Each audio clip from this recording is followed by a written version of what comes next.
Good Monday morning, everybody. John and Lance along with Dell now for the next 3 hours here on ESPN 97.5. Glad you could join us this morning. What's going on? Happy Easter. I hope you guys had a happy Easter yesterday. Are you back on that stuff? We're back. Yeah, we had a couple of drinks last Are night. you back on that bullcorn? Yep. Had a couple last night. Enjoyed a couple Coors Lights, but I feel great. Feel great about everything in this world. Okay. Had a great weekend, Everything? Easter weekend. And, had to stay up last night for that game because they couldn't put it away, and they finally did in the final seconds. Yeah. And as opposed to the Astros, we got Brian Abreu is a problem. Yeah, Lee. Abreu Here's is what a he's problem. done. 4 appearances, 2 2/3 innings in his 4 appearances. He's allowed 3 home runs and 7 earned runs. Yeah. There is not a league in this country where that's considered good. No. Not one league. Softball. That's bad in softball. No, that'd be okay in softball. 7 earned runs and 2 2/3. That's terrible. Well, That's terrible. That'd be There- 20. It'd be 26 runs. That's not good. yeah. All right. I'll He's give not you that. even good in softball. Even in softball. That's not Even in great. softball, It's it's not piss great. poor. I didn't say. Just saying. All I'm saying is Brian Abreu is a problem. Yep. Christian Javier is a problem. Yep. Yeah.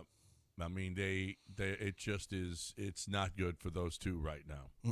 On the bright side, this weekend, it was Imai looked great. Yeah, really good. Holy crap!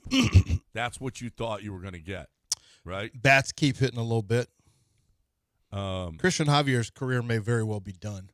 We're just sitting there watching dead man walking. I hope that's not the case. I hope he's still just trying to. His arm's just still bouncing back after. I don't know. Suck.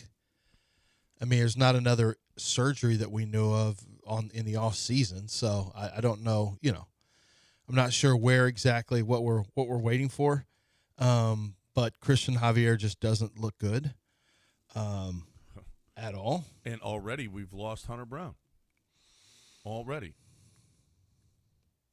So Well, I thought you said everything was good this weekend. no, well, the news that he's got a shoulder problem, which probably turns into Tommy John. With the Astros, a shoulder issue turns into Tommy John in no time. Not shoulder usually. That's usually forearm tightness. Well, no, I know, but with the Astros, they had a shoulder that turned into Tommy John. Well, I mean, he did, but it's not just they're reporting that his shoulder is sore and they're going to skip him. It's literally 15-day IL. Yeah. So, I mean, he got put on the list, which is not ideal. That's, going to miss 3 starts. List, buddy. Yeah, You he's made the going to list. miss 3 starts. So, Yeah.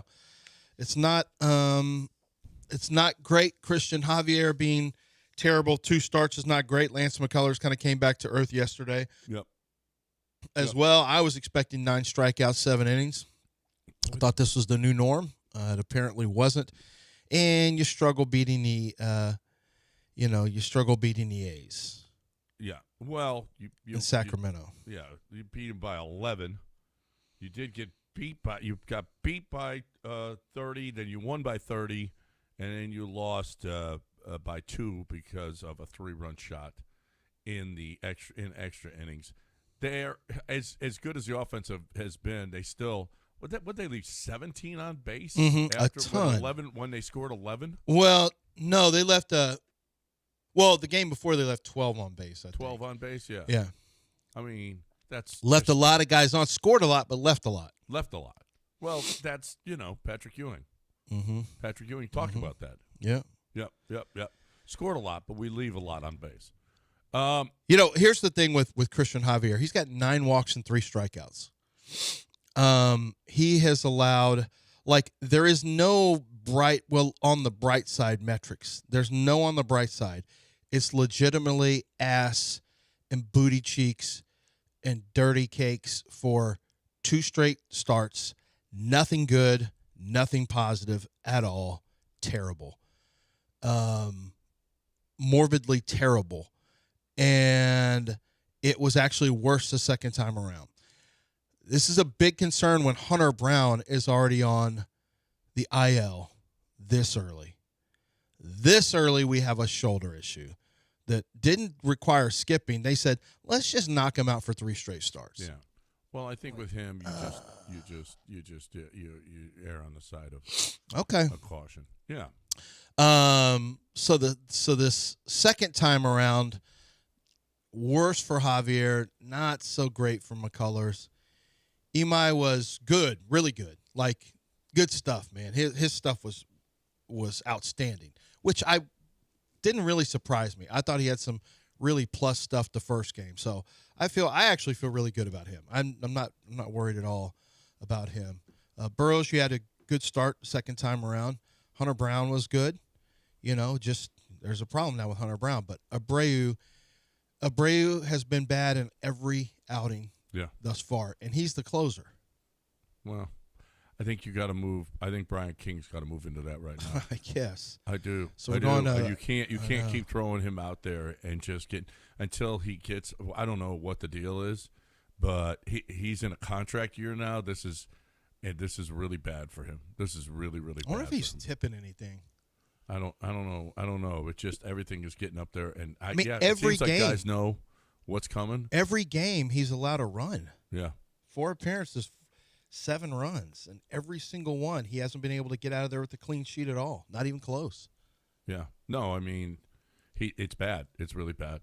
You know what was really good was the Rockets' 6th straight win.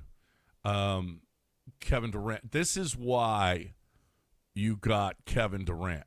Okay, they go on a run. They take the lead. It's a final minute of the game. Kevin Durant comes down and knocks down a 3. Mm-hmm. They got to come back. They did. Kevin Durant drives.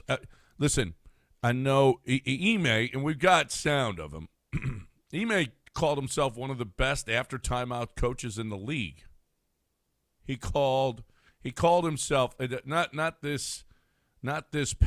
yet last night, but apparently in his last press conference, he talked about being one of the best coaches in the NBA. Or maybe it was last night. He drew up that play after the timeout. Kevin Durant drives left, and Alpe is shadow him, just running down the lane. Durant draws the double team. He gets it to Alpe. Alpe lays it in over a defender, which was nice. But Ime drew that up. He also, I know. Listen, there's some statistics. There is a statistic out that says Reed, Alpe, Jabari, Amen, and Durant. And who? Kevin. And Durant. And Durant is the second worst defensive lineup in the NBA. Yep. Second worst defensive lineup in the NBA. Correct. But how much do you make up for it with Reed's offense?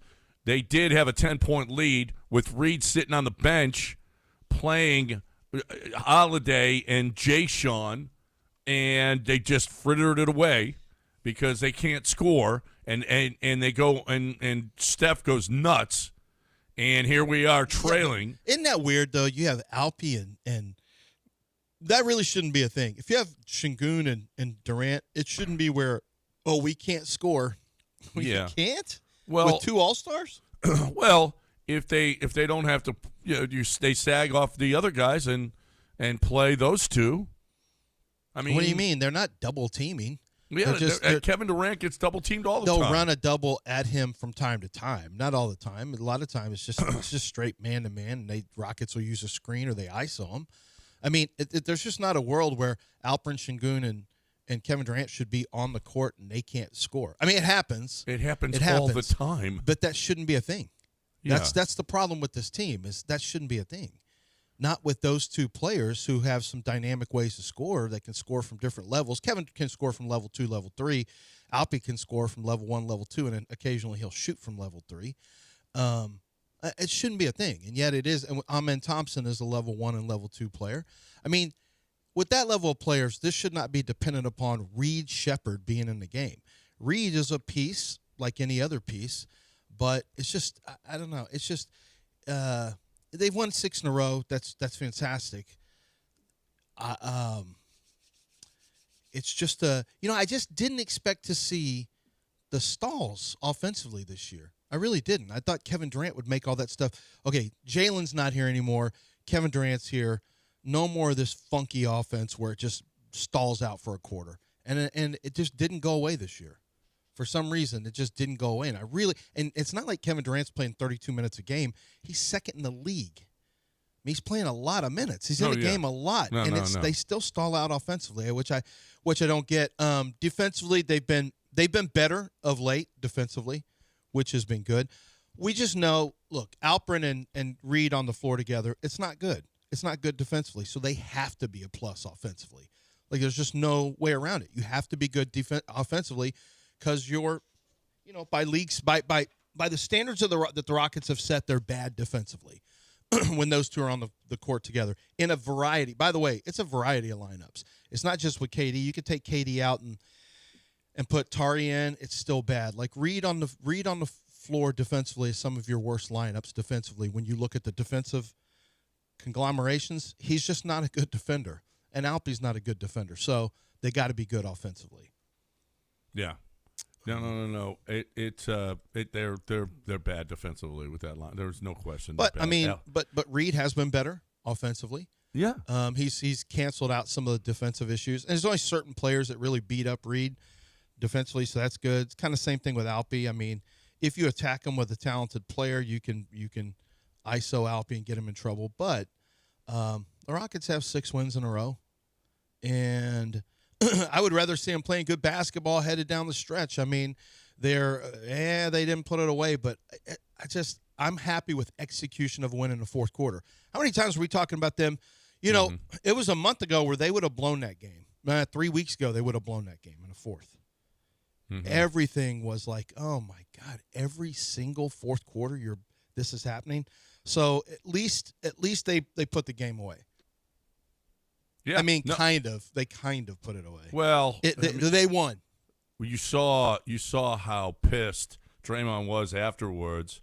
I don't care. He wanted a double screen. He wanted a double screen for Steph, and it might have worked, but he just got the one. He set the screen for Steph, and then the Rockets were able to, come over the top. Were able to defend it, and Steph had to put one up from 30, and just a bad shot that was contested, as opposed to getting the double screen, which Draymond was yelling at. I forget who he was yelling at. Anyway, the Rockets get the win against the Golden State team. Steph it's just ridiculous. That one he just threw up and goes in to give him the lead. Yeah. Was just or to pull him within one. That was just ridiculous. I mean, he is so stupid. He's the greatest shot maker I've ever seen. Ever. And that's not it. I can't even think of anyone close. No. I mean, I can think of guys who are great shooters like Ray Allen and obviously Reggie Miller was a great shooter. I mean, there's guys who have been great shooters in the NBA, but he doesn't have to be set. He doesn't have to get squared. He doesn't have to take a step in dribble to get in rhythm. He doesn't. He prefers to go off the left and then pull up, or off the right and pull up. Steph Curry is literally anywhere, anytime. It doesn't matter. We see him making shots from television booths. We see him making shots from the tunnel leading into the court. Like I have never seen anything like Steph Curry in my entire life. He is the most terrifying. I've never been more afraid. As a Rocket fan in my entire life, he is one of the people that I am most afraid of my team going up against. In all of my years watching the Rockets, which is my whole life, that's been my only team. I don't remember anyone else. I mean, there's been people I've been, Stockton and Malone felt like they were really hard to stop and all that. Prime Steph Curry felt like it was just inevitable. If you let him have a shot, like you had to not even let him get a shot off for me to feel comfortable. And that's almost impossible when they were running him off screens, or the fact that he can pull up from any time, from anywhere. If he's got the ball in his hands, just crossing half court, I'm like, oh boy, here we go. Steph Curry's got the ball. Mm-hmm. He's just an unbelievable shooter, an unbelievable player. And I'm glad though that he will have to have the rest of his career kind of hammered out with the Golden State Warriors because they're too old and they've got too much Draymond Green on their team. So, oh well, too bad, so sad. Draymond tried to start it with a Jabari last night, throw the ball off Such his face, and then such a weasel move. Yeah. You know what? He wasn't being pushed out of bounds. He was sitting there. Yeah. And then he just decided to jump and turn around and throw. That is so Draymond Green. He literally he does things that he doesn't need to do, and it's just like if that wasn't Jabari, and Jabari doesn't let anyone punk him, but if that wasn't Jabari, if that was Jimmy Butler, for example, who's on his team, Jimmy would have come at him with a little stronger energy. Like there's a lot of players who would have been because what was he doing? There was no reason to do that. He wasn't being forced out. He wasn't falling out of bounds. He just decided to jump, turn around in midair, jump out of bounds, turn around in midair, and throw it off of Jabari. I guess to just kind of get a reset out of bounds. I don't know why. What was the purpose of that? I don't think enough was made. Somebody should have fought him. Whoa! I was so mad at him. I'm like, God, I wish Amen would just whip his ass right now. You just wish I wish Steven Adams was there. Steven Adams would have picked somebody up and moved them around. No. All right, we got a break. 713-780-3776. In about a half hour, we got What Did You Learn This Weekend in One Sentence. Make sure you get yours ready. I got mine. Get yours ready. 713-780-3776. In the meantime, you can get in, talk about anything that we started or anything else. Right now, though, let's get some Rockets tickets going on. Yeah, right now you can get your Rockets tickets. You know, you're asking yourself, oh, man, I sure would like to get to the playoffs. What can I do to get to the playoffs? I want to get those tickets. Well, the best way to do that, I got to tell you, the best way to do that is to also consider, and this is something you might not have thought about, but also consider season tickets, a season ticket package for next year. Hear me out on this. They've got a lot of different types of season ticket packages. So they don't have to be all 41 games. You can find the one that makes the most sense for you, but you can secure your seats with Houston Rockets season ticket memberships, and you get access to this season's playoff games. Plus, as I mentioned, the 2026 season.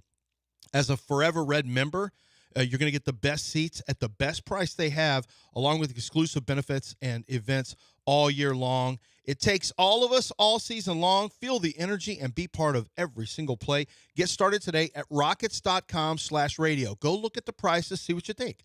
rockets.com/radio.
You're listening to John and Lance. Broadcasting live from the Huntington Bank Studios, here's John Granado and Lance Zierlein.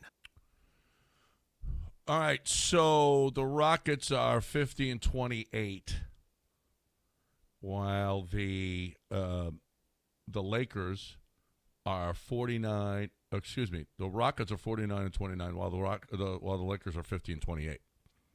So the Lakers have Oklahoma City. They got to play them next. They play them again? Yep. Because they got their faces kicked in yesterday. Tomorrow night here. Oh, no. It wasn't yesterday. Yeah, it was they the got other day, they're getting ready to come Friday up. or Thursday. Yeah. They got their asses kicked.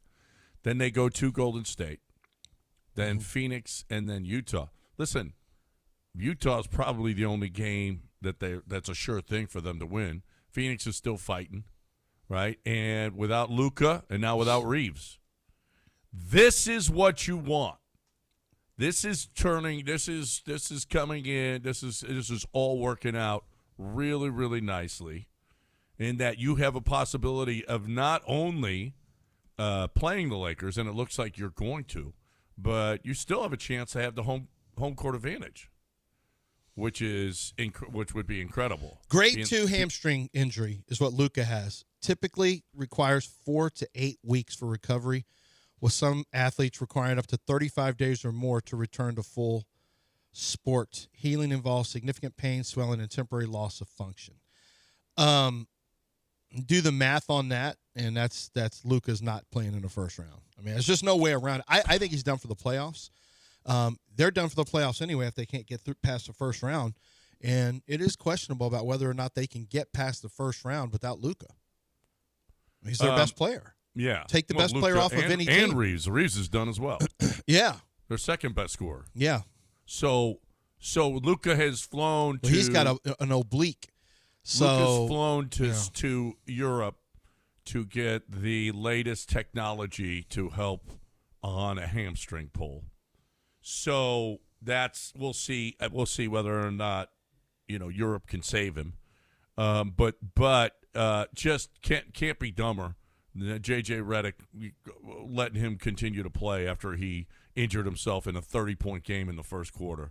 Cannot have been dumber, which was really good for the Rockets. But it looks like, the odds are you got the Lakers in the first round. Maybe they'll host, or maybe they'll have home court, but either way, I don't think it works out better for you. I don't think it works out any better. This streak that the Rockets are on has really come at a great time. They are holding off Minnesota, who is still struggling, and they're catching up. And they're staying with Denver, who continues to win, and which is nice because Denver passes. Denver just has to pass now the Lakers, which looks like a sure thing with playing Golden State tomorrow night without Luka and without Reeves. So this is turning out very nicely. You certainly don't want Denver in the first round. Holy crap, are they playing good basketball? Yeah, you don't want them. The oblique, by the way, takes 4 to 6 weeks. So Austin Reeves is going to be out for the first round as well, for sure, if not the entire playoffs. Yeah. I saw 8 weeks on that. I don't know. I'm looking at it. May be. It just says grade 2 oblique. I'm just looking on here for MLB. It's MLB.com has this information. Jose Altuve was out. He was closer to 6 weeks when he had it. He was not close to 4 weeks. If I remember correctly, it took him even longer to come back. So basically, their two most productive scorers are out. And all I know is that Jordan would have pulled the Lakers Jordan would have pulled the Bulls through if Scottie Pippen and Tony Kukoc or whoever was out. Jordan would have pulled them through the first round. Let's see if LeBron can do it. If he can't win in the first round, we're never going to say he's in the same category as Jordan. Do we all agree on that? Okay, deal. We just shook hands. Okay, deal, guys. So if LeBron wins in the first round, then we'll continue having discussions, if you want, about where his place is next to Jordan. If he loses in the first round, then we can officially throw dirt on him. He's dead. We can't have that conversation anymore. No. Sorry, guys. I don't have that conversation anymore. Sorry, guys. I don't have that conversation anyway. That's just Gen Z, Xers, or whatever they are. Well, millennials more than anything. Millennials. And just LeBroners. Yeah. Well, that's fine. LeBron is a great player. I get the conversation, and I'm actually having a little bit of fun here. But I mean, if LeBron really wants to do something, win in the first round. If you're really trying to do something, what are you shaking your head for, Dell? Yes, if you're going to be the all-time GOAT, then do something great. Do something incredible. Have a flu game. Well, Jordan didn't even lead the Wizards to the playoffs at 39 years old. Have a flu. The 39 back then was like 53. It's just the- like at the living on the Wizards. prairies. And The Wizards. It's like living on a since he brought prairie. up the ridiculous notion, hey, lead This the is Wizards the to Lakers. playoffs.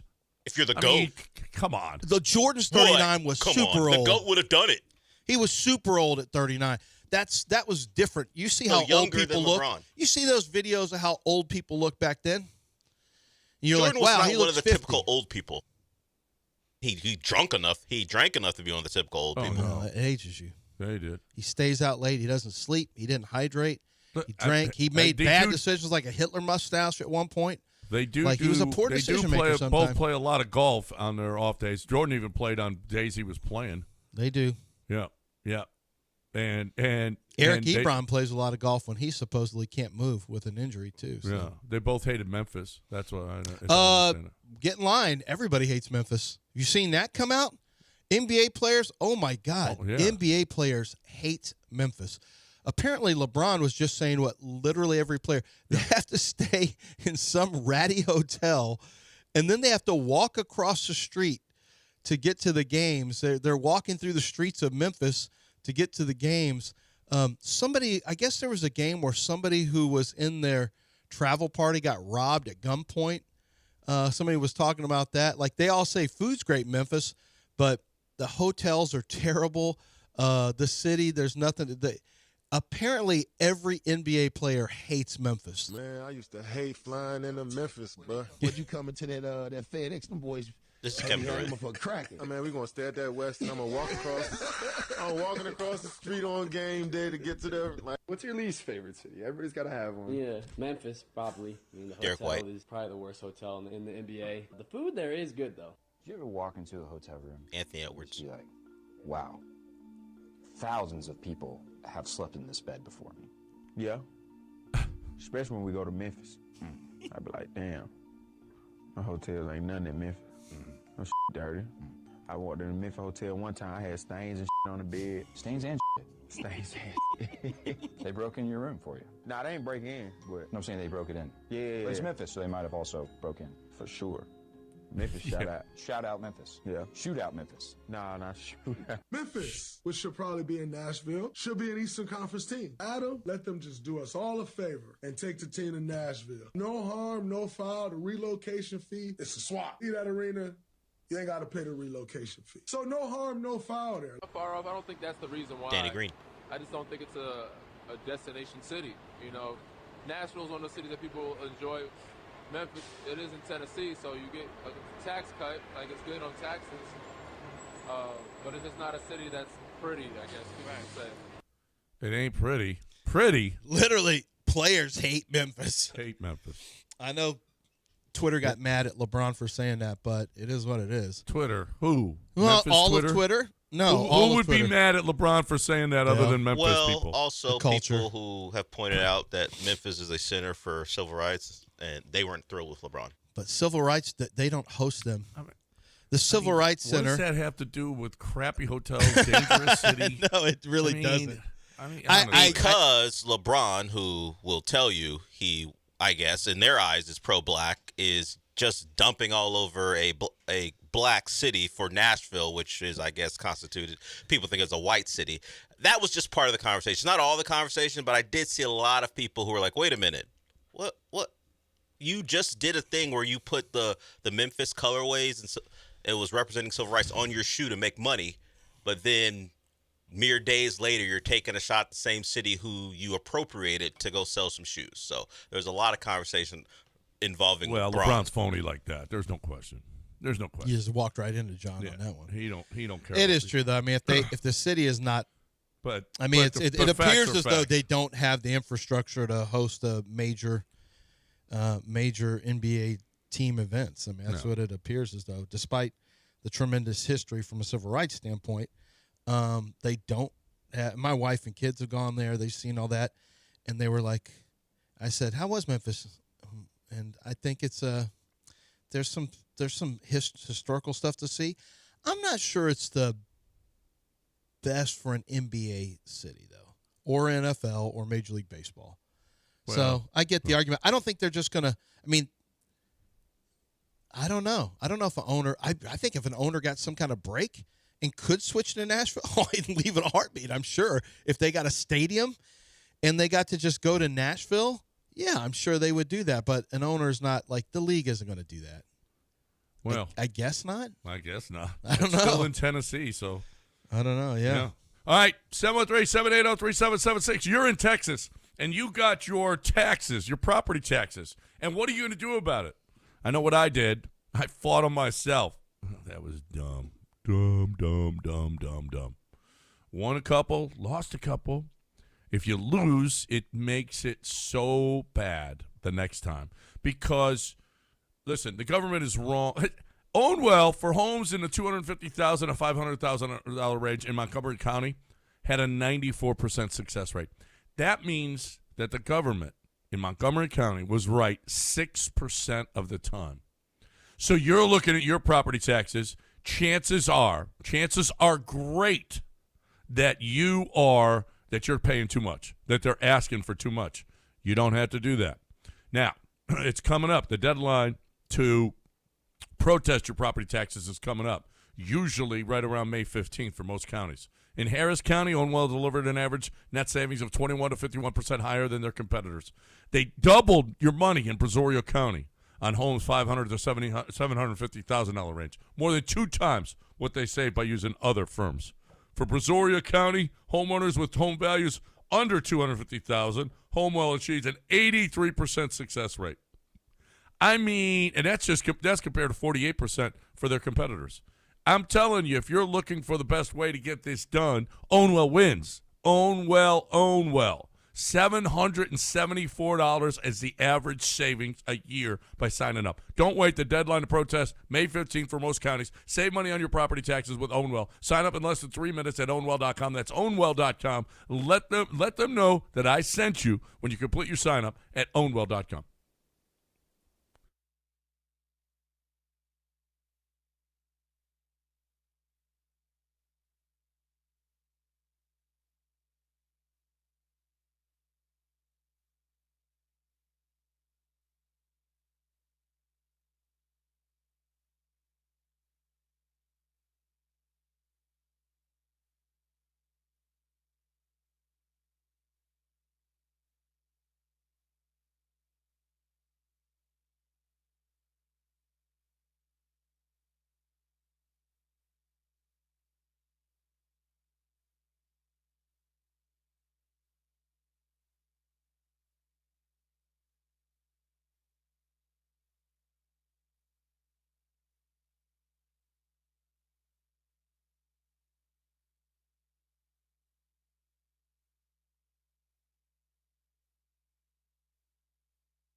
You're listening to John and Lance. Broadcasting live from the Huntington Bank Studios, here's John Granado and Lance Zierlein.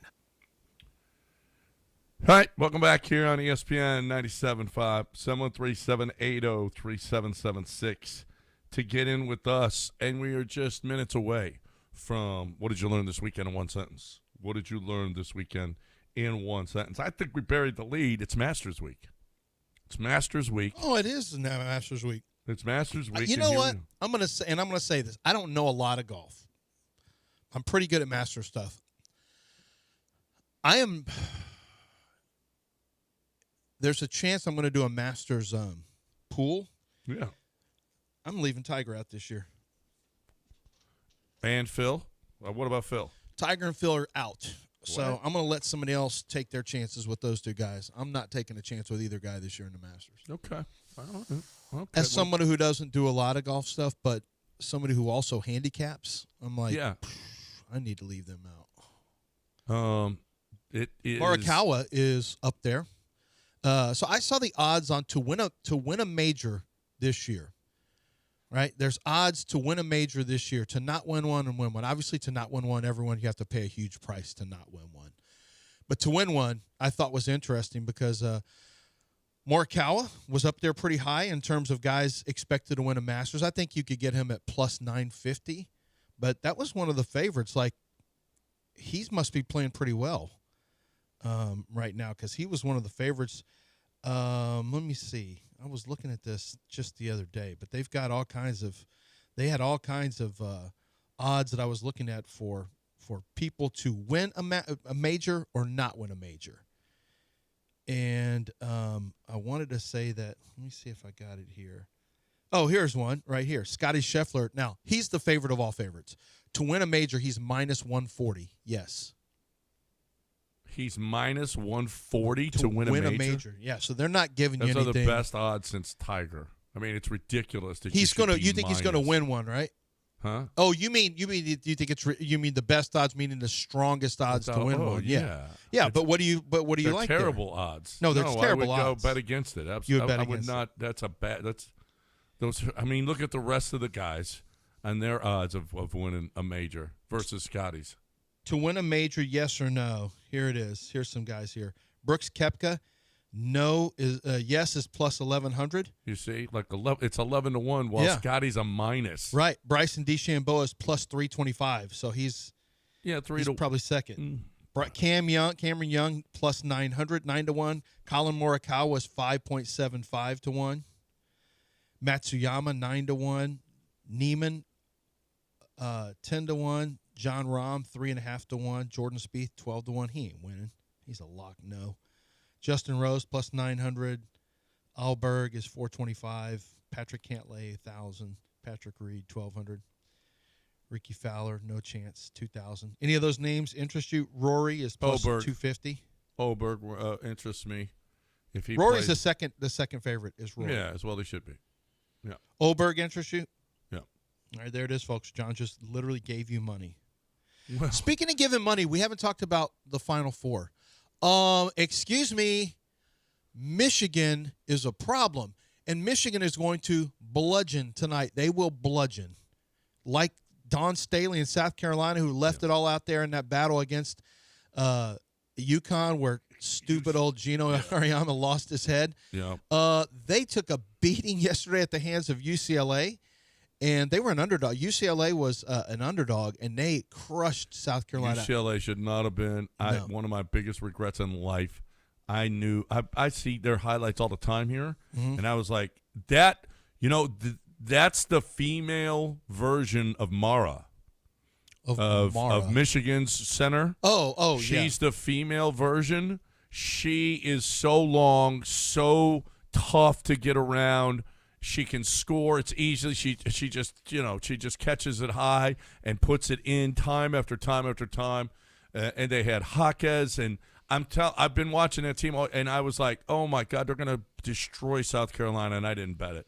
I'm just so dumb. You know how I know John didn't have any friends in Los Angeles? he's been watching a lot of UCLA women's basketball. Listen, that was a big story all year long in sports here. It was. They're sure really it was. good. Actually, they really, really, really care about college sports and high school sports there in Los Angeles. Yes, they do. Really Absolutely. care. Like the football stuff, I'm always blown away whenever I go into L.A. and I hear all those guys who work at NFL Network, or at least who used to.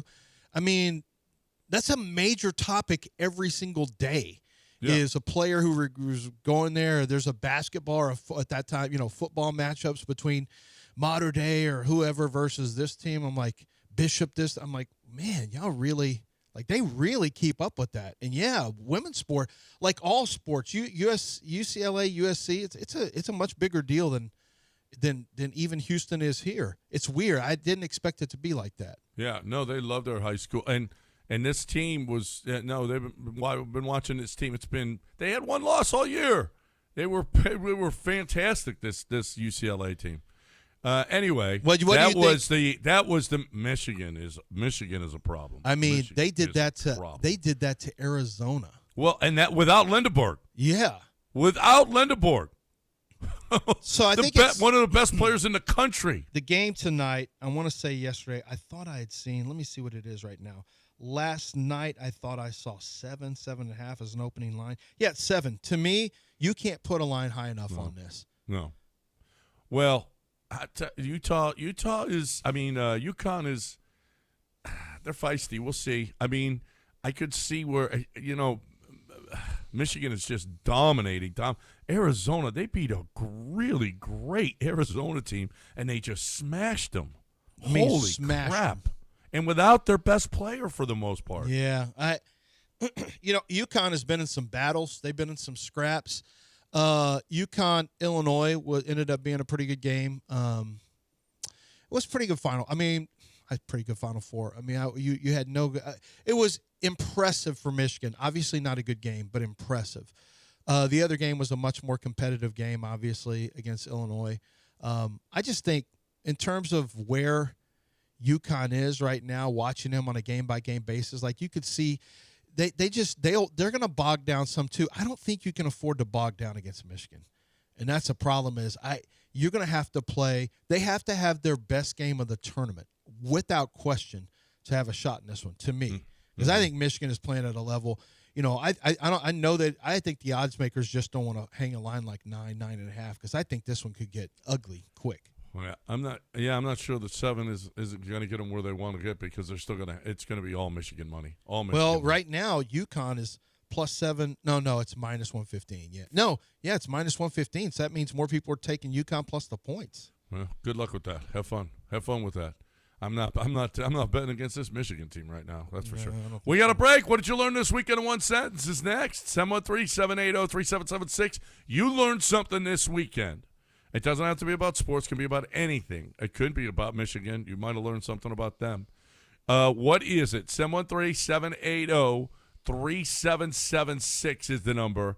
If you have learned something, you want to tell us about it. 713-780-3776. I learned a long time ago about HRP. I learned that HRP was a great move for us and will be a great, not only just for us, but I hear the Chuck Watsons and the Chad Clays and Marcus and all of the people and Bucky and all of these people talking about HRP, what HRP means to them, what HRP has done for their business, what Mike Holly, a Coug, they love the Cougs. The Cougs love the HRP. It is a great. This city is better because of HRP. And I'm not even, we got HRP, other cities don't. Although HRP can go anywhere, can do HR in any city, any state, doesn't matter. HRP is Houston homegrown. HRP is going to make your business better.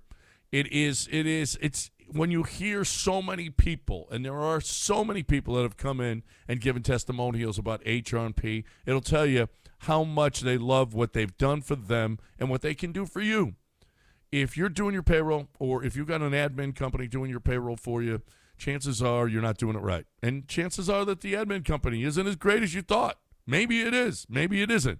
Why don't you find out? Let HRP come and break down your business, exactly what is going on with you. HRP.net, 281-880-6525 or HRP.net.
You're listening to John and Lance. Broadcasting live from the Huntington Bank Studios, here's John Granado and Lance Zierlein.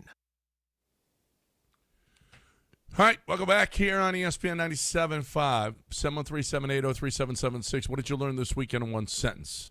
713-780-3776. You learned something, I learned something. I will start.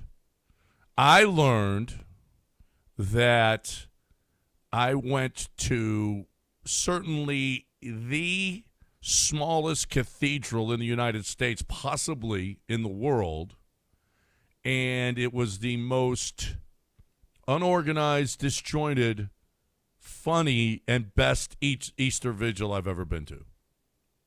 We are really stretching the whole one sentence thing there. It was one sentence. Sure. I don't know if an English teacher would agree, but there it is. It was a run-on sentence, but it was one sentence. Okay. Like I said, an English teacher might disagree. Lance isn't in the studio, which is par for the course. Look at him. Yeah. He's back. But we could get to these callers now instead of figuring out what he learned in 8 sentences. Let's move to Ocho. What have you learned? Yeah, I learned that I enjoy Jose Altuve's selective batting approach as much as I do his free-swinging home runs. Mm-hmm. I agree. Yeah. I agree.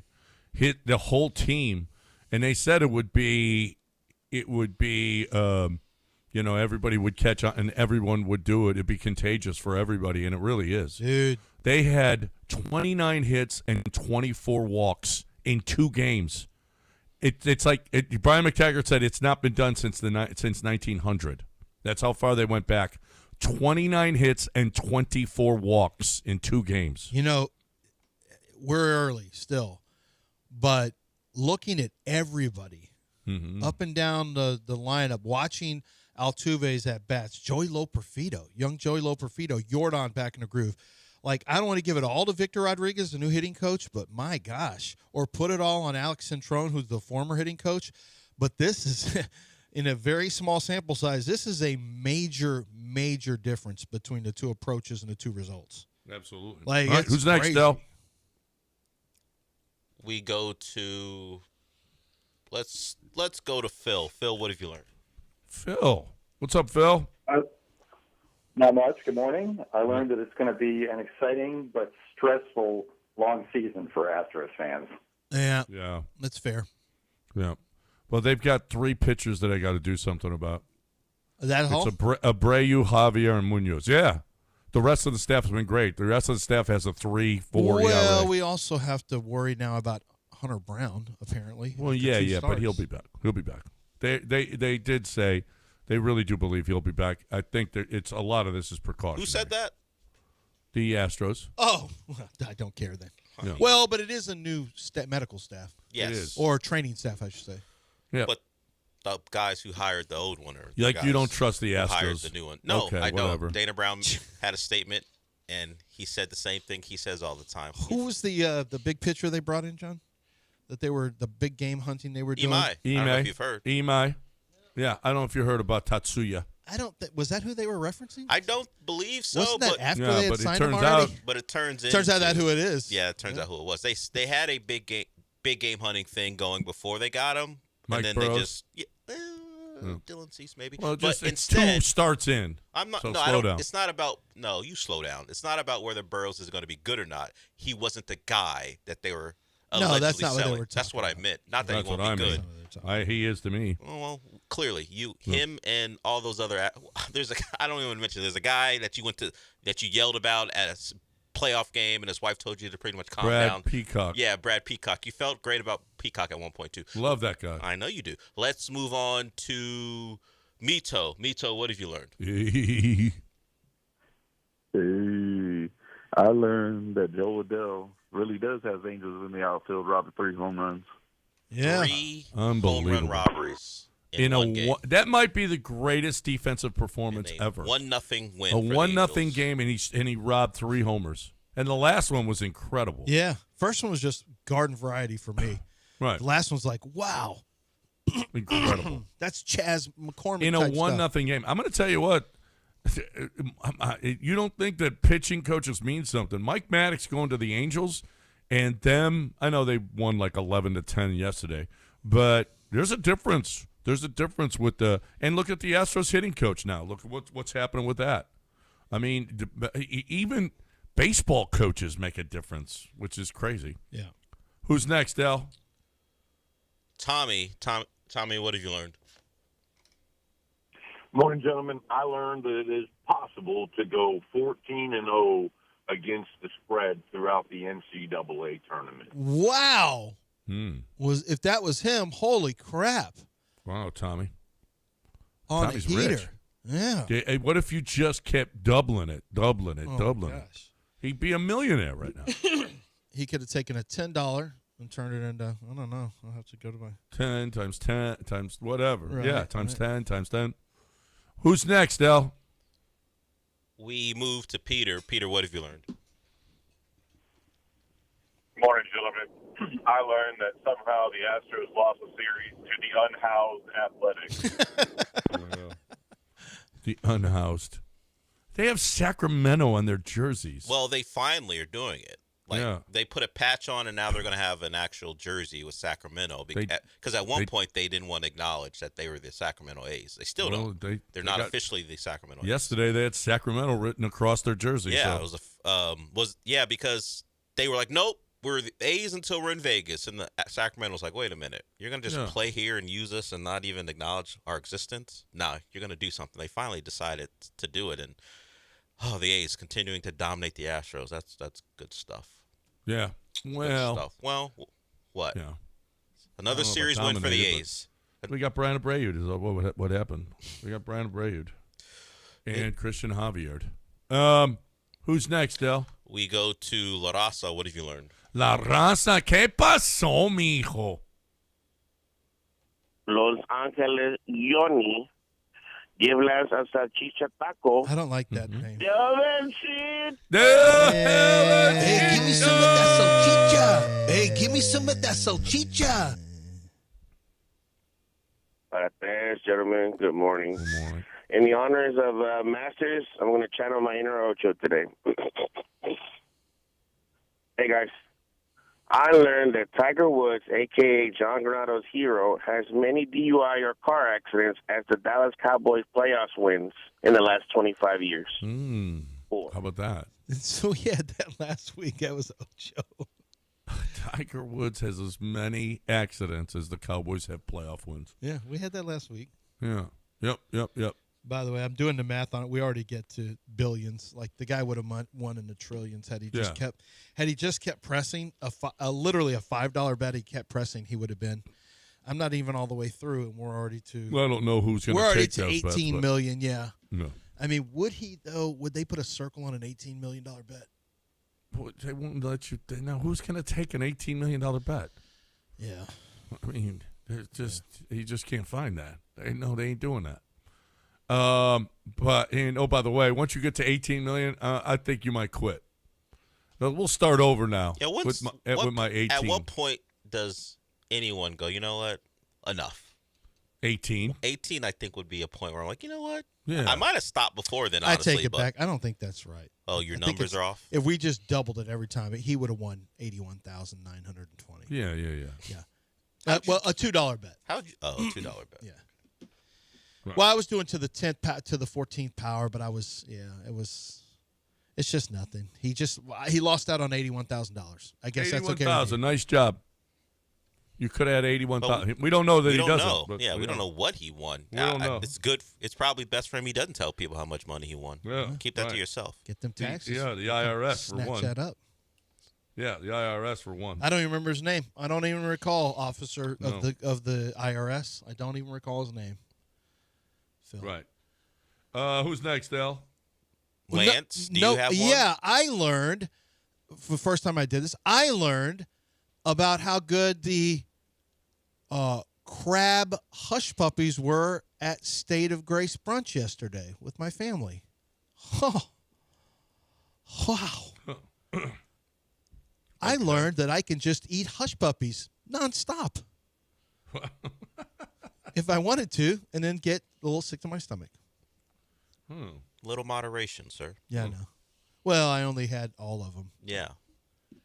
I didn't order a second order, Dell. Okay, so that is moderation. Is that because in you a had way. the first order all to Well, yourself? yeah.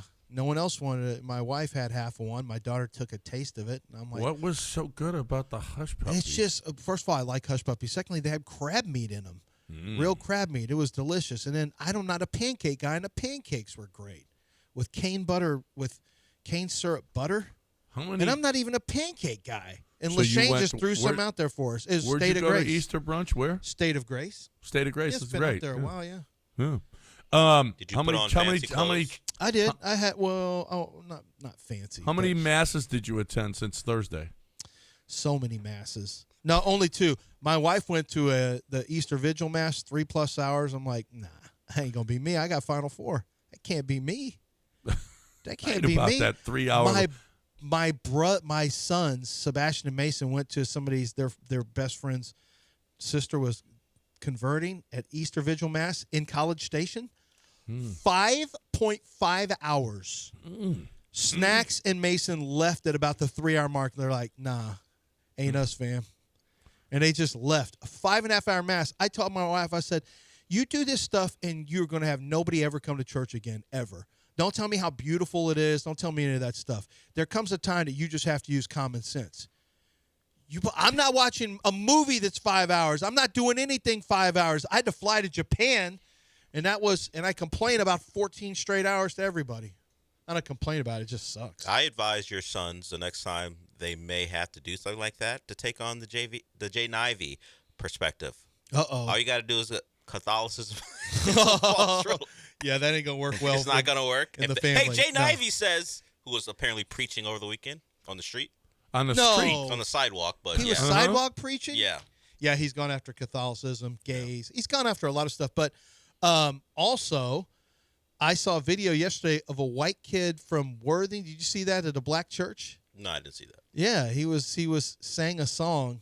They had a singing contest, and the pastor goes, "Where are you from?" Yates, I think, as a joke.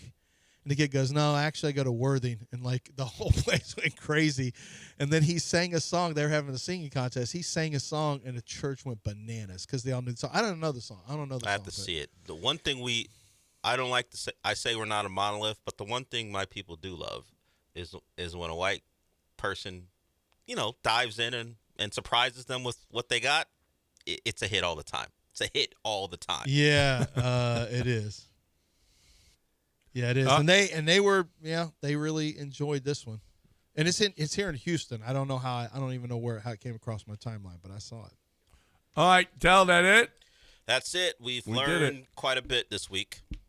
All right, we learned a lot in this Easter weekend. Hope you all had a great, great Easter weekend. Time to talk a little Zadok Jewelers right now. Yeah, Zadok Jewelers is going to give you exactly what you're looking for every single time you walk in. If you want to purchase, and if you don't want to purchase, you just want to window shop because you want to get prepared for something else, hey, man, bring it on. 1801 Post Oak Boulevard, 28,000 square feet of beautiful jewelry. And I mean, we have handcrafted jewelry that are made in many cases. Well, they're designed by the best designers in the world, but also they can design them right there in-house, and they do have their own collection that their designers do.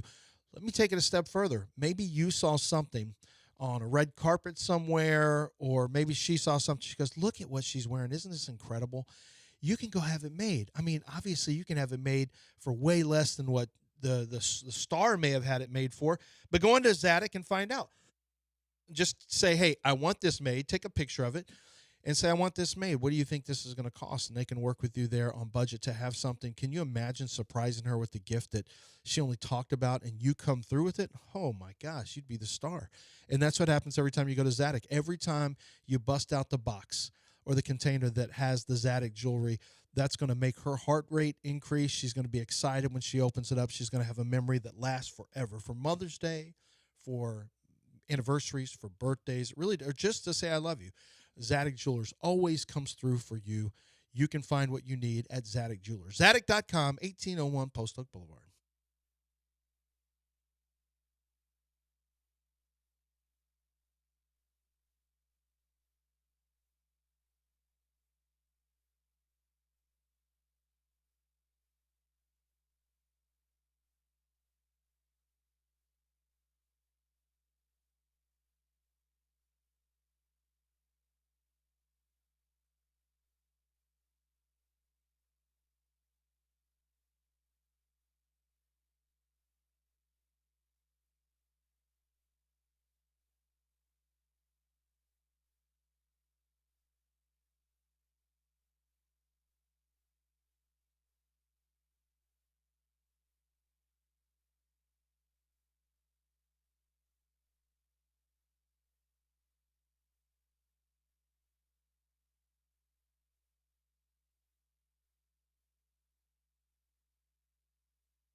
You're listening to John and Lance. Broadcasting live from the Huntington Bank Studios, here's John Granado and Lance Zierlein.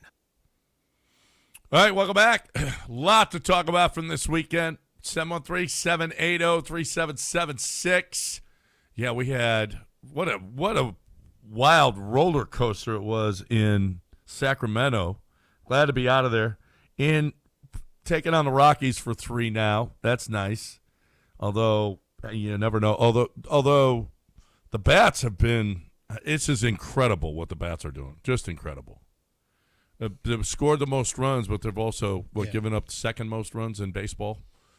So they've really got to hunker down. But it ain't gonna be easy with Cody Bolton on the mound tonight in place of Hunter Brown.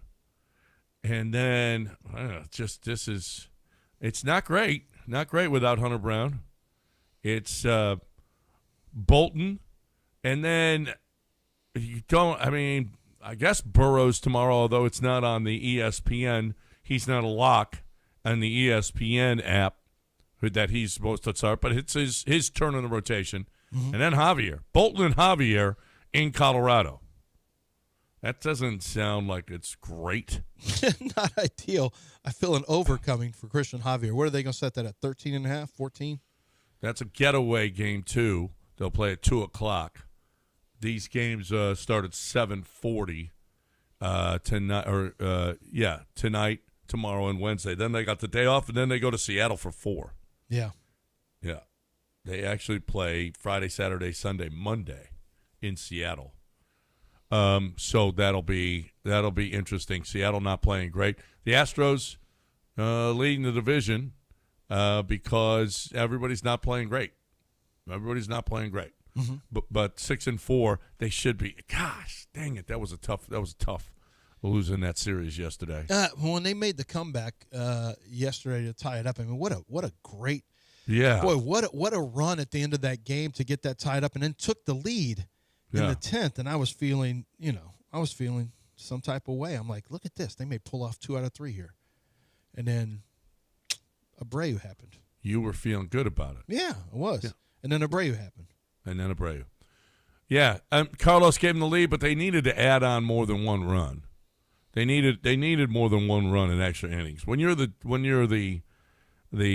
away team, you gotta put up more than 1. They have had so many men left on base. Carlos comes up it used to be it was Maldonado every time the bases were loaded. Now it's Carlos, and he ain't much better. He has not been much better than Maldonado. I mean, holy crap.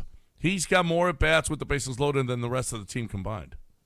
It's just incredible how he's always up. Yeah. Always up. And Christian, I'll tell you the positives. Christian Walker, Altuve, his plate discipline, Jordan has been fantastic. Okay, so I want to put some numbers to Altuve's. You're going to be blown away by this. So Fangraphs has a new metric called plate discipline. Okay? Yeah. So on plate discipline, percentage of pitches a batter swings at outside the strike zone. Yep. Last year, Jose Altuve's number was 38.3%. The year before, 36.9. The year before, 32. The year before, 28.3. The year before that was 30. The year before that was 35. So, I mean, this has been – he's in the 30s most of it. For his career, he's 32.8. This year, 19.6. Yeah. His swing percentage of pitches a batter swings at inside the strike zone. Last year was 62.3. The year before, 68. This year, 50, meaning he's taking strikes. He's not – his discipline is such that he's not going to just jump on every pitch that's in there. And then his swing percentage, total percentage of pitches a batter swings at this year, 32%. Last year's 49%. The year before, 50%. This is well below. But here's where it gets really good. Percentage of times a batter makes contact with the ball when swinging at pitches outside the zone. He doesn't do it often now, so the number's 57%. The number last year was 72%. But let's face it, he can get to bad pitches. But this is where it gets really impressive. Percentage of times a batter makes contact with the ball when swinging at a pitch that's thrown inside the strike zone. Last year, 89%. So, he's got some whiffs there. The year before, 88. This year, 94.7%. 94.7%. His contact rating is about the same as it is. It's actually lower than for his career, but also he's not swinging at some of the pitches. And percentage of pitches seen inside the strike zone is, it's about what it is usually. But the point is, Jose Altuve, like first pitch strike percentage, fastball or first pitch strike percentage is 40.9%. In the past, his career is 64%, meaning whatever the first pitch is, he's either going to swing and miss, he's going to foul it, or he's going to put it in play. It went from 66% last year to 40.9, meaning there's a small percentage of first pitch strikes, meaning he is taking pitches on the first pitch, and that's never been something he's done. Yeah. I don't think for his entire career. If you throw something near the plate on him, and definitely in the strike zone, he's 100% swinging. And to be fair, that's where some of his successes come. First ball, fastball hitter. You mess around with Jose Altuve, you can end up in the stands. And that's good. But as he's getting older in his career, he's 35 now, I think he's starting to figure out, and this gets to Victor Rodriguez, has to get to Victor Rodriguez. You cannot see changes like this without a hitting coach or somebody being in Jose's ear. I mean, I don't think you can change this many years of a habit if it's just Jose Altuve thinking he's going to do that. I think he has to have a pitching coach working with him. I think this is something they had to have worked with. So for him to have the discipline to do that, it speaks to his mental toughness and his mental – I think his mental, what's the word I'm looking for? His fortitude. And it also speaks to a plan that has been developed. And I got to assume that the hitting coach was the one who developed that plan, because these numbers are astonishing relative to the rest of his career. And you look at the results and how he's hitting this year, huge results. I want to look up all these guys. I want to see if Jordan's the same way. I want to see if Carlos Correa, I want to see if this is going on team-wide. Because for Jose Altuve, this is just a phenomenal change, the plate discipline. Phenomenal. Interesting selection. Cody Bolton is going to get the start tonight, as opposed to it looks like. Listen, how long do you stay with Javier right now? Oh man, I think 4 games. How long do you do this? I don't go 4 games. I mean, if it stays like this for 4 games, he's got to go. You go out there and you say, oh, he's had some discomfort in his arm. You throw whatever excuse you need to. Maybe throw him in the minors. I mean, I guess you could lie and say his arm is an issue, and maybe it is. But even if it isn't, you don't want him to be embarrassed or whatever it is. I don't care what you do. Just take him out, put him in a bullpen, throw him in Sugarland.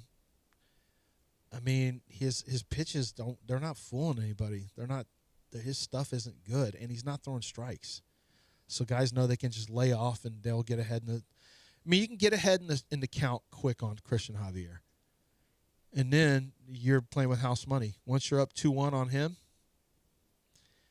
you know he's going to come in with a pitch. And if he doesn't, he's going to be way outside. Like, he's missing by a lot on some of these pitches. Yeah, it's I don't know, because of how much money you paid him, $53 million. I don't know if you got that early a leash that you pull, but you can't continue to throw him out there and have him have a 13 ERA. You just can't. What you're telling me though is you're going to let him beat you twice on the contract, and it's not his fault, but you want the contract to beat you, and because of the contract, you keep him in longer to get his ass kicked more and to make you have more losses. Yep. That just seems so. It's just such a, and it happens all the time that guys think like that, but. I think it's not the contract so much as they've done it before and they want to have belief in that guy that he can do it, and they want to show belief in him. But right now there are no signs Christian Javier. There are no signs dating back to last year that Christian Javier is going to ever get back to being a good pitcher. Not to this point. There are no signs currently. Yep. The Abreu you can hide because you just go, oh no, we're going to bring in Brian King in this situation. Javier is every 5th day. There's nothing. I mean, you throw him out there at 8 1/3. He's thrown 8 1/3, and he's given up 12 runs already and 9 walks. in 8 1/3. That's just it. Just is you can't. I don't know how much longer you can do it, especially with guys like Ryan Weiss or Cody Bolton or whomever sitting out in that bullpen.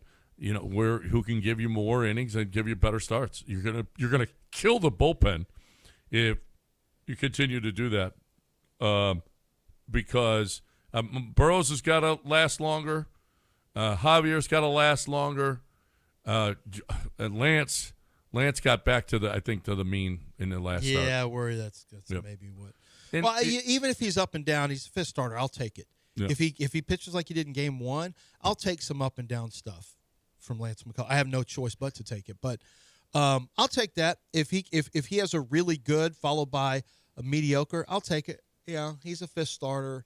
It's probably his last year with the Astros. I'll take any positives that he can give. Yep. All right, 713-780-3776 is the number, 713-780-3776. Come hang with us after a great Easter weekend. What you want to talk about, get in.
You're listening to John and Lance. Broadcasting live from the Huntington Bank Studios, here's John Granado and Lance Zierlein.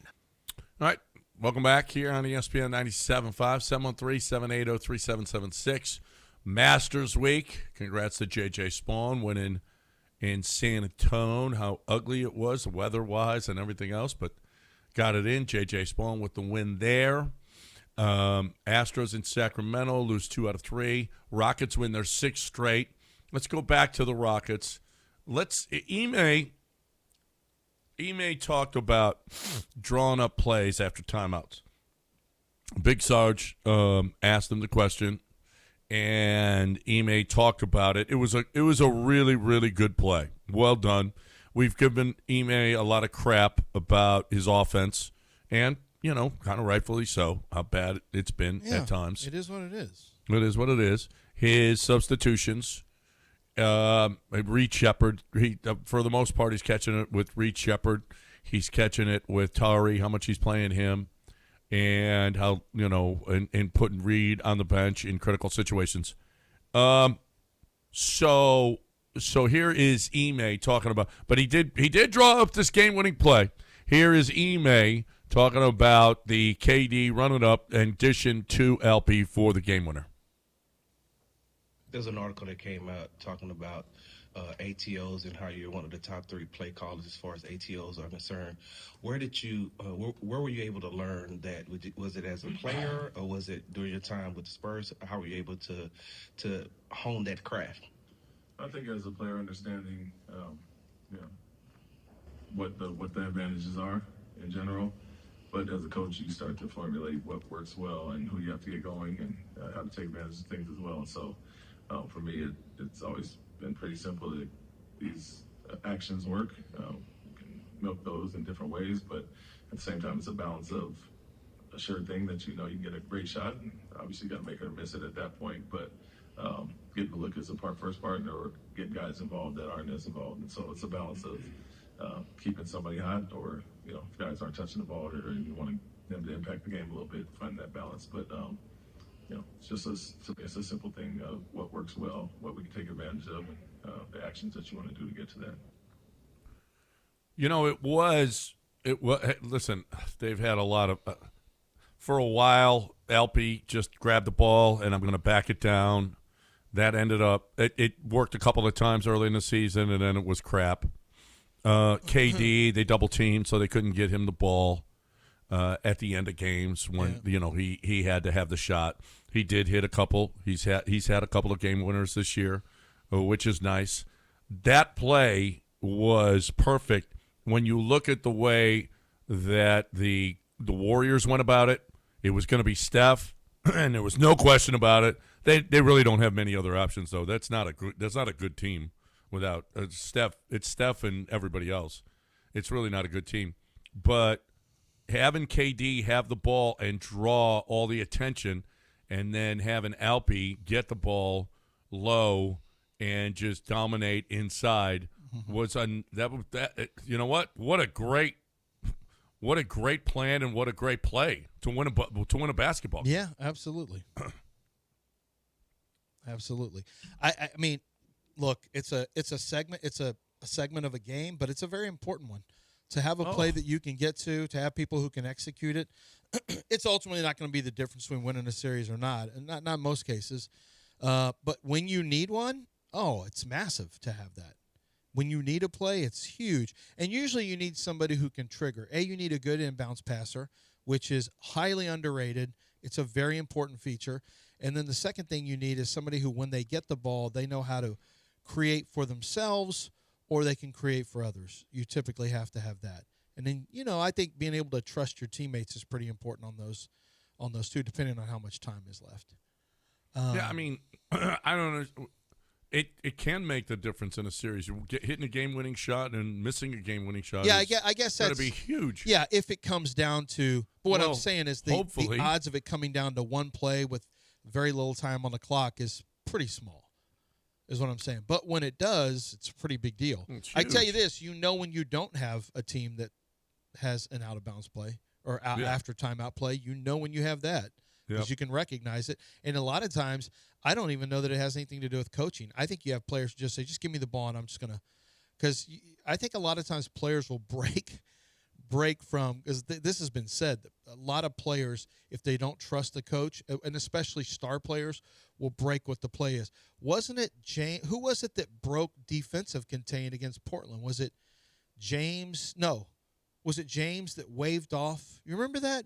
When you lost to Dame, wasn't it James waved somebody off defensively? They changed. They said, no, we're going to switch that. We're not doing what the coach said. We're switching. Yeah, no. It was Chandler said, James, take the ball. Or was it Chandler that did it? No, Chandler said. Parsons. Yeah. They switched. That's what it was. Yeah, they switched what the coach said. He goes, no. We'll do our own thing. Like, Speaking of which, Mike D'Antoni makes the Hall of Fame. Yeah. How about that? That's neat. Innovative. He was an innovative coach, Yeah. And great offensive mind. Great everywhere he went. It was great. Congratulations to Mike D'Antoni. Speaking of those Rockets teams that didn't do anything. 713-780. Rockets teams that didn't do anything. Well, they didn't win anything. Well, they didn't get to Western Conference Finals. Oh, no. We hang banners for way less than that in this city. What are you talking about? Sometimes they lost to Portland in the first round. Oh, sometimes. Was that how many was that? Hold on. Was that Portland loss? That wasn't Kevin McHale's loss? Was that the end of McHale? Yeah, might have been the end of McHale. I think that might have been. I don't know. I'll throw it on D'Antoni. I don't care. I don't really care. I don't. It all kind of runs together a little bit, to be honest. It was just the James years. The coach was irrelevant, honestly. Yeah, I really didn't care who the coach was. Like, this coach. Well, it's kind of important when you draw up a play and they don't listen to you. Well, I mean, is everybody Jalen Hurts now? Yeah, but they weren't going to listen. James wasn't going to listen to coach. What I'm saying is, it didn't matter who the coach was, not for that team. You were going to be gone anyway. James is going to eventually get rid of you and anybody he didn't like on that team. James had that juice.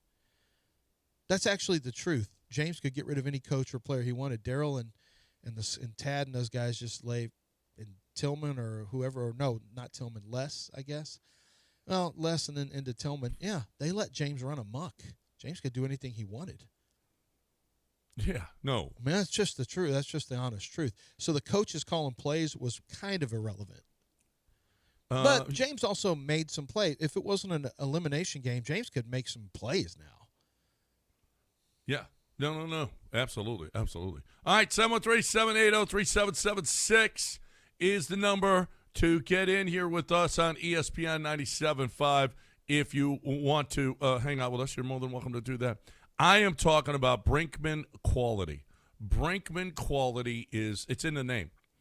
So you got a roof problem. All right, if you count on somebody, how about this? Somebody's going to knock on your door. If anyone knocks on your door and says, I want to get up on your roof, first of all, the insurance implications, I mean, what if they fall or whatever? It could be some kind of a scam in that way that they're going to, fall off of your roof and you're going to be paying forever. Can't be worse. And are they going to they knock on your door and they want to fix your roof, and then after it's all said and done, you pay them, they're gone. How about a company that's been around for 40, 50 years, all right? If you want somebody that you know is going to have accountability, it's Brinkman, okay? They've been here, done it forever. All right, Jason's dad, his granddad, all of them have been doing this. Metal roofs, solar roofs. They've got solar shingles now. It's way different, and it's unbelievable. It literally pays for itself. Whatever kind of roof damage that you have, siding damage that you have, they could do that as well. There's nothing that they haven't seen, and they'll stand behind all of their work. There's 100% financing available, free, no-obligation estimates. They take care of the insurance because they know the insurance game, been doing this for so long. 281-480-7663. If you haven't done anything about your roof in 5, 10, 15 years, you need to do something now. 281-480-ROOF, 281-480-7663, or Brinkman with 2 N's on the end, brinkmanquality.com.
It's John and Lance. On ESPN 97.5 and 97.9 HD2. Live from the Huntington Bank Studios, here's John Granado and Lance Zierlein. All right, welcome back. ESPN 97.5. We've been talking Rockets. We've been talking Astros. We've even talked some Masters. Let's talk a little Texans. Big article came out about what the future holds for the Texans. Timon, what's his first name? Mike Timon. Mike Timon. Mike Timon. He has the tickets. Yeah. He's got the tickets. You left your wallet, Rat. Yeah. Yeah, you can get tickets from him. To the to Sticks or any the of these good quality news concerts. is, yeah. I hope he doesn't get with Stacy again. That really ended poorly the last time. No. Yeah, that didn't end That ended right. very poorly. That didn't end great. Oh no, that was Mike Damone. Yeah, same thing. Oh no, way different. I thought guys. they wound up together at the end. No, they did not end up. No, the kid did. The younger guy. No, the kid didn't get her. He didn't? No, that's the misnomer about that movie. He didn't end up with Stacy? No, he winds up like driving away crying or whatever. No, you're thinking of Last American Virgin. I know. Okay, wait a minute. And they're playing James Ingram in the background. Yeah. And he's like, I gave her a necklace. She still picked the cool She guy. picked the guy that, Although there was a similar set of A circumstances. lot of those movies had very similar things going on. They did. Yeah, we were talking about, obviously, Mike Damone from... Mike Timon. Aaron Wilson did a long piece that you can find on Click 2 Houston about the future. And it is bright for the organization with Bridgeland. And he said they want to – the good news is they want to stay at NRG, and they just want to, refurbish it. That's what they want. They're looking for refurbished money. So, I don't think that there's any way that the Texans leave the city, but they do need they're going to need money. It'll be interesting to see how Houstonians respond to that and whether or not they're going to get that money to help make it up to date on what a stadium should be. They do have a quarterback that they said they won't talk about extending this offseason. They're not doing that. It doesn't look like they're going to do that anyway. But if it was Alex Smith, listen to this soundbite. Alex Smith asked about the top 4 quarterbacks, who he thinks the top 4 quarterbacks are in the NFL. I think the most fundamental quarterback in football. If you're a kid out there and you want to play quarterback, like this is who you should watch. C.J. Stroud. Really? Oh, man. I think he's insanely talented. I know he obviously had the crazy rookie year. Statistically hasn't been as good, but I think this guy's, man, he's so talented. I think Justin Herbert, fearless, super talented. I've been around a lot of quarterbacks in my day, man. Like, I've seen them all. This dude, I remember the first time I saw him, I was like, oh, my God. It's like when I saw Cam Newton. I'm right here in the Bay Area, man. I love watching Brock play. Phenomenal athlete, actually. I don't think he gets enough love for his athleticism. And then, again, there's so many talented guys in the league, I think, that are in that, like, whatever you want to call it, that next tier that are, like, playing at such a high level. Like what Matthew Stafford's doing. Oh, yeah, of course. Yeah. This guy obviously can make every throw in the book, but, like, man, I think he's throwing more touchdowns on designed rollouts than anybody in the league. Yeah, I didn't expect to hear C.J. Stroud. C.J., Brock Purdy. Man, if you're a young quarterback, crazy rookie year. It really wasn't crazy if you look at the stats. This is a good rookie year. We won it. We won it again. I did not expect, because his mechanics have actually but he does have good mechanics. His footwork has gotten a little, and I think that's tied to poise with he's kind of seeing ghosts a little bit when there's some pressure and sometimes when there's not as much pressure. I did not expect to hear C.J. Stroud at the top of the list. Like, kids, if you want to be a great quarterback, you do exactly what C.J. Stroud is doing. I didn't expect to hear somebody say that today. No. When I woke up, I was like, I wonder if a former NFL quarterback who looks like he had his leg bitten by a shark is going to tell me, I mean, shout out to him for the greatest comeback literally in the history of sport. Possibly. He started a game after having the worst injury in the history of football that someone came back from. I did not think Alex Smith or any NFL quarterback would say, you know who is actually incredible? C.J. Stroud. I didn't expect to hear that this morning. You did not expect that today. No, good job, Dale. Good job, John. That's not something I was expecting to hear. I'm feeling better about this. No, I saw that this weekend, and I said, I got to bring that to the show. Now, I did think I would hear something today about CJ's rookie year. I did think somebody at some point during the day, we gotta he did find say that. an apt comparison to this thing where we have to reference something that happened 3 years ago to punctuate or prop up a point we have about a player. We ignore the previous two, although he did mention it. But we point to that first Mike impression. Tyson. So we had some of that with Mike Tyson, where everyone lived off of Mike Tyson's former glory for a long time. Actually, longer than. You know, I don't remember, mostly because I wouldn't have cared. I'm not Keith, but how long were people talking about Carson Wentz's near MVP season before they stopped talking about it? Not as long, because they don't give you. It was maybe Eagles fans, because even the Eagles, it was a they second year, but then they won Super Bowl anyway with him being absent, so that kind of got overshadowed that he could have won the MVP possibly if he had stayed healthy.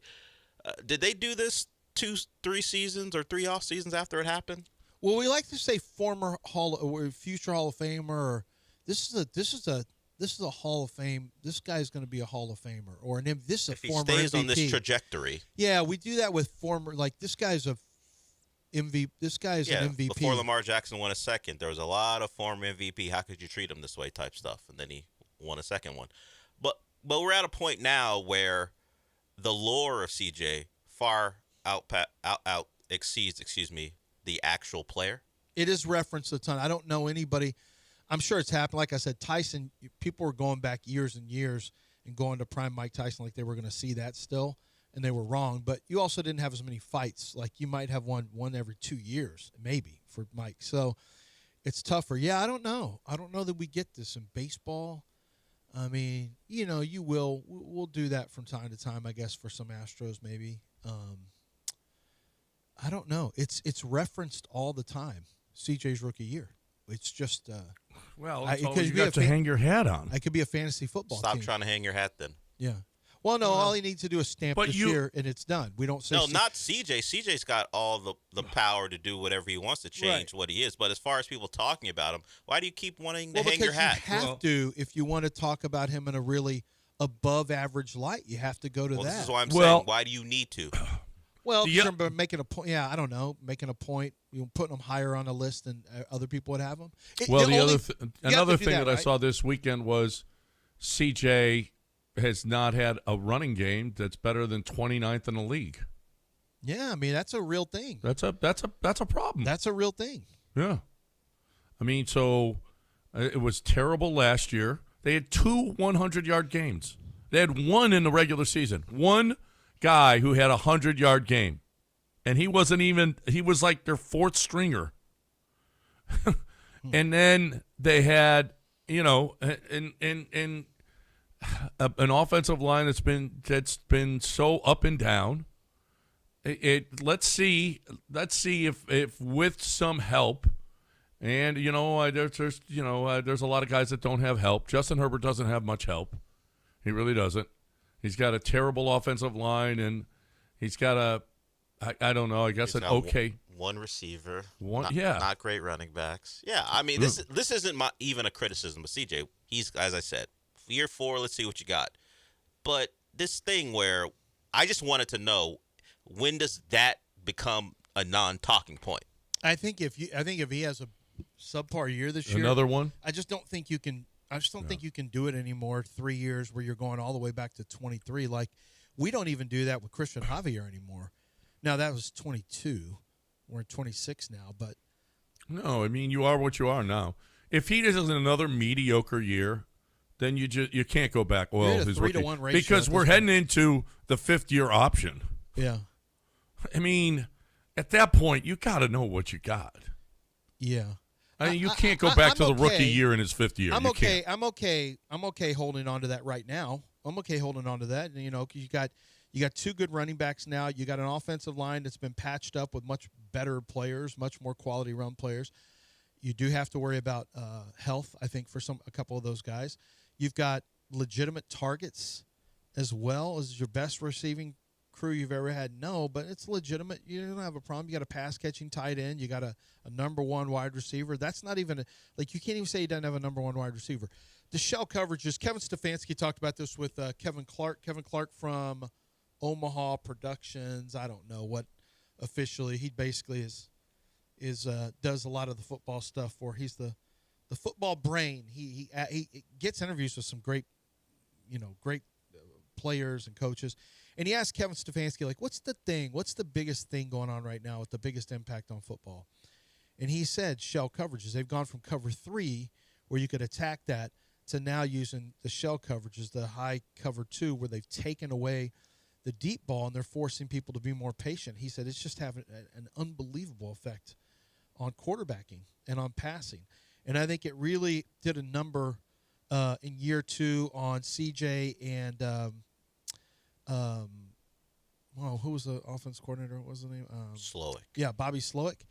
And then potentially, I don't know, I just think being a first-year play caller was probably tough for Nick Caley. But I think it has really had an impact on C.J. Stroud, who a lot of his game at Ohio State was going to vertical targets one-on-one. That's what Ohio State does. And then he had some of that success as a rookie, too. You had those levels concepts, and C.J. was able to get down the field with some of his throws. They've taken that away, not just from C.J., but from everybody. They've taken this. You can go look at the passing numbers are substantially down for quarterbacks across the league. And I think C.J. has had a harder time adjusting to intermediate passing and throwing into some different types of windows that require a little quicker processing, a little more anticipation, a little more courage. You got to have the courage, and what will happen is a quarterback just won't make a throw. Like, I'll see it on tape. There are throws that, for example, Garrett Nussmeier, the LSU quarterback, he's made so many mistakes in the middle of the field throwing into zone that he won't even, he'd rather just take a shot outside the numbers and just try to throw a bullet one-on-one to a receiver there than try to throw into an intermediate window, because he's just worried about throwing an interception. So there will be things that are open and he won't even look at. I think that becomes a problem with some of these quarterbacks too, is they just don't have the courage to make really the conviction. Decisiveness and conviction is probably a better word to make those throws. Yep.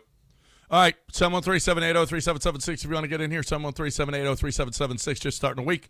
You got something that you want to talk about from the weekend, you're more than welcome. I want to talk about the Golden Nugget. Got a post, a tweet from a guy this weekend that went to the Golden Nugget. He was in the DraftKings Sportsbook watching all the games.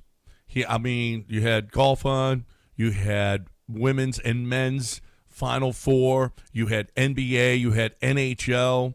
The overload in the DraftKings Sportsbook is just tremendous, And he said, well, I finally listened to John and Lance about this, and they were right. They were dead on about this. And we don't lie, okay? There's no lying here.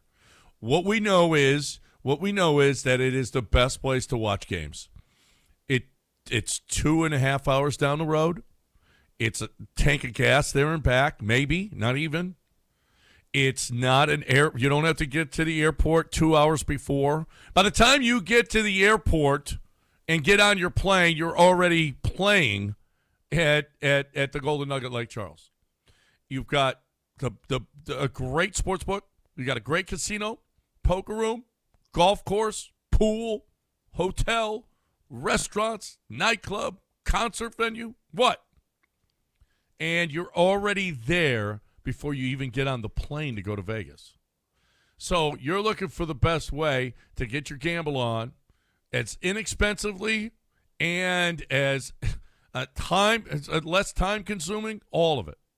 The Golden Nugget Lake Charles. GoldenNuggetLC.com. GoldenNuggetLC.com.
You're listening to John and Lance. Broadcasting live from the Huntington Bank Studios, here's John Granado and Lance Zierlein. All right, so tonight, national championship game. You got Michigan, who's just so dominant. What a bully. Holy crap. So good. And you got UConn, who we're all sick of. More proof and more reason why it should be anyone but Hurley. Forget about his actions, UConn's fans' actions. Look, I don't know how the Illinois people treated them before the game, but there's video of Illinois people coming down the escalator of shame as their team lost, and just a group of UConn fans serenading them with like some UConn song, giving them the finger as they're coming down the escalator. I don't know the dynamics of the UConn-Illinois stuff, but from what I saw, UConn fans, more reason to root against them. Anyone but Hurley. You hate UConn fans. One thing I've learned about you is trash. You hate UConn fans. Look, fan bases. The Northeast has some mean trash people. Across the country, Yeah. sure, but UConn fans, those sad Illinoisans. Is that how you call? Is that what they're called, Illinoisans? We call them millennials. Probably not the case. Illinois. They're coming down the escalator, upset, and no one's yelling, no one's talking. They're just in their sadness, and all they do is get welcomed by a cascade of UConn chants. Here's a finger for you. Here's a finger for you. Like, we weren't even saying anything. We were just wanting to get back to our cars and our hotel, and I got to deal with you. Okay, wait a minute. I know why it happened. Did you see the Illinois fans, the young choir, basically doing an a cappella song? I did see that. Can you pull that up and let John? Because I don't know if that's the reason that this I was would have happening. shot a finger at them if they had. As an Illinois fan, I would have, because why are you embarrassing us, number one, and number two, jinxing us? If you could pull that up and play it for John. John, did you I happen don't know. to see? I got to find it. It's going to take a little It bit. shouldn't take long. It should be an easy Google. Well, just say embarrassing Did you Illinois Google it to choir. see how fast you are Googling it? All right, hold on. Embarrassing Illinois is when I'm going to start. Embarrassing Illinois. That's how I'm going to put. Embarrassing Illinois. And fans react to Illinois' final game. Okay, well, maybe I need to go a little deeper. Perhaps. Song. Yeah. John, you got something while we're having Why this don't Google you off? play? Okay, so Dan Hurley is very extremely unlikable. I kind of like him more listening to his wife, because this is, I mean, I've heard this before. I've heard this before from coaches where I've been in a car with a coach and some other guys, and some other guys are screaming stuff out the window, and the coach says, does Nick Saban have to deal with this stuff? Is this stuff that I'm dealing with right now? Does Nick Saban have to deal with this? Well, I kind of like Dan Hurley's move here with his wife. Asked about, she was on with, was Jeremy Schaap? Was it Jeremy Schaap she was on with? I believe so. Yeah. Jeremy Schaap. And here is him asking her about Dan. Do something. He trips over the garbage. Take the garbage out. He doesn't take the garbage out? Does Jay Wright take the garbage out? That's the line I get. Retired. He must. That's what I get. When I leave to go to Jersey, if I'm not there for the night, he can't even order food on his phone. So He sounds useless. He's useless. He better do this job right, because other than that, forget about it. I like her. I do too. Although I wouldn't maybe if I married her, but I like her right now from this seat. Well, how about she told the story, he's got these holy beads. He can't order food on his phone. She was laying him out. He's got a wrist a holy bead. He got them from somewhere, holy beads. Right. And they keep falling apart. So she's got to take care of them. She said she goes to Home Depot or Hobby Lobby. She goes to Hobby Lobby, and she's got, there's more Hobby Lobby beads now than holy beads, but you don't care. Anyway, he's got to have it on for every game. She forgot it last game and had to run back to the hotel and then get a police escort to the game. Get busy, bee. Get busy, bee. That's a real thing. That's a real thing. I mean, he's obviously highly superstitious. Yeah. So that's a real thing. I could have seen that breaking the marriage up had he lost and she not gotten back with his thing. Yeah. The guy's pretty intense. Well, they started the game and then she got him the beads and they won the game. I am surprised at how technically illiterate so many men are.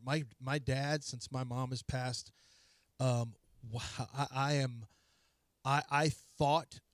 thought he was at least on a second grade level, and it is just not. It is not a thing. Turning on a stove was a FaceTime.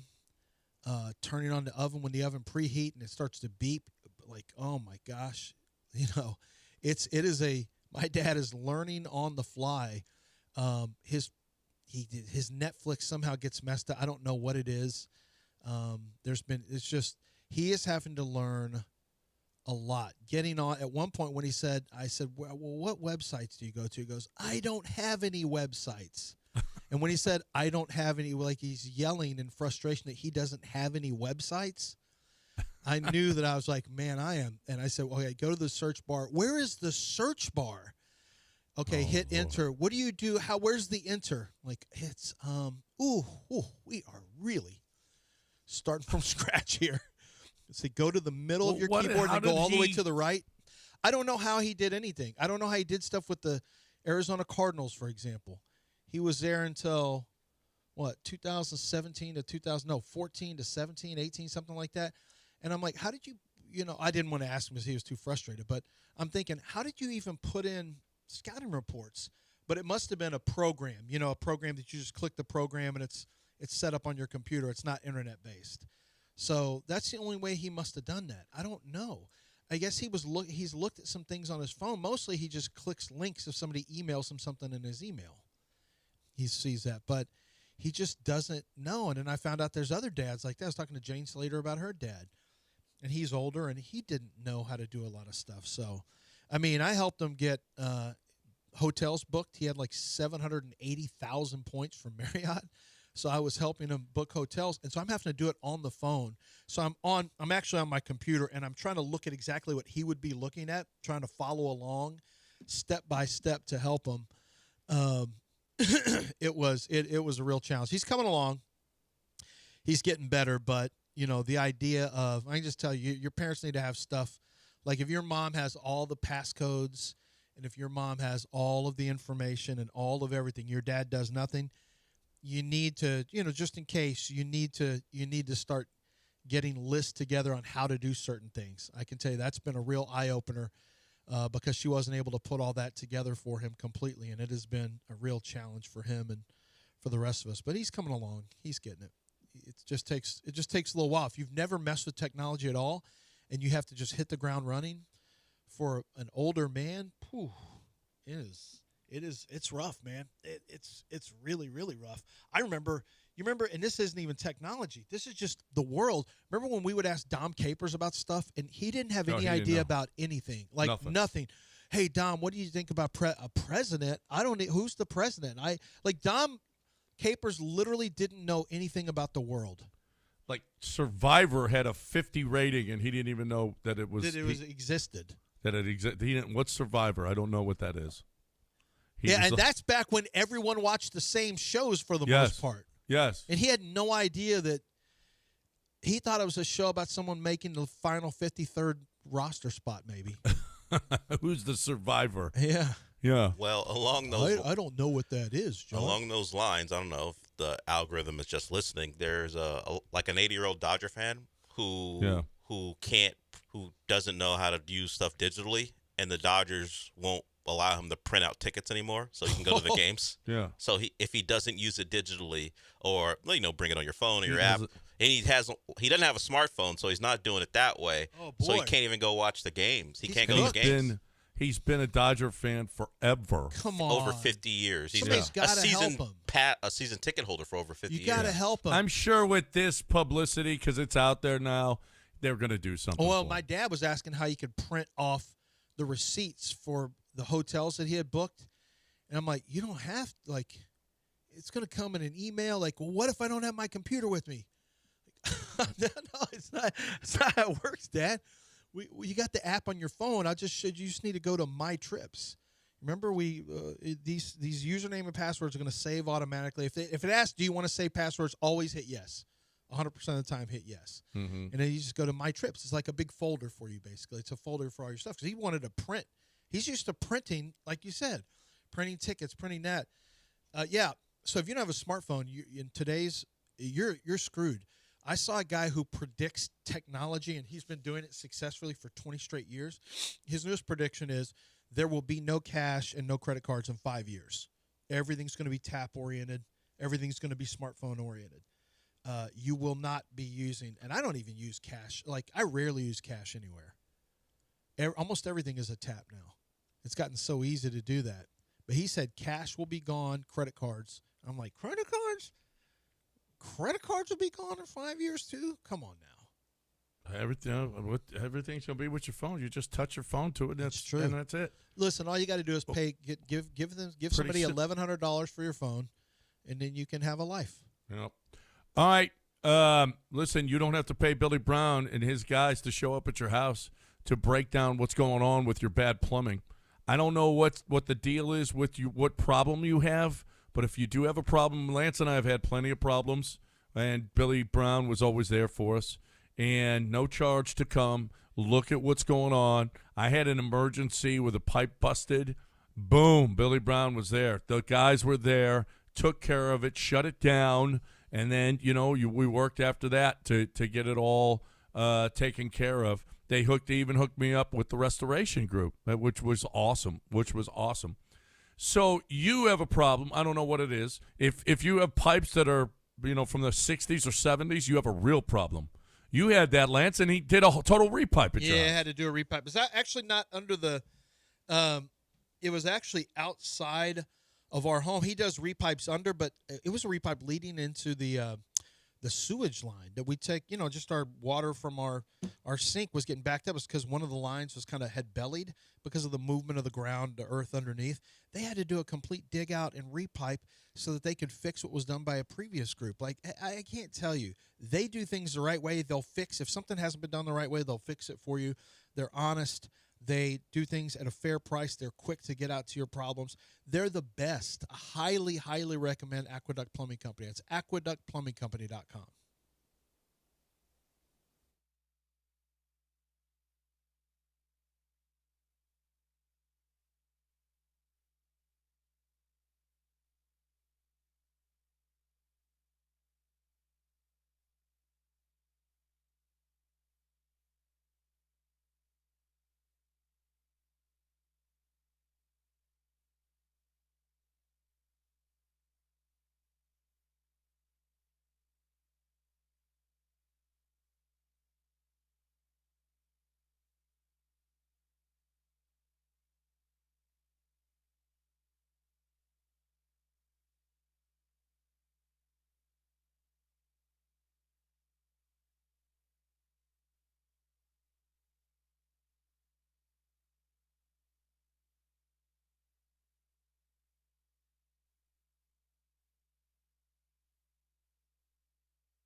All right.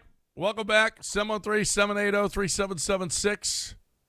If you want to get in, 713-780-3776 is the number to hang out with us. More than welcome to get in anything you want to talk about. Astros lose 2 out of 3 in Sacramento. They've been a pain in the ass last couple of years. They just are such a pain in the ass. Yeah. Playing in Sacramento is such a heckler for the Astros. Now, the offense still stayed vibrant. So that's, what I take from this, I am really concerned about some elements with the pitching. But Abreu, four outings, has given up 7 earned runs. An earned run in every single outing. It's terrible. Josh Hader, any new news on Josh Hader?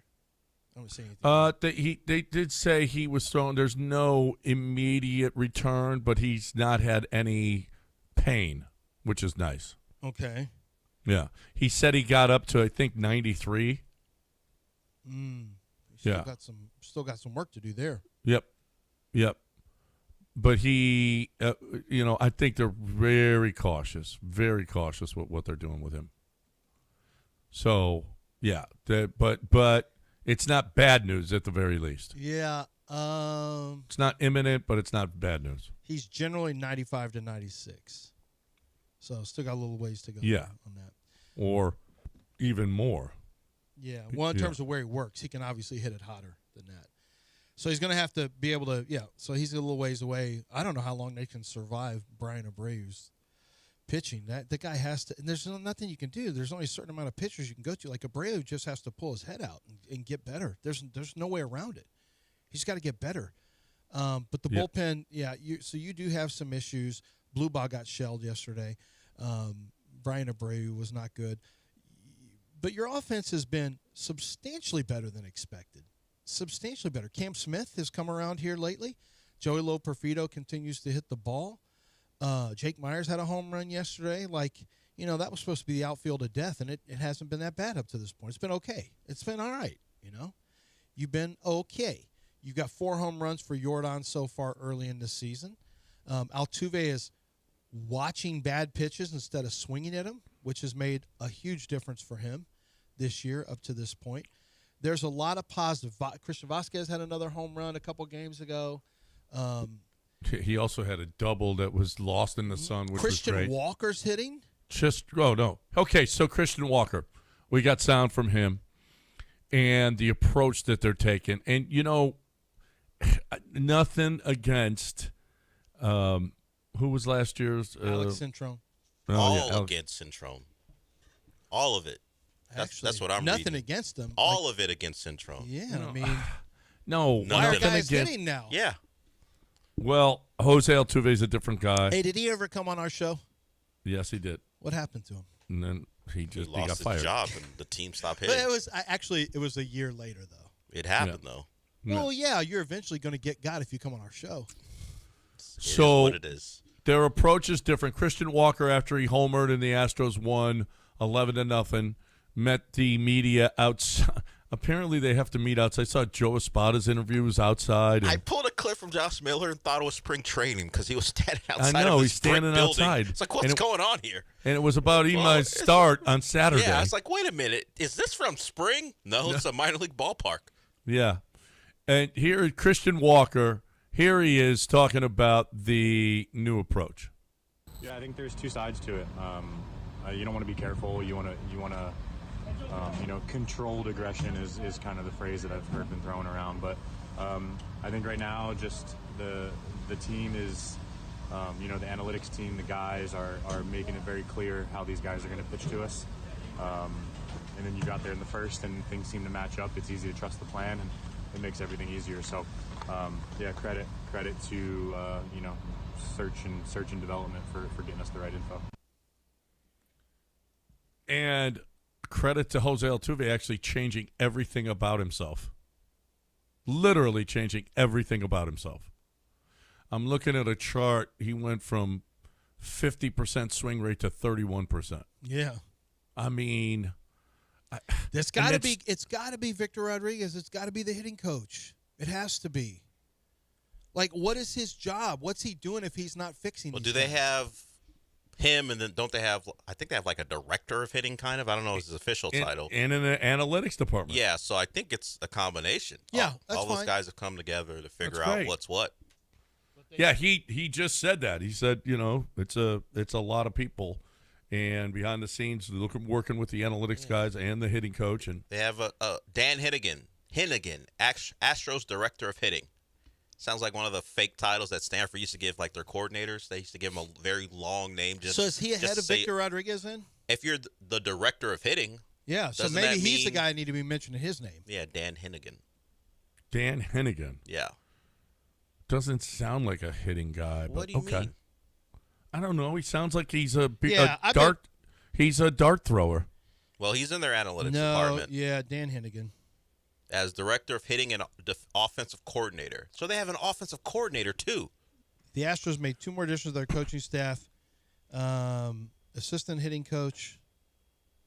They'll be working with Vic. So no, Victor's the guy, I think. The Astros made 2 more additions, naming Anthony Iapoce an assistant hitting coach and Dan Hennigan as director of hitting and offensive coordinator on Wednesday. They'll be working with Victor Rodriguez, who was hired last week as hitting coach. Yeah, this was. I don't know how the hell the chain of command is Yeah, for that that. story's from Brian McTaggart back in November. I don't know. He's what's- not in uniform. What's the hierarchy? If you're So Hennigan's not even in uniform, well, if though, you're Dell. the director of hitting, that sounds more official than hitting coach. I know it sounds more, but I don't think so because Rodriguez is there, boots on the ground. That's fine, but we know these organizations are. It says Rodriguez more will be than the that. team's main hitting coach.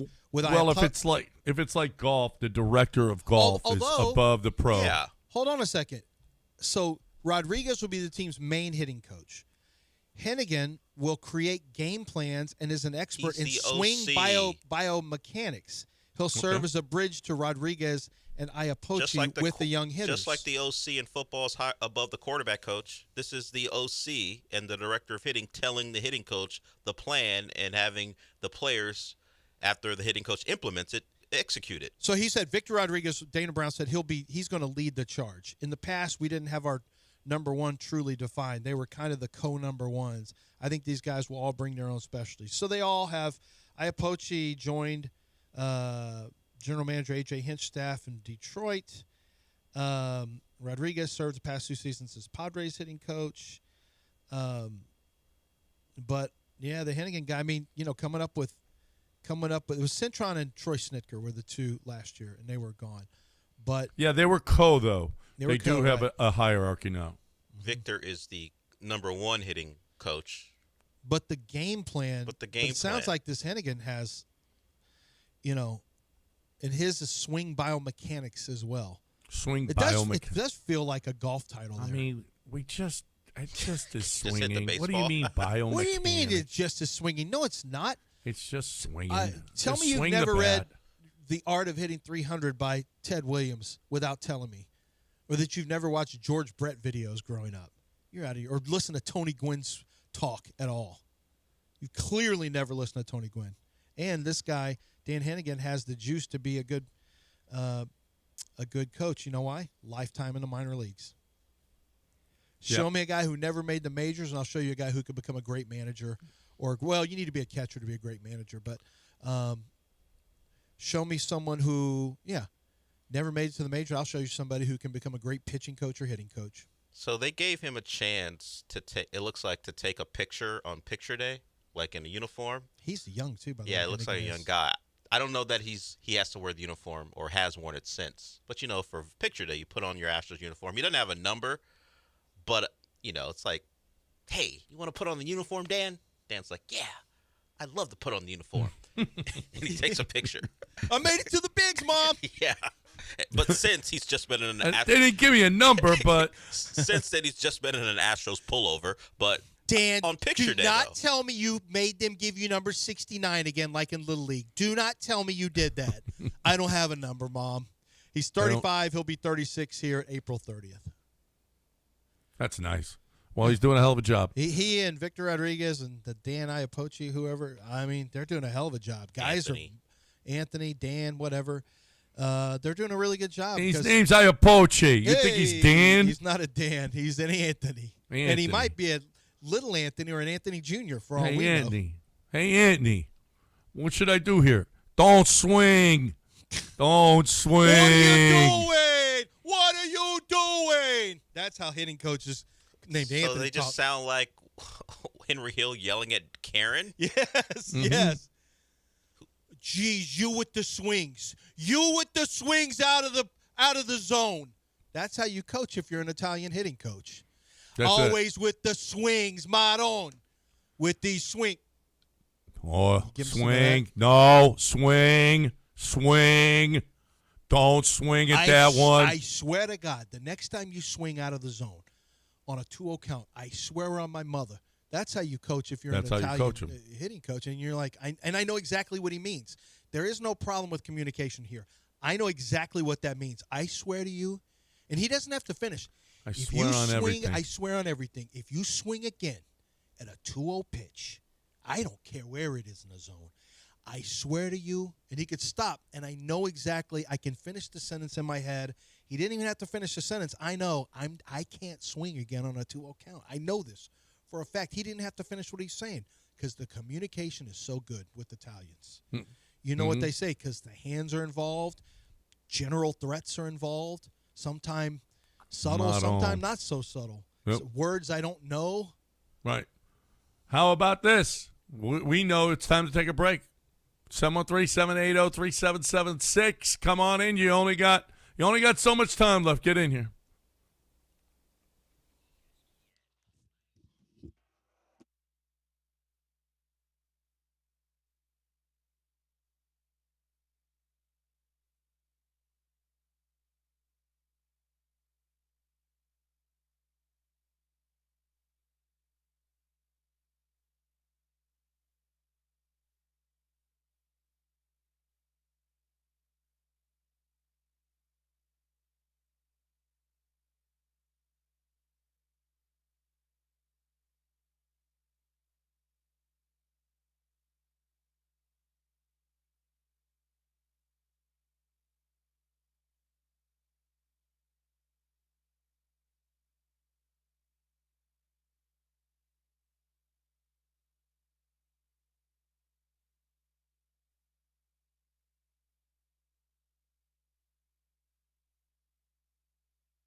John and Lance. On ESPN 97.5 and 97.9 HD2. Live from the Huntington Bank Studios, here's John Granado and Lance Zierlein. All right, welcome back. 713-780-3776. 713. Is this, Del, we still got, did you combine at any point here? Yes. How many we got left? To close out the hour, 8 o'clock hour. So we're actually early coming back than we, because this is 9:28. We got multiple segments. This isn't even the penultimate segment. Yeah, so we're way behind. No, we're early. We have 3 breaks left? Let me see. Yeah, I combined, so actually we're kind of just on time, to be honest. Yeah, we're right on time. We're just on time. Okay, so you only got 2. This is the penultimate. But it's going to be a long one. A long one. A very long break. Or segment, excuse me. Did we miss anything so far in this show? I think we've hit on. Okay, who you guys got tonight? We even mentioned Luka's going to. I got Michigan easy. You giving the 7? Yeah, I'm giving 10. You'll give as many as 10. Give as many as 10. Yeah, they're so good. I think they're gonna crush them. Mara is so tough. We'll see how Lendeborg is. I don't even know that they need him though. Quite frankly, holy crap, they're good. They're just unstoppable. I mean, it's crazy how good that team is. Mm-hmm. UConn has never lost a final. Yeah. So we got things colliding here.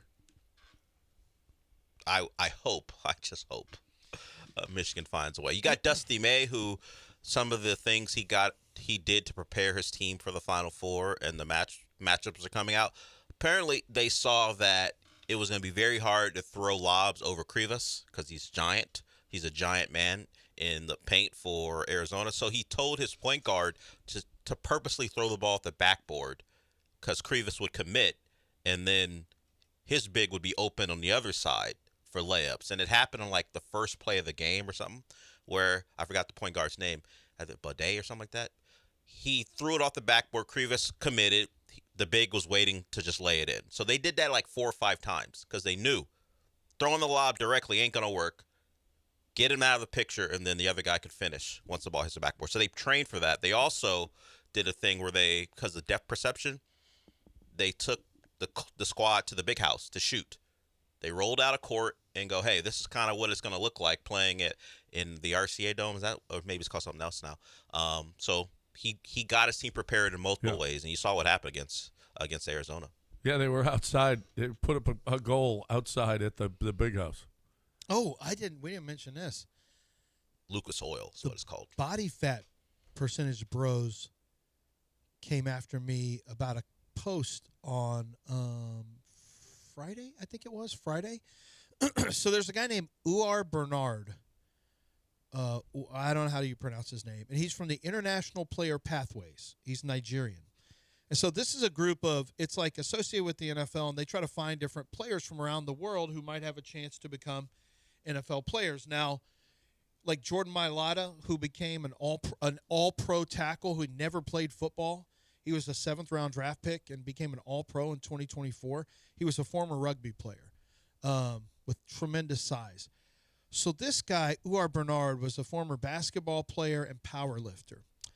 He is, no hyperbole here, the greatest combination of size and athletic testing that professional football has ever seen in all of their years.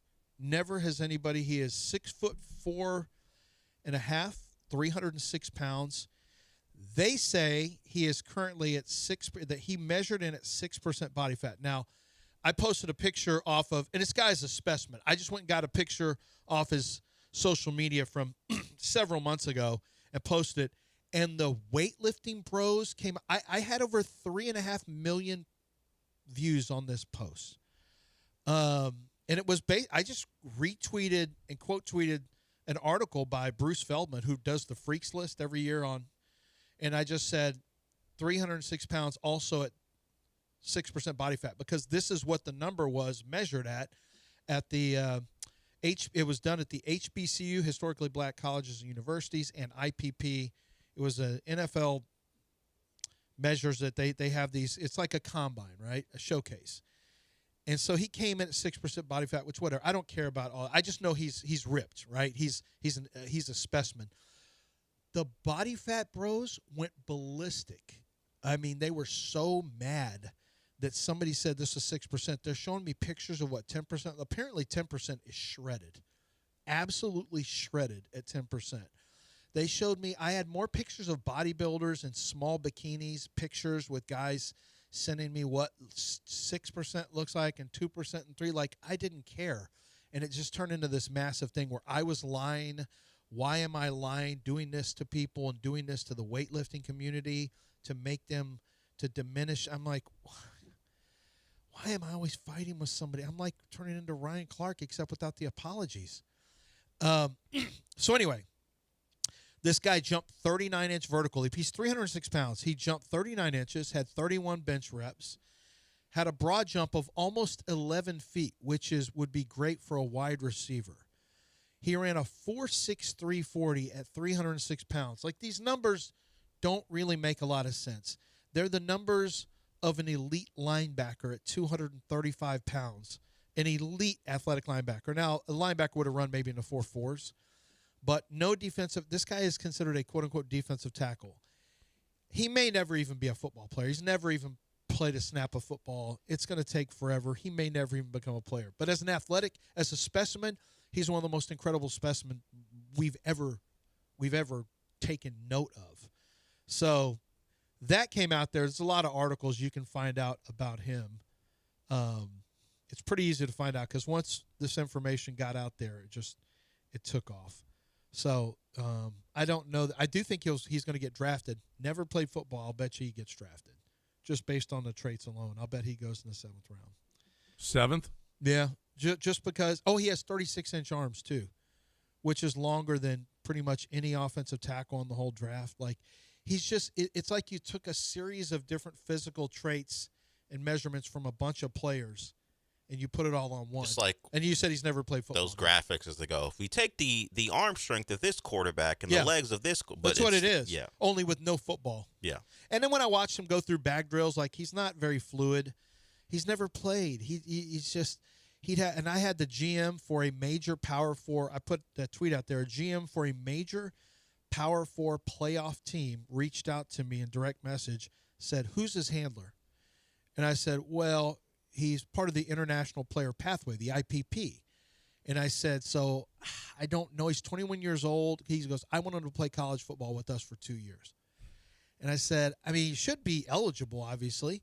I said, "I don't know if I think he's supposed to be drafted maybe, so I don't know, but I'll give you the phone number. If you send me your number, Coach, I'll pass it on to Mark Dolgarian over there at IPP, and he can call you." Because that would make the most sense for a guy like that. For all those guys like that would be to go play, go college football. Now, I did tell this guy, I said, "Coach, I'm just telling you, you're going to see how raw he is. I don't even think he could play for you for at least year 1 and maybe even 2 years. You're having to teach him from the ground floor up." He's like, "Don't care.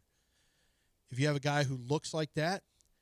Oh, yeah, you can teach him. An athlete like that, just let us get our hands on him. I said, "All right, I'll pass the number on, and you guys can see if you can get him." So I know at least one major college football team wants to get their hands on that kind of guy, which why wouldn't you, I guess? A Targaryen, did you say? He's Nigerian, but he. What if he was? What if he has a dragon? Features? He has features of a Targaryen, I suppose. What if he has a dragon? Wait, Targaryens were the white hairs, right? Right. What was Khal Drogo? He was a. No. What was Khal Drogo, Del? What were they called? Dothraki? Yeah. Dothraki. This guy looks more like a Dothraki. He does. Yeah. Which I would want in the trenches. I want a Dothraki. We had one, Steven Adams, and we were good. We had a literal Dothraki, and we were winning at a high rate. Yeah. He literally is Khal Drogo. Yeah. And that's when we won. Yeah. I think most people, if you have a Dothraki, you're usually going to be right in good shape. So it looks like Dylan Brooks is not going to play tomorrow night against the Rockets. That's a good thing. Rockets need to keep winning. Lakers keep losing. and you get the Lakers in the first round, maybe even it could work out with just 4 games left. You're 2 behind. There's a chance that you have home court even. But it looks like Denver's going to move into the 3-hole, Minnesota in the 6, and Rockets, Lakers 4 and 5, however that works out. The bad news is you get SGA in the second round. Well, I don't care. I'd rather have I just want to get past first round. So give me the Lakers with their top 2 scorers busted up, Austin Reeves and Luka not playing because they're not going to play. Give me that. Give me the easiest pathway possible. You just never know what's going to happen with SGA. All that falling down, maybe he breaks something. I'm not saying I want it to happen, but maybe it happens. Maybe they somehow get upset in the first round. Maybe. By who? The Clippers, if they get through the play. Actually, Clippers. I mean, Clippers would be the only choice, really. You'd rather not see Kawhi Leonard. You'd rather not see Kawhi, but I guess Clippers would be the natural choice. Yeah, I mean, you have beaten Oklahoma City before. It's not like you've never beaten them. You had them beat. If Kevin Durant makes a free throw, you had them beat this year. That was about 77 games ago. You had Steven Adams. They didn't have Jalen Williams. A lot of differences would be a part but of we a also series. Didn't have Dorian Finney-Smith at that time. And you find his presence a positive? We didn't have we still don't have him. Yep. I'm just saying, I don't know what he brings to the table off the bench in terms of his moral support. Maybe that was a big advantage. Now maybe part of the 6-win streak is – I think part of it has to do with him not playing that much. I think they're shooting the ball well. Yeah. Plays a also, big part is he of it playing too. that much? He never plays that much. Okay, and are they shooting it well now? But he was not I see playing a much. correlation. No, not really. He wasn't playing much before, and they weren't shooting the ball Do that you well. think he's shooting better than 30% from 3? Probably not. That's the reason you asked the question. But like Kevin Durant said, hey, Kevin, what's led to the streak in the improved offense? Oh, we're knocking down shots. Sometimes it's that simple. Yeah. Well, sure. and they're actually moving the ball. 30 or more assists in 6 consecutive games. I would say that does correlate with knocking shots down. You could tell me, does the ball movement seem more crisp because they're knocking down shots, or are they knocking down shots because the ball movement is more crisp? They're knocking down shots because the ball movement is more crisp. Kevin Durant said, when we knock down shots, our offense is pretty good. He's right about that. That's true. That's how it goes for everyone. But they're also getting better looks because they're actually moving the ball and not just going one-on-one, James Harden basketball. They're actually moving the ball, moving without the ball, setting screens, and getting good looks. I would imagine the coach, who's apparently one of the better ATO play callers in the league, that article was part of the Sound. When you talk to him, he doesn't seem to believe that there's that big of a difference. He goes, they're playing harder and we're knocking down shots. I don't know what is real and what isn't. I just know sometimes we see a team knock down shots and go, wow, they're playing much better. I think it all feeds into itself. When you knock down shots, you're willing to pass the ball more because guys are making shots. And right now, that's another game where they're over 40% from the floor. The volume wasn't up this time. I think they only shot like 29. They had been over 40% and shooting more than 40 3-pointers per game. So the streak has coincided with taking care of the ball. Their shooters are making shots, and that's how you get the 6 in a row. Even though it's a little troublesome that you almost blew the game last night, and the Bucks game got a little tight. But right now, if the one thing I will take from it, if they're just in the middle of a hot month, hopefully that keeps going in the playoffs. Because Lakers, healthy or not, whoever they're playing, if they're going to knock down shots, combined with how they play defense and get after you, maybe the trajectory for them is a little different than I thought. If they're going to keep shooting the ball as well as they have. Del, I found before we can't do this before we get to a break. I found it. I just emailed it to you. There are no bad words. I need you to play this song. I already found it. This is how slow you are. Okay. Play, John, this is the song you didn't hear. These are Illinois fans who are just pumped to be in the Final Four. I want to paint the picture. It's about 12 guys, not 14 guys. It's a cappella group. They're singing a cappella. Not a lot of rhythm. They're also doing a little bit of a dance. And they're called extension chords. is their name, and chords is CHORDS, as in musical chords. Gotcha. And I want you to listen to this and just tell me. A lot of people said had they heard this in advance, they would have put all of their money on UConn as fast as they could. Gotcha. 1, 2, 3. Bow, bow. Winning now, we all love our university. Winning now, there's Bubblecorn as far as the eye can see. Yeah, well, basketball's a switch. We're gonna make UConn our victims of friendly competition. Just one school that's good enough for me. Yeah, me. And it's time we get some R-E-S-P-E. Singing I love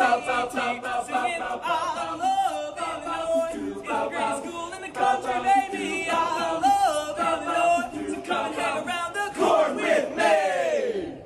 It's a banger.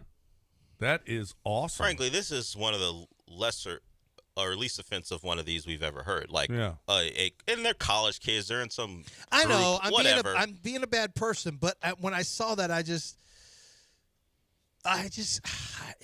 want me to find a UConn rap song that bothers you more? I would have taken a chance on losing my job. It's not even close to the Padres song. Well, no. I didn't say it was bad. I didn't say they couldn't sing at all. They're literally an a cappella group out of Illinois called the Extension Chords. All right. And I love Illinois. If you saw it, it would also add a little layer to it. I'm glad I didn't see it. But it was a banger. There's no question. How many times do you think they've seen, not Glee, what is that, what's that song with your girl, the little white girl who's milky white with the black hair? What? You know what I'm talking about. No, I don't. Yeah, where they sing a cappella and they're the busy bees or whatever. They challenge other girls. And are you talking about Pitch Perfect? That the movie you're talking about? Was that what it's called? I don't know. I'm trying to find something that fits what we're talking about. I think that's it. And then there's Pitch Perfect too. I miss Glee. I missed them. Who is Can't help you. Oh, Dell's got a little girlfriend who's in. Yeah, it is Pitch Perfect. I don't have a little girlfriend. Yeah, Anna Kendrick is your little what? sweetheart. Why are you putting Anna Kendrick? I've Her and Rebel Wilson. I've never mentioned Anna Kendrick on the show ever. Rebel Wilson, later. What? Why are we? What are you talking about? Yeah. So as soon, how many times do you think those guys? You and Anna Kendrick are a thing? Yeah. No. Matter of fact, her. we're not a thing. No. I don't know They're what not he's talking about. They're not a thing.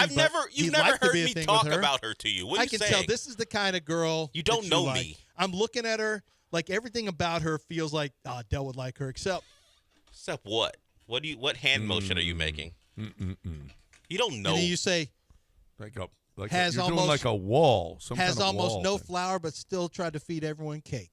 I don't know what you're saying here. Okay. One thing we haven't talked about is in a game that had 22 runs and 8,000 hits, 2 defensive plays. Joey Loperfido, his sliding catch, diving catch, and double up, and Jose Altuve's play that saved the game. Brian Abreu could have lost it in the 9th, but Jose Altuve said, we'll let you lose it in the 10th. Jose Altuve, behind second base, diving, throwing home to Yainer Diaz to get the out at the plate was one of the best plays that you'll see. It should be a play of the week. Should be play. Joe Adell might get it. What are we talking about? Joe Adell might get it. 3 home run saving catch. But Altuve, a left fielder doing that at second base? Yeah, but his didn't even save the game. It saved the game. The team lost because Abreu still exists. Adell. Well, he extended the game. Yes, he did extend the game.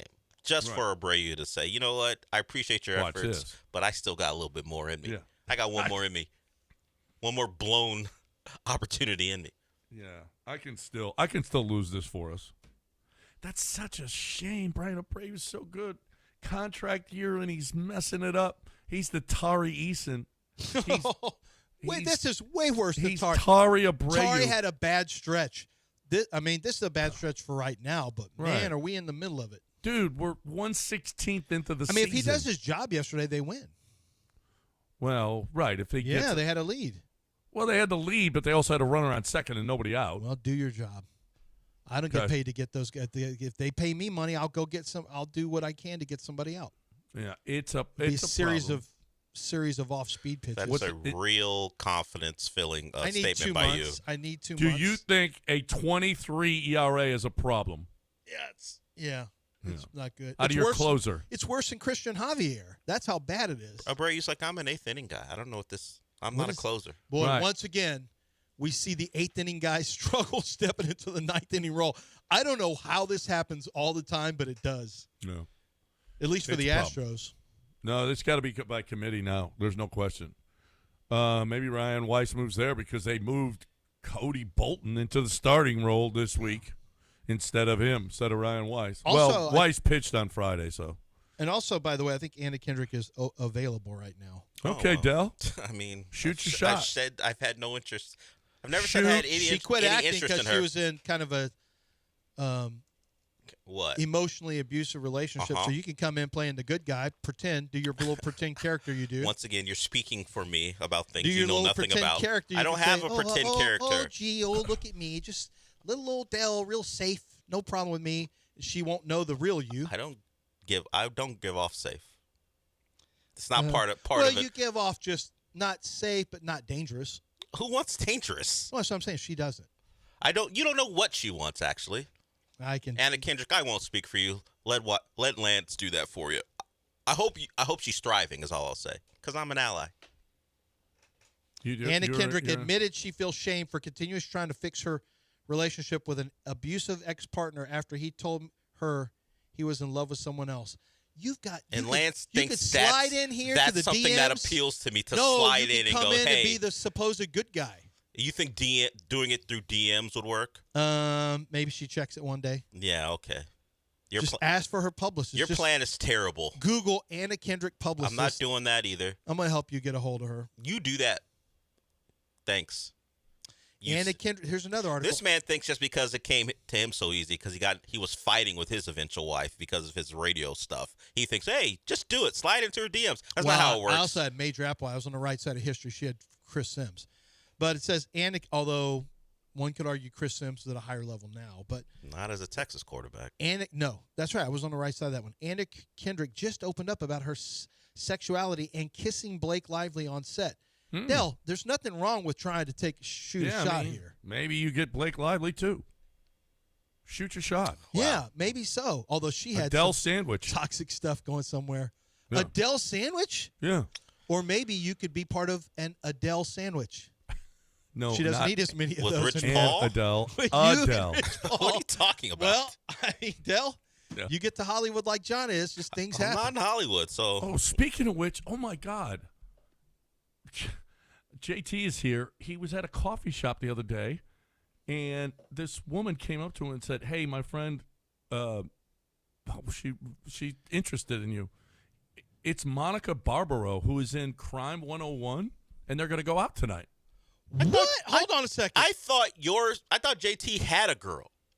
No, not anymore. Oh, so he's going out with Monica Barbaro? Now wait a minute. Yeah. She's got some age. She's got some years on him. I like it, JT. Yeah. She's nominated for an actor award for best actress I in a just watched supporting her role. in Crime 101. What is that? What you is just that saw? show? How was it? It's fine. It's all right. What is It's that all right. show? It's a movie on Prime right now. It was in theaters, but now it's on Prime. Uh-oh. I just Googled this. Does Monica Barbaro have a partner? Yes. Known for Top Gun Maverick. Oh, she has been in a reported relationship with actor Andrew Garfield. She's literally going out with a guy who invented Facebook, guys. She's with Andrew Garfield? Since 2025, the couple's been spotted together on numerous occasions, including Wimbledon in July 25. Wait a minute. Hold on a second. Are you sure it's Monica Barbaro? It might not be her. Yeah, she's in the movie. Hold on. She's in the movie, so JT might be with Is someone she of else. Latina heritage, born and raised in California? She's of mixed descent. The mother, who is Mexican, German, and She's from Nicaraguan. where? That's my jam. She's from California, born and raised. And a father of Italian descent. She's spoken about. She's from San Francisco. Or at least born there. So he's going out. He potentially could be going out with someone from the movie. It may not be Monica Barbaro, though. I think it is. Do you know what she looks? Did the woman who I'll is ask going her. out with JT I'll text approach? you And guys. did you see her? I didn't see her. No, I didn't see her. Because there are a lot We of talked to her yesterday, and you talked to her. Huh? You talked to her, or did JT? No, he did. Huh. This is a developing story, everybody. So, as of March 26th, Did they break up? Andrew Garfield and Monica have not formally confirmed a breakup, but their relationship is reportedly experiencing major roadblocks after a tall, strapping former quarterback okay. was seen in a coffee shop. It says here, it does say that, but the relationship was reportedly experiencing major roadblocks and complex issues after being romantically linked. So JT, I firmly, and anyway, she's stepping out. You know what? Whatever you're thinking. This is your chance, So, John, JT. the setup is that if it is Monica Barbara or think another it is. actress in the movie, they sent their friend over? Well, so that the friend was could be getting they were punked. sitting together in the coffee shop, from and the friend came Anthony over and said Davis. he had heard her say she was married and she was talking about her husband, and the friend came over and said, hey, my friend was interested, and he was like, okay, give me a number, and they talked yesterday, and they're going out tonight. And he's got to go somewhere he said where he could watch the game though. Wait. This is great. A previous report described Garfield as haunted by guilt and regret following the breakup of him with another actress or whatever. The way Andrew's acting with Monica is the same way he acted with Emma. This is history repeating itself. So if things go south between him and Monica, he's got no one to blame but himself. This is definitely right. It's her. Oh, sure. Whatever. Tell him don't to lead with all the God stuff. But logistically, in this scenario, let's just see what happens first, because we don't know what she's in California, John. You don't know how that's going to go. JT's staying with you for a little bit, just hanging out, visiting his dad. Don't lead with all the God stuff. Is he planning the date or is she planning the date? I don't know. I have no idea. Because there's a level that Monica Barbaro might be expecting. Can JT reach that level as far as the date is concerned? Well, if she's planning it, she should have to pay for everything. I'm asking. This is why I'm asking questions. Can he? I'm talking about financially. Well, she better. If she wants to go out nice, she better start. That's what I'm saying. JT's going to take that potential burden on himself? No, but she's not going to expect that. I don't know what she's going to expect. You don't know her. Better take Wendy's credit card. Wait. Did she reach out via a friend, or is the friend just trying to set the two of them up?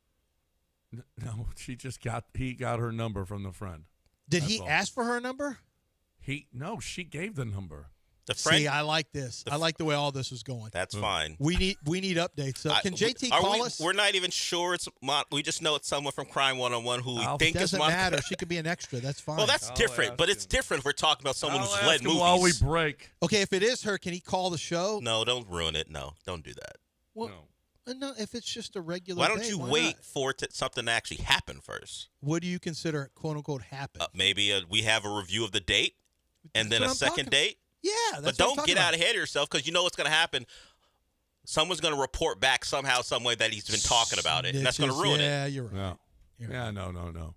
Well, he's got to. Our listeners are pretty She's good, got to know what she's getting into. That's How would she know?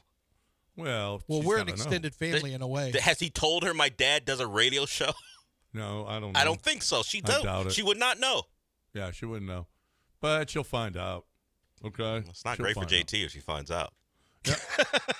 All right, we got a break. News of the Weird next. Don't go anywhere.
I was going to the toilet 100 times a day.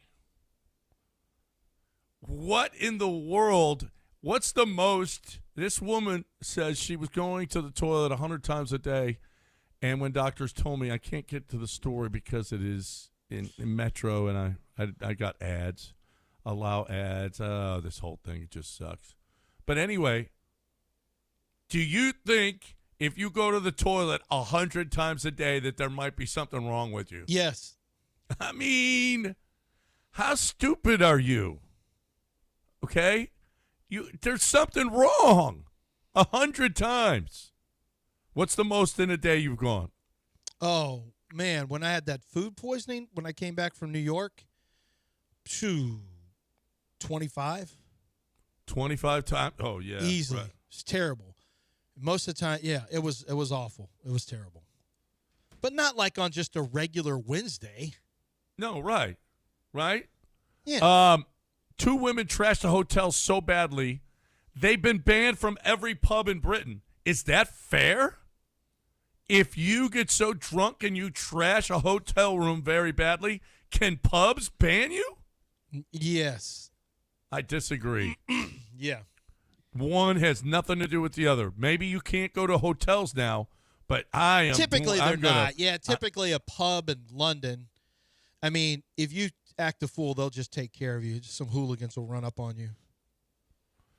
I'm sorry, but you cannot ban me from pubs. Well, don't okay, tear first up. of all, there's are you a nothing hotel worse crusher? other than cart path only. Other than cart path only, there's nothing worse than getting banned from where you can get alcohol. All right?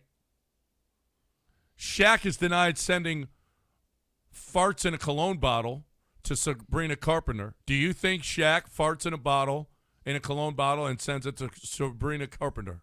No. I don't You think don't? he does, no. I think he might. I think he might. I don't think he does. I think that sounds like fun. So how do you see him getting this all done? Do you think he holds up the bottle right to the orifice and farts into it? Or does Yeah, he well, how else you or gonna does do he it? fort into the air and just allow it to waft grab into the it? bottle? How do you think that goes down? Oh, Since you no, he believe fi- Shaq he- would do it. Holds it right to it. No. And Shaq's doing that and sending it to a woman. Yeah. You think Shaq's doing that? Well, yeah. I mean, if it works. What works? If Shaq it doesn't works. want to be with Sabrina Carpenter. Well, I don't know about that. I just don't know that he She's will believe. wee. I don't know if that matters to him. You don't either. I just don't know whether he believes that's a way to go about now, if getting he her. thinks that's a way he can, like, Did she send him a DM and saying, "I really love NBA legends farts in the bottle"? he just wants to, like, play a prank on her. Or But he also well, said I maybe, didn't do, or he said I maybe- didn't do it.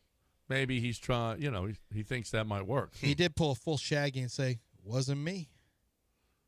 Yep. He said, "That ain't me. That ain't me, brother." I'm gonna go Shaq.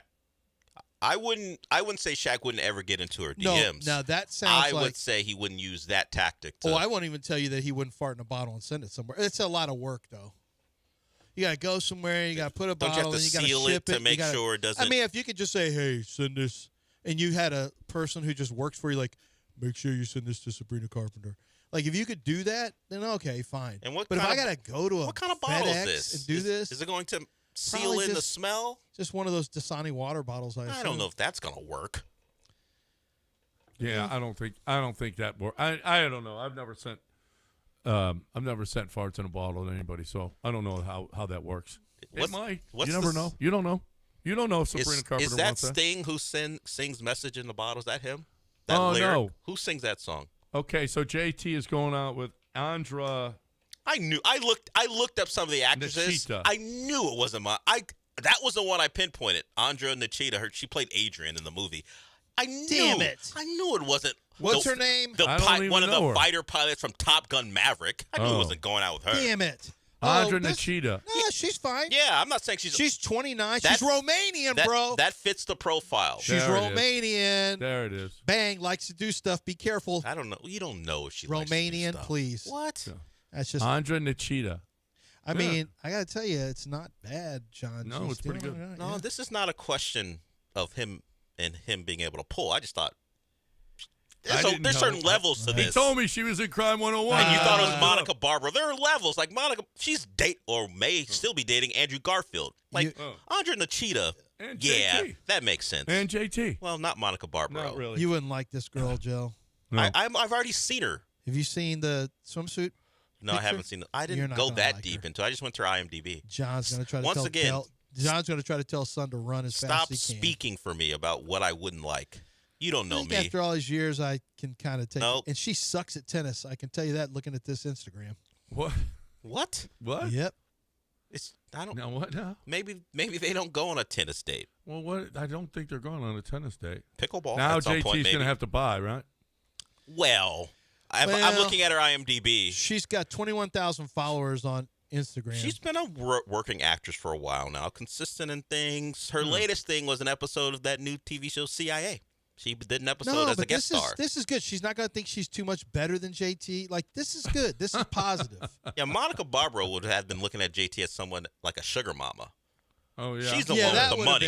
That would have been good. I don't know any of them. I know. Just thought I saw a girl on No, there. this would have been good. This makes sense. It makes sense, but this is a good, and she's Romanian. There's a lot of positives nice. here. Yeah. All right. And Hey, she's probably I'm gonna do very some more nice, too. research. Hey, don't forget, we're at East River 9 on Friday, everybody. I'll Kick be her out there. of the country, though, Dale. I'll be there. Is that You why guys- she's with JT? So she can stay? Anchor husband. Can we get married next week? Ooh, this is fast. This is really fast. Hey, we got the occasional invitational coming up April 29th at Sterling Country Club. Early bird registration now open until the 12th.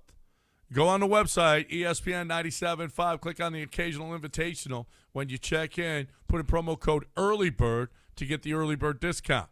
A full day of golf, drinks, lunch provided by Brown Bag, deli, and dinner from Valencia's. What? Prizes for our top teams as well. Sign up now at ESPN 975. Occasional invitational. Put in promo code EARLYBIRD. We're done.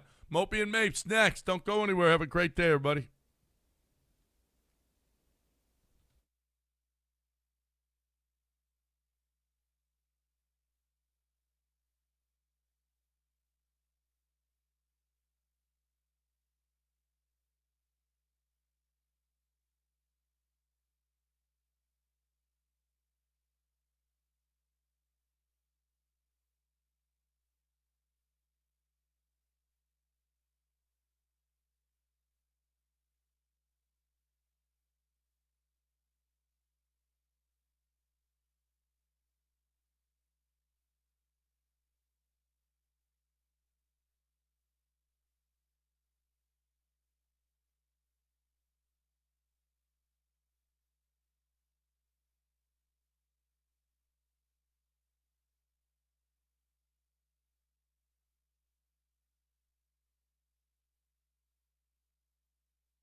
So this may be the latest we've ever started this show. Multiple factors. The biggest one, besides the lack of professionalism for John and Lance, is the fact that we had to solve a mystery. And frankly, even after an entire weekend of sports, the conversation that's revolving around JT and his potential date is far more interesting to me than honestly anything that happened. Mostly because it's somewhat of a brush with fame. I mean, I have to now go relook at Crime 101 to figure out who this woman is who was in this movie. She may have been cut out of the movie. I don't remember her in this movie, so I got to go watch. But that was the end of John and Lance, and we begin this show, let's just say later than normal. Let's just put it that way. A game that went on very late last night was Rockets-Warriors, and at the end of the day, the Rockets get a win. It was the return of Steph Curry because, of course, it would be the return of Steph Curry after he missed a considerable amount of time. He came off the bench. He didn't play the heavy minutes he normally play. He played enough. He played enough to be in the game when the Rockets had a chance to lose a game that they led by a substantial amount going into the fourth quarter. It had been before this recent run kind of what we expected from the Rockets, to take a lead until the fourth and find a way to lose it. They were down until their final offensive possession, where Alperen Şengün got a good look thanks to Kevin Durant and the attention Kevin Durant gets. Nice play drawn up by Ime Udoka leads to Alperen Şengün bucket because the Warriors don't have a lot of size, period. Certainly not a lot of functional size, and they weren't playing with it out on the court in the final possession. That's why Pods, who was a point of conversation because of how Draymond reacted to something that happened on the next possession. He was the guy who had to defend Alperen when the double was sent at Şengün.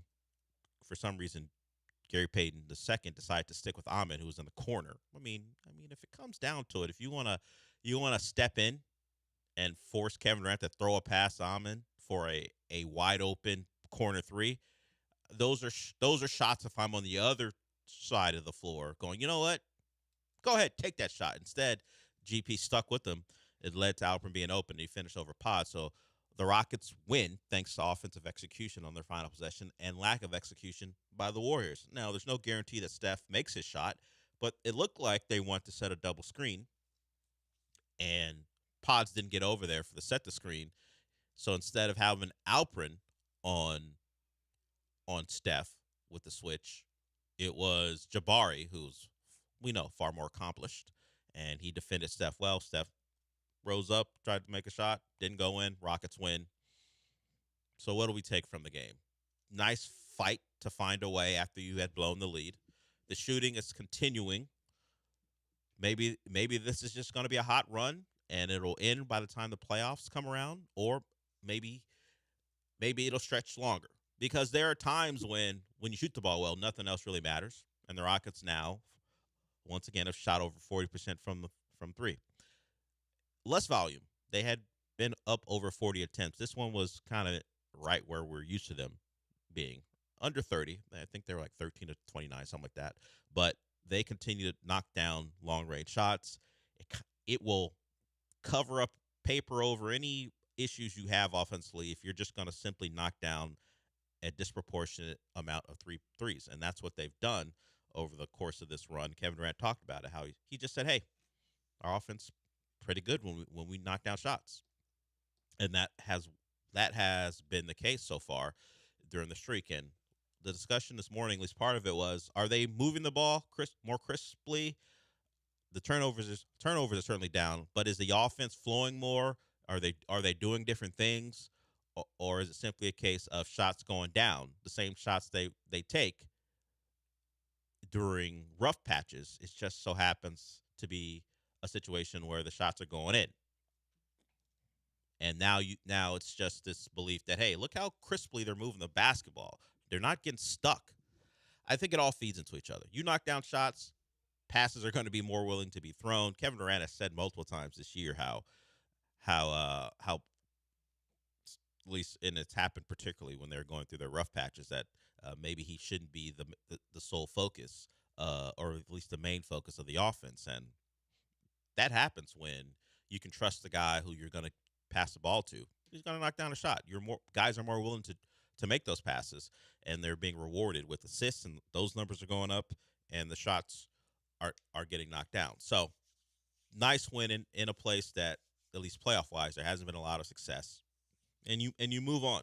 And now you take a look at the standings, and you see that there's a real opportunity because of what's happening with the Los Angeles Lakers. Austin Reeves out for a significant amount of time. Luka turns out, J.J. Redick playing him when he was already hobbling. Not a great idea, even if the doctors cleared him. Now he's flying away from the Los Angeles Lakers doctors to Europe to see if there's I won't even call it experimental. It may just be something that's regular over there, but because we don't do it here, it's being looked at as something that's special.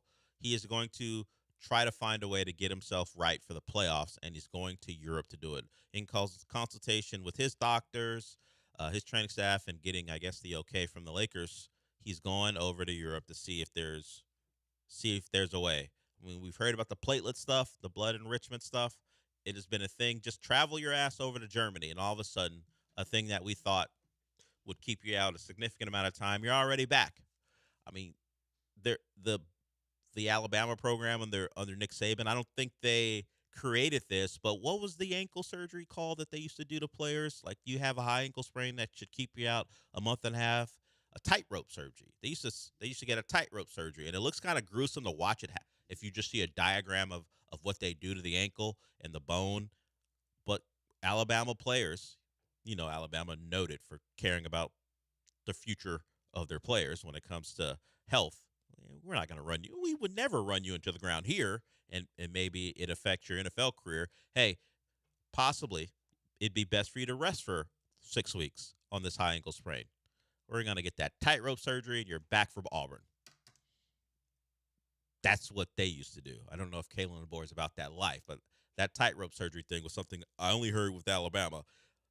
Luka's doesn't need a tightrope surgery. He's got a hamstring issue, but looks like he's going to try to find his way to get back for the playoffs.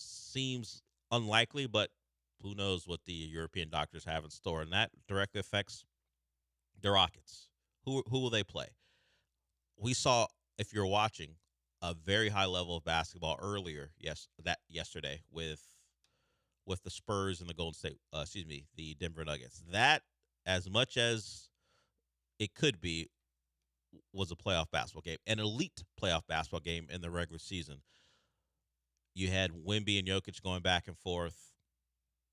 Aaron Gordon doing what he could against Wemby late, forcing some tough shots, and eventually the Nuggets, which you should be very fearful of when it comes to late game execution. Their late game execution continued to give them good shots, and they found a way to beat that Spurs team. If you got a choice, the easy choice is, particularly now, there was some question when Luka was in his run, scoring the basketball, who would you rather face? There's no question now. Find a way to get into that 4-5, whether you're the home team, whether you have home court or you have to start in LA. Find a way. The hope is LeBron can't find a way to get the Lakers a couple wins to stave off the Nuggets. Hopefully the Nuggets play it all the way through. We'll see how they attack the final couple games, because that will be in question. How do these teams go about it? Do they care about seeding enough? When you're the Nuggets, are you so fearful of OKC that you try to stay out of 4-5? You really go for 3 when you know the Spurs would be your opponent anyway if you make it out of the first round. So the hope is that you get a hobbled Lakers team. So if you're the Nuggets, do you try to get the 3, or do you stay? You have to keep the Rockets, and you're far enough ahead of the Rockets, you think, that they won't catch you. If you're the Nuggets, why would you want to get out of the 4-5? I know we're looking at it from our perspective and who's doing what and how you're going to catch the Lakers. If I'm the Nuggets, I'm doing the thing like I'm a teammate in F1. I'm shielding you from catching them, and I don't want to do enough to surpass them where you get to play them. Last 2 games of the season for the Nuggets, against the Thunder, at the Spurs, probably won't have the Thunder and Spurs won't have anything to play for, so that might be the classic, or like a rare 2 good teams who are not trying, are both playing game that's an affront to basketball, where it's like, what if Bruce Brown was the best player on the Nuggets? Tonight we find out. Christian Brown and Bruce Brown going at it. The Brown Bros, spelled differently, but let's see if we can both get the 35 points. So the Rockets schedule, they have the Suns. Dylan Brooks is back. We'll see if he plays in he's a game time decision. Because they're managing him as he's coming back, but game time decision, not injury related. That is tomorrow's game, so we'll see if he plays. Didn't he have a technical issue? Is that what that's being looked at? So maybe that is what it is. Yeah, he does face a suspension due to his 18th technical foul. So maybe they're appealing, and we'll see if he gets suspended or not. But it looks like he is going to be unavailable, so they won't have him. I saw him staring down Benny the Bull, or he just was doing his normal routine, and then Benny the Bulls mascot, was mocking him, and so it looked like that. But so they beat the Bulls. We'll see if he's available against the Rockets. The Rockets trying to get to 50 wins on the season. So it's complicated, but the gist of it is you hope to see the Lakers because of all the injury issues that they're facing. But the Nuggets certainly feel the same way. Yeah. Like if the Rockets win out, there's not a lot the Nuggets can do to keep a Lakers matchup from happening for the Rockets. The Lakers would have to take care of it by winning games that we don't suspect that they would win. Because it's just how it'll play out. That even if the Nuggets are trying to manipulate things, you can't control what the Lakers are doing because you don't play them. So the jockeying will be interesting. But I think anyone who's in that 3-4-5 range wants to find a way to play. Play the Lakers. I'm sure the Wolves are like, hey, we'll stay at 6 if the Lakers want to stay at 3. The Wolves can't really catch the Rockets. It's not out of the realm of possibility, but it's unlikely, particularly if Anthony Edwards is going to miss more time. He didn't play in their loss to the Hornets last night. Hornets continue to win games.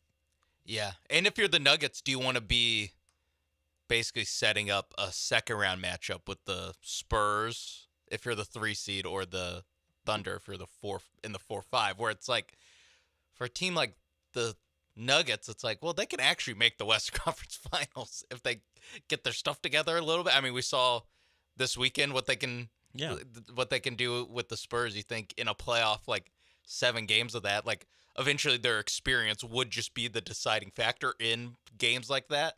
So it's like, how much do you want to overthink us? Because it's not like the 6 seed, which looks like it'll be the Wolves.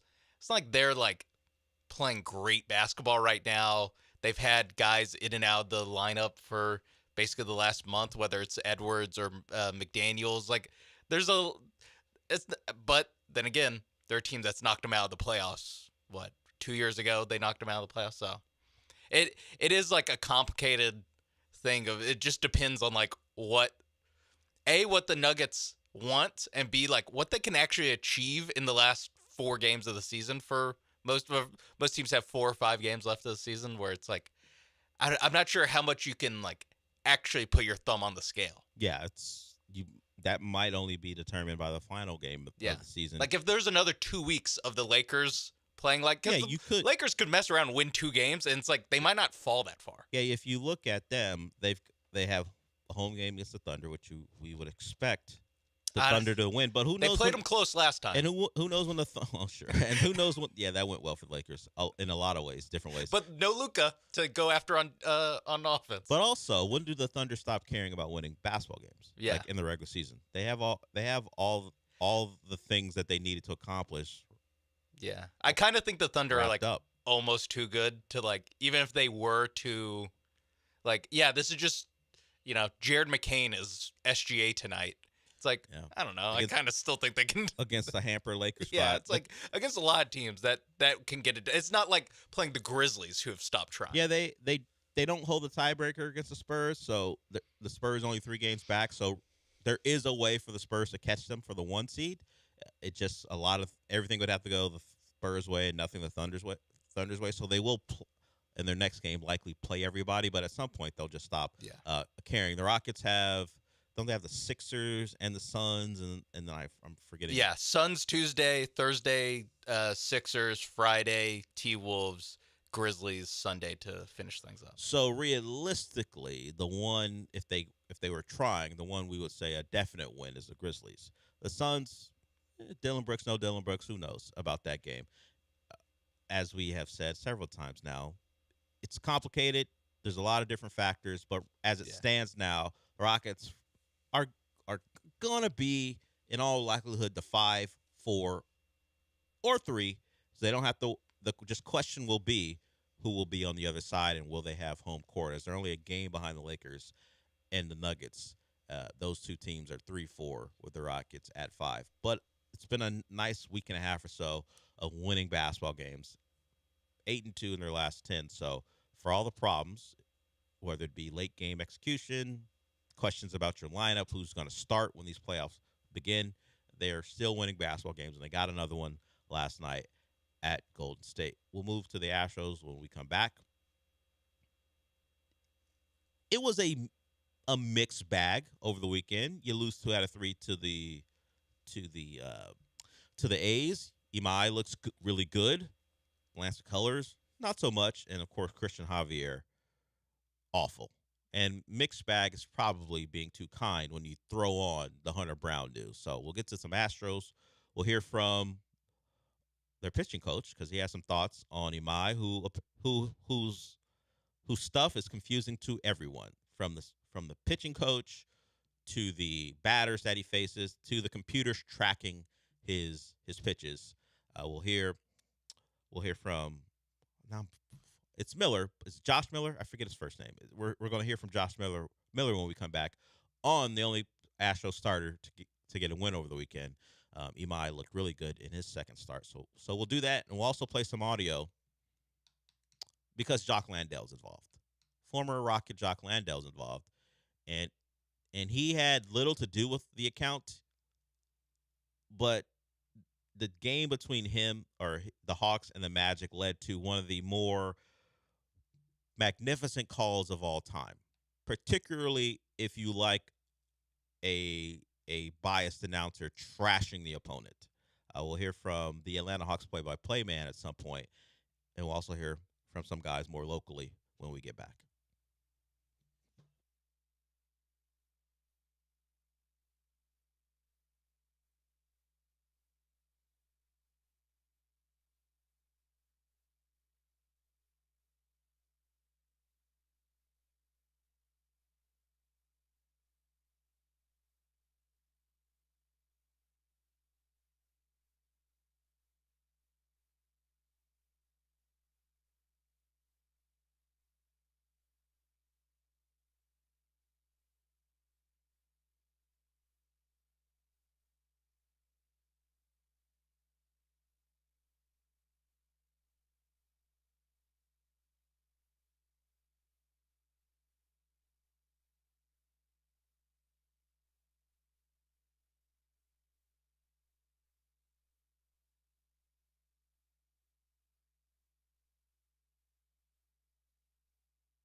This is the Del Olalea Show. On ESPN 97.5 and 97.9 HD2. Live from the Huntington Bank Studios, here's Del Olalea.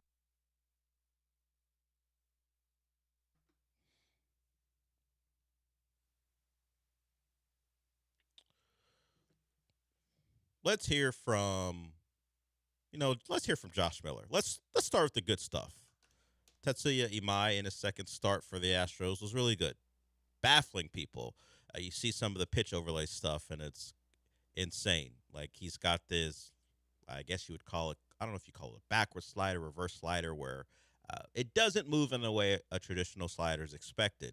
And it just falls in line with how tricky it is not only to face him, but to categorize what his pitches are. Here's Josh Miller after the game, after Saturday's game on Imai, and how tricky his stuff is.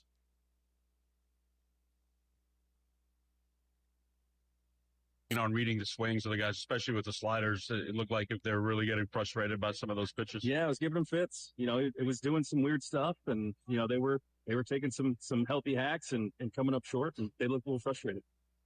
Trust the track. Yeah, there's been quite a few misclassified pitches in his two outings. He did use the split and the changeup some today, but most of those were sliders. Slider. I was confused too. I thought that was a split as well.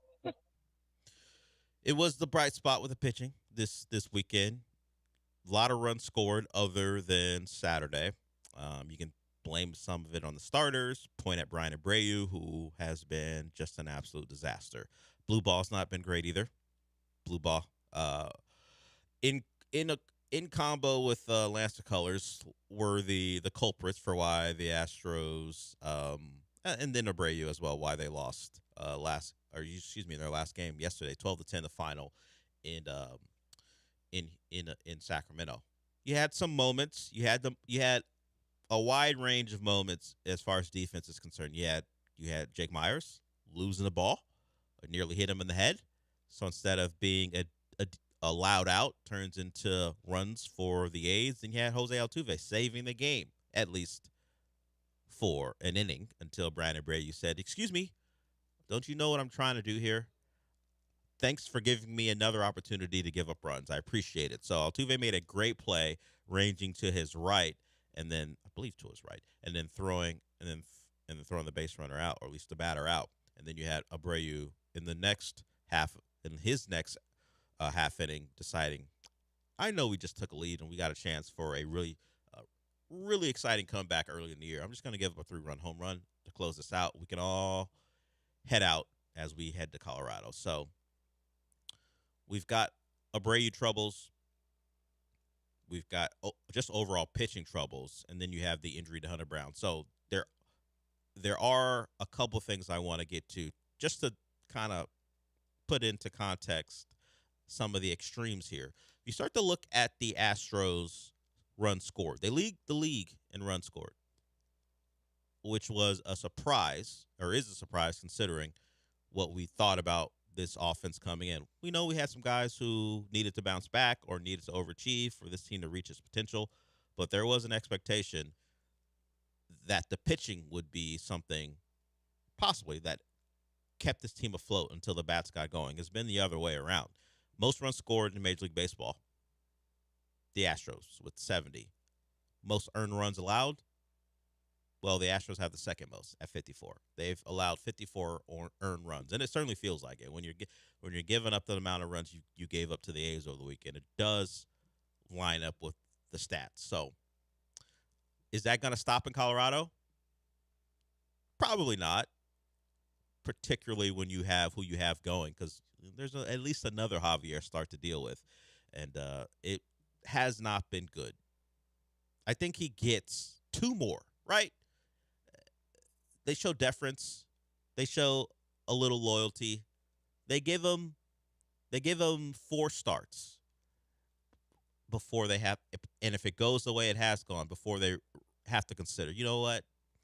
Appreciate all your efforts. I don't know if they're going to make a graphic like they did for Luis Garcia. Maybe they don't do that and say, thanks for all your time here, Christian, but this has got to stop. But you can't run him out there if it goes bad in Colorado, which you might suspect it will be, you get one more. You get 4. I think that's enough to determine. Yeah. This ain't it. Does it just depend on like, all right, Spencer Arrigetti's ready now, or like a AAA pitcher? All right, we're ready. You can bring up JP France. He's looked good down there. Yeah, if he's ready to go, you could bring him up if you think he's ready to pitch starters. I was gonna say starters, man. If you think he's ready to go 5-6 innings, if the performance warrants that, that might be an option along with Arrigetti, of course, who lost out to Lance McCullers. And really, Hunter Brown might buy him an extra start. Yeah, there's that too. The new Where it's like, if there's someone to replace in the rotation, well, the hurt guy first, and then we'll get to this guy is able-bodied. He can actually go out there and pitch, so we'll give him another opportunity. But against the A's, didn't make it through 4 innings, gave up 6 earned runs, and walked 5. So all around bad for Christian Javier. So maybe the Hunter Brown injury gives them an opportunity to stay in the rotation. Or do you swap him blue ball? Not what I've seen from blue ball. Yeah, like I don't know that blue ball is an answer right now. Yeah. So pitching depth, which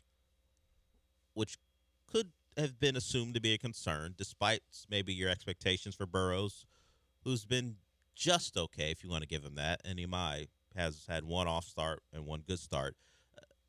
We start to look at it when you throw in a Hunter Brown injury, Christian Javier, and not great, and then Lance McCullers may be something where you don't know what you're going to get from start to start. You're dipping in pretty quickly to the guys who you thought you could lean into a little bit later. If your starting 5 was good but suffered an injury, you could go to a France or if blue ball was better than he had been, a blue ball or an Arrigetti. Now you're already looking at your second wave of guys and going, can one of these guys save us? And maybe 2 of them are needed if Javier doesn't get it together. Keep hitting the baseball, guys. What's Jason Alexander up to? I can't believe our hero is someone who just passed over. Disrespectful. It we is. haven't mentioned him. Well, I mean, I'm less disrespectful than the Astros. They didn't make him a guy who they thought could be part of the rotation. They brought in a couple guys and they gave Javier a chance, and right now, that's not going well. So the A's continue to be a problem. Nick Kurtz got going yesterday. He had been struggling going into the series and didn't really do much up until yesterday, but he was part of that 12-run onslaught as the A's take 2 out of 3. The Astros now they got to face the Rockies, which should be a good time for their hitters and maybe a bad time for their pitchers. Jason Alexander, 8.5 ERA. Yeah, it's not going well. Starts. Not going well. All right. So pitching across the board, unless your name is JP France, who has started well in Sugarland, we got some questions. Thankfully, the hitting it's done more than its fair share. And if we got to be a team right now who wins 10-7, 8-6, so be it. Yeah. The bats have shown that they're capable. They could have won yesterday. What would have been 10-9? Nah, Javier. Abreu wasn't down for that. Yeah. That's also, he's not a starter, but also, Brian Abreu. He may not be. great. Is he now just an 8th inning guy? I mean, it happens all the time. I mean, it went in the reverse with Presley, where he was a 9th inning guy and then couldn't pitch once they took that role away from him. But we've seen it over the course of baseball's history, particularly since I've been alive, when things were such more specialized when it came to pitchers. Hey, that guy's not a closer. This guy is only a closer. It happens. What was it? Who was it here? Ken Giles. Yeah. He struggled in any spot other than closing. I think because Raheel is Raheel. He called him Mr. Perfect because when he closed, he was perfect for a stretch. When he did not close, when he didn't have a closing or save opportunity, he was a disaster. Brian Abreu, this may be just the early season and he's figuring his way through, but if not, you can't just keep leaning on him to close out games for you. It has been bad, and it was at its worst yesterday. No Hunter Brown, no Josh Hader. Might be some 10-9s. might need to win the 10-9 every once. in a while. I mean, let's not make it 12-10, but Yeah. 10-9 seems like a score that you may have to deal with quite a bit. It's fun. It's fun baseball. Hey, if you were a proponent of longer games, Yeah. the Astros And will do that for you. honestly, like Jake Myers, make the catch, dude. Like, I saw the tweet, and I appreciate trying to shoot him some bail. It might have been Brian McTaggart talking about because of it's a minor league ballpark, and you have I forgot how exactly you put it, but he pretty much said because it's not a major league ballpark, you're getting more sun in your eyes, and it's a tough play with how bright it was, and you don't have Sunglasses have on. well that, and also if in a normal major league ballpark, which your background's a little different because the stands are larger. In this case, you're at a minor league ballpark in Sacramento where guys do interviews in front of a brick facade instead of inside of a building. That's where the Josh Miller sound came from. He was standing outside in front of the side of a building because that's where the road team does stuff, I guess. And so it wasn't great for Jake Myers, but catch the ball. I mean, Cam Smith didn't have problems with the he's minor league ballpark. not he wasn't in center field at that time of the day. There's a difference. Okay, so all of it came together. The background in right field, it's a little bit more like a major league What ballpark. Cam Smith sees when he's standing in the right, looking into the third base dugout and stands is a little different than what Jake Myers had to look at. He did the opposite. He robbed a home run. Jake Myers basically just shoved it over the fence. Nearly did. It just nearly went Canseco. You know, there are like fun, maybe cool things. The coolest thing you can do in sports, maybe rob a home run. Oh, the most emasculating The thing. most emasculating thing is losing a fly ball, nearly hitting and ducking to make sure it doesn't hit you in the head. You know how bad you got to feel as a grown man, elite athlete, to look up and lose the ball and hope it doesn't hit you in the head and put your arms up in that defensive posture so it doesn't hit you in the head? Adolis Garcia had a terrible one for the Phillies. I think it was, if not opening day, like on Friday, where it's just like, and all the Phillies fans, of course, being like, "Oh my God, who do we just sign? You got come on," because it's like, Adolis Garcia, big muscle bound guy, and then like, oh. Yeah, it's the worst. You just go into full on self preservation mode, trying not to get domed in the head, and all you do is look very, very silly. Just put the glove over your head. Yeah, if it hits the glove, cool. But the double hand thing, one hand in a glove, the other hand protecting yourself, it's a bad look. And there's always like a fall down element that I'm not really sure. There's a stumble because they're like off balance. There's still a fear that the ball's going to hit you. So I don't know why you fall. You're crouching.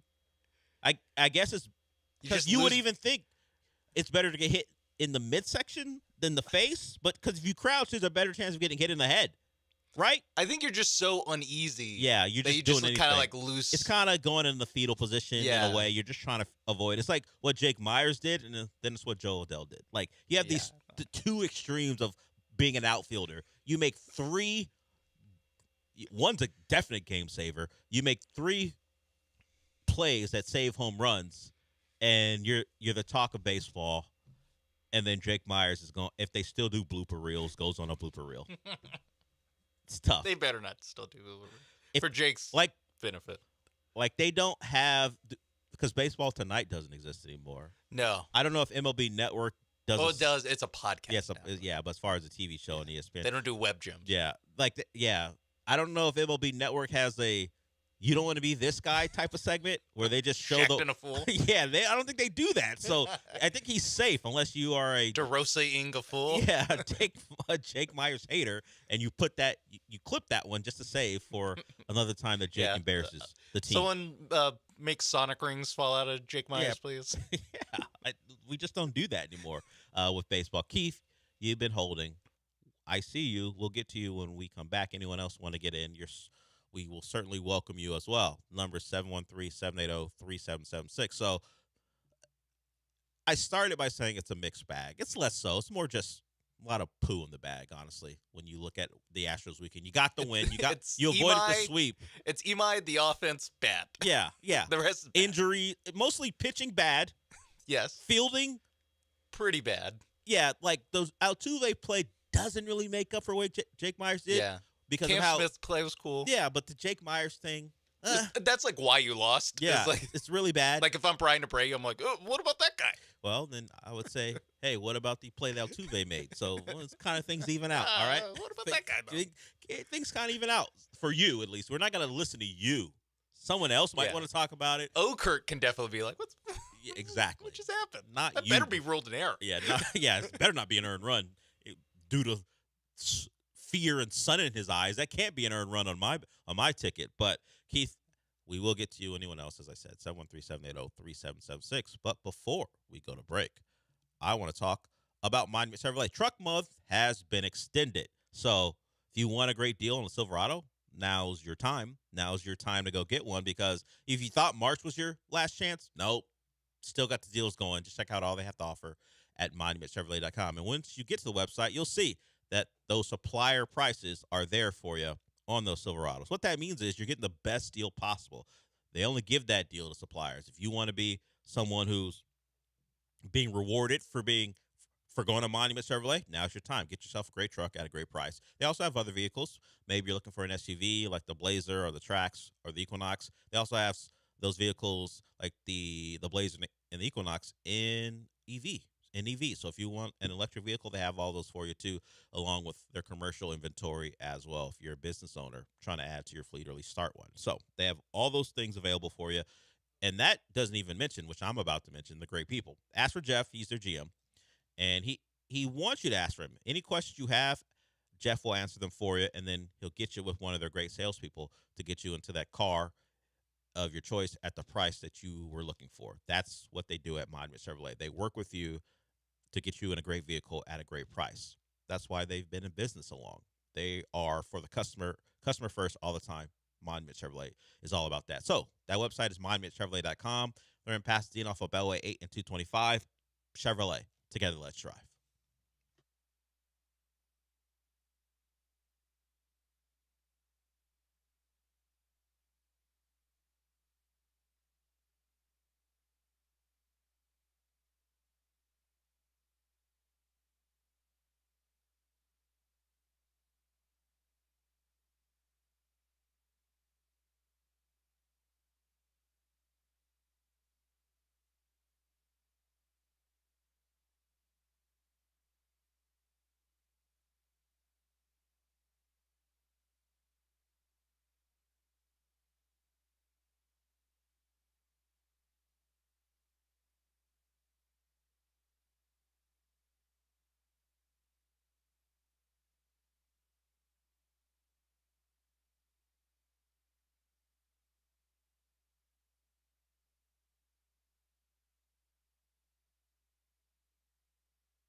All right, let's get to Keith.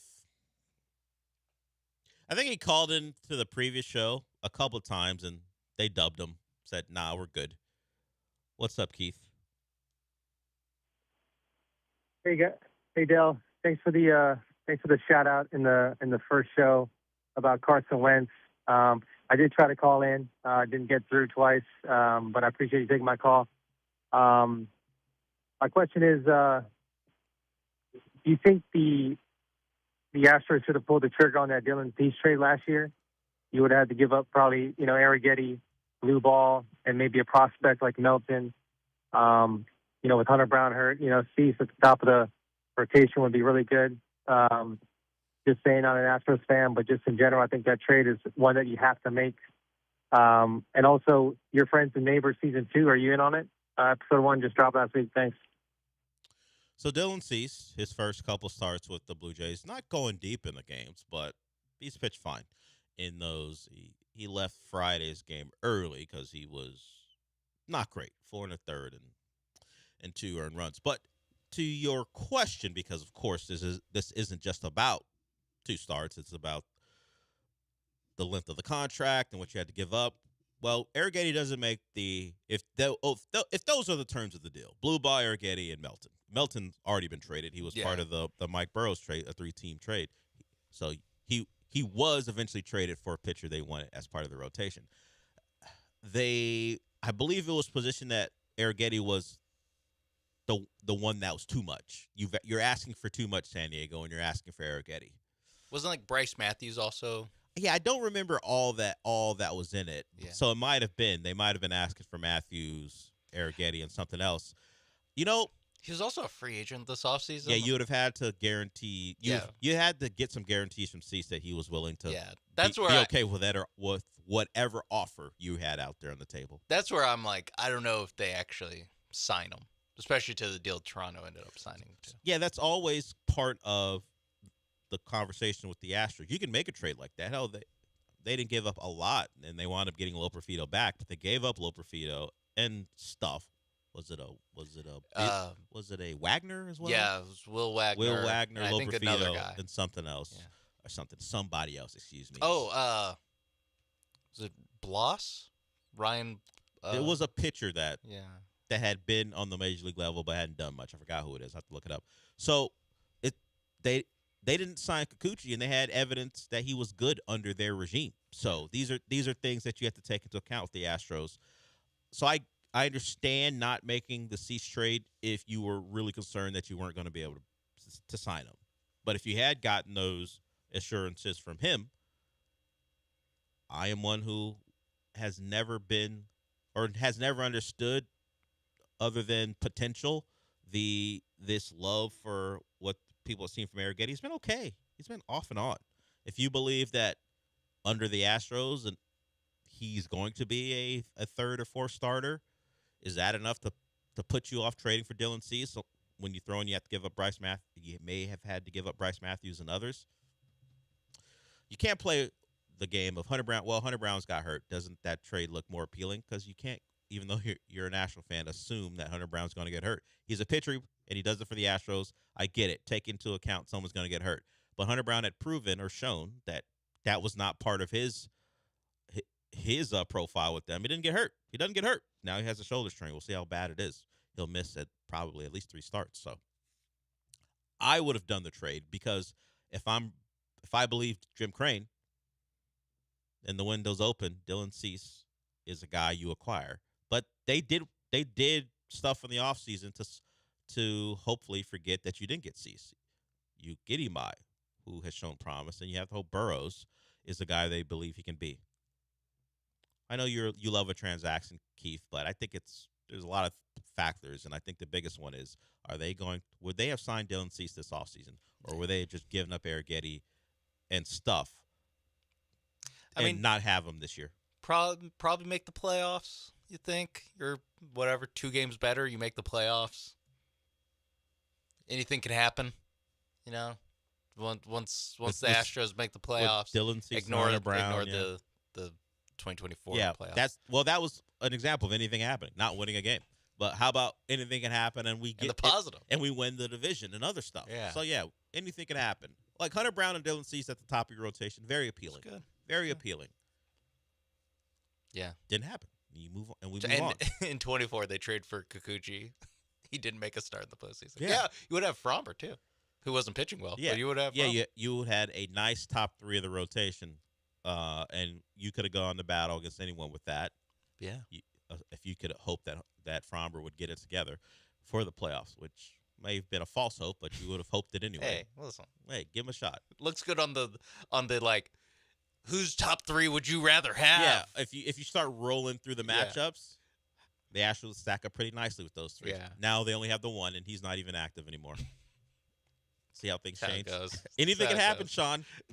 Anything can you happen. go from that potential scenario Anything can happen. to not having 2 of them, and the other one can't pitch for 2 weeks at least. Yeah. How it goes. So be it. Data Brown, since we're talking about that, he did not learn the lessons we thought he learned because, we've talked about how no timelines, no overpromising. You underpromise. He decided to be very definite in his response to a question about Hunter Brown's return. At least as far as I see it, because saying we're pretty optimistic he's going to be okay isn't so definite, but it's too much from Dana Brown. We'll wait for more, is what I would say. Like, not too concerned right now because he felt it was not that big of a deal. Well, we know players are perfect when analyzing their own injuries. Yeah. This isn't as bad as others when he gave, he'll be back in a couple days. Yeah, no, I'm glad he hasn't done, or he didn't do the like honestly, he probably only would have missed a week, but we have to put him on the 10-day. He's only going to miss one start, that kind of thing.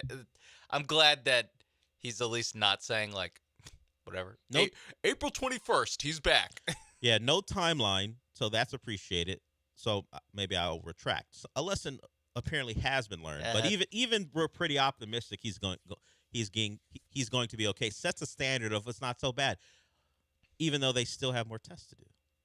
They're still going to figure some stuff out. No, but he feels good. Well, as long as Hunter Brown does. Hopefully he's right. Hopefully Hunter Brown knows himself better than anyone. He will be okay. But it is a shoulder strain, not an elbow. We heard strain, no discomfort. So none of the keywords that lead us to believe that a player won't be back for 18 months. It is funny that strain is that is worse than discomfort. But strain, but in the Astros context, it's like, it's an actual diagnosis. Okay. If you have a knee strain as opposed to your knee sore, it could be, hey, maybe it's a what did they say, collision injury? Hey, just contact injury, you'll be fine. A strain suggests, all right, we'll be sitting out some time. But in this case, I take discomfort. I have neck discomfort. I slept wrong. Yeah, no, people normally have discomfort. Yeah, and you know what? They're back. Like I could do. It's a different job, but I can do this job. Astros, it's like oof. Discomfort. Like the worst thing. Let's pack it up. Pack everyone up. Discomfort pack everything just leads to season-ending injury. Yeah, it is their way of telling us this could be very bad. We're just not sure that it's very bad, so we're not going to say it's very bad. But we'll eventually tell you it's very bad. This one, at least they have something that isn't the D word, and maybe Hunter Brown will only miss maybe 3 starts since he's on the 15-day IL. Yeah, hopefully. Yeah, that's all. That's all we can do. That's all we can. So we can gather around and hope. I'm not doing the thing where I tweet out Hunter Brown prayer circles. What people do, I'm not doing that. There's a certain level of things I won't demean myself into doing, but I do hope he's fine. Yeah. We all we can do. It's in the hands of the gods now. The gods, huh? You of all people, the gods. All right, we'll go to break with that. We'll come back with, I think, one of the best thing I've ever heard from a local play-by-play guy.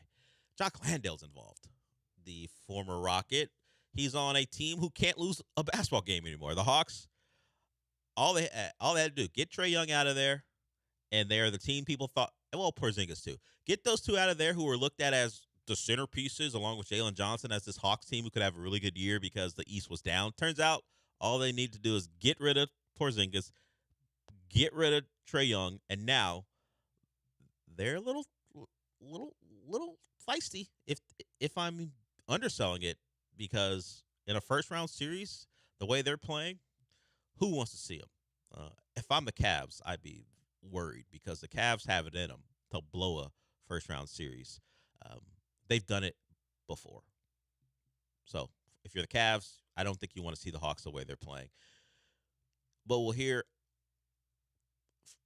a moment from the Hawks and Magic, which is special. I'll just say that. We'll play that sound when we come back.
Broadcasting live from the Huntington Bank Studios, it's the Del Olalea Show. On ESPN 97.5 and 97.9 HD2.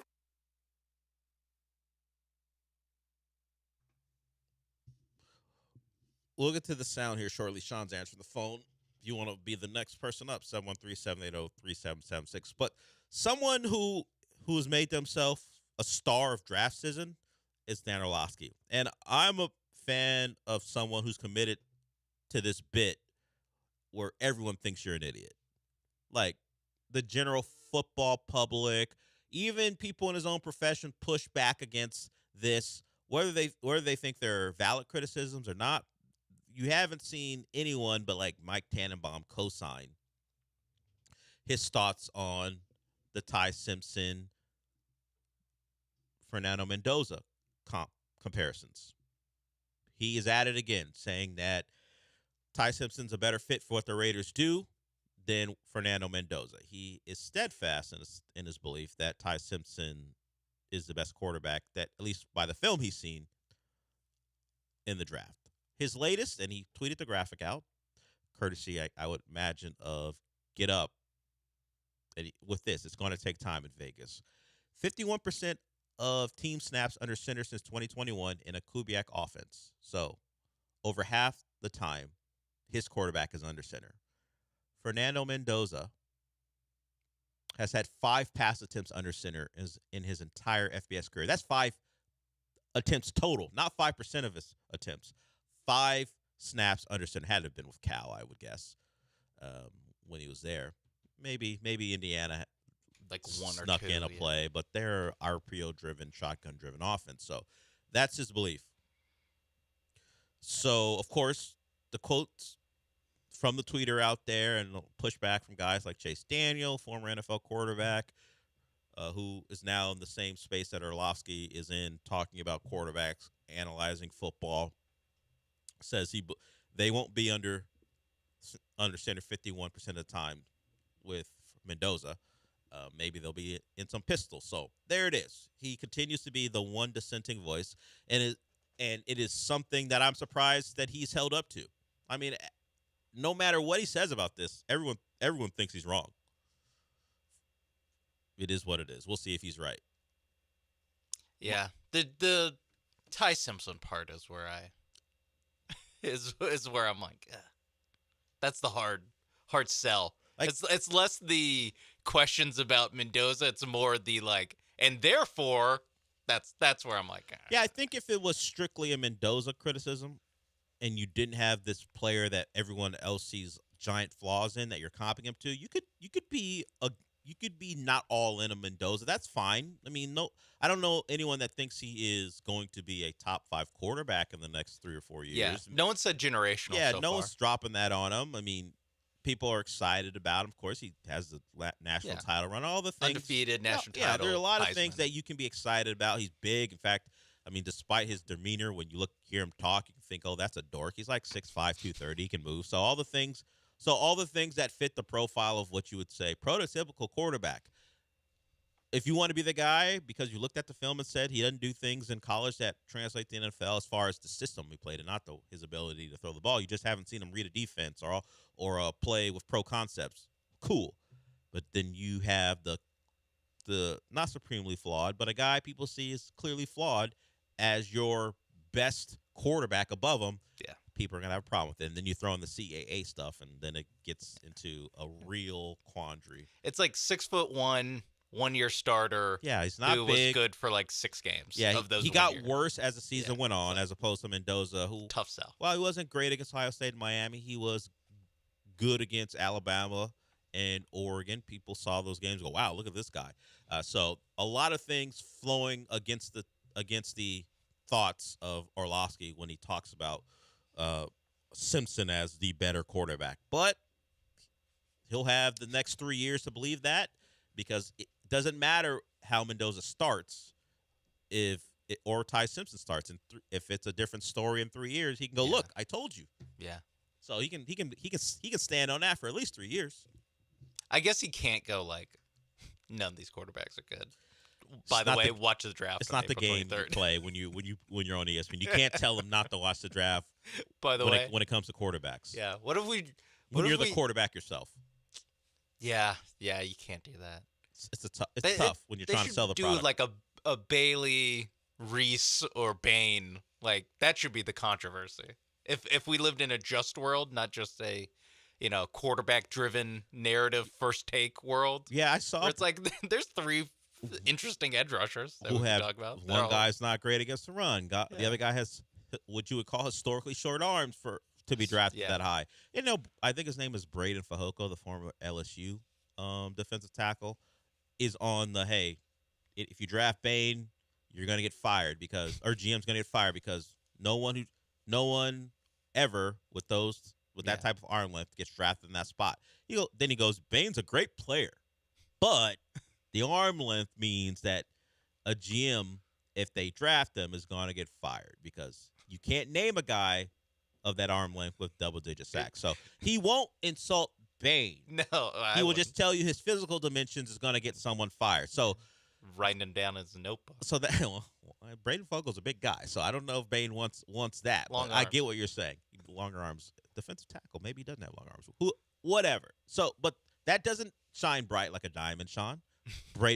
A defensive tackle talking about a defensive lineman. Come on, it's interesting. No, you got to talk about the quarterbacks. Mendoza's not so. What's the word I'm looking for? He's not so captivating that he's everyone just wants to hear about Fernando Mendoza. It's one thing when it's Johnny Manziel, Blake Bortles, Teddy Bridgewater, Derek Carr, because it's like at least there's Johnny Manziel. Yeah, this is just it's Mendoza and Ty Simpson. There's not a lot there. There's not a lot of juice there. No, like Ty Simpson, like the fourth best SEC quarterback last year. Like, what are we doing?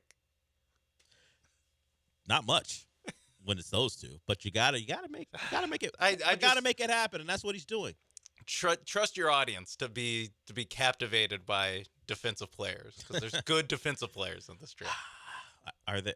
I get why you don't do O-line talk. I get that. Yeah, we leave that for Lance. Like Fehoko does it online, but are there any prominent defensive lineman names in media? Marcus Spears. He's on NFL Live with Orlovsky. He's on first day. He's Orlovsky. He would be the one, I guess. Yeah. Booger McFarland. Booger's kind of been pushed. He's more of a college guy. Yeah, he's kind of been pushed to the side a little bit Yeah. as far as on He's their probably big like, shows. Hey, listen, this is vacation time for me, all right? Stop talking to me. I'm done here. I'll be back. I'll be back in August. I'll see you for the noon slate in August. Yeah, I'll show up at SEC Media I'll be Days. hanging with Kevin Nagandi. Yeah, maybe you'll see me at SEC Media Days. Maybe. All right, let's get to Chris, and then we'll play that sound from the Rockets. Excuse me, not the Rockets. At least not from the game. We'll get to some Rocket sound before we wrap it up, but we do have some sound from Hawks Magic, only because this Hawks play man was on one. But we'll get to Chris first. He wants to talk Rockets. What's up, Chris? Hey, good morning, guys. Yeah, I had a question, like, with the way that the regular season is ending and shaping out, best case scenario, we get the Lakers in the first round. And so my question was, if we do, would there be a chance that, we may be able to get Steven Adams back for the second round? And I hang up and listen. Appreciate it, guys. Thanks. I have seen nothing to suggest this was dependent on how far they go in the playoffs. I believe Steven Adams is just flat out, you'll see him next season. Yeah, I think both, and just generally how it goes. The teams like to kind of like slow roll, or not slow roll, but like to like have like a soft launch of a player coming back who's like, thought to be out for the season. So like, same thing with Fred VanVleet, where I think we would be getting like a little bit of like, hey, he has been. Yeah, someone would have seen. He's been spotted at practice. 3-on-3 work or. Because think about the Jason Tatum thing. Like Jason Tatum had like a full like rollout of like, now he's doing 3-on-3. Now he's doing 5. He just dunked in front of the media in practice. Like Fred VanVleet's just been doing a podcast and being a assistant head coach on the sideline for the Rockets. Like there hasn't been any like, hey, if they can stretch he is flying to Germany with Luka catching the same flight. Yeah, no, I think the two guys that are out for the season are just out for the season. Yeah, just expect to see him next year, Chris. We'll see how long this playoff run goes. But I think we have already heard or at least seen 3-on-3 stuff. He's doing non-contact drills. We have not seen that from anyone. And Steven Adams had surgery on he had ligament damage. He had an actual surgery. Expect him back, hopefully, at the start of next season. Because the second round is basically like the end of the month. It's more like or May. less the end of the month, beginning of May. So that's where it's like the timing of it. It's like you just would hear more that they're closer to coming back. Unlikely, if not impossible, as far as them being back for the rest of the playoffs if they get out of the first round. Let's get to this sound because we just talked about a Rocket Center. We can talk about a former one in Jock Landale. The situation is this. We talked about it. The Hawks can't lose basketball games anymore. The Magic rarely win them anymore. Both fighting for seeding Hawks likely going to make the playoffs outright. The Magic firmly stuck in the play-in. So they played in Orlando, and if you know Gogo Patazia, you would know that he's a rotational big whose claim to fame, at least right now, is telling Luka he'd F his family. Entire family. Yeah, not just one person. No. And this was on the heels of the family drama in the news for Luka, Yes. so Luka may have been particularly sensitive to that.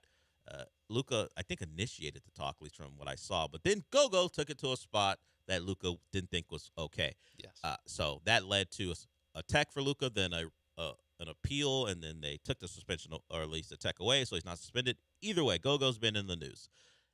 I don't know if anything compares to what the Hawks announcer said about him. Here it is after fouling Jock Landale. Jalen at the head of the key. Now right side he goes Dyson. Dyson in the lane. Dyson turns. Pass. He goes to Jalen. Jalen in the lane. Get it knocked away, but it goes right to Jonathan Kuminga. Now to Jock, who goes up and got fouled hard. Jock Landale just got knocked down. A terrible, dirty play by the Orlando Magic. This is what they do. They just knocked down Jock Landale and hurt him badly. Oh my goodness. Somebody should get thrown out of this game. What a dirty, rotten team this Orlando Magic is. Oh my goodness gracious. Jock Landale got knocked down hard. Dyson Daniels wanted to go over and help him. Pray to God that Jock Landale is not hurt badly, folks. That was a dirty, rotten play by Orlando. I don't care what anybody says or anybody replays on this one. This is a dirty, rotten team. They get down by 30 points, and this is what they do. They are dirty, rotten players, every one of them on that team. They can't take the losing. The Hawks are going to be 4-0 against this team. They whine and complain on everything, and then they go to dirty, rotten tactics. Jock is up on his feet. Let's hope he's okay. My goodness gracious. That Badazzi has no business even being in the league. Gogo Badazzi should be thrown out of the game, thrown out of the league for a play like that. He is a no-talent, dirty, rotten player. They're going to come over and look at this. They better throw him out on a flagrant 2. There's no doubt that this should be a flagrant 2. If they call anything else, it's wrong. The prior foul's under review for a potential flagrant foul. No kidding. Thank you very much, Ed Malloy. Mr. Obvious. That is Steve Holman of 92.9 The Game. I don't know how many times he said dirty, rotten. Dirty, rotten. Player, dirty, rotten team. There's so much we can make part of this show. You know, credit to him for not saying thug or like any coded. I mean, he did avoid a potential real problem by not using. I thought he was going there with how angry he was. No, just call. Yeah, I don't know his background. That's their ways. That's how they do it. The entire team. Yeah, I mean, but Wendell Carter's like, what? Me? Desmond Bain can get into some altercations. Yeah, He's certainly yeah. capable. No, the Wagner twin. I mean, or no, they're not twins, brothers. But Gogo Patazia, he shouldn't even be in the league. No talent. No talent should be in the league. No talent. Look, and by the way, as you heard him say, Jock Landale walked away under his own power. He was just fine. He was just fine. It was fine. He's like, pray to God that Jock Landale's not seriously hurt. He got up and walked up under his own power. I don't think he missed the game. Pray to God he's not hurt. Yeah. That's how bad the foul was. Because this, radio broadcast, if I'm just in my car driving around Atlanta, I think you think a bone is poking through his leg. They're bringing out the stretcher. Yeah, for Jock Landale. There'll be a stoppage of play, but because he's got to be wheeled out of there. Instead, thank you, Ed Malloy, Captain Obvious, pretty much. Oh, well, Malloy. You know what? Let me look at this because Jock Landale last played April. Oh, look at that. Maybe I got to apologize to Steve Holman. Yeah, Jock this is from April 1st. Got hurt April 1st, and he's expected to miss 2 weeks. I mean, Goga, dirty, rotten, no talent. No talent. I thought he was going to call. This is what they do in a different. They can't handle the losing. In a different profession, no talent hack, but he just called if you were a comedian or an actor, no talent hack. Yeah. But in this case, just no talent doesn't belong in the league. Craig Ackerman would never. Yeah, no. I didn't know that Jock Landale could evoke that type of emotion from anyone, but I guess it's just because he's seen the Magic and what they're on for the last year, and he's like, They can't handle the losing. Yeah. I do appreciate him dropping in. We're about to sweep this team.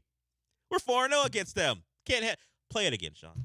We'll play that and then go to break. Let's listen to Steve Holman one more time, taking a shot at everyone associated with the Magic. At the head of the key. Now right side he goes Dyson. Dyson in the lane.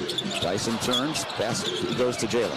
Jalen in the lane. Get it knocked away, but it goes right to Jonathan Kuminga. Now to Jock, who goes up and got fouled hard. Jock Landale just got knocked down. A terrible, dirty play by the Orlando Magic.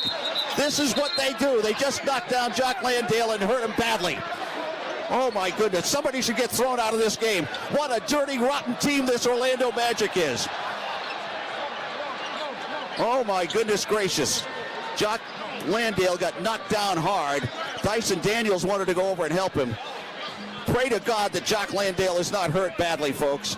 That was a dirty, rotten play by Orlando. I don't care what anybody says or anybody replays on this one. This is a dirty, rotten team. They get down by 30 points, and this is what they do.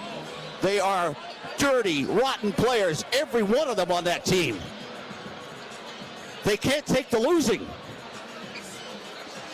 The Hawks are going to be 4-0 against this team. They whine and complain on everything, and then they go to dirty, rotten tactics.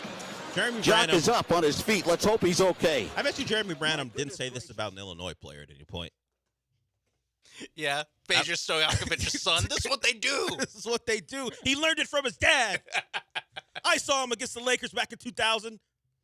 Never. Jeremy Branham would never. No. Jeremy and Joe at 3. Right here on ESPN 975. You have to think, no disrespect to Jock Landale. If this is how he's defending Jock Landale. What would have happened if it was Dyson Daniels? If it was Jalen Johnson? Yeah. If it was one of their franchise players? He might have joined the fracas. I think Steve Holman loses his job if it's Jalen Johnson. He might have said one of those words he avoided saying because it was only Jock Landale. But thank you to 92.9 The Game and Steve Holman. Andrew Monaco, step your game up, though. Everyone step your game up. When you're calling Bucky Ball, I want to hear it if you're talking about the Gators at some point. Take a shot at one of the Gators next time. Because they got into a little back and forth when the Gators showed up in Aggieland. The Gators won the game. We're talking a little trash. Yeah, that's what they do. That's what Todd Golden's all about. Well, he's about other things, but that gets papered over because you win a national title. People forget about that stuff. We'll go to break. We'll get back to some local stuff. We'll hear from the Rockets and Ime. Ime Udoka drew up a play that led to a win. We'll hear from him and his thoughts on that when we come back.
Broadcasting live from the Huntington Bank Studios, it's the Del Olaleya Show. On ESPN 97.5 and 97.9 HD2.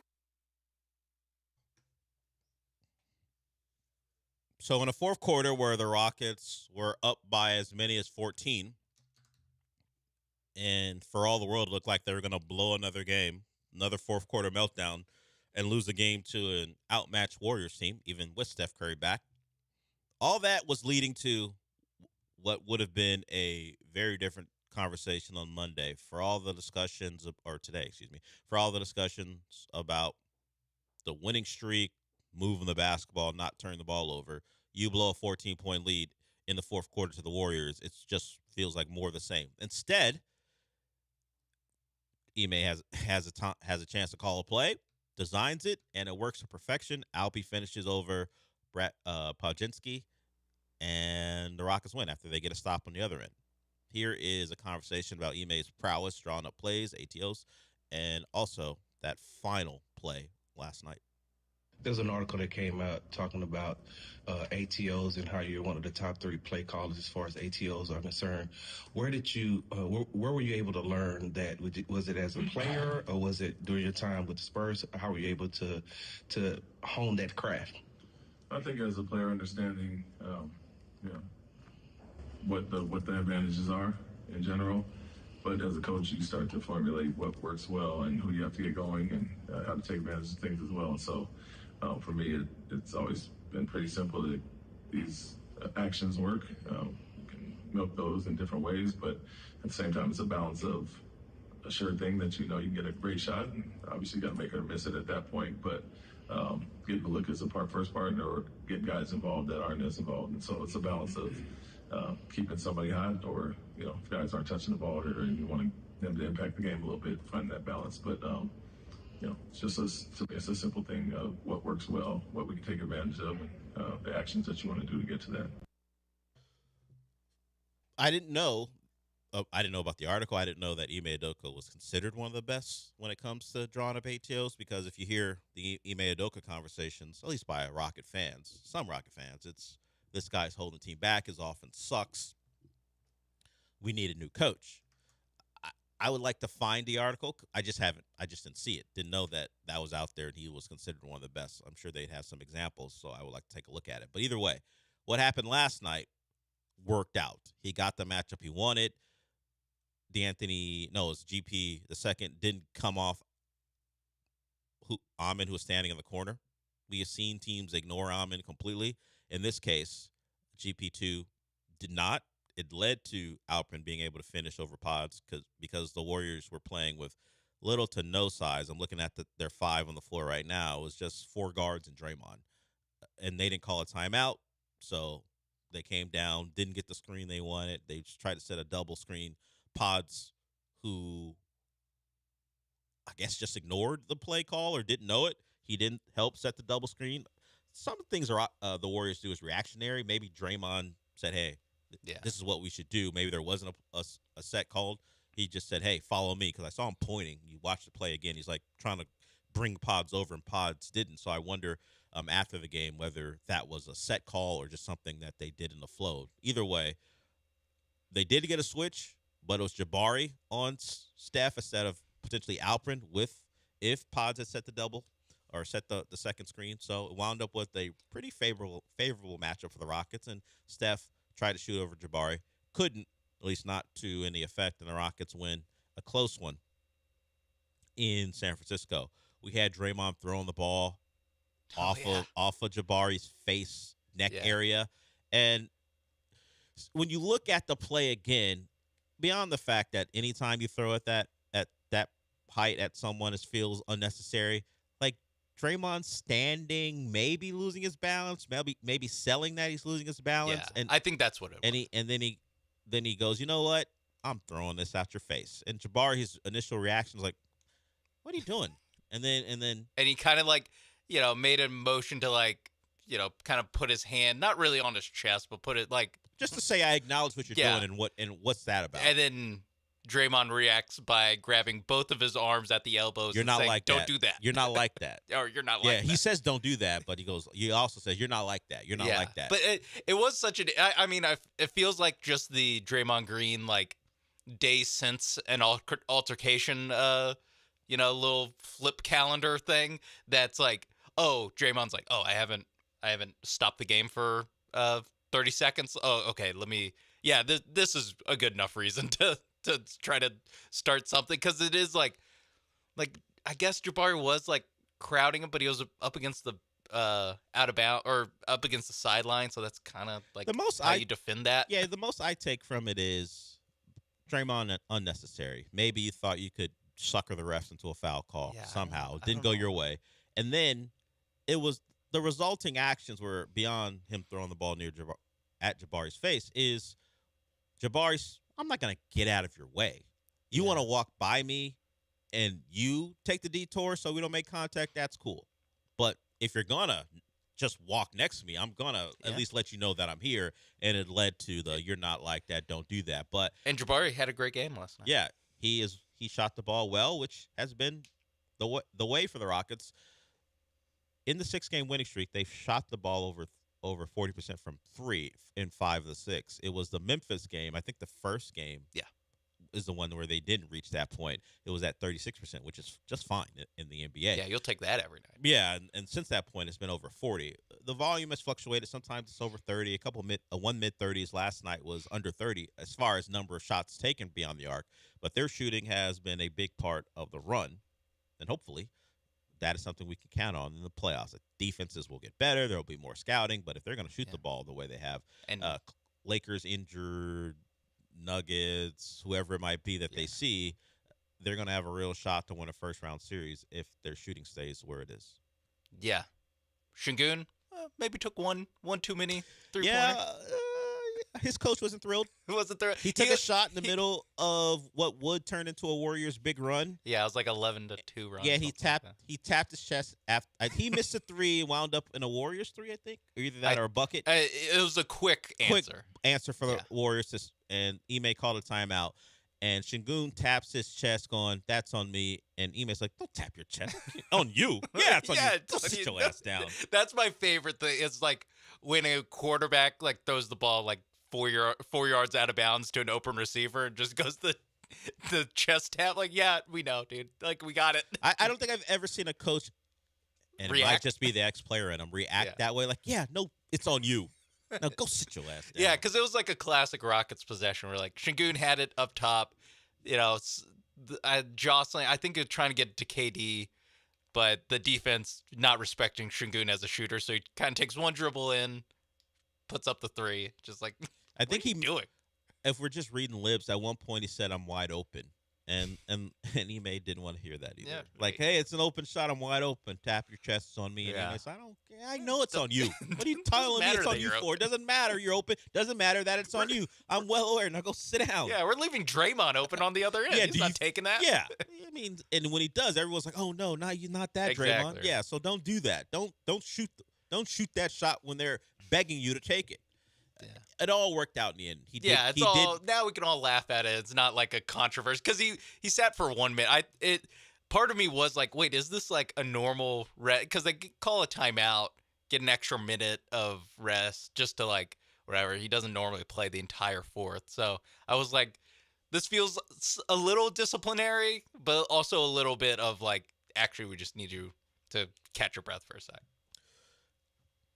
Win the game. Yeah, and he ended up calling the play. Yeah, so no, look, he's a guy who doesn't appear to hold a grudge. He's just going to be he's going to coach hard, and if you do something he doesn't like, he's going to let you know about it. But when it comes down to it, out to win the game, got Alperen the shot, and it went down. And you heard him say in that clip we played, you drop the play, hope for the advantage, and it's make or miss. And Alperen made it that time, and the Rockets went on to win the game. We'll go to break with that. We got one more segment to go. We'll get into some college basketball because my anyone but Hurley thing, my agenda continues, and Michigan's my final hope.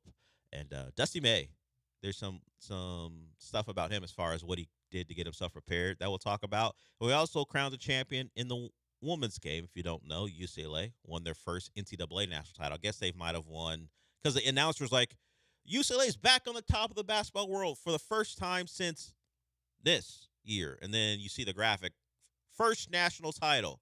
Was like, so they were never on top of the basketball world. What are you talking about? I guess it was maybe an NIT thing or something. Or maybe men's? No, it was women's. Okay. They may have won a women's title that wasn't called the NCAA or something. Oh, I have to figure. I didn't get too deep into it, but it was a little confusing to hear him talk about it. But that's not what I want to talk about. You had a pure. Oh, this is a generational thing going on. While they're celebrating, we'll talk about that. Some NCAA stuff and this Texans clip put out by the NFL, which is very funny. Maybe it just tickles a part of my brain that doesn't for others, but we'll talk about that too when we come back.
It's the Del Olaleya Show. On ESPN 97.5 and 97.9 HD2. Live from the Huntington Bank Studios, here's Del Olaleya.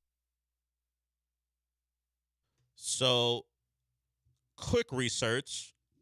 The AIAW Women's Basketball Tournament was the tournament that the best teams played in from 72 to 82 or so. And from 72 to 81, the winner of that tournament was considered the national champion of women's college basketball. And the Bruins of UCLA won it in 78. So that's why the announcer said, hey, for the first time since 1978, the UCLA women are on top of the college basketball world. But it is their first national title. They won it last night, taking apart South Carolina. There's some stat where if you beat UConn, people who beat UConn like 1-10 in their next game, and just get destroyed. Don't know what that is. Auriemma had his moments over the weekend, which he had to apologize for. But the moment I saw beyond the announcer was at the end of the game. After the game, they're celebrating, and I guess the three of the UCLA women have a dance that they do. It's something they may do at halftime. So they broke it out, this coordinated dance, likely for TikTok, coordinated dance on stage. And the only person I couldn't take my eyes off was the person who had to worry about the trophy. There's some older woman, I don't know, maybe in her 40s or 50s, and she's very nervous. Every time one of these elite coordinated athletes makes a move, she's like, oh. She's trying to step in between them and the trophy.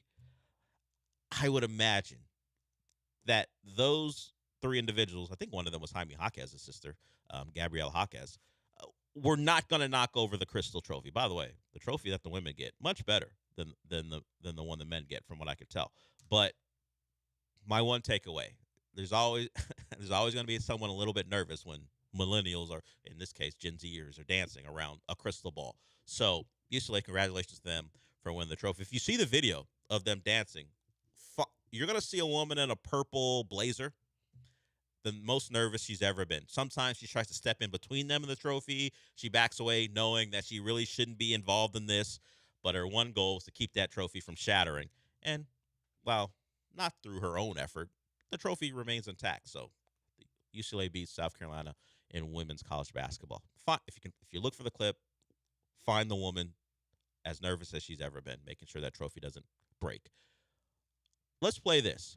So it is draft season, so you're going to see moments from the past pop up on the NFL's official sites. This one comes from Twitter, and it's about Derek Stingley, which he is one of the best players and one of the best defenses in the league. So no shock that he gets featured. So the caption is the pick that kicked off a franchise turnaround. And if we want to talk about the first elite player the Texans grabbed in this new run, you can point to Derek Stingley. Although, when was Nico the year before, or are they in the same year? Ooh, I forget. Is Stingley a 2022 draft? He was 21. So no, he was 22. He's a 2022 draft pick. Yeah, so actually, if we're being real, it would be Nico. Yeah. But Davis Mills was the first pick. Too much for the Texans. But you don't get the clip where someone is talking to Nico on the phone. You don't get that clip. No, you don't. It's not part of their welcome. Hey, rookie, welcome to the NFL show. Or if it was probably Jack Easterby on the phone. And they don't want that guy. And that points to why I find this funny. Not because Jack Easterby's involved, but as I said, the caption. The pick that kicked off a franchise turnaround. Stingley Jr. has been a cornerstone for the Texans since this moment. Play the moment.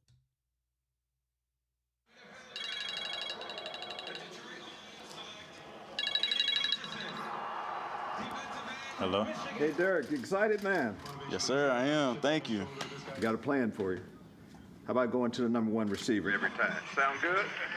Sounds good to me. Just welcome to our team. We're pretty pumped up. We're going to do a lot of good things, all right?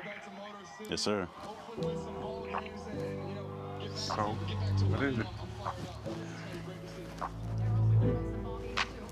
I don't know. Let's see on the TV. With the third pick in the 2022 NFL Draft, the Houston Texans select Derek Stingley Jr., defensive back, LSU. So there's the moment that Derek Stingley was drafted by the Texans back in 2022. Who's on the phone, Sean? That was Lovie Smith saying that he's going to travel with the best receiver and do a lot of great things. So, yes, Derek Stingley, big moment for the Texans. But I would say that perhaps a bigger moment is the guy who got replaced, who's in the video. Like, I understand you're doing your draft stuff. Let go to work. Understood. But, I mean, if we're just talking about how things got started here and really got started, it's got to be the dismissal of Lovie Smith and the hiring of D'Amico Ryan. So I do find it funny that Lovie's in the call. Hey, man, we're going to do a lot of great things. Even Lovie knew he was a short timer. Yeah, it's also like, you're going to play shallow zone coverage against the best receiver ever. No, you're going to follow the number one around. But a lot of things had to happen to get the Texans back to where they were, or to a point that they are now, a contender.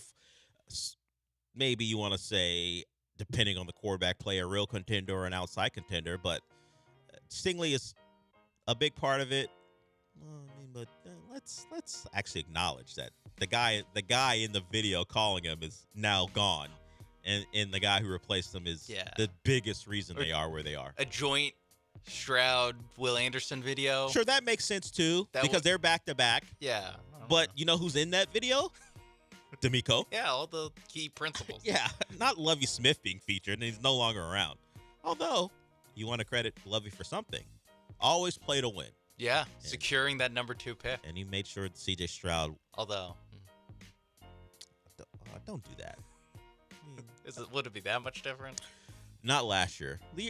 Even the year before. 2024 would have been different. 2023 clearly. Yeah. Last year they're too close for comfort. Honestly, him and CJ and Bryce Stroud. It makes the like. Thank God they got the number. It takes a little bit of air out of that. We're one more mediocre year away from us no longer saying that. We'll see. Thanks to Lovie Smith. Thanks to Derek Stingley. Thanks for all involved in making the Texans what they are today. A team who loses to the Patriots in the divisional round. We might want to take a step beyond that, and hopefully we'll get there. Sean, since we're done for the day, what does that mean? What's up, Trevor? Can't forget the guy who really started. I mean, if we want to go all the way back, it did start with him destroying the franchise from within.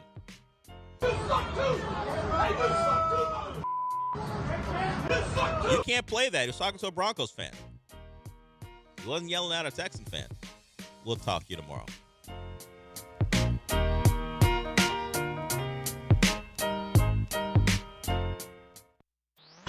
ESPN 97.5. This is Ron Ansana with your market scoreboard report on ESPN 97.5. In today's trend watching, if there isn't enough to worry about with the ongoing war with Iran, there are still concerns about private credit and whether or not the excessive lending that some say has gone on in that sector will come back to haunt financial markets at some juncture in the near future.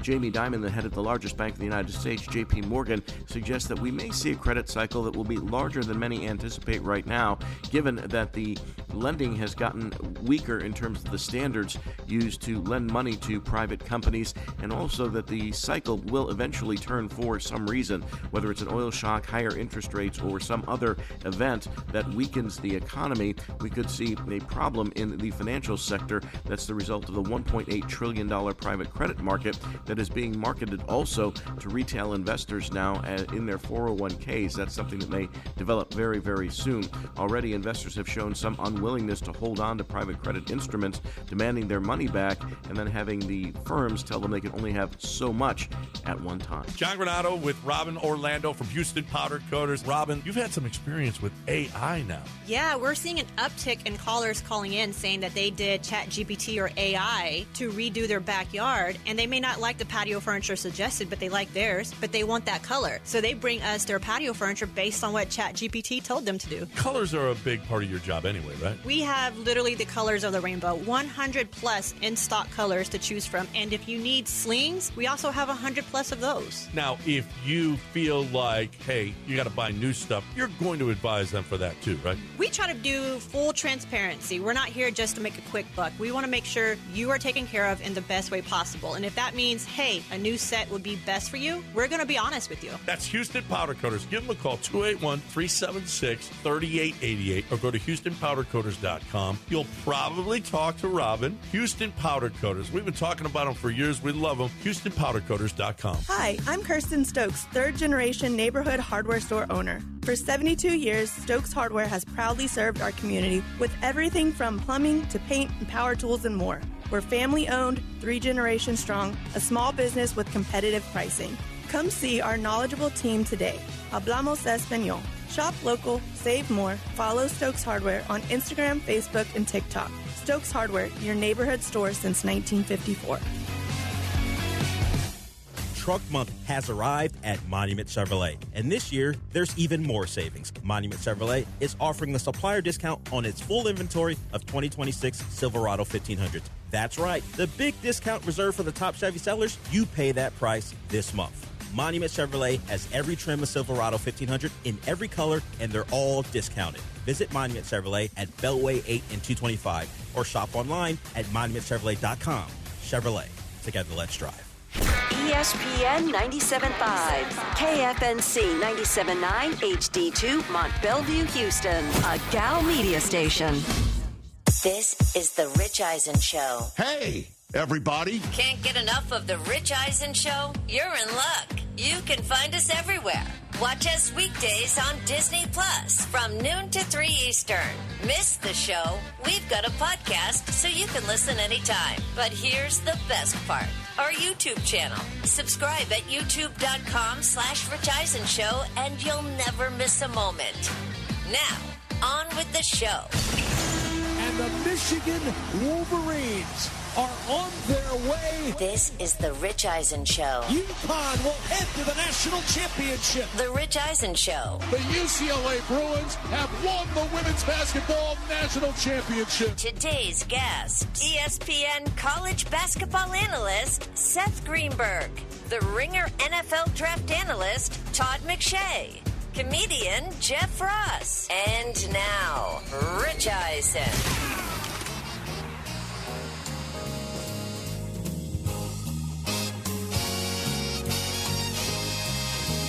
Well, hey, everybody. Welcome to this edition of the Rich Eisen Show right here in Los Angeles, California, City of Champions. Congrats to our friends in Westwood, the UCLA Bruins, just absolutely destroying South Carolina to take the women's basketball championship and cut down the nets in Phoenix. We'll talk about it.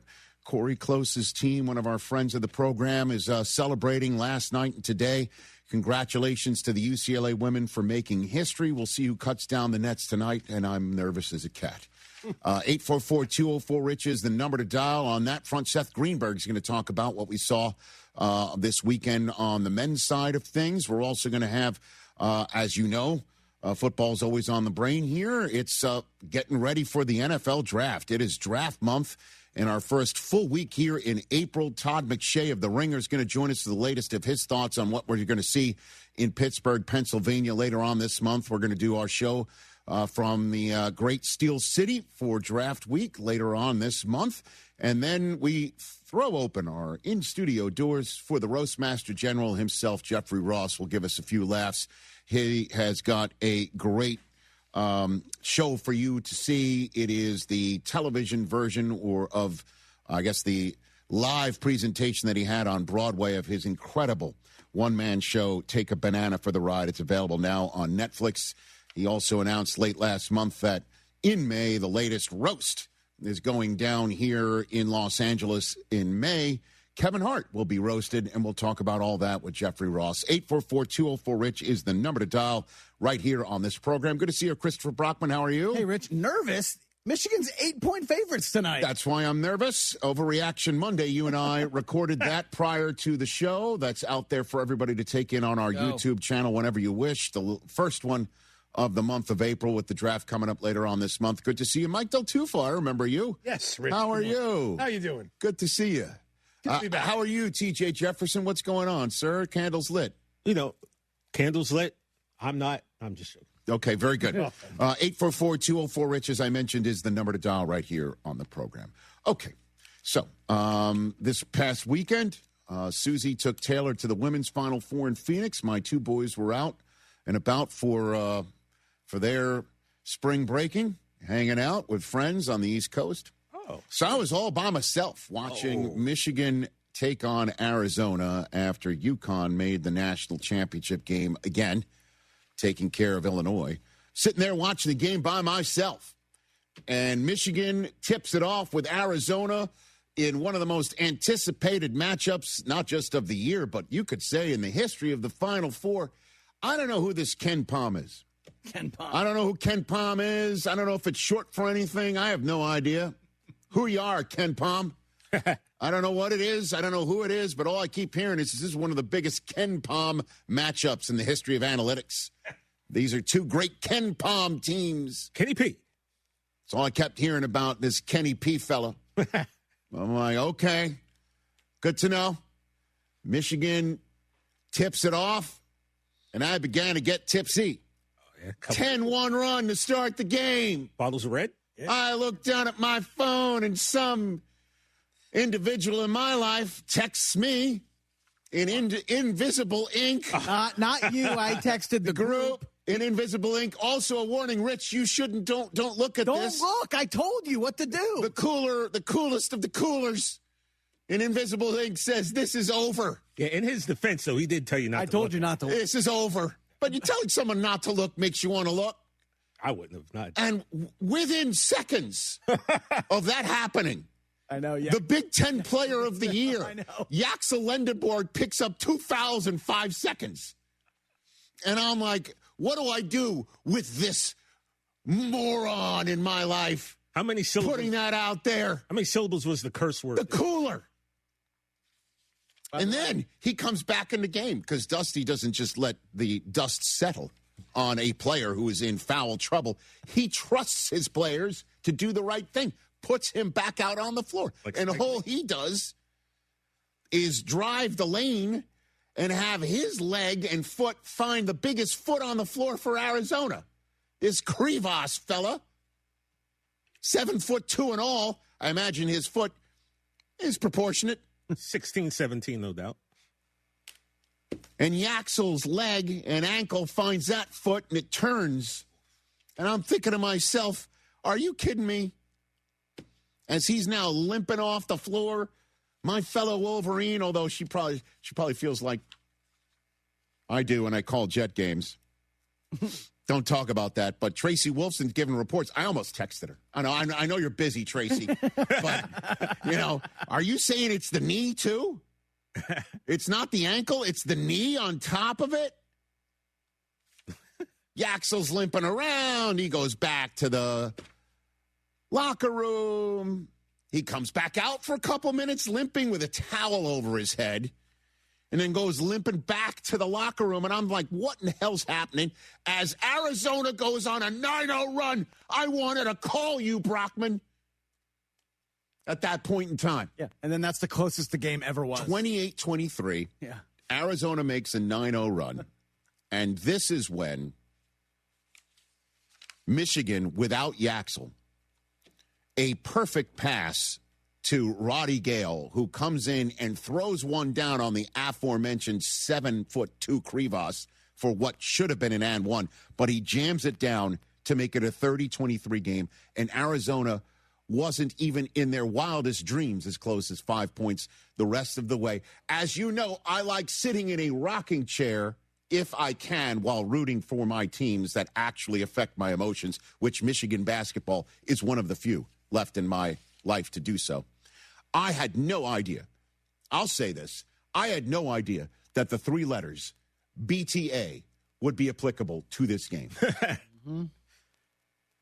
And I've been talking about this team since jump,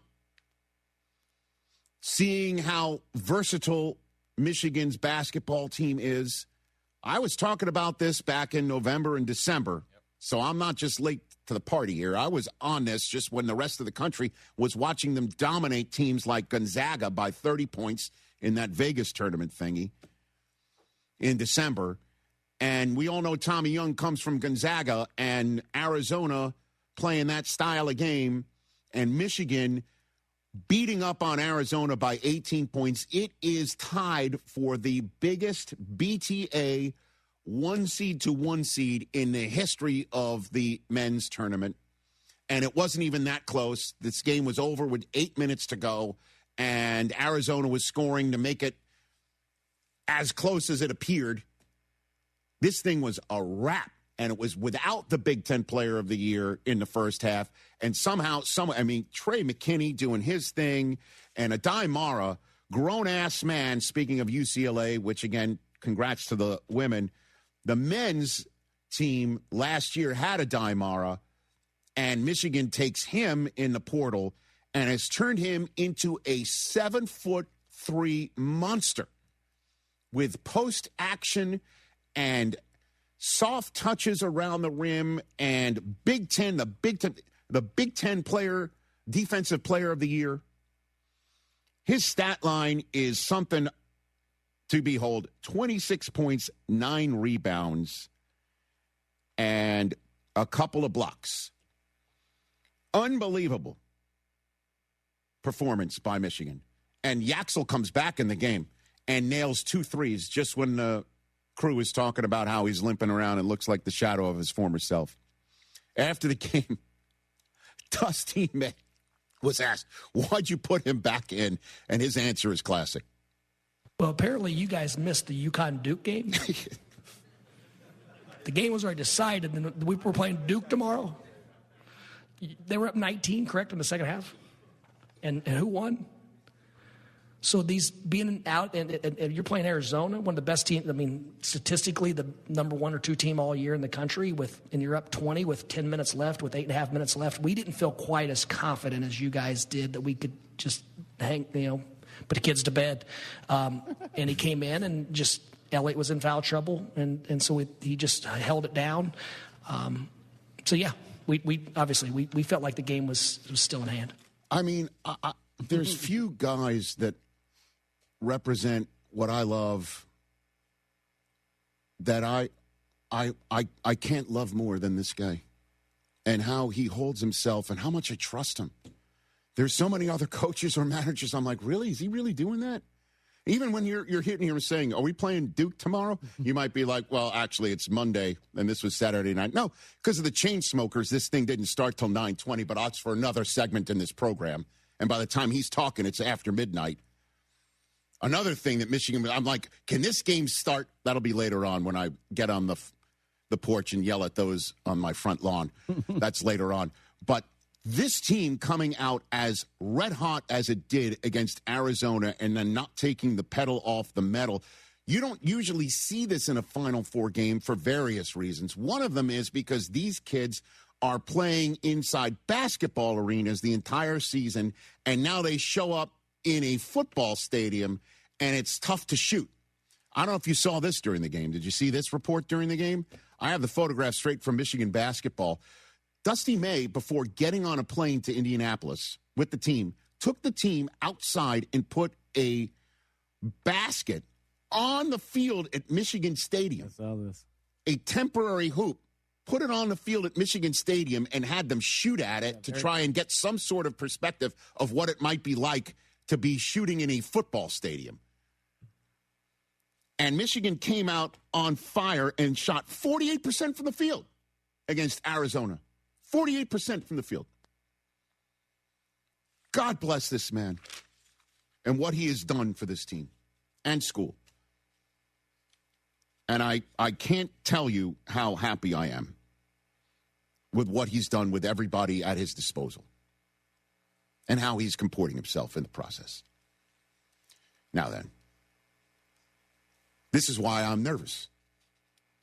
Because who are they facing? It's not Duke, who they've already faced this year. It's not a Big Ten team, which was possible because of how many Big Ten teams made it, and Michigan became the first team in the history of the Big Ten to beat everybody else this year. They beat every other Big Ten team in the conference. It's amazing how in this day and age they play everybody. Now that it's expanded to, 25 teams in the Big Ten? But it's UConn. And Danny Hurley, who is right now the modern-day Coach K. Yeah, the best tournament team in the last few years. Let me say this. They have, since they've gone on this streak, since Danny Hurley at 2020 sort of pulled a Dion before Dion did say, get us now because you're not going to be able to get us from here on out. They don't lose when they hit the Sweet 16. If they hit the Sweet 16, they hit the pedal of the metal and they cut down everybody's nets. Mm-hmm. And this kid, Alex Caravan, I don't know if, did you see this? Tonight, he will join 4 other individuals who have played and started in 3 men's national championship games in 4 years. The other 4 are named Patrick Ewing, 82, 84, and 85. Christian Laettner, 90, 91, 92. Grant Hill probably, right? 91, 92, 94. And Danny's brother, Bobby, who played alongside Laettner and started in 90, 91, 92. That's who they're taking on tonight. Terrace Reed, who played for Michigan, 6'11". And solo ball, he's hurt himself, but he says he's playing with that mid-foot sprain. Yaxel's supposed to be playing tonight, too. And Danny Hurley knows. Doesn't matter that Michigan just put BTA to Arizona's wagon. Caboose, I guess I should say. Doesn't matter. All you got to do is tip it off tonight and be better in the 40 minutes that the clock is ticking. You don't have to be the best team. You don't have to have the best season to win this tournament. You know, these are all one games, game 7, single game elimination. There's been plenty of times in the history of this tournament where the best team hasn't won it. You know, you just got to be better for one night. And obviously, for us, we need to play the game a certain type of way. We obviously can't get into a certain type of game with Michigan. They're, incredibly dominant team, incredibly well coached, talent up and down the roster, physically imposing, all those things. So, the good thing for us, it's not a 7-game series. Just got to play one game on Monday night. That's right. And he's the perfect kind of crazy, as you know. You think he's tight? The only thing that might be tight is his lucky suit that he keeps wearing. Hear about this? He's wearing the same suit. He doesn't get beat in this suit. Stench to it. This is what he had to say about his lucky suit falling apart. Suit's in bad shape. I'm not going to lie to you guys. The pants are fine. It's the jacket that is really, the lining is a problem. There's like 3 holes when I stick my arm in the right. It's like there's like 3 different places, and if you could see it, it's like the lining is coming through. It's actually going past the dress shirt. I'd say my biggest problem is the lining in the jacket is a complete mess. So I'm going to have to get a tailor in the off season. Yeah. First class problems. Sounds worried, doesn't he? I love this guy. Sounds like a guy who's 199 and 74 in his record at UConn. That's preposterous. Well, here's the thing, though. Dusty May's record at Michigan. He's now 50 games above 500 since taking over 63-13. And as you saw last Saturday night, who was sitting courtside scouting UConn and Illinois. Oh, my goodness. Everybody getting ready to just heap abuse on Dusty May prior to taking on Arizona. Oh, you're scouting your next opponent. You got to beat Arizona first, and you're spending your time before the game. It's because the cake was baked, people. The only thing he had to overcome was the Chainsmokers concert. Because Tip took 15 minutes longer than expected. Damn DJs.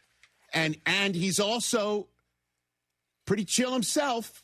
Did you see this moment he and Danny Hurley had when they sat down, I believe, for CBS and Turner? Rubbing heads with him, too. That's funny. Let's go. Some crazy-ass Jersey guy who's impossible to beat this time of year. Really normal. In UConn, taking on the kid from Indiana. Two totally different guys, like the odd couple right there. That's like Felix and Oscar of coaches. Let's go. Woo. And all I'm saying is this, in advance, as I'm getting ready for this game tonight, can we not have a rock concert for 15 minutes? We don't want it. Nobody wants it. Nobody. Tip it before 9 o'clock Eastern. Can we do that? All right. There's a front lawn, and I want you off it. A ball goes up. I'm trying to find out if there's a concert tonight. I don't want it. I'm going to Indiana to perform. Don't want it. Nobody wants it. Rich, what if it's Billy I couldn't Joel? believe that. Yeah. Tip is supposed to be 8:50. No, it's 20 after 9. Why? And I like the Chainsmokers. I almost took up chain smoking. There you go. Rich. Let's take a break. Seth Greenberg coming up right here on the Rich Eisen Show. I'm fired up. Let's talk about this. Talk about UCLA cutting down a net in Phoenix. Let's do it. Evan Cohen here. In life, as in sports, the pros make it look easy. That's why pro golfers like Jason Day, Ben Griffin, and Patton Kazire trust the pros in lawn care. True Green. They have the experience and expertise to give you a lawn worthy of the PGA Tour. And since True Green does the work for you, you get more free time, or more tee times. So stop stressing over your lawn and start loving it. Sign up now at TrueGreen.com because nobody makes it easier to get a golf course quality lawn than True Green, the official lawn care treatment provider of the PGA Tour. You've said it before. This will only take a second. Just a quick glance. A fast reply. But on the road, seconds don't wait for you. They decide everything. Who stops, who doesn't, who makes it home. So next time your phone lights up, ask yourself, Is this distraction worth a ticket or even a life? Put the phone away or pay. Paid for by NHTSA. Welcome to Huntington Bank. We're new here, but we've been around since 1866. Wow, that's a long time. Long enough to know that insightful bankers, great products, and customer service make a big difference. Let's get more from money. Switch to Huntington Bank. Welcome. Eligibility requirements apply. Some features may require enrollment. Guys, looking for a true MVP haircut? This is Casey with Team Hopper of Sport Clips Houston, providing MVP service in a sports-themed environment. Visit one of our 13 Houston locations and mention ESPN for a free haircut for new clients and $5 off the MVP treatment for returning clients. And because of our growth, we turn to HRMP for all things HR and payroll. HRMP's truly the Sport Clips MVP. Learn more today at hrp.net. Thousands of dealerships compete for customer satisfaction every year. For the 11th year in a row, D&M Leasing was named America's Leasing Company of the Year by Cars.com. Ranked number 1 in the Southwest for service and customer experience. D&M makes getting a vehicle easy. No dealership visits, no pressure, just leasing experts who handle it all. Call 713-290-1000 or visit dmautoleasing.com today. D&M Leasing, America's Leasing Company of the Year. We make leasing easy at D&M. Pros, just because something on the job runs out doesn't mean you have to. Order it on the Lowe's app. My Lowe's Pro Rewards members get free same-day delivery on eligible orders over $25. Get the fasteners, hardware, or tools you need to keep the job moving. Order by 2 p.m. and get eligible in-stock items delivered right to your job site by 8 p.m. Members get more at Lowe's. Loyalty program subject to terms and conditions. Subject to availability. Restrictions and terms at lowes.com/shipping terms. Subject to change. Wesley Financial Group is not a law firm, and Chuck McDowell definitely not an attorney. This is Chuck. If someone talked you into buying something really silly and you want to get out of that silly little thing, my advice, get the facts. Call me and I'll send you our timeshare exit kit absolutely free. Inside, you'll learn how timeshare works and all your options for cancellation. Call Wesley now for your free exit info kit. 800-979-1441. That's 800-979-1441. Attention, fellow conservative investors. What does the name Reagan mean to you? It stands for being the ultimate conservative. It also stands for the Reagan Gold Group. Do you see storm clouds approaching? The stock market hates uncertainty, and there are plenty of reasons to be concerned. High inflation, unstable debt, and economic uncertainty are just a few. You have car insurance, homeowners insurance, and life insurance. But do you have insurance for your retirement savings and your 401k? We urge all fellow conservative investors to learn about the one asset that could help ensure your nest egg doesn't crack under economic pressure. G-O-L-D, gold. Call the one name any conservative investor needs to know about. Reagan Gold Group. 800-414-1657. 800-414-1657. 800-414-1657. That's 800-414-1657. Houston is Soccer City, USA, and World Cup 2026 is coming our way. Join me, Glenn Davis, every Tuesday and Wednesday, 6 Central Time, for Soccer Matters ESPN 97.5, presented by the Daspit Law Firm. Chances are, if you've been to a few weddings, corporate events, rodeo committee gatherings, or charity dinners over the years, you've enjoyed Damaris Catering. Yanni Damaris here. Most people know Damaris Barbecue. Our family's been at it since 1964. Well, Damaris Catering has been around since the early 70s. We do events from 20 people to 5,000, serving a variety of cuisines to cater at any event. From no tie to bow tie, it's taken care of. Damaris Catering. Find them at damaris.com.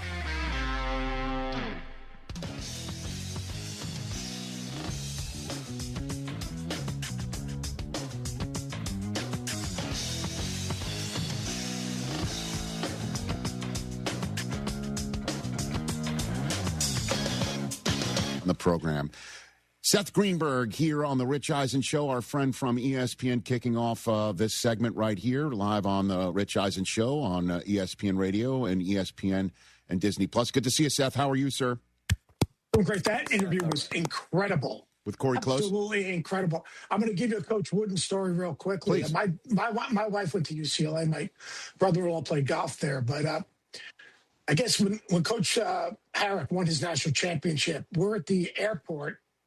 I go to the game, and I come back a day early. My wife comes to pick me up, and there's this elderly gentleman sitting on a bench outside the airport waiting to get picked up. It's Coach Wooden. All right. So my wife gets out of the car, and she had met Coach Wooden like when she was a student doing some community service type things. And she introduced herself, and he said to her, "Oh, yes, I remember Karen." He remembered her name. He remembered her name.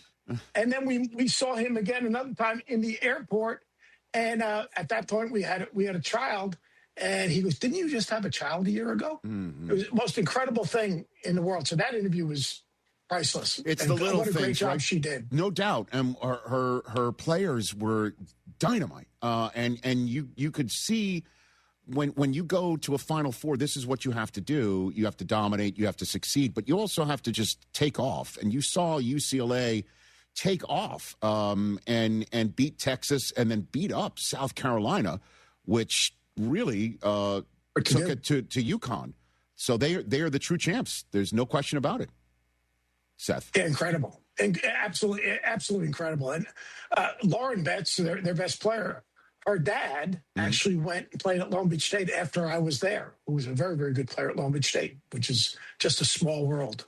Right, and now Corey's got Lauren's sister, Sienna, to maybe try and build another team with as all of these seniors move on. And I'll talk about this later on here in this hour. Let's just jump to the men's side of things. Your impressions of the weekend were what, Seth? One game was overwhelming. The other game was what we expected to be. The Illinois-UConn game was a grind. I thought Danny's team did enough things to find a way to win. Taking care of the basketball was at the top of the list. And then Michigan did what they've done most of the season. Let's be honest. I know, Jerome, but they've treated the NCAA tournament like a bunch of guarantee games.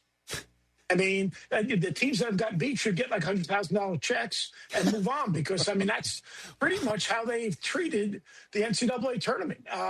Just dominating with Yaxel, without Yaxel, made no difference. The size, the length, the physicality, the ability to protect the airspace, I call it, whether it's lob dunks tomorrow or whether it's protecting the front of the rim. And then the ground game, to me, was Elliot Cadeau, the force and the confidence that he played with. They were absolutely spectacular, but, UConn did some spectacular things as well, starting the game, getting the ball to Paris Reed, Mullins getting off to that great start, and then Mullins, he made another pretty big shot. Dan Hurley made two great decisions coming out of timeouts. He got the ball to Taris on the block when they were struggling, and then Mullins makes that big shot. So I'm excited about tonight. It's going to be a big-time game. Yeah, you were talking about how Michigan's treating the NCAA tournament. Reminds me of UConn a couple of years ago. As a matter of fact, Michigan does have to come up with a big win tonight to even match or surpass UConn's margin of victory in cutting down the nets a couple of years ago as Danny started this ascension to make the final game 3 times in 4 years. So I give you the floor on how UConn can cut down a net again tonight. Seth? Well, first it starts with how you're going to guard Elliot Cadeau. And it sounds silly, but you got to make him a scorer. You got to take the assist out of his hands. And what I mean by that is because if you don't take the assist out of his hands and you overhelp, it's a lob to Mara. It's a kick out, spray out to 3.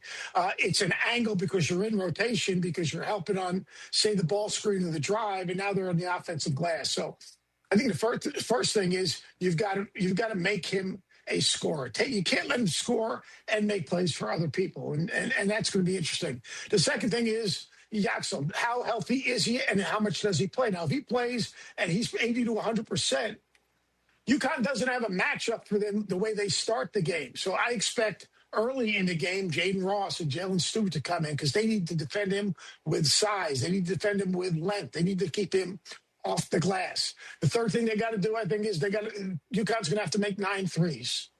I think they've got to make 9 threes. Wisconsin made 15. I think they got to make 9 because they have to play this game in the 60s. This has got to be a possession game. So you've got multiple actions. I call it actions over actions. Move the Michigan defense. And part of moving the Michigan defense is inverting it.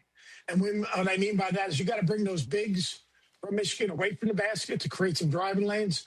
And then post them up. So, if you can bring them away and make them two-way, so they got to come out and help on the dribble handoffs, the spread ball screens, all those type of things, and then bring Tyrus Reed into the block after you've moved them, that will be really pivotal. And then finish possessions with a rebound. If I was drawing on a whiteboard before the game, those are the things that I would remind our guys.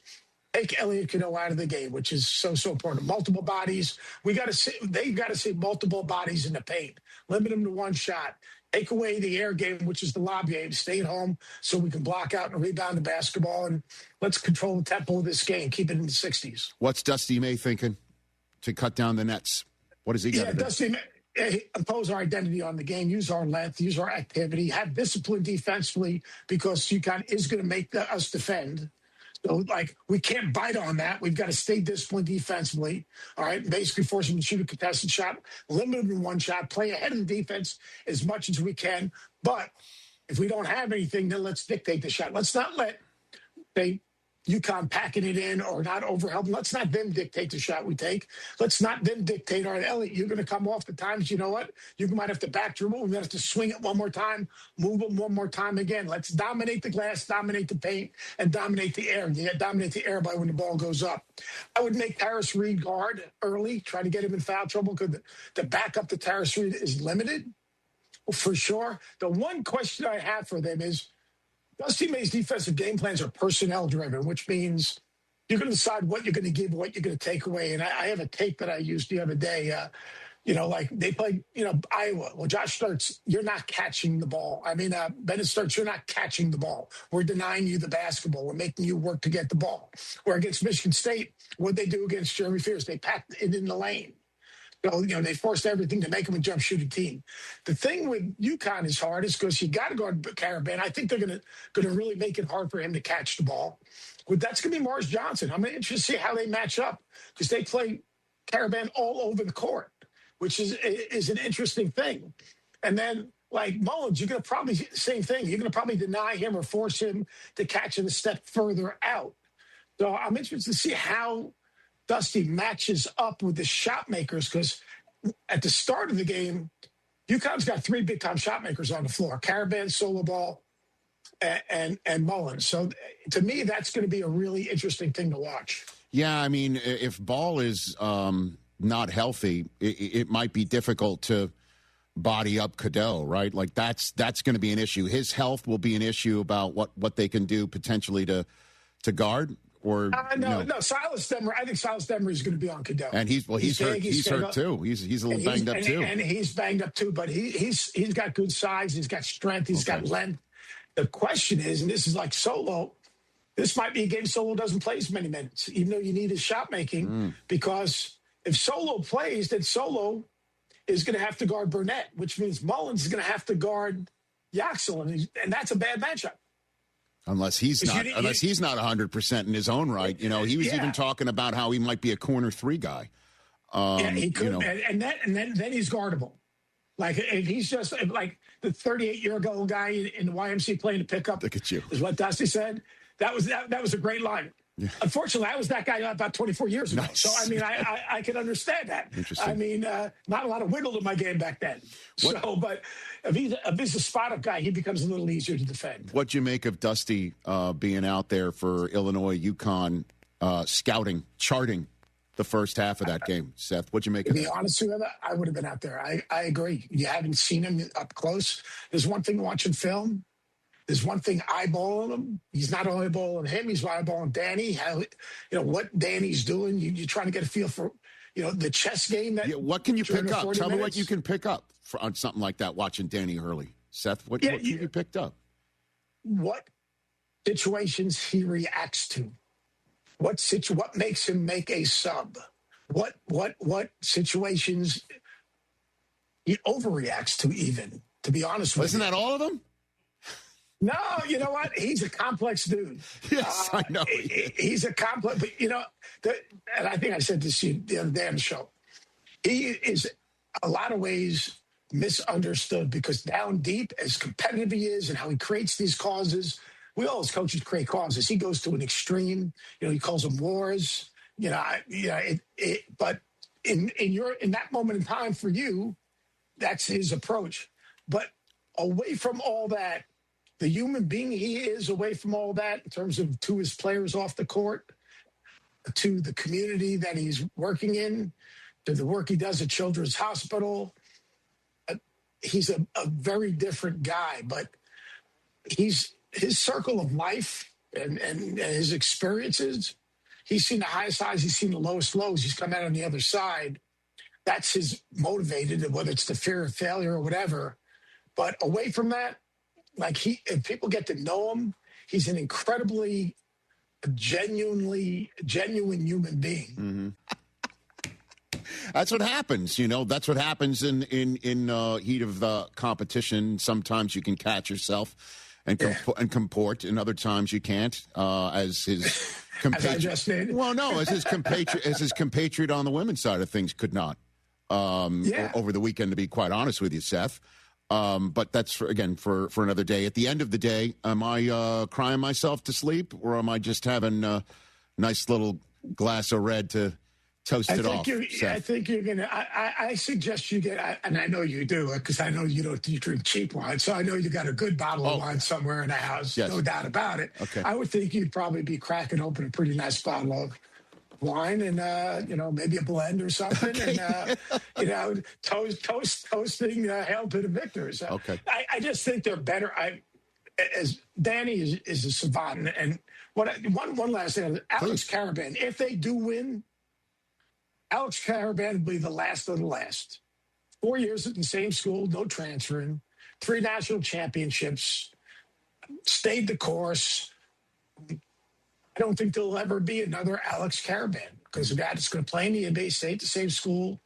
If he wins, since UCLA, there's not been another guy with 3 national championships. Although I do think that you will end up opening that bottle of wine, because I just think that Michigan's just that good. As good as Dan is, and as hard as they'll play, and as much as they'll compete and prepare, I think when Michigan's at their very best, taking it to that next level, a lot of things would have to work for Connecticut to beat them. Seth, thanks for the time. Thanks for the last few weeks, and I look forward to getting you on again real soon. Thanks again, Seth. Thanks, I really enjoy our chats. Thanks again.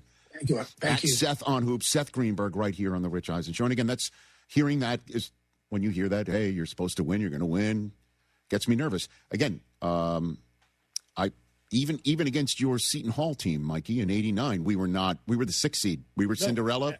We had a new head coach. We had an interim head coach. We weren't supposed to win. Nope. And every single time, Michigan's been back, even with Beeline. We were the team that was not supposed to win. It's the first time. It's the first time. Boom.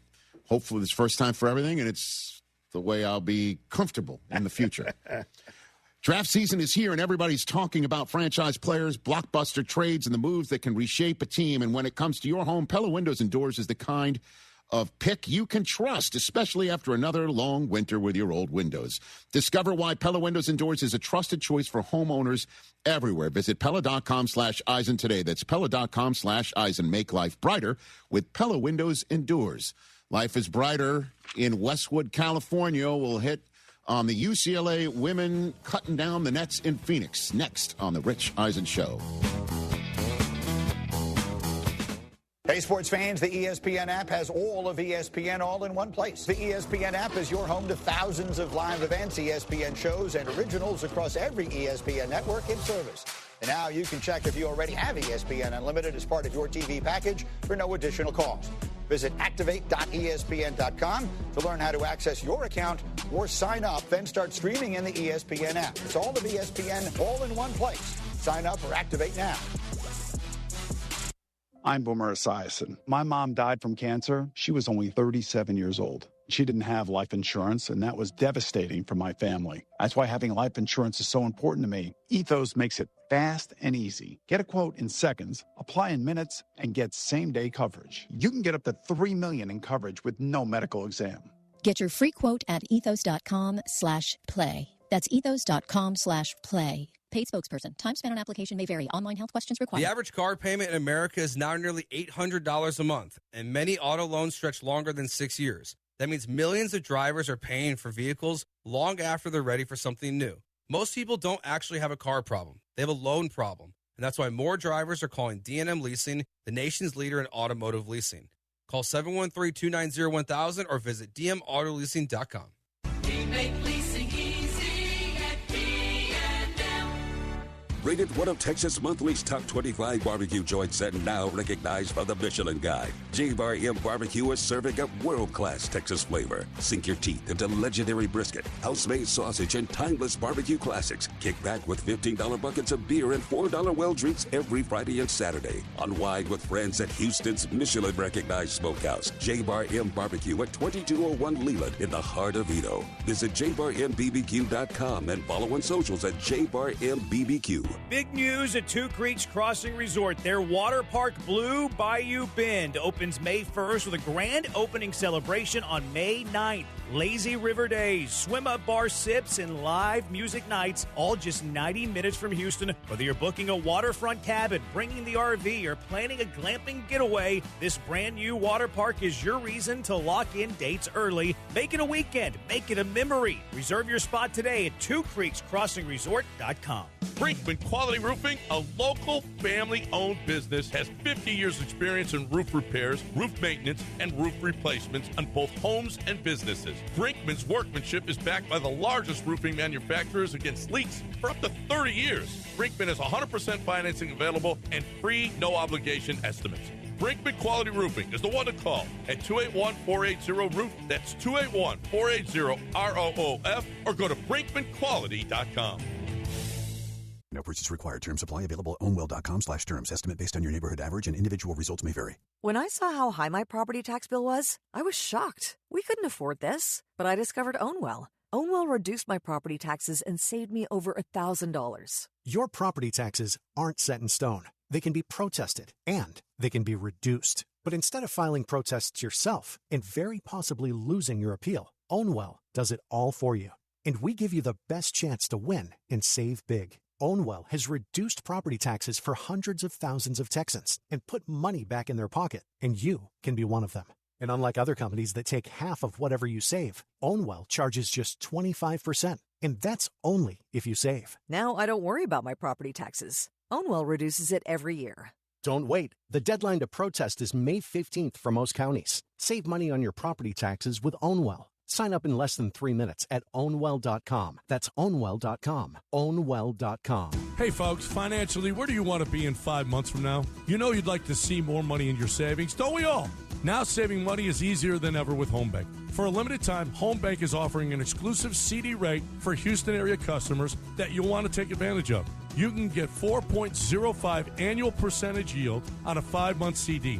The minimum balance for this rate is just $2,500. That's 4.05 APY on a 5-month CD with a minimum of just $2,500. Rates haven't been this high in a while, so you don't want to miss out. Don't wait. HomeBank has 6 locations in the greater Houston area: River Oaks, Baybrook, Pasadena, Friendswood, Sugarland, and a brand new one in Tomball. Stop by to talk to a banker at any of these locations or visit home24bank.com to find other ways to help you save.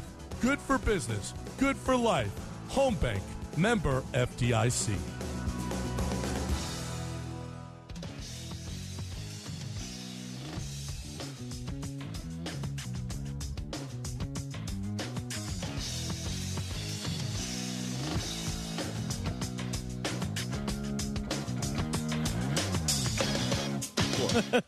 Back here on the Rich Eisen Show. So Corey Close was the first ever guest in the history of women's sports now, a show about women's sports that we launched last year here, hosted by women, for women and men, talking about women's sports all the time. And season 2 news is coming up on that front very shortly. I don't want to jump the gun. But the reason why I bring this up is after Corey appeared on Women's Sports Now, she came here on this program. And last year, after her team got bounced out of the Final Four by UConn as they just rampaged their way to the national championship last year, had this to say about winning it all potentially. What would winning a title mean to your kids? What would it mean? Well, I think, one of the biggest gifts Coach Wooden gave me is that when you have the kind of success he had, it validated the way in which he went about his process.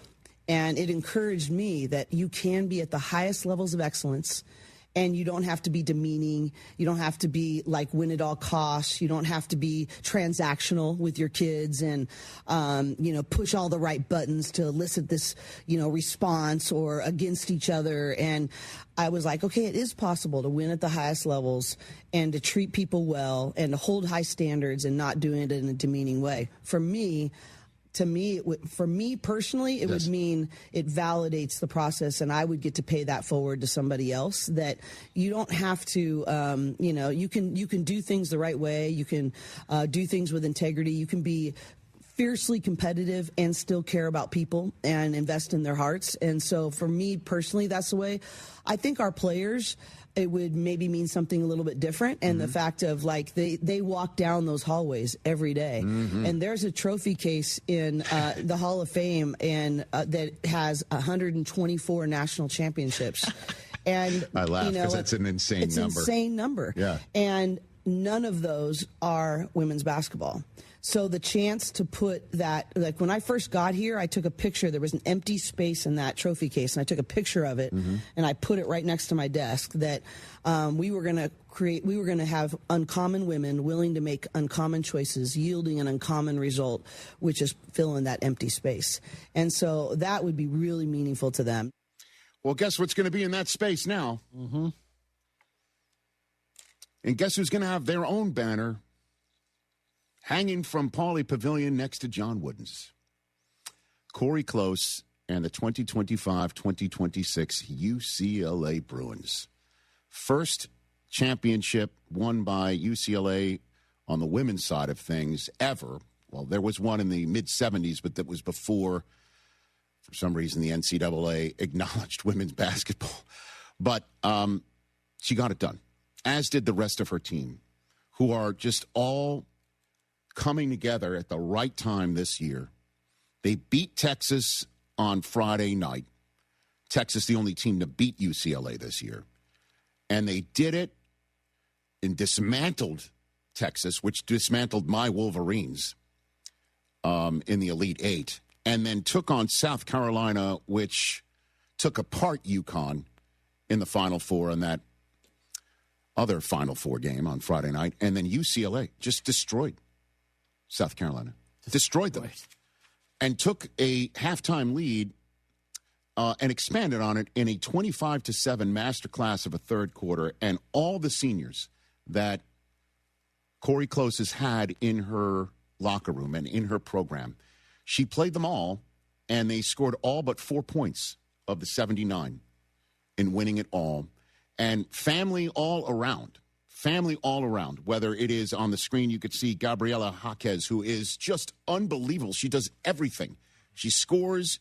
She runs the floor. She defends. She does all the dirty work. And she had a stat line of 21, 10, and 5. Her brother Jaime dropped 32 on the Heat and then flew out to see her in Phoenix. And we all know Jaime made the Final Four on the men's side of things. So that's the UCLA family. And then the Betts family. Lauren, Big Ten Player of the Year, Big Ten Defensive Player of the Year, and Sienna Betts, her younger sister.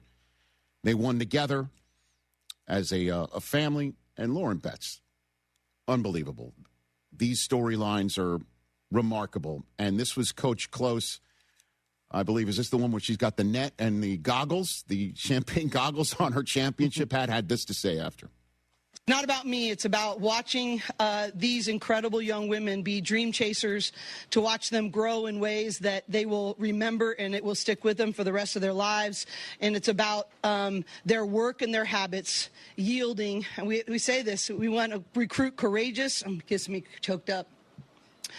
Because there's a lot of times where we wondered if it could be true. I said I wanted to find uncommon, courageous women that were willing to make uncommon choices that maybe possibly could yield an uncommon result. And today it did. It's like Coach Dale waving the leather satchel that has his game plan in it. Yep. That's what Corey Close has been at. 15 years, longest tenured coach at a single school to win a first NCAA title. And she did it with a team that won by 28, third largest margin of victory in a title game ever, 29%. They were suffocating defense. 29%. That's what South Carolina shot from the floor. And in terms of, uncommon, something all too common that young people in our day and age deal with, certainly young women as well, depression. Lauren Betts wrote this remarkable Players Tribune story, I believe March 19th is the date.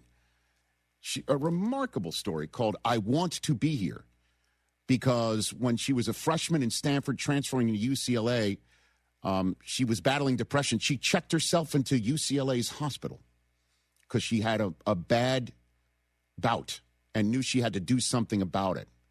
And that title means so much. I want to be here, meaning UCLA. I want to be here, meaning being present and being positive. And I want to be here, meaning not the nightmare alternative.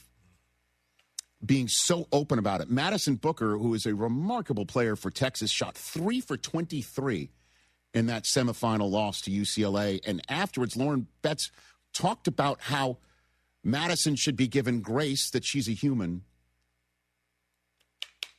This is what she had to say in winning a championship with her sisters on the court and her sister literally. I think it's just buying into the process. We have everybody you could possibly want on a team, and you were so skilled at every single position. But I think, the maturity to come in and, sacrifice yourself and your ego and be able to put that aside for moments like these, it makes it so worth it. Because at the end of the day, no one's going to really care how much you average this season. When you have a freaking ring around your finger, no one cares. Neat stuff. Oh, look at that picture right there. Pretty cool. Lauren Betts holding the championship trophy. Well-deserved what she has become and what she stands for, and the rest. Kiki Rice as well. What a game she had. 31 minutes, 10 points, and the others. Neepkins, Leisure Walker, Dugalich, who's just everywhere. Corey Close put them together. And they bonded together, and, man, they took off. They crushed Texas. Held on at the end. It got a little tight as Texas was defending all 94 feet, and then took out South Carolina after they took out UConn. So well-deserved, and I speaking of well-deserved, just a great human. Corey Close is going to get to look up in that pavilion, see all of John Wooden's banners, and look up and go, that's my team. The young lady who has a 22-year-old assistant met John Wooden and visited with him every other week in his apartment in the Valley, is carrying on his and UCLA's traditions. Congratulations to her and everybody part of that program. Just inspiring and awesome, and truly ones to root for. You're sitting at a red light or stuck in traffic, and your phone lights up. Maybe it's a text, a video call, a new post, or a quick notification you think you can check in a second. It feels harmless, but the truth is, once your eyes leave the road, you're not really driving anymore. And traffic doesn't pause just because you do. That split second of distraction can throw off everything. Your reaction time, your awareness, your ability to avoid someone else's mistake. You could damage your car, injure yourself, or hurt someone you care about. Or you could get pulled over for a reminder that your phone isn't worth the risk. So before you start driving, make it easy on yourself. Put your phone on silent. Toss it in the glove box.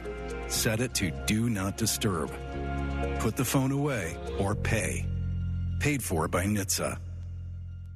Danny, what's on your mind? Clara, Google says the largest gun shop in America has 7,000 guns and that it's in Charlotte, North Carolina. Well, that's silly. Collectors Firearms is in Texas, and you've got twice that many guns. What's the phone number for Google? I'm going to call them and update their information. I don't think that's how it works. What do you mean? They're a technology company. They're going to have an automated system for sure. What else is on your mind? I've been thinking about the day I went to work for Uncle Mike at Collectors Firearms. Way back when you were in high school? Yeah. Your Uncle Mike is a good man. He taught me to never believe in machines. Always believe in people. A good man. The best gun shops in America are in Texas, of course. Collectors Firearms. Right on the corner at Memphis, 1 block east of the tollway.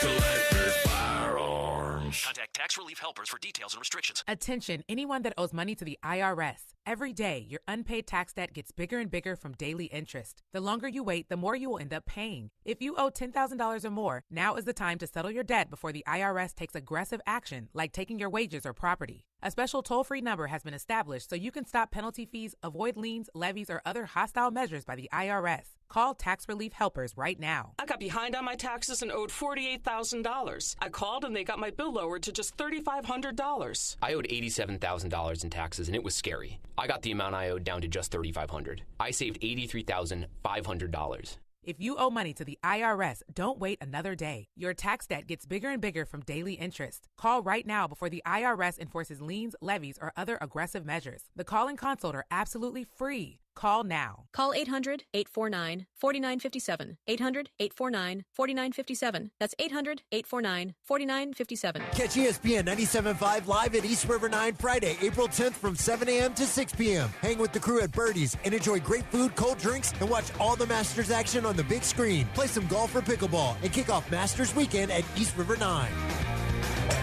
This is Lisa Zadok from Zadok Jewelers. Have a watch that needs a battery change or just plain doesn't work anymore? Maintaining a luxury timepiece requires exacting attention, and we service over 30 of the world's favorite brands, in addition to being the largest authorized dealer in the region. If something's just not right, allow our 7 on-site watchmakers to handle your watch with the care and attention it deserves. Bring your watch in for an estimate today. Zadok Jewelers. Make the moment. As a social influencer, my days can be busy. 4 a.m., I hit the gym. 4:32, protein smoothie. 5:08, save time and money bundling my home and auto insurance with Progressive. Wait, if I bundle and save time, what would I do then? Just sit here and reflect? Like, why am I qualified to influence anyone? And how those weights are hollow? And half of my followers are bots. You could save time and money bundling your home and auto when you switch to Progressive. It's one less thing to worry about during your already busy day. Progressive Casualty Insurance Company, affiliates, and other insurers. Not available in all states or situations. Pump up the volume. Business moves fast. Orders roll in, deadlines close in. When you ship with USPS Ground Advantage, you can keep up with confidence. Every package stays in our secure network from dock to door. And with nationwide reach, dependable tracking, and upfront affordable pricing, you get built-in peace of mind. You run the business. We run the routes. Visit USPS.com/Ground Advantage to learn more. If your son, daughter, or grandchild is unsure about their next step, send them to IBEW Local 66. You get paid while you train. Visit them in Pasadena or online at IBEW66.com. IBEW Local 66, powering careers, powering the future. This is ESPN 97.5, brought to you by Zadok Jewelers, KFNC, and 97.9 HD2 Mont Belvieu, Houston. This is the Rich Eisen Show. Hey, everybody. Can't get enough of the Rich Eisen Show? You're in luck. You can find us everywhere. Watch us weekdays on Disney Plus from noon to 3 Eastern. Miss the show? We've got a podcast so you can listen anytime. But here's the best part. Our YouTube channel. Subscribe at youtube.com/Rich Eisen Show and you'll never miss a moment. Now, on with the show. And the Michigan Wolverines are on their way. This is the Rich Eisen Show. UConn will head to the national championship. The Rich Eisen Show. The UCLA Bruins have won the women's basketball national championship. Earlier on the show, ESPN college basketball analyst Seth Greenberg. Coming up, the Ringer NFL draft analyst Todd McShay. Comedian Jeff Ross. And now, Rich Eisen.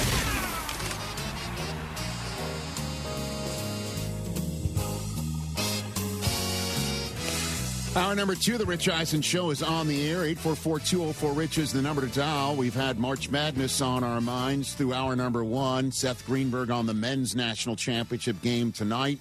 We've just spent a whole bunch of time on UCLA's boat racing of South Carolina to cut down the nets and add a women's championship trophy and banner for the first time since the NCAA recognized women's basketball to Westwood. And we didn't really hit at all on the subject matter that everyone was talking about over the weekend, with Gino Auriemma. We'll do that later on. Wanted to give UCLA its due first. But it is the month of the NFL draft in the first full week of April.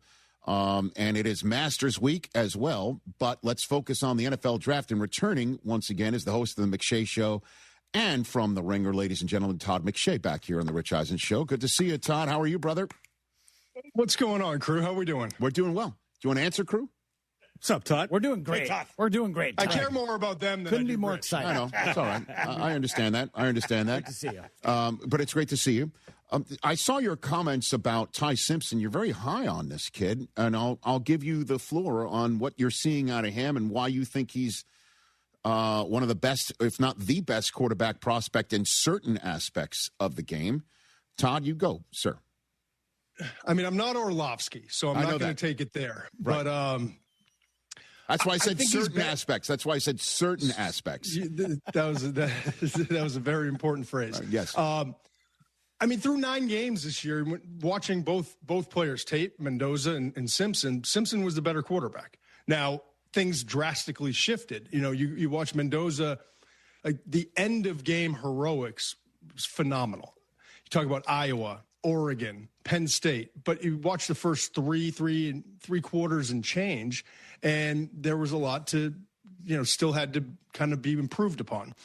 And then you're watching Simpson, and everything's NFL. It's pre-snap, it's IDing, it's scheduling, it's marrying his feet with the drops, with the concepts of the offense, balls out on time, anticipation, all of those things. Well, then, 8, 9 games, I think it was like the 9th or 10th game against Oklahoma, Brent Venables comes to town, figures out exactly how to defeat their pass protections. From that point on, there's a blueprint. He starts taking more hits. The run game was ranked 125th in the nation. And your top wide receiver, Ryan Coleman Williams now, Ryan Williams as everyone knows him, kind of disappears. And so he starts taking hits and the gastritis, and he's down to 190 pounds by the end of the year. And it declined, while at the same time, Fernando kept getting him better and better. And I feel like I was first to market. I'm just going to say it. Okay. Last summer. I was like, this guy can be a first-round pick. I had Pete Thamel text me like, hey, are you sure? Like, and I really liked Fernando Mendoza a lot, but recognized there's areas that he had to improve. And then everyone's like, he's the number 1 overall pick. And I wasn't there yet until the Ohio State tape. And if you go back and watch that, and I heard Orlovsky about and Dan and I are good. We text all the time. But I hear you on the 6 points through 3 quarters. But that was the best individual tape of any prospect in any game that I've watched. And I'm now 200 players deep into this draft and still cranking away. So you watch the toughness, obviously, after the first Caden hit. But then how about the second one in the end zone with his helmet against the ground? So he just kept getting better and kept matching the moments and exceeding what you'd expect from a quarterback with the consistency. The red zone, 27 touchdowns, no interception. 3rd and 4th down, he's like top 5 in the nation in every statistical category when you need the quarterback the most. So my big push on Ty Simpson was, it sounded like everyone was, it's Fernando Mendoza, and then we got a bunch of other guys. And it's not the deal. Ty Simpson can be a good starter in the league. He just needs to go to the right place, probably needs a little bit of time to sit and learn, but also needs game experience with just 15 starts. But whether it's Arizona trading back in, whether it's the Rams are another team that I think I know they had a lot of interest in one point, but I think multiple things have kind of shifted there. I think they would be the perfect place with McVay, but Simpson can play. He can start in this league and he can be really, really good. And I believe that. And I also think like Taylon Green's not getting enough talk. He could be a 2nd-round pick.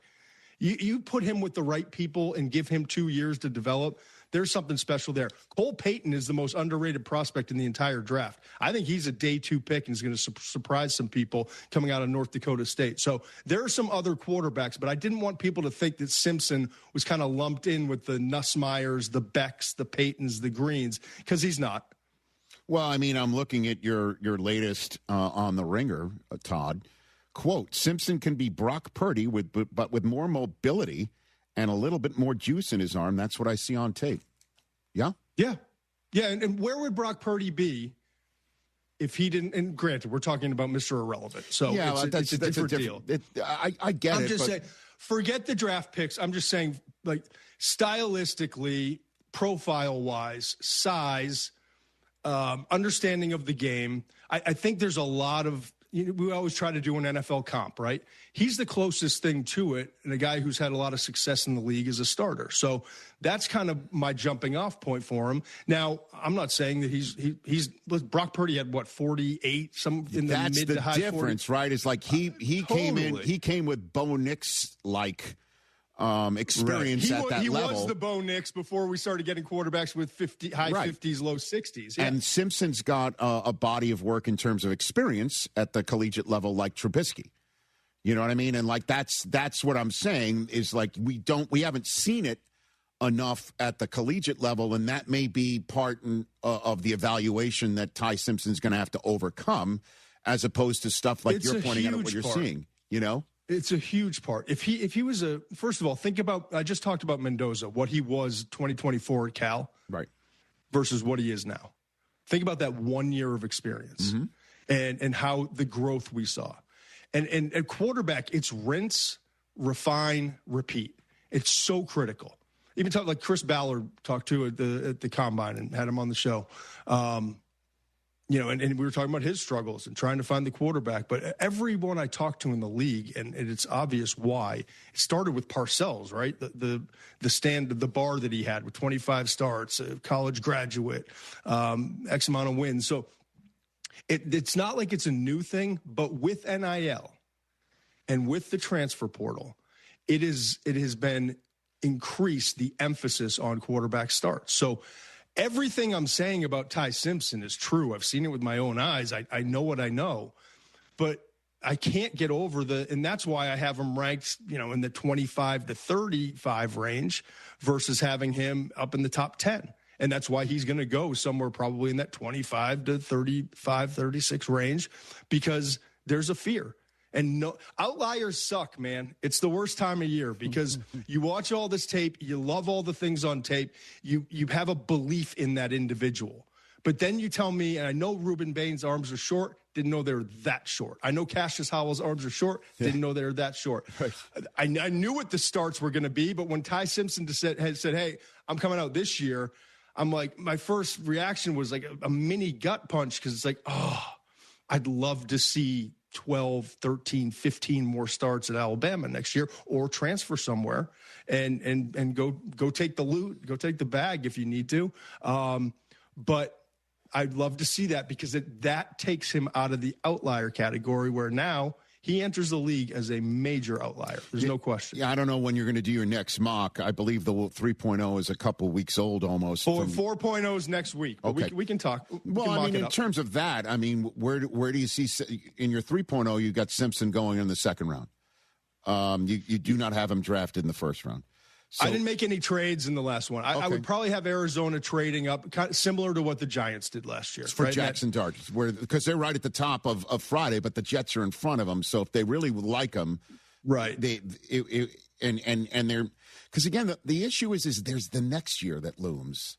You know what I mean? It's a huge issue. And so I've never talked to more general managers, right? Rich, about next year's class. Mm-hmm. You know. So unpack that a little bit for me, because that is definitely part and parcel with the Jets sitting and Arizona sitting at the top of round 2. Where does Simpson rank in all that, and how does 2027 loom over these proceedings? Well, the Jets made a deal that they were offered. Yeah. For Quinnen. They were offered a second this year. Sorry, a first this year and a second next year, and flip-flopped it. Yep. In order to get that first next year, because everyone who needs one is looking ahead to next year. You've got Arch Manning, you've got Dante Moore, you've got Brendan Sorsby, you've got Sam Levitt now with Lane Kiffin down in LSU. I mean, you've got Lenora Sellers with another year of experience. Might be the most physically gifted. So the list goes on and you on. also have Trinidad Chambliss, unless he gets to a 10th year of eligibility at some point. I don't know. Right. And CJ Carr taking that next step at Notre Dame, and Iam Aliava. And I mean, it's as loaded a class sitting, and we said this year's class was going to be great. So let's see where we are a year from now. But there's too many of them for it not to be a great class. And maybe when we look at it one day, say that's the best quarterback class we've ever had. So if you're the Jets, if you're Arizona, how much am I willing to give away in terms of compensation this year where I could be utilizing that to get right for next year? The Browns aren't going to take Ty Simpson because the Browns are trying to get right for next year. And maybe Shedeur has a phenomenal year this year, and it's a great problem to have. But the Jets are planning that way. Now, you say I can get him in the second, and I get a bunch of picks this year and next year. Yeah, it's a great value. Then we'll take him, and we'll see what happens. But I think Arizona is the most intriguing fit. And I think the Rams have interest, but probably on their terms. Meaning what? Second round. So the market is interesting for Simpson because there are people in the league that kind of lean towards me and kind of agree. I haven't talked to anyone in the league that's quite as high as our buddy Dan, but there are some people that love him in the league. But it's hard to find the right spot for him in terms of where does he definitively go with an existing pick in round one because I'm not sure that it's there right now. Who else might be the player that someone trades into the back end of the first round for that we're not talking about, Todd? So here's what I think. I think this year's class is obviously it's unique because some of the players at the top are not considered position value guys, right? The biggest positions. I've got 11 guys that I believe should go in the top 12. I'm going to bore you for a second. You ready? Don't bore me. Go for it. Fernando Mendoza obviously goes 1. Let's say Arvell Reese goes 2, and I'm not going to match them up after this. But these are the 11 names that I think go in the top 12. If not, we're talking 12, top 13, top 14. It's Mendoza, Reese, then Jeremiah Love, Sonny Styles, running back and linebacker. After that, Caleb Downs, again, another position, safety. You've got the 2 edge guys beyond Arvell Reese, who's converting from linebacker, in David Bailey, Texas Tech, and Ruben Bain from Miami. Carnell Tate. I think Tate's going to go earlier than we think, but we'll keep talking here. Yep. Francis Mauigoa, an offensive tackle from Miami. Then the 2 cornerbacks, Mansour Delane from LSU and Jermon McCoy, who just blazed a time. And now all of a sudden we're back to the 2024 evaluation where he's an elite guy. Those are the 11. The reason I went through that, Rich, is then I think you're going to see, all right, we've got some good receivers like Mekhi Lemon and Jordan Tyson. We've got some good corners like Colton Hood. We've got a tight end who's going to go and Kenyon Sadiq. We've got some, a couple other safeties and Dylan Thieneman and Emmanuel McNeil-Warren. We've got some really good other players at other spots, but you watch how fast, and talking to people in the league in the last week or so, these offensive tackles and edge rushers go. Yeah. I think by the end of round 1, we could have, let's say, minimum 14 between those 2 positions. So it's going to be Spencer Fano from Utah. It's going to be Freeling, Caden Proctor, Freeland. It's going to be Lomu, Ian Nachor, who we kind of thought fringe first. I think he might go top 25, 27 picks. Ioane, and then the edge. Ioane, too, the kid inside from Penn State. By the way, do you think Harbaugh is just across the way here in El Segundo for the Chargers? Is just like, please let him drop. Please. I'll put him next to Slater or Alt or whatever and just mash. Yeah. Like, you know what I mean? Like, he's just hoping something like that happens. You also have just in your T.J. Parker, Mesidor, you mentioned. The edges, yeah. Right. Parker, Mesidor, Keldrick Falk from Auburn. Howell. Cassius Howell. So Zion Young. Don't sleep on Zion Young from Missouri. So we're talking 14, 15 offensive tackles and edges. So if you ask me who's a guy who could sneak in, it could be one of those positions because there's a drop-off, especially at tackle. To me, like Ian Nachor, we didn't think was going to be a first rounder. I think he's a lock to go there. I think the 2 defensive tackles go too. And everyone's cooled on him, and I get it. Caden McDonald from Ohio State can't rush the quarterback. I get it.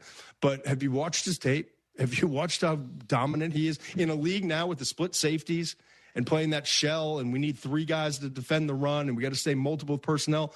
He's perfect up front, and I think there's more in him, and like a Dexter Lawrence wasn't the pass rusher in college that he is in the league. Peter Woods, I get it, shorter arms. Production wasn't great this past year.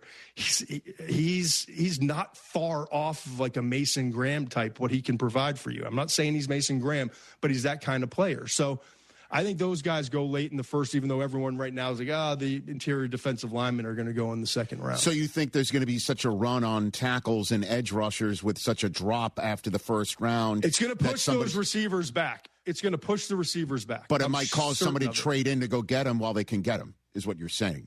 Absolutely. So if you're asking me who's going to be traded up for if it's not a quarterback, I would guess it's an offensive tackle. Absolutely. Yeah, I mean, you better get him while you can, I guess. Because then you got to wait till like the third round, Rich. If you don't get one of those 7, you got to wait to the third round or take one in the second that you'd like to be taking in the third. Okay. Man, and it's so funny. I have not seen a mock where Dylan Thieneman is not a Minnesota Viking. It's just. I mean, how do you not? You know what? I'm going to do the mock this week. I'm going to give him somebody else. No, don't do that. Do what you think you need to do. I'm not. Don't succumb to what I'm saying. It's kind of like when you watch a pregame and everyone picks Michigan tonight. Oh God, don't say that. How dare you? How dare you, sir? How dare you? I got my mind off it by talking about the draft for 15 minutes, and you just brought me back, man. I don't know if you heard, by the way, Dexter Lawrence has asked for a trade from the Giants. That happened. Good timing. Yeah, Schefter just popped that one out there at the end of the first hour. Because I guess it's been 2 years he's been looking for a new deal, and he says, I'm not showing up to OTAs. See you later. Or I want to be out. Money talks, and this sort of stuff would walk if the money talks. But right now he's making a stand. It's still early. So last one for you. Who are you not talking about? You mentioned a couple quarterback names earlier. Who are you want to pound the table for here? You think's rising? Todd. I look at this class and I love a lot of the linebackers. I love a lot of there's a lot of good players in round 2 and round 3. I'm just looking at this board right now. Like Jacob Rodriguez is going to go because he's a playmaker and a difference maker. But beyond that, Josiah Trotter from Missouri is an absolute just dog versus the run and a good football player. Kyle Lewis from Pittsburgh can cover like a safety. Some people think he is a safety. I just think he's one of the best 50 football players in this draft. So there's guys like that. I'll tell you what, too. I just recently finished up going back and looking at the running backs. And it's kind of like, all right, we've got Jeremiah Love from Notre Dame. Then we got his running mate, Jadarian Price, who I'm not quite as high as some people, but I recognize he's probably going to go mid-late second round range. I think the guy that everyone's sleeping on at this point, and it was like a hot name early and no one – I look at Jonah Coleman and I watch his run style after I watch all the running backs, right? I came back and I watched him. He's a bowling ball. He's got these light feet. He always runs with pad level. He wears you down. He brings this energy to an offense. I think in a running back class, it's not like a year ago where we had 26 guys go, 6 in the first 3 rounds, 20 on day 3. I think he'll probably fall to the 4th round. And I think a team's going to get a starter. I really think he's going to be that kind of player. So it's guys like I've been watching a lot of the day 2 and early day 3 guys recently. I just think there's a lot of values there, like a Takario Davis at Washington, a tall, long corner, like just physical, the ability to play press man. And I could go on and on with some of these positions in the kind of that 3rd, 4th round range. Todd, you're the man. Thanks for the time. Greatly appreciate it. All right, brother. Good talking to you. Let's do this. Let's do this as many times as you're up for it. Certainly. I'm here. When's the 4.0 coming up? 4.0 is next Wednesday. All right. And then we leave Sunday for LA. We'll be out your way for the entire week of the draft. You can go to Pittsburgh and I'll take over in LA. All right. So how about this? Let's have you on next Wednesday. Okay. And then if you're here in LA, the Monday of the draft, you right here. Literally in this chair. Yeah, let's do it. I'm not doing a show that Monday, so that'll work out. All right, listen, this is how the sausage gets made, everybody. This is great. Perfect. I love it. Todd, when a plane comes Todd McShay, it's so rare people say, I'm in town in L.A. They usually go, I was in town. I forgot to. Oh, I missed you. Well done. I appreciate it, Todd. You're the man. You got it, guys. Have a good one. Check out the McShay Show, wherever you get your podcasts, through Simmons' very popular Ringer network, or follow him and all of his stuff on the Ringer. Yeah, he's He said, I'm not going full Orlovsky on Ty Simpson. Nobody's very high on him. Yeah. It's just, you didn't see a lot of it. Nope. You saw some of it. Yeah. You didn't see too much of it. At the same time. 9 games, he was great. Then what? Well, very, very rarely, and I've done this for about a quarter century with the draft. Do you hear? He had a gastritis. Well, we'll see. 844-204-RICH is the number to dial. Maybe that's what Gino had. 844-204, and I don't mean Smith. Gino Auriemma. We'll talk about that next.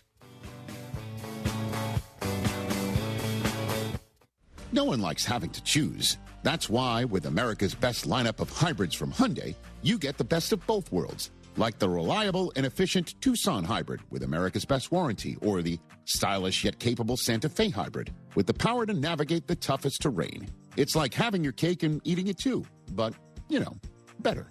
Hybrids from Hyundai. It's the best of both worlds. Visit HyundaiUSA.com or call 562-314-4603 for more details.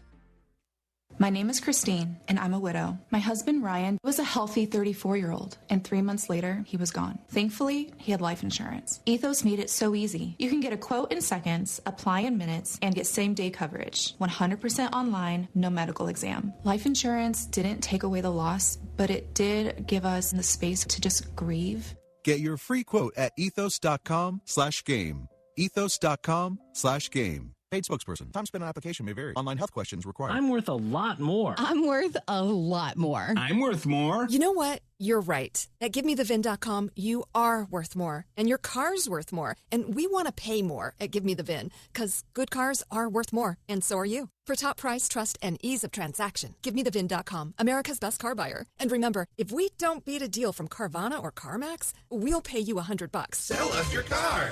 GiveMeTheVin.com. So easy you can do it in your underwear. Spring is calling at Two Creeks Crossing Resort, just 90 minutes north of Houston. Spend the day relaxing by the water, then stick around for live music, great food, and can't-miss events happening all season long. From cook-offs and holiday celebrations to outdoor adventures and family-friendly fun. Whether you're rolling in with the RV, booking a waterfront cabin, or planning a glamping getaway, there's a perfect spot waiting for you. See everything coming up and reserve your stay now at twocreekscrossingresort.com. No purchase required. Terms apply. Available at ownwell.com/terms. Estimate based on your neighborhood average and individual results may vary. When I saw how high my property tax bill was, I was shocked. We couldn't afford this. But I discovered Ownwell. Ownwell reduced my property taxes and saved me over $1,000. Your property taxes aren't set in stone. They can be protested, and they can be reduced. But instead of filing protests yourself and very possibly losing your appeal, Ownwell does it all for you. And we give you the best chance to win and save big. Ownwell has reduced property taxes for hundreds of thousands of Texans and put money back in their pocket, and you can be one of them. And unlike other companies that take half of whatever you save, Ownwell charges just 25%, and that's only if you save. Now I don't worry about my property taxes. Ownwell reduces it every year. Don't wait. The deadline to protest is May 15th for most counties. Save money on your property taxes with Ownwell. Sign up in less than 3 minutes at ownwell.com. That's ownwell.com. Ownwell.com. Small business owners, does your bank get your life? Does it let you switch from your personal to your business account with a tap? Or let you give your CPA direct access? We do. Let's give more from money. Switch to Huntington Bank. Welcome. Eligibility requirements apply. Some features may require enrollment. John Granado here. Brinkman Quality Roofing is a local family-owned and operated business and has been the most trusted name in Houston for 50 years for roof repairs, roof maintenance, and roof replacements on both homes and businesses. They're experts in shingle roofs, tile roofs, solar shingle roofs, metal roofing, and commercial roofing products. Brinkman Quality Roofing is the one to call at 281-480-ROOF. That's 281-480-ROOF, or go to brinkmanquality.com. Keep listening for details on how to get up to $300 airline credit. Sky Holidays introduces a one-of-a-kind air credit program. Our buying team got a little too aggressive in getting hotel and air deals, so now we have to liquidate our prices. Here's how. Whether you want to go to Paris, Las Vegas, London, Atlanta, Hawaii, or anywhere else in the world. We have amazing deals. Book a selected hotel and we'll give you up to $300 airline credit. Now you can book your vacation and get a free credit to use towards airline travel. We'll book both, airline and hotel, with one simple phone call. We have access to most airlines and deals on thousands and thousands of places to stay. Call right now, book your hotel rooms, claim your airline credit. You can change or modify it at any time. 800-245-1697. 800-245-1697. That's 800-245-1697. Chances are, if you've been to a few weddings, corporate events, rodeo committee gatherings, or charity dinners over the years, you've enjoyed Damaris Catering. Yanni Damaris here. Most people know Damaris Barbecue. Our family's been at it since 1964. Well, Damaris Catering has been around since the early 70s. We do events from 20 people to 5,000, serving a variety of cuisines to cater at any event. From no tie to bow tie, it's taken care of. Damaris Catering. Find them at damaris.com. Hey, this is Chance from Heritage Films. You know what I miss about working in sports radio? Raiding the supply closet. I loved all that stuff. Paper clips, sticky notes, those little black clamp things that you put on the end of your finger. I love stealing stuff from the supply closet.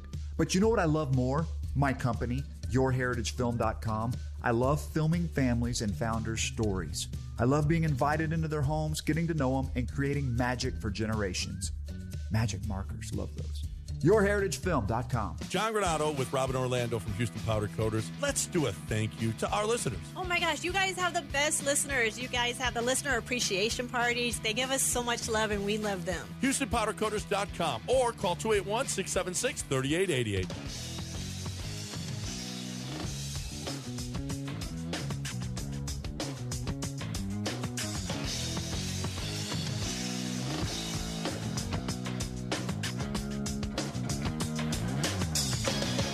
Back on ESPN Radio, one big happy family with our TV and our radio side, all one. Gino Auriemma was way off the other night. His team was way off, and then he was way off. And when he was going at it with Dawn Staley after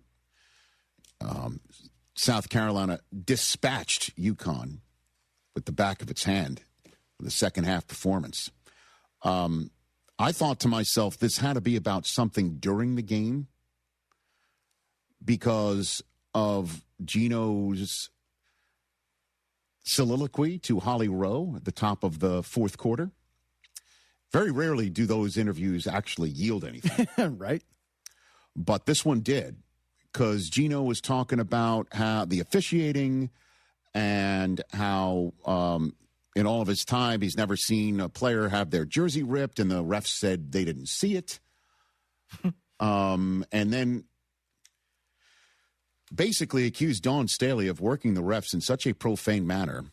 But he used the words that are somebody who's around women as much as he is in his life has to know the words ranting and raving are charged words. Just use that on the woman in your life and see how it goes if you're a man. See how that one works. You're ranting and raving. And it's also words that you don't usually equate to another male coach. But that said, those are charged words. I heard that. I'm like, whoa. And then that happened during the aftermath. I'm like, what happened during the game? Then we find out it's not about what happened during the game. It's what happened before the game. And then we found out about the jersey rip during the game came because the player herself ripped the jersey. And that's why the refs missed it, because it wasn't on the court. And that's why Gino missed it. It wasn't on the court. And then these comments that were said during the game, he was clearly steaming from the beginning because Dawn Staley apparently made him wait 3 minutes to shake hands. But then we saw a photograph of them actually shaking hands before the game because they all went down the line. Like, this photograph exists. Apparently, before the game, again, they're announced by the stadium public address announcer, and Gino was standing there waiting and left empty-handed by Dawn Staley. And he was steaming about it all game to the point where he let her have it after the game. in such a way that there was a set to? I mean, what was that all about? And then after the game, asked if he regretted what he told Holly Rowe. And what came afterwards, this was his answer. I don't have any regrets about what I said to Holly Rowe. Why would I? Why would I? I've been coaching a long time. I've never had a kid have to change their jersey because somebody ripped it, and the official said I didn't see it. I mean, there are a lot of things that happen in that game. Unless you're on that sideline, you have no idea what's happening on that sideline. For 41 years, I've been coaching, and I've been, 25 Final Fours. And the protocol is, before the game, you meet at half court. Anybody ever see that before? Two coaches meet at half court, and they shake hands. Correct? You ever see it? They announce it on the loudspeaker. And I waited there for like 3 minutes.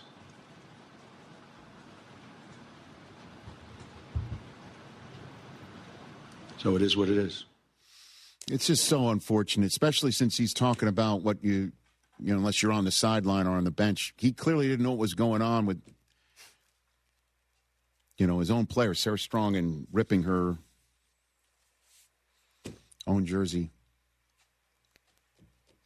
And he clearly did regret what he did because he put out a statement the next day saying there's no excuse for how I handled the end of the game versus South Carolina. It's unlike what I do and what our standard is here at Connecticut. I want to apologize to the staff and the team at South Carolina. It was uncalled for in how I reacted. The story should be how well South Carolina played, and I don't want my actions to detract from that. I've had a great relationship with their staff, and I sincerely want to apologize to them. The only two words missing from that statement are Dawn and Staley.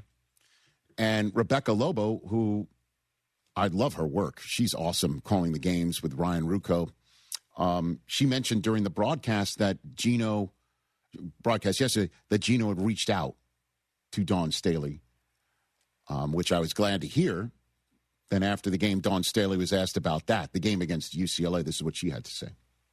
Yeah, that's a Gino question, right? It really is a Gino question. I haven't heard from Gino, so I have not. I haven't. I mean, I got 800 text messages, so I don't know if he texted or not. But that's not, I don't want to, it's UCLA's day, right? And let's keep it UCLA, them winning the national championship. Again, I will address all of that at another time. It's not this weekend. We're not going to damper UCLA's day with it. We talk about South Carolina, us losing. We could talk about, UCLA winning the national championship.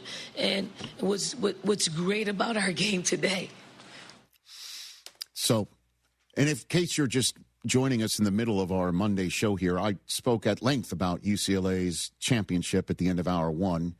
This is not what I led with from the women's game.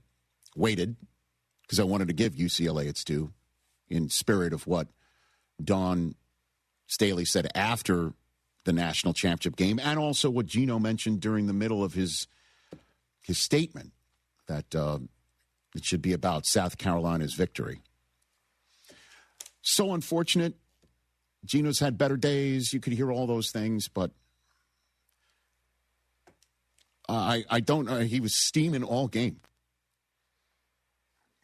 Steaming all game. And I know there are some who that's what it seems like to me. I know there are many. You want to say? Go ahead. Yeah, Sarah has a great take. She was watching this, and she thinks that this is Gino kind of playing 4D chess, where he puts all the heat and the pressure on himself. And no one's talking about Sarah Strong going 4 for 16 and AZ Fudd going 3 for 15 and UConn only scoring 9 points in the fourth quarter.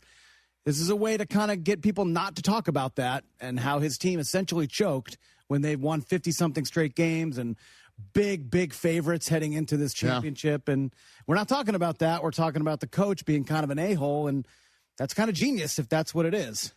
Except there's years of film and interviews that show that, this isn't something out of the blue for this guy. He's also done more for the sport than anyone maybe ever. And then, by the way, you're not awesome too. You're not lying in terms of that. And last week when he was talking about whoever comes up with these schedules he had a great point. Some of these teams that he was using his platform to basically say, I'm Gino Auriemma, and I'm telling you, this is not good for my staff. It's not good for my players. Not good for any staff. Not good for any players. Who the hell's coming up with these schedules that drags our asses out here to 7 a.m, and then we don't get on the court to practice till 6 o'clock at night, and then you're seeing all these 3-point shots bang off the back iron, and this is bad for the sport. And that's where Gino does what he should be doing on behalf of the women's game. But in that respect, too,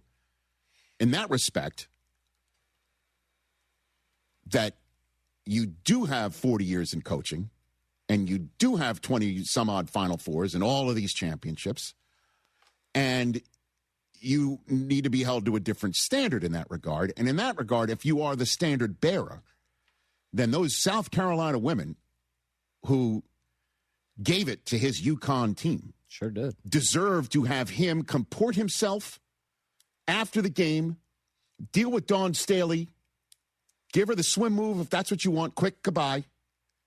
Deal with this later on, not there at center court for the whole world to see, and shake the hands of the South Carolina players who deserve to have their hands shaken by someone like Gino Auriemma and say, well done. I'll tell you this. If Taylor is ever so lucky to be in any situation like this, think about the parents of these young ladies. Again, the story that Holly Rowe told during the national championship game, I'll just tell this just as a specific story about Gabriela Jaquez, about how she was flying up. Did you hear that story she told during the game, that when she was in high school, there weren't a lot of people paying attention, so she was flying up to Oakland from Southern California to be part of an AAU team? Like, these are stories about anybody out there, a parent of a kid who's trying hard to do their jobs, to achieve something, and achieve something in sports, right? The plane rides, the blood, sweat, and tears, all that, okay? If my daughter ever gets to be in a situation and beat a team like UConn and a coach like Gino Auriemma, I want him shaking her hand and saying, great job, because that's an affirmation. She deserves, and these players deserve, and he totally pooped the bed on that one, because he comported himself so poorly, everyone's just like, just go to the locker room. He got ejected from the line, essentially. Yeah. Just go, man. If you're in this mood and you're doing this right now, and Dawn Staley is like going the other way, she didn't get through the line immediately. You could see that this was famously viral. She said, I'm going to beat Gino's ass. But that's how she was so enraged by what happened. She was very confused when it first started. Yeah, because it's about the pre-game handshake, because she shook his hand. There was a second one that apparently he was made to wait 3 minutes. 3 whole minutes. And there's a point last year where he was waiting for her in the same situation. I saw that video. And he was just having fun with it, kind of like, come on. I'm sitting here waiting, making his arm, saying, let's go. And he didn't make a big deal of that last year. You know why? Because they were the ones beating up South Carolina. This time, he's the one who got beat, and this is his reaction? He knows better, and that's why he sent out that statement. But I truly feel for the South Carolina players who deserve to have somebody of Gino's stature walk through the line, look them in the eye, and say, great game. Because he is the avatar of what you just mentioned, Chris. He is the avatar for the game. Mm-hmm. And he couldn't comport himself for 2 minutes. Then you go to Dawn Staley, call her up and say, what the hell was that? Yeah, that's just a bad look, man. And we're not talking about how his team underperformed. I get it. I can't sit here and that's some four-dimensional chess, man. He goes, you know what I'm going to do? Because they don't look at the stats. I don't know. I think he was steaming about it. This dude's really smart. I get it. I think we're giving him too much credit then, because he has a history of being a little bit ornery. I get it. Yeah. Like, it's not like it's the first time it happened. You can't give him that much grace. Really protecting his players, which he could be doing in this. I get it. But instead of doing that, at the detriment of the other teams. Instead of doing that, you own it when you lose. That's what you tell your kids. Yep. Own it. Get better. Failure helps in the long run. 100%. You know what I mean? You've been there before because you have. You have. You have a lot. And the South Carolina players deserve to have the, if you feel this way, and his resume says it, the dean of the game to go down the line, look them in the eye, and say, great game. Because it does mean a lot if Gino Auriemma does that. Yes. 844-204-RICH, number to dial. Take your phone calls. Jeffrey Ross, because we all need a laugh. Certainly in this crazy-ass world, he's coming up in hour number 3.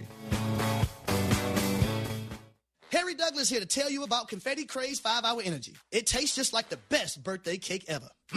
Vanilla, buttery, frosting vibes. It's basically a party in a bottle. Confetti Craze makes it easy to turn any day into a party with its delicious birthday cake flavor and big birthday energy. And here's the best part. All cake, no sugar. I bring these tiny bottles everywhere to cakeify my day with tasty caffeine boosts. The Funfetti flavor is back on 5hourenergy.com or on Amazon. Crack open a Confetti Craze 5-Hour Energy shot today. When you tell someone what team you cheer for, do they apologize? Does your first childhood memory involve crying on a Jumbotron? Then you may be a fan of a BST or bad sports team. Luckily, when you bundle your home and auto insurance with Progressive, you're protected from things like fire damage caused by violently unplugging the TV or an accidental overhand left to the drywall. Visit Progressive.com today. Progressive Casualty Insurance Company, affiliates, and other insurers. Covered subject to policy terms. Not available in all states or situations. Life has a way of shifting priorities, changing needs, and pivoting plans. Home Bank is there for all of them. Their bankers partner with you every step along the way, from understanding your needs, meeting your goals, and celebrating your successes. Home Bank is invested in the vibrant spirit of our community and in you. So partner with them. Stop by any banking center across Greater Houston or visit home24bank.com to get started today. Good for business, good for life. Home Bank, member FDIC. How was your break? It was great until I stopped for gas. Prices have gone up almost $1 with no end in sight. I might have to start watching how much I drive. That's exactly why I use Upside. I never pay full price for gas with the free Upside app. Upside? Yes, Upside. It's the free app that gives you cash back just for buying the gas you're already buying. So, even with the rising gas prices, I'll never have to limit how much I drive. Does that actually add up to anything? Just last year, I made over $200 with the Upside app. Wow, that's serious extra cash. I'm downloading the free Upside app right now. Download the free Upside app to earn cash back on the gas you're already buying. Use promo code THRIVE25 for an extra 25 cents per gallon bonus on your first tank. You can cash out anytime, right to your bank account, or an e-gift card for Amazon and other brands. Just download the free Upside app and use promo code THRIVE25 for a 25 cents per gallon bonus on your first fill-up. That's THRIVE25. Offers vary by user and location. Go to upside.com for terms and conditions. Do you want to pay a plumbing company just to come out and see what the problem is? Heck no! Billy Brown and Aqueduct Plumbing Company has been serving 97.5 listeners for years now. They don't charge exorbitant prices, even for routine leaks and stoppages. Not Aqueduct Plumbing Company. They give free estimates for a repipe and water heaters and are the ones to call if you have a propane gas grill. Aqueduct can run a gas line so you'll never run out. That's aqueductplumbingcompany.com, aqueductplumbingcompany.com. Oh, and that's a hard foul. Let's listen for the call on the floor. The taxpayer owes back taxes. Penalties and interest are assessed and wage garnishments to begin immediately. The IRS never misses that call. I wonder if they will challenge it. The call is under review. Priority Tax Relief has been called in for a review. Priority is the best in the business at negotiating your tax debt and has even eliminated the debt for some clients. Priority Tax Relief is saving their clients millions of dollars every month. After a careful review from Priority Tax Relief, the debt has been eliminated. No foul on the play. Whoa! That completely changes the game, folks. If you owe more than $5,000, call Priority Tax Relief, and in minutes they'll review your case for free with a direct line to the IRS to see if you qualify for life-changing relief. No more worrying about wage garnishments or frozen bank accounts. Call Priority Tax Relief today at 800-584-7531. That's 800-584-7531. We make your tax relief our priority. Call now. Priority Tax Relief. Catch ESPN 97.5 live at East River 9 Friday, April 10th from 7 a.m. to 6 p.m. Hang with the crew at Birdie's and enjoy great food, cold drinks, and watch all the Masters action on the big screen. Play some golf or pickleball and kick off Masters weekend at East River 9. Chances are, if you've been to a few weddings, corporate events, rodeo committee gatherings, or charity dinners over the years, you've enjoyed Damaris Catering. Yanni Damaris here. Most people know Damaris Barbecue. Our family's been at it since 1964. Well, Damaris Catering has been around since the early 70s. We do events from 20 people to 5,000, serving a variety of cuisines to cater at any event. From no tie to bow tie, it's taken care of. Damaris Catering. Find them at damaris.com. Houston is Soccer City, USA, and World Cup 2026 is coming our way. Join me, Glenn Davis, every Tuesday and Wednesday, 6 Central Time, for Soccer Matters ESPN 97.5, presented by the Daspit Law Firm.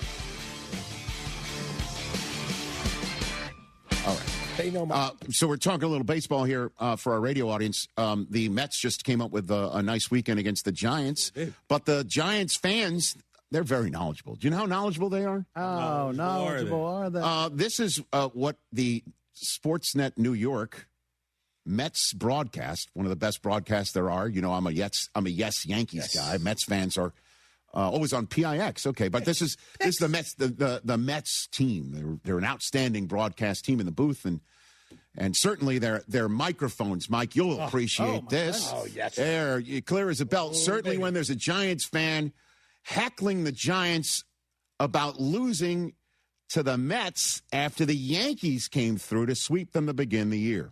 Ball one strike. Giants, wake up! Oh, yes. The Yankees swept town last week. This is the B team.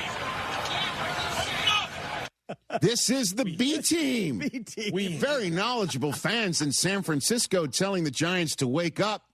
The Yankees left town last week. This is the B team. That dude was clearly on some substance. I don't think so. Illegal substance. I know. I think they're just locked in on baseball. And alcohol. This is it's a Mets town. We know this. What is San Francisco is? New York's a Mets town, so we're not the B team. Okay. We're the A team. That's what Juan Soto said when he left the Yankees to go to the Mets. Yeah, that's why you're so anti-Soto. No, I mean, there's many reasons why I'm anti-Soto. Hatred and you're hurt? No, because even fans around the country, from sea to shining sea, know who's the B team in NYC. Yeah, the Yankees. And it's the New York Mets. The Metropolitans, you don't lose to this team. They're the B team. Fantastic. That's a team of the people, man. Meanwhile, the Red Sox fan is acting like we're not talking about baseball. But what can he say right now? You know, what can you say? We stink. Yeah. The first month. You guys, calm down. It's terrible. It's almost like, did I say this on Friday? It's almost like they should have spent the money on Bregman and Pete Alonso. We can't get any hits. We can't hit it for power. We got nothing. Are the pitching guys we signed sucked? Ranger Suarez is awful. Save this. What are we doing? Did you hear the sell the team chants yesterday? Oh, boy. Sell the team. Sell the team chants. Yeah. I got to tell you, though, you got hosed yesterday. Did you see that? Yeah, I know. Wouldn't have mattered. You're up 4-1. And, I mean, at the time, did you see this play, TJ? I'm not sure. Okay. Well, I mean, we're not going to show it. Manny Machado, they're trying to pick him off at first base. Catcher throws down with a short hop throw, but the first baseman's right there to grab it. Yeah. Machado's going back to the base and 100% purposely kicked the ball into foul territory. Yeah. And the umpires just thought it was a booted ball or a hit runner. And too bad, Boston, ball's live and runners advance. Yeah. He absolutely booted it on purpose. And no, look at it. I'm watching it. No question he did it. I think it was, just timing. No, that should be reviewable. Bad. That should be reviewable. He didn't want to step on the ball and turn his ankle, Rich. That should be reviewable. Did you purposely interfere with the ball? And if so, you're out. O-U-T, out. This game of inches, bro. If we're allowing a tap of a helmet to get a game of inches down to a millimeter. Oh, that ball's a millimeter out of the strike zone, so it's a ball, not a strike, as it was called. If we're doing that, we should be able to review whether somebody is purposely booting a ball. Hesitates, hold his foot up, and absolutely then kicks it. I think question. he was trying to make sure the ball didn't hit him in his ankle. Yeah, right. So he was just just like, I don't want to get hit, so I'm going to hit the ball myself with the bottom of my foot. Doesn't sound like me. Purposely. That was, dude. And you know it's so bad that I'm talking about the Red Sox being hosed. They're 5 back of the Yankees, and the season is barely a week and a half old. Rich, clearly you've 5 never been back. hitting an ankle with a baseball before, all right? For small businesses, every hire counts, and so does your time. Hiring can quickly become overwhelming, from sorting applications to figuring out who's truly qualified. That's where LinkedIn Hiring Pro helps. It streamlines the process so you can focus on connecting with the right candidates, not managing the noise. Hire right the first time. Post your first job and get $100 off toward your job post at linkedin.com/Eisen. That's linkedin.com/Eisen. Terms and conditions apply. Chris in Riverside, California, right here in Southern California. What's up, Chris? What's going on? Hey, good morning. Hey, I know you guys have been talking a lot about the whole women's game yesterday, but I appreciate it so much that you've, give UCLA women their due. I mean, it's been a long time coming. So, but yeah, I mean, I just love to hear that. I mean, I think the thing, and I just appreciate that you guys giving them their due, because it was well deserved.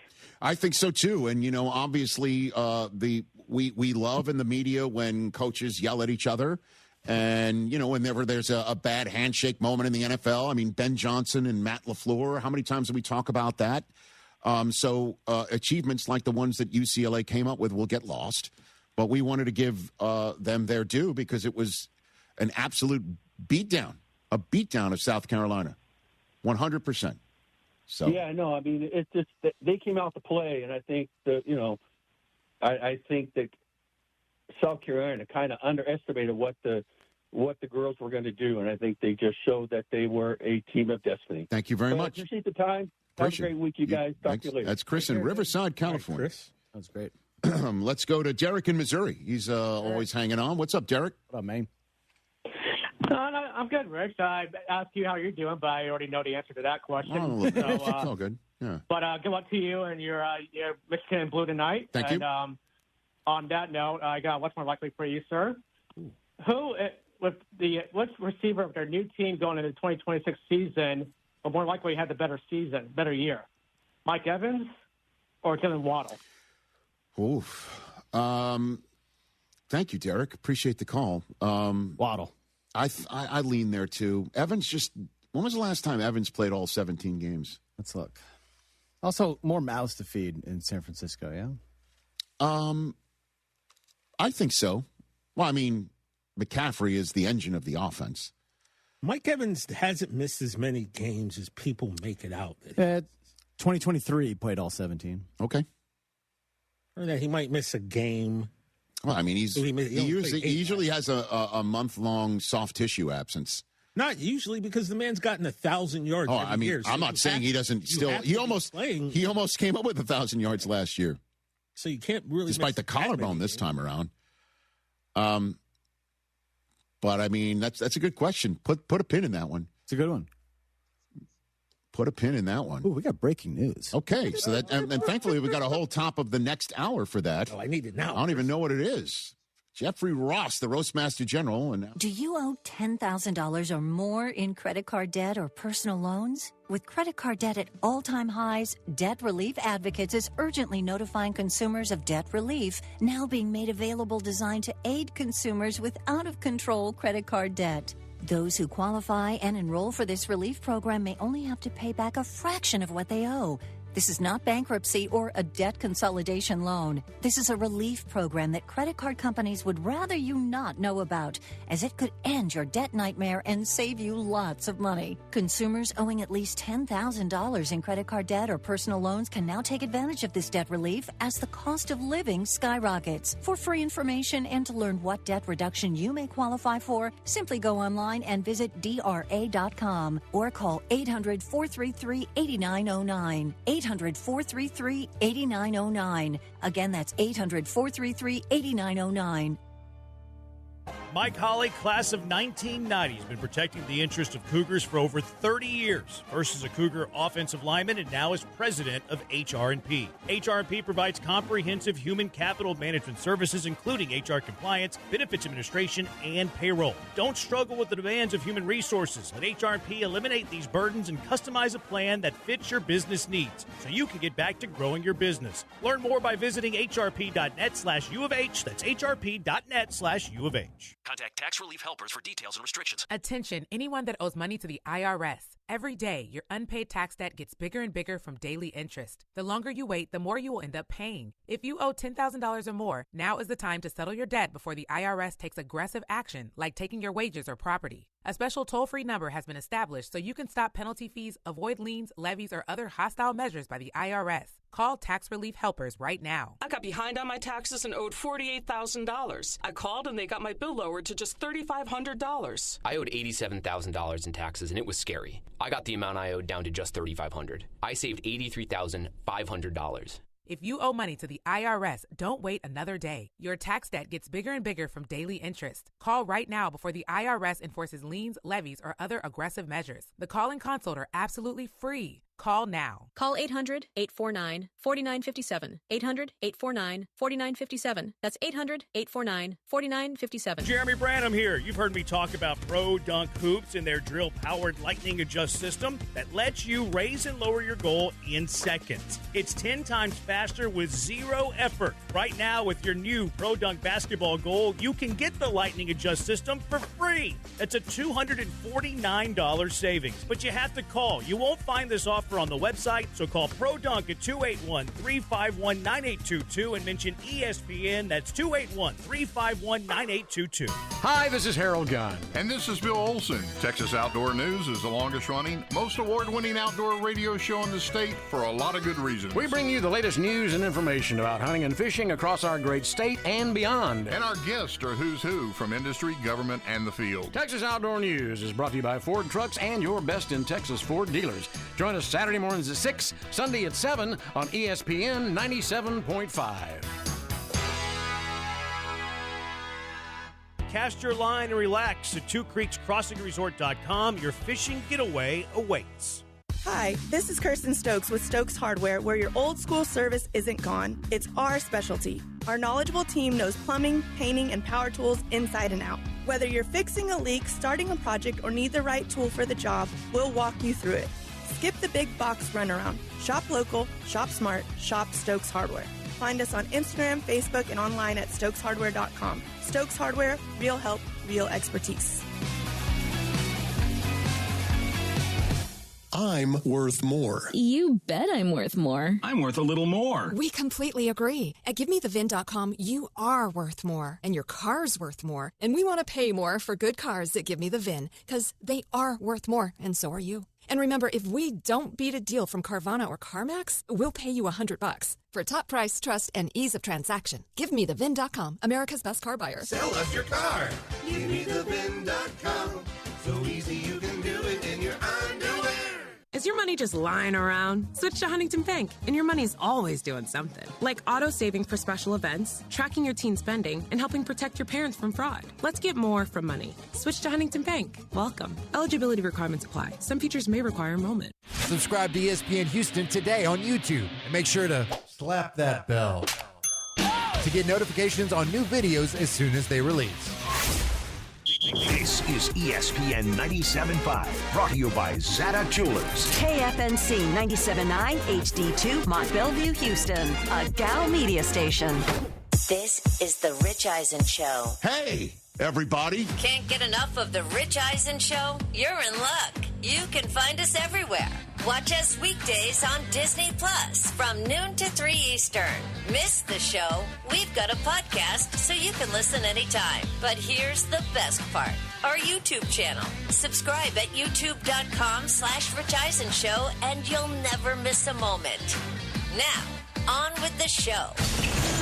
And the Michigan Wolverines are on their way. This is the Rich Eisen Show. UConn will head to the national championship. The Rich Eisen Show. The UCLA Bruins have won the women's basketball national championship. Earlier on the show, ESPN college basketball analyst Seth Greenberg, the Ringer NFL draft analyst Todd McShay. Coming up, comedian Jeff Ross. And now, Rich Eisen.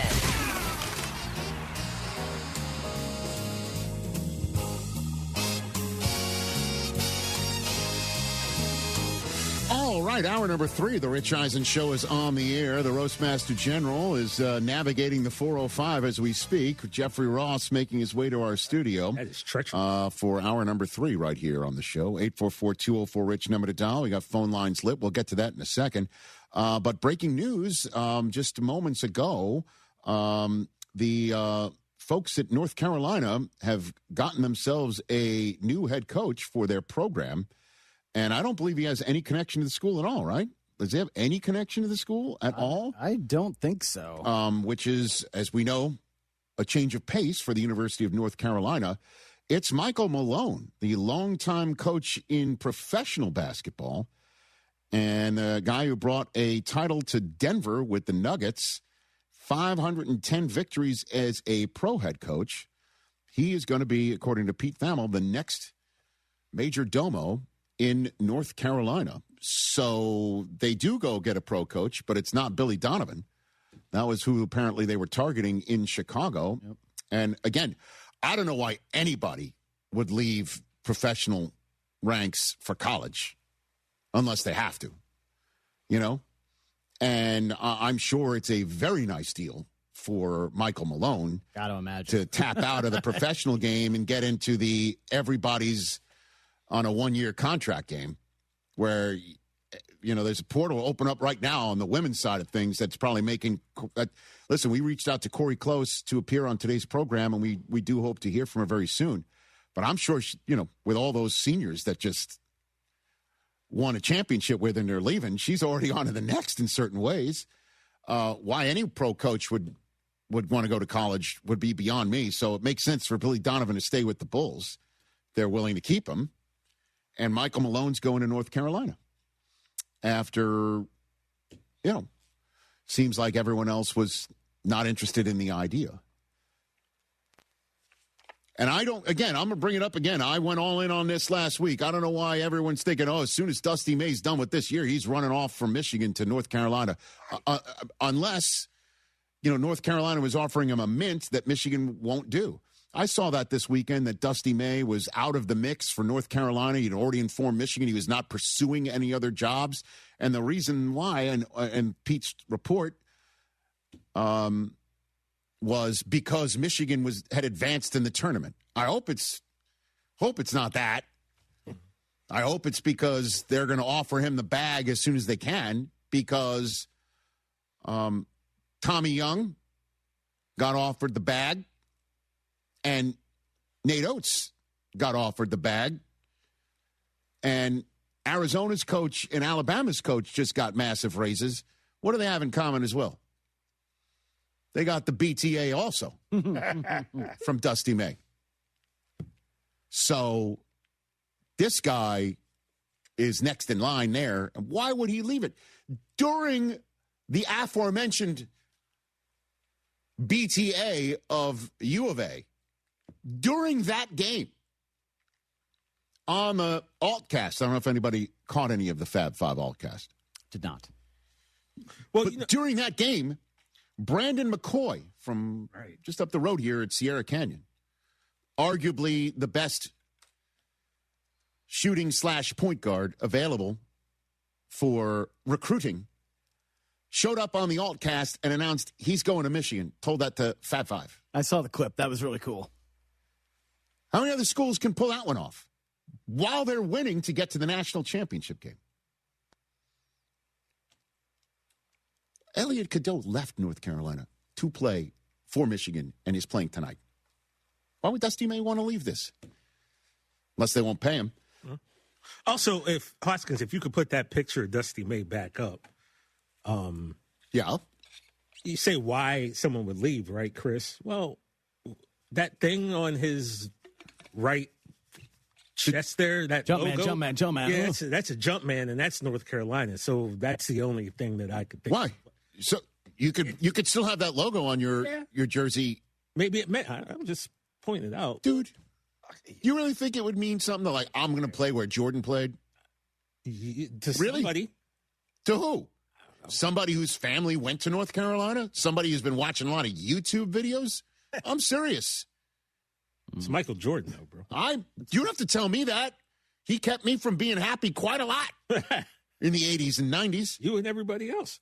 And I'm the one who comes here every single second on this show. Anybody wants to stroll down the who's the greatest of all time conversation. What do I say every single time? Carmelo? No. But I'm also 56. Talk to a 16, 17-year-old. The Fab Five's closer, right around the same era, I guess. Listen, man. I'm just glad Dusty's staying put, and congrats to North Carolina getting somebody, because that portal's opening up, and they needed somebody. That you can't in this day and age go, come to our school, we'll let you know who's coaching. You can't do that this day and age. True. Meanwhile, I've been talking about for weeks, certainly in March, with what the Lakers did in March. How they're ready to go deep into the basketball tournament professionally. Yeah. And the NBA injury gods are like, nah. So Luka's already coming out of an MRI tube, but apparently he's flying overseas to see if there could be something that he can, some doctor he can find. Yeah, he's going to Europe to get, I don't know what. To some sort of platelet, this, that, who the hell knows what it is. Stem cell, Germany, whatever. So he can come back in time for the playoffs, which begin as early as April 18th. I know a place in Colombia he should go. Yeah. They went 15-2 in March. Luka's the player of the month of March in the Western Conference, rightfully so. And so he might be out 3 to 6. And then Austin Reeves got an oblique. He's out a month.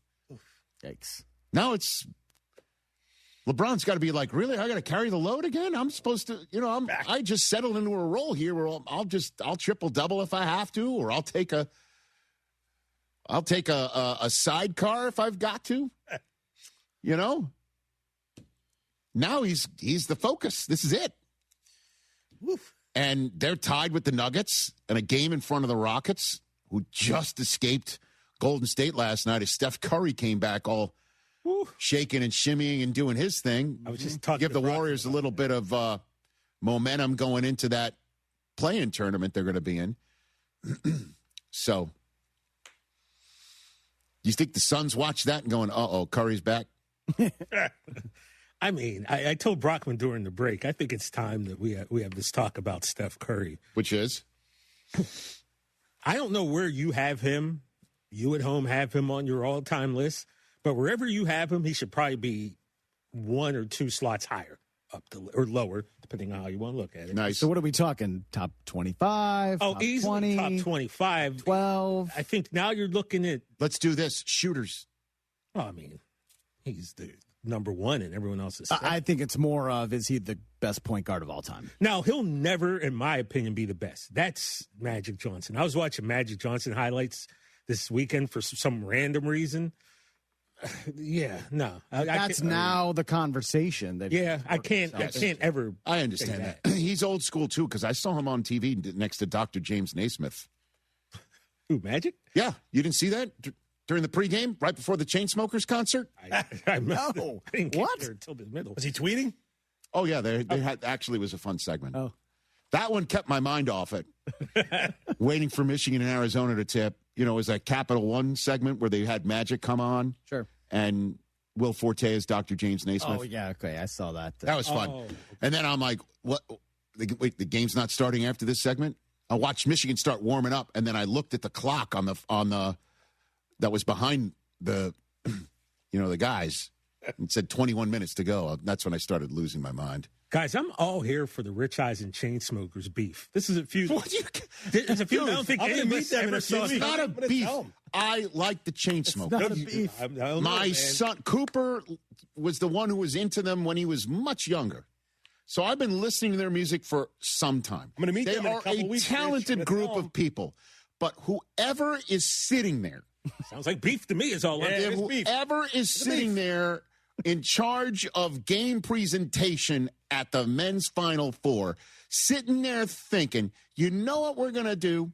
We're going to have game 2, not a half hour right after the game. Like usually it's 1/2 hour and you could clockwork it. We're gonna add an extra thing. We need to hear a live performance. I don't care who it was.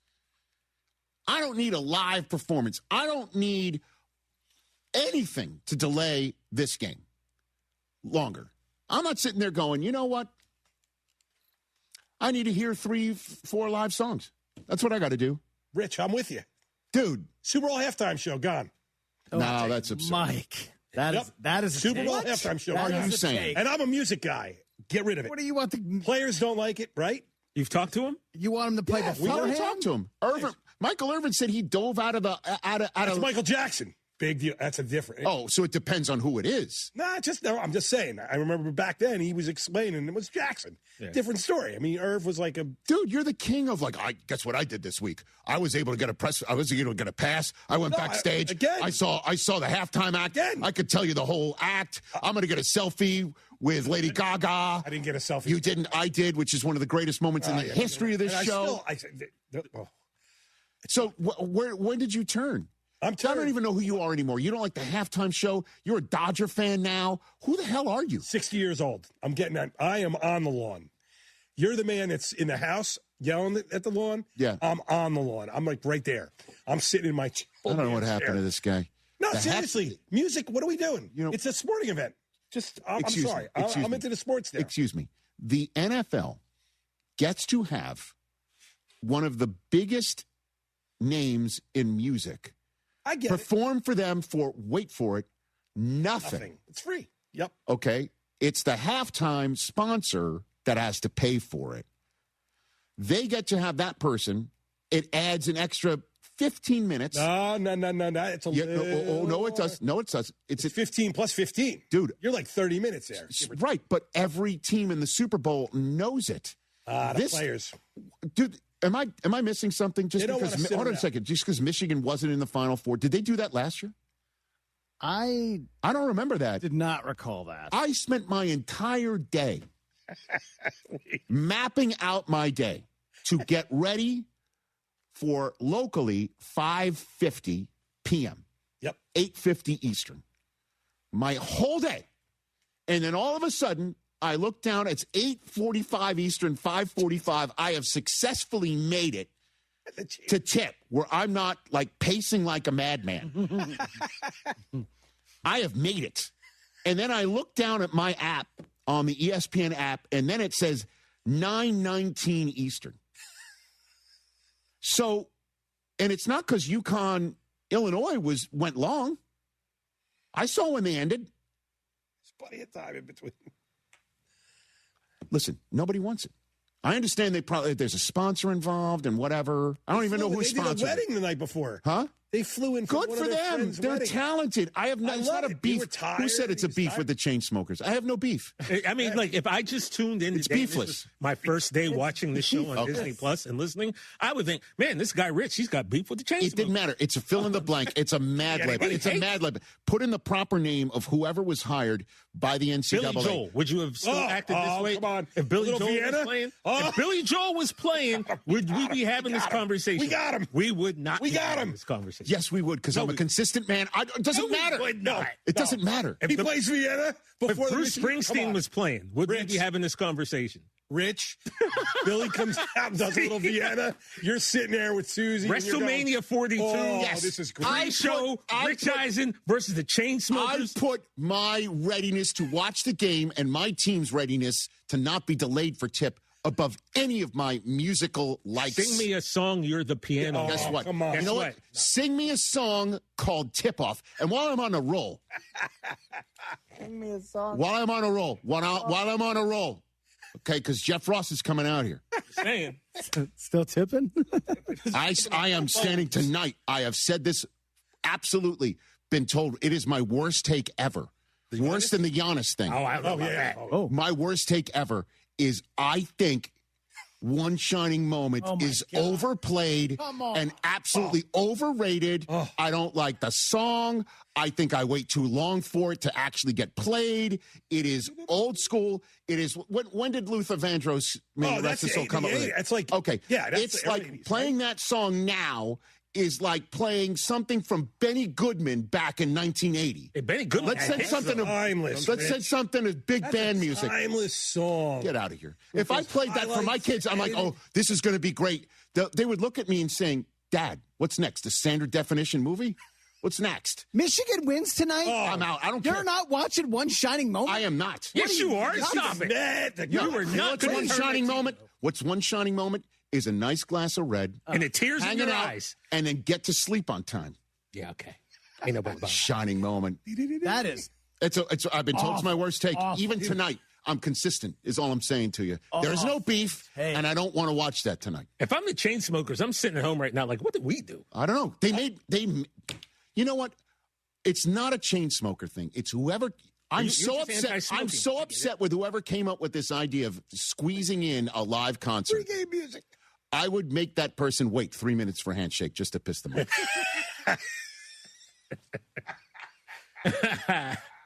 Wow.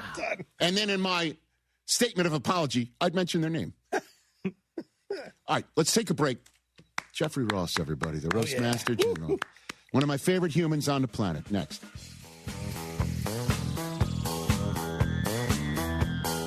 If you run a home service business, you're probably wondering if your current software is ready to handle that next phase of growth. You're working hard to bring in more revenue, stay on top of marketing, payroll, projects, and more, all while keeping your customers happy. But your software isn't cutting it. If that's the case, it's time to upgrade to Service Titan, the all-in-one solution that scales with you. Find out how the most successful home service contractors are growing today. Visit ServiceTitan.com to learn more. That's ServiceTitan.com. Evan Cohen here. In life, as in sports, the pros make it look easy. That's why pro golfers like Jason Day, Ben Griffin, and Patton Kazire trust the pros in lawn care. True Green. They have the experience and expertise to give you a lawn worthy of the PGA Tour. And since True Green does the work for you, you get more free time, or more tee times. So stop stressing over your lawn and start loving it. Sign up now at TrueGreen.com because nobody makes it easier to get a golf course quality lawn than True Green, the official lawn care treatment provider of the PGA Tour. At GiveMeTheVin.com, we are America's best car buyer. We're also firmly based right here in the oil industry's backyard. And we get it. We've adjusted our bids to provide the best money for your vehicle, hands down. We'll do our best to help you create that much-needed cash flow until the oil field booms again. And we believe it will. It's just another way we're quickly becoming America's best car buyer, especially here at home. Sell us your car. GiveMeTheVin.com. So easy you can do it in your underwear. Rated one of Texas Monthly's top 25 barbecue joints and now recognized by the Michelin Guide. J-Bar M Barbecue is serving up world-class Texas flavor. Sink your teeth into legendary brisket, house-made sausage, and timeless barbecue classics. Kick back with $15 buckets of beer and $4 well drinks every Friday and Saturday. Unwind with friends at Houston's Michelin-recognized smokehouse. J-Bar M Barbecue at 2201 Leland in the heart of Edo. Visit jbarmbbq.com and follow on socials at jbarmbbq. DraftKings Sportsbook at Golden Nugget Lake Charles is the only place to get mad for all the big games. With over 3,200 square feet of LED screens and the best game day bites, why watch anywhere else? Watch, wager, and win at Louisiana's largest sportsbook. Book your private space today by visiting GoldenNuggetLC.com. Spots are filling fast, and you don't want to miss out. Must be 21 years or older. Gambling problem? Please call 1-877-770-STOP. Hey folks, financially, where do you want to be in 5 months from now? You know you'd like to see more money in your savings, don't we all? Now saving money is easier than ever with Home Bank. For a limited time, Home Bank is offering an exclusive CD rate for Houston area customers that you'll want to take advantage of. You can get 4.05 annual percentage yield on a 5-month CD. The minimum balance for this rate is just $2,500. That's 4.05 APY on a 5-month CD with a minimum of just $2,500. Rates haven't been this high in a while, so you don't want to miss out. Don't wait. Home Bank has 6 locations in the greater Houston area. River Oaks, Baybrook, Pasadena, Friendswood, Sugar Land, and a brand new one in Tomball. Stop by to talk to a banker at any of these locations or visit home24bank.com to find other ways to help you save. Good for business, good for life. Home Bank, member FDIC. This is the story of the one. As a maintenance tech at a university, he knows ordering from multiple suppliers takes time away from keeping their arena up and running. That's why he counts on Grainger to get everything he needs, from lighting and HVAC parts to plumbing supplies, all in one place. And with fast, dependable delivery, he's stocked and ready for the next tip-off. Call 1-800-GRAINGER, click Grainger.com, or just stop by. Grainger, for the ones who get it done. Why'd I go to the doctor? Working on the farm, my heart kept skipping a beat. I didn't think much of it, but my daughters made me get checked out. Turns out I have atrial fibrillation, which increases the risk of stroke about 5 times. Symptoms like irregular heartbeat, heart racing, chest pain, shortness of breath, fatigue, or lightheadedness can come and go. But if it's AFib, the risk of stroke remains. If you have symptoms, contact a doctor. I'm so glad I did. Visit notimetowait.com. Sponsored by Bristol-Myers Squibb and Pfizer. Jeremy Branham here. You've heard me talk about Pro Dunk Hoops and their drill-powered lightning adjust system that lets you raise and lower your goal in seconds. It's 10 times faster with 0 effort. Right now, with your new Pro Dunk basketball goal, you can get the lightning adjust system for free. That's a $249 savings. But you have to call. You won't find this offer on the website, so call Pro Dunk at 281-351-9822 and mention ESPN. That's 281-351-9822. Oh, and that's a hard foul. Let's listen for the call on the floor. The taxpayer owes back taxes. Penalties and interest are assessed and wage garnishments to begin immediately. The IRS never misses that call. I wonder if they will challenge it. The call is under review. Priority Tax Relief has been called in for a review. Priority is the best in the business at negotiating your tax debt and has even eliminated the debt for some clients. Priority Tax Relief is saving their clients millions of dollars every month. After a careful review from Priority Tax Relief, the debt has been eliminated. No foul on the play. Whoa! That completely changes the game, folks. If you owe more than $5,000, call Priority Tax Relief, and in minutes they'll review your case for free with a direct line to the IRS to see if you qualify for life-changing relief. No more worrying about wage garnishments or frozen bank accounts. Call Priority Tax Relief today at 800-584-7531. That's 800-584-7531. We make your tax relief our priority. Call now. Priority Tax Relief.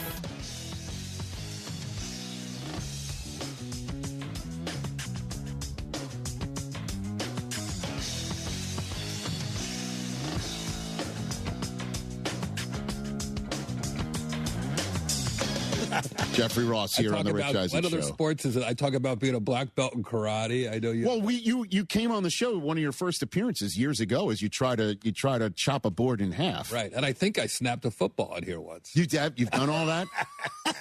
So it's called Jeff Ross Take a Banana for the Ride. It's available now on Netflix. Your life basically out there on stage all together on Broadway and now brought to Netflix, now playing. And I'll give you the floor on why you say take a banana for the ride, Jeff. When I was starting out as a comedian in New Jersey, I was already out of college, kind of a little bit lost. I was just this like chubby loser living in New Jersey with my grandfather, not really knowing what I should do with my life. My parents passed away when I was a teenager, so I was living with my Pop Jack. And I would take him to his doctor appointments all day. And at night, I would drive into New York City from Jersey and try to get on stage at these open mics. And my Pop Jack would always give me a few dollars for the bus or tolls, whatever was happening. And he'd say, here, take a banana for the ride. And I was like, Pop, I don't need a banana. I'll be fine. You never know. You might get low blood sugar. You might get stuck in traffic. You know, it's like a tough guy's way of saying I love you. Right. And he couldn't go with me, but he was there with me on the ride. And I loved him. Like, he was my first, like, he was the funniest guy I ever knew. And I was with him his whole end of life. I took care of him. I was his caregiver. This is his ring, actually, Rich. Yep. I'd love that story. Tell that one, too. This is a steel bolt from a Nazi U-boat, the U-505. Mm-hmm. The U.S. was getting our butts kicked by the Nazi U-boats.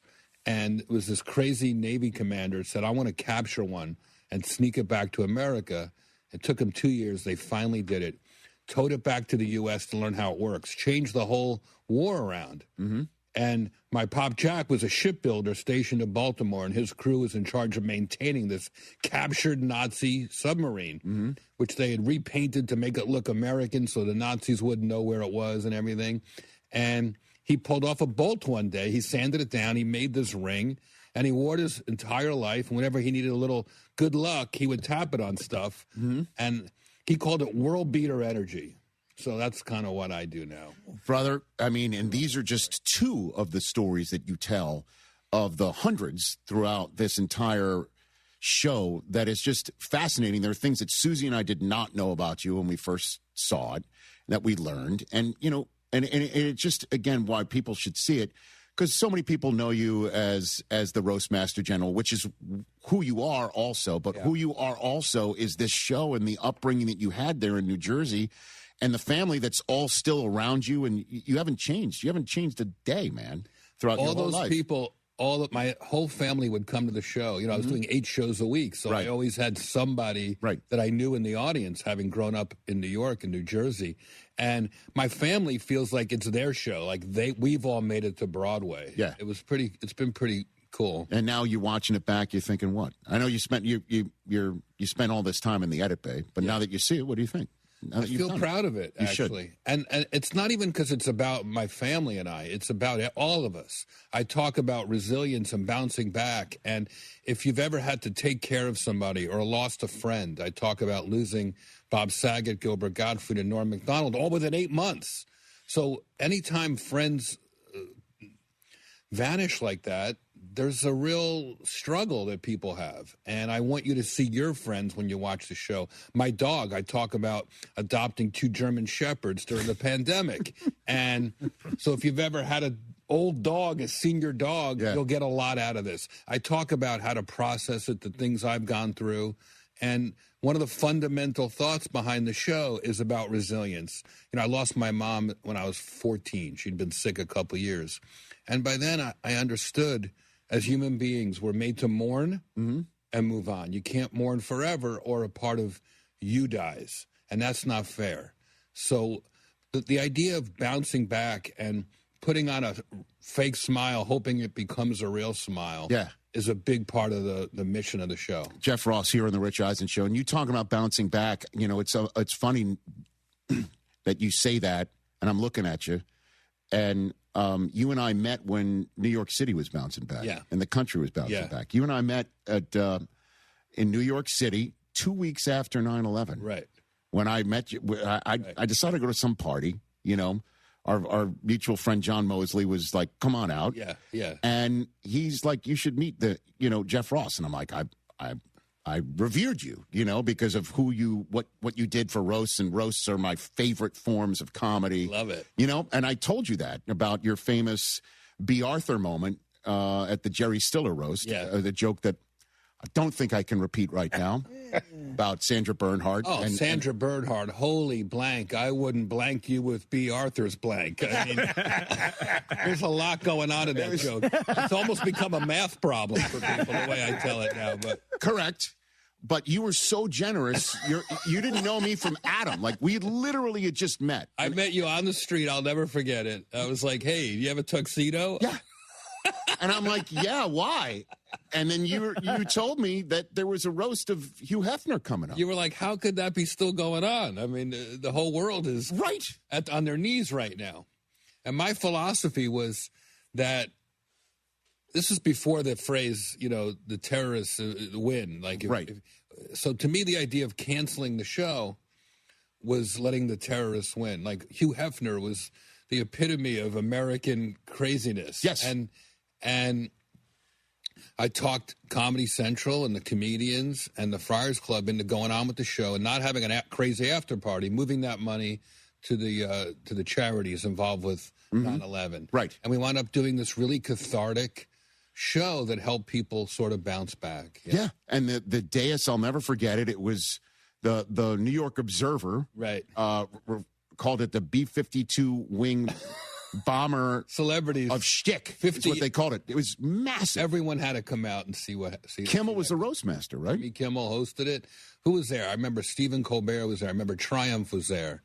Steve Carell was there. Steve Carell was there. Was Howard Stern there? Because that was the rumor that he was somewhere. He usually would hide in the balcony. Right. Not hide, but he had his perch up in the balcony. Right. And I remember Cedric the Entertainer was there, and Rob Schneider was there, and Sarah Silverman was there. Right. It was unreal. Yeah. And I just remember because there was a prize fight that night, and the roast didn't start till about 10 o'clock, that some folks got up and went to the prize fight, and they tapped my shoulder, said, do you want to fill a seat closer to the dais? And I wound up being 5 seats from the dais. I didn't know this. And I had a front row seat, and I'll be honest, I'd never heard the aristocrats joke ever. Right. And I had no idea what Gilbert Gottfried was doing until the whole place went nuts after he told a joke that was way too soon. And then he went into that roast, and then, I think Bob Saget made a movie out of it, right? He made a documentary out of that joke. Bob was in it. Right. What happened was Gilbert was closing the roast. Right. And he came out, I think he was dressed like a waiter, if I recall. I could be, or just maybe it was a coincidence. He was wearing the same tuxedo jacket the waiters were wearing. Right. And he just looked so funny, and he's holding the podium like it's about to blast off. And he just goes for it. He does these completely inappropriate jokes about 9/11.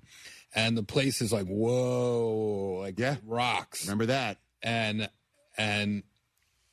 it was something about his plane having a connection at the Empire State Building. That's correct. It was so foul. He said that there's that's what he said. There's yeah. It was so foul. And the place kind of even for a roast, people were shocked. Right. Someone yelled too soon. I don't know who it was. I don't know if we'll ever find out. But from the rafters, too soon.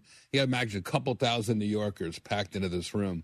And that's when Gilbert sort of readjusted and launched into this long, crazy, apparently folk song of a joke called The Aristocrats that comics would tell just among themselves for years. Yeah. Bob helps tell it in the movie, but ultimately that movie was made by Penn Jillette, Paul Provenza. Okay. And we're all in it. All the comics of that time are in it. Well, it was such a big night. Again, it was, I just remember it feeling normal.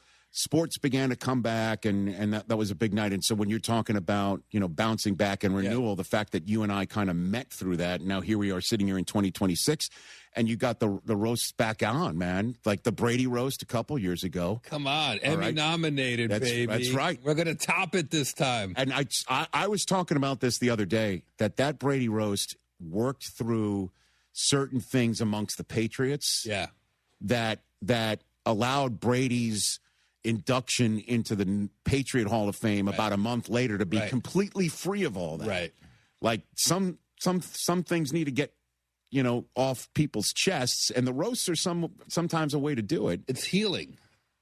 Don't you think? Well, in the case of the Brady roast, having his teammates there, Edelman, Gronk, some others, and then having Belichick as a surprise, Darth Vader entrance. You got Robert Kraft there. And my understanding was these guys hadn't really been in the same room together. They hadn't been close. It was kind of icy. Correct. Kevin Hart did a great job of dragging them up there together to take a shot, which Gronk then spiked into the audience. There was glass everywhere. So this was the most punk rock roast of memory. It was wild. But what it really did was, I think it healed any animosity, anything icy between these players, agreed, and coaches, and owners. And I always say roasting heels, laughing at yourself, laughing with each other. And it wound up being 2.5 billion viewing minutes, Emmy nominated against the Oscars and the Super Bowl halftime show. Yeah. The roast used to be a joke. And now it's up there with these huge live events. And I feel like there's something else going on that I haven't quite pinpointed. Why people love seeing big shots get taken down a notch. Well, I think it's also that people forget the line that you say, and I think, was it Rickles who originated? You only roast the ones you love? It's an old Friars Club thing. Is that what it is? It comes from a place of love when you roast someone. Right. And that usually all the segments of roasting end with an actual, genuine, honoring. Sincere moment. Right. Like that's the way, that's the tradition of it. Right. But in this day and age, there's, such quick trigger, things get shared on the phone with no context.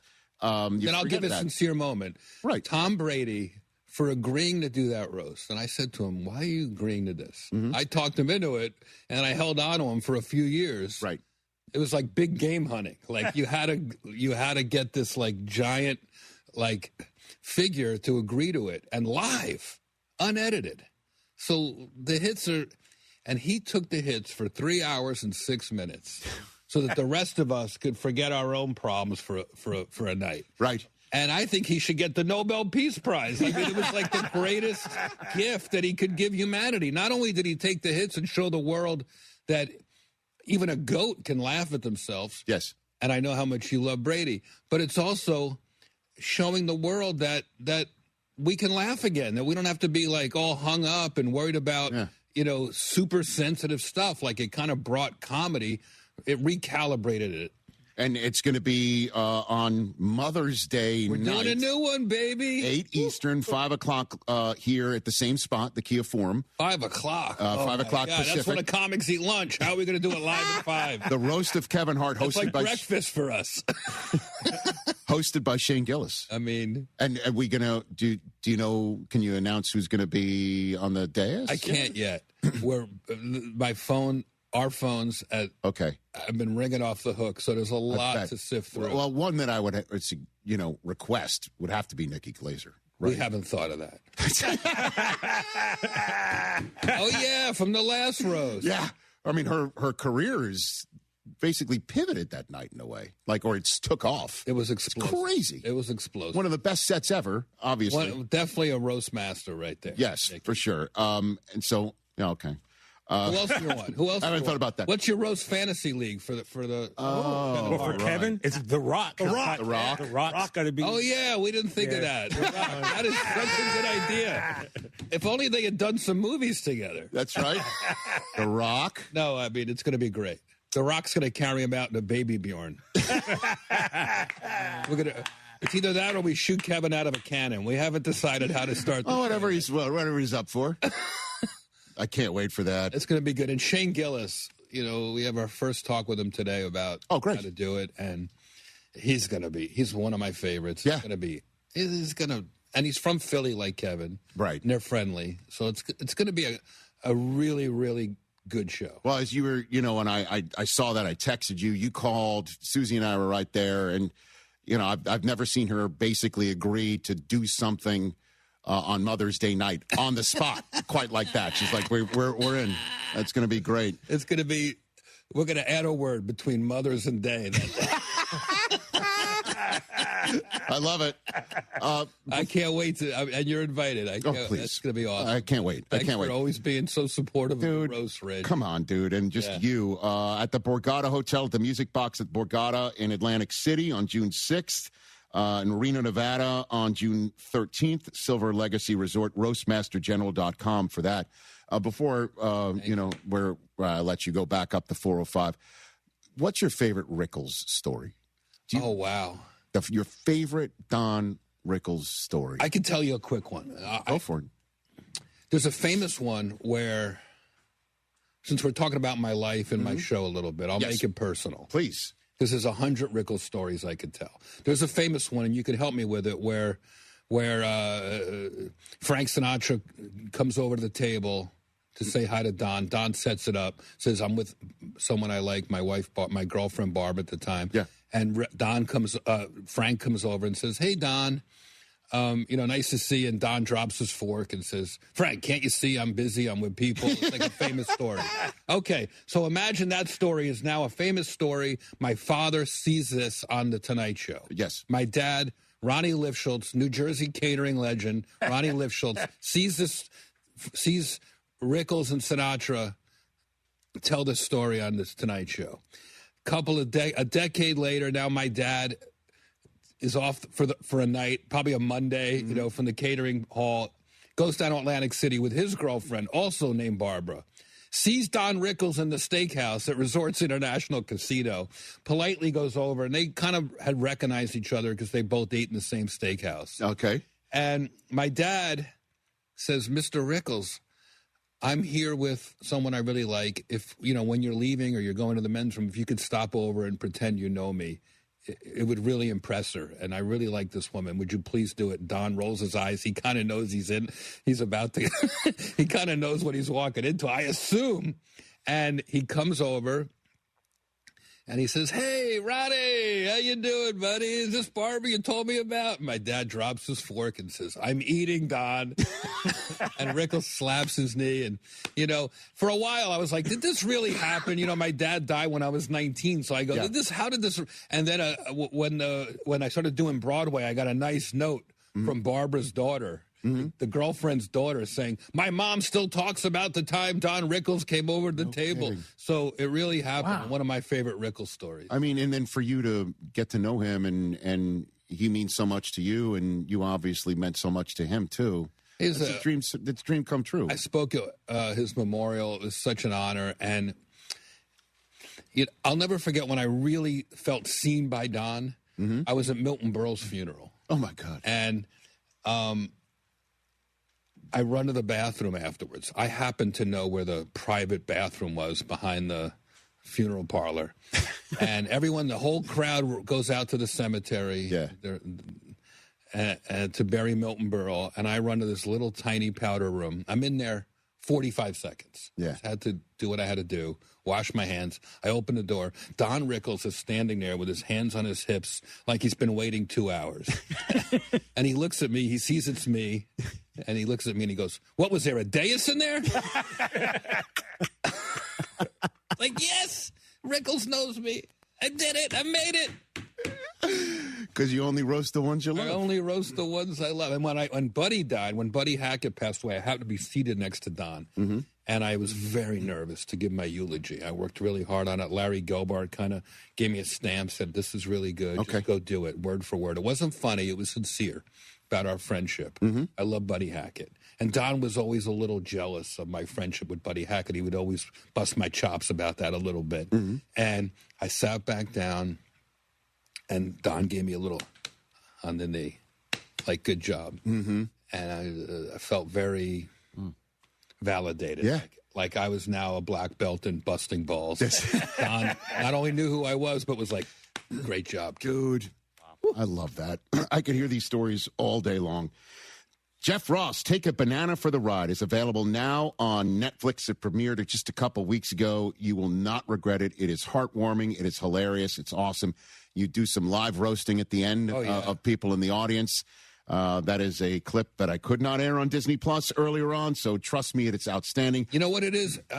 Not to interrupt you, but good. I'm vulnerable in the show, and it allowed other people to be vulnerable about their lives. Yep. So I walk around and go, whoever's going through something intense in your life, stand up and earn your banana. And I'm handing out bananas the way my grandfather gave them to me. Dude, it's beautiful. It really is. It means a lot. People, you let people in on your life, and then it is about life. It's about life. It's about death. It's about crying. It's about laughing. It's about all of it. And you're awesome, pal. That means a lot. I love you. I love you. I love you. I love you. Lots of love. At Real Jeffrey Ross on Twitter, Instagram, The Real Jeffrey Ross, roastmastergeneral.com to see this man live where he should be seen. And then the roast of Kevin Hart coming up in May on Netflix, which is where you can watch. On Mother's Blank Day. On Mother's Blank Day. There won't be any jokes like that at all. You just got a little preview. Love you, pal. Thanks, Rich. That's Jeffrey Ross, everybody, right here on the Rich Eisen Show to wrap up in a moment.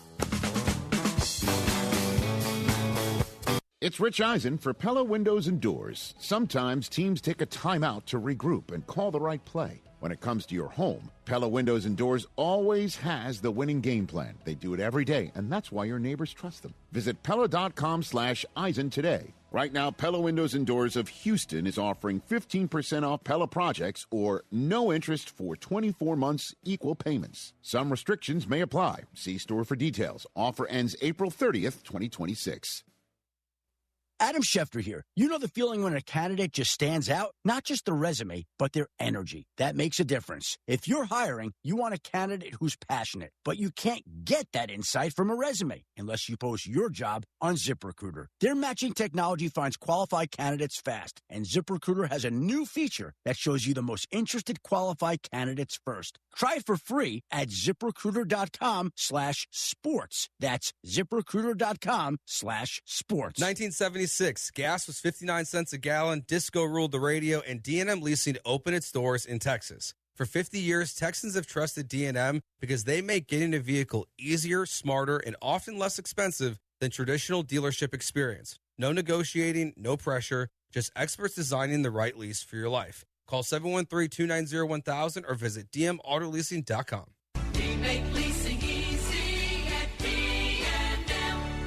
Contact Tax Relief Helpers for details and restrictions. Attention, anyone that owes money to the IRS. Every day, your unpaid tax debt gets bigger and bigger from daily interest. The longer you wait, the more you will end up paying. If you owe $10,000 or more, now is the time to settle your debt before the IRS takes aggressive action, like taking your wages or property. A special toll-free number has been established so you can stop penalty fees, avoid liens, levies, or other hostile measures by the IRS. Call Tax Relief Helpers right now. I got behind on my taxes and owed $48,000. I called and they got my bill lowered to just $3,500. I owed $87,000 in taxes and it was scary. I got the amount I owed down to just $3,500. I saved $83,500. If you owe money to the IRS, don't wait another day. Your tax debt gets bigger and bigger from daily interest. Call right now before the IRS enforces liens, levies, or other aggressive measures. The call and consult are absolutely free. Call now. Call 800-849-4957. 800-849-4957. That's 800-849-4957. Danny, what's on your mind? Clara, Google says the largest gun shop in America has 7,000 guns and that it's in Charlotte, North Carolina. Well, that's silly. Collectors Firearms is in Texas, and you've got twice that many guns. What's the phone number for Google? I'm going to call them and update their information. I don't think that's how it works. What do you mean? They're a technology company. They're going to have an automated system for sure. What else is on your mind? I've been thinking about the day I went to work for Uncle Mike at Collectors Firearms. Way back when you were in high school? Yeah. Your Uncle Mike is a good man. He taught me to never believe in machines. Always believe in people. A good man. The best gun shops in America are in Texas, of course. Collectors Firearms. Right on the corner at Westheimer in Voss and Houston on Alpha Road in Dallas. One block east of the tollway. Collectors Firearms. I know that hiring can be challenging. You sort through tons of resumes and you get too many so-so applicants. You're just waiting for someone to match your role perfectly. Well, now, there's a place where you can meet them fast. ZipRecruiter. Need to hire right away. Start your search for strong candidates. The right fit awaits. Build your team. Build it sooner. Meet your match on ZipRecruiter. Just head to ZipRecruiter.com/free right now to try it for free. And you're on your way to meeting your match. 4 out of 5 employers who post on ZipRecruiter get a quality candidate within the first day. So try it now. Go to ZipRecruiter.com/free. Once again, that's ZipRecruiter.com/free. Meet your match on ZipRecruiter. Try it free. This is Danny Braden with Fleet Feet Houston. For all of you runners out there, Fleet Feet is the best place for all of your running needs. Whether you're a marathoner or just starting out, the experts at Fleet Feet can help. Stop by one of our 7 Houston area locations. We've been running Houston since 1987. Because of our growth, we turned to HR&P to manage our human resource and payroll needs. Fleet Feet wins every race with HR&P. Let HR&P customize a plan for your business. Get started at hrp.net.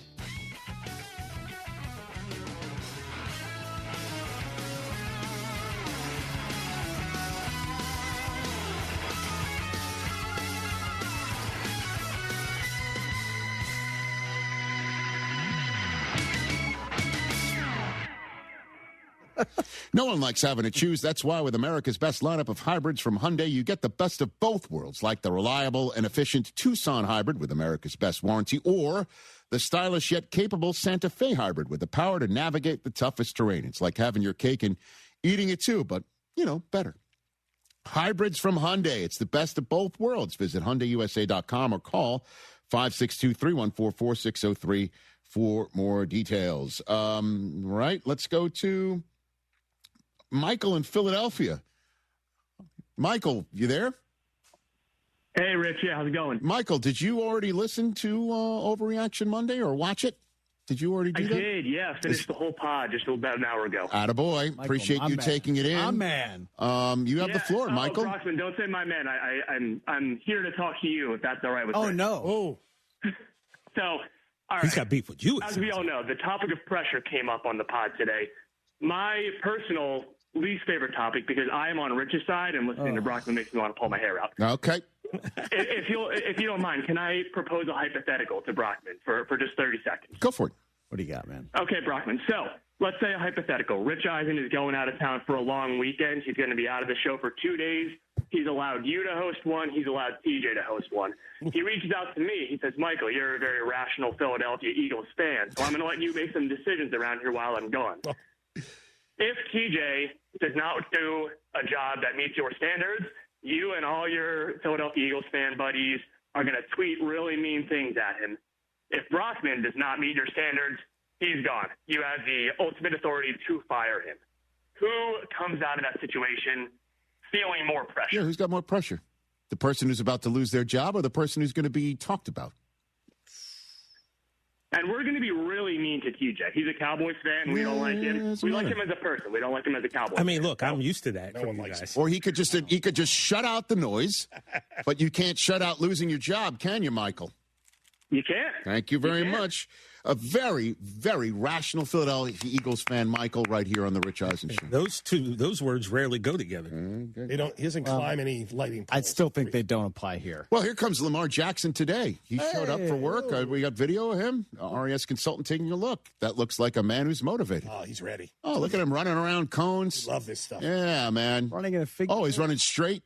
Here he goes. Oh, look at him lifting his body. Oh, yeah. That's strong. That's not easy to do. That looks like a guy who feels no pressure. None. Okay. I missed it, so I wasn't sure. Oh, he's saying that Lamar's the quarterback under the most pressure this year. Yeah, a couple weeks ago we had this. Okay. Insane. All right. I've got Magic in Champaign, Illinois. Johnson? I don't know. Let's ask. Magic? Tweeting? You there? Yes, what's going on, guys? How you doing? Irvin, what's up, G? Irvin. Okay. Yeah, hey, Maize and Blue tonight, Rich. Oh. Rich, why aren't you in Indy? Because I'm here. I'm doing the show. I just chatted with Jeffrey Ross. He's been booked for weeks. I know. I'm traveling this weekend. I'm running my 40-yard dash at St. Jude in Memphis. I've got caper I'm cultivating for Sunday night that I'm yet to announce, but I think people hopefully will enjoy it. Doing my show in New York, got the comp. Right. I got the draft coming up 2 weeks after that. I'm just going to sit at home and watch it get tipped on time because there's no Chainsmokers concert, and then I'm going to hopefully watch a show, something I'll never forget in a positive way. Have a glass of red wine and not wait an extra hour for an antiquated one shining moment. Antiquated, yeah. You know what I mean? Right. Magic. That's my night. Right, I got you now, Rich. Yeah. Now listen. You should have came back. I know you was in Indy for the combine. You should have came back. This is a once, maybe in our lifetime moment that we're gonna win the ship. Okay, I get shining. We played great. We played great Saturday. Yep. Hopefully we can continue that. Hopefully YL is gonna play tonight. You know, it hurt his knee and his ankle Saturday, so he's gonna get it out. He's gonna play, but.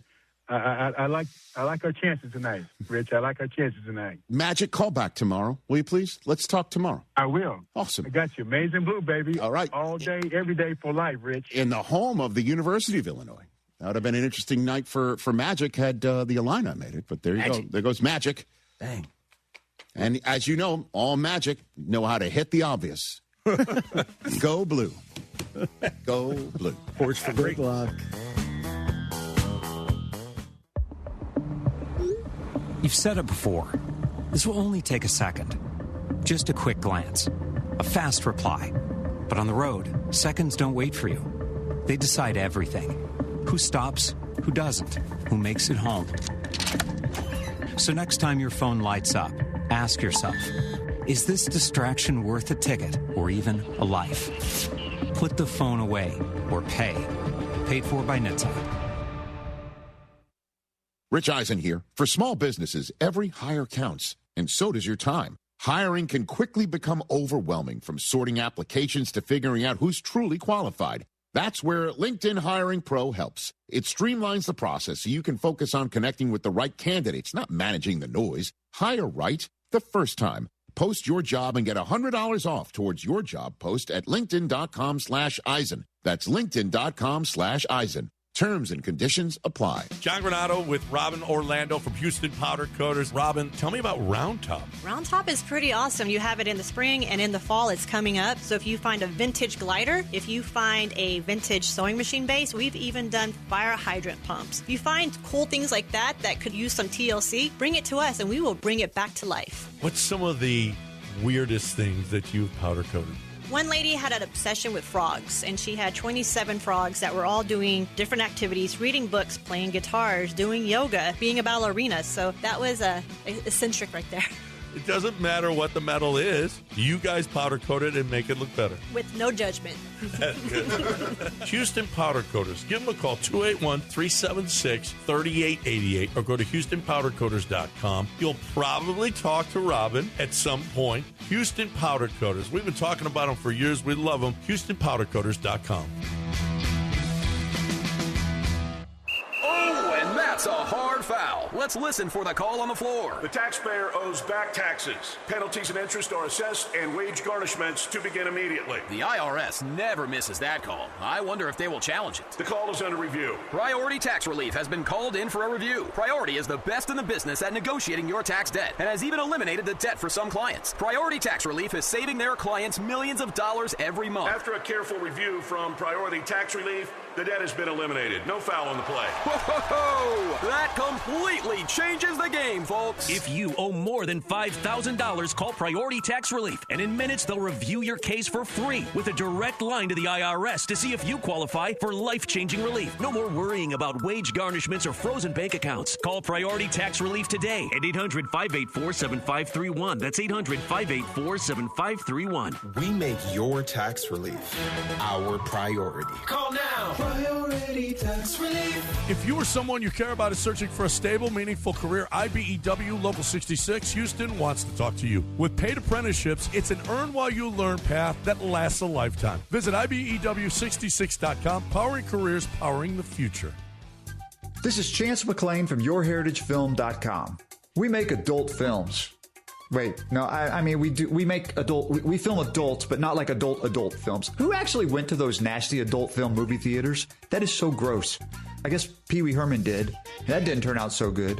Speaking of Pee Wee, there's an absolutely excellent doc on his life. But that's not as good as the one we would make for your family. Man, I am all over the place. YourHeritageFilm.com.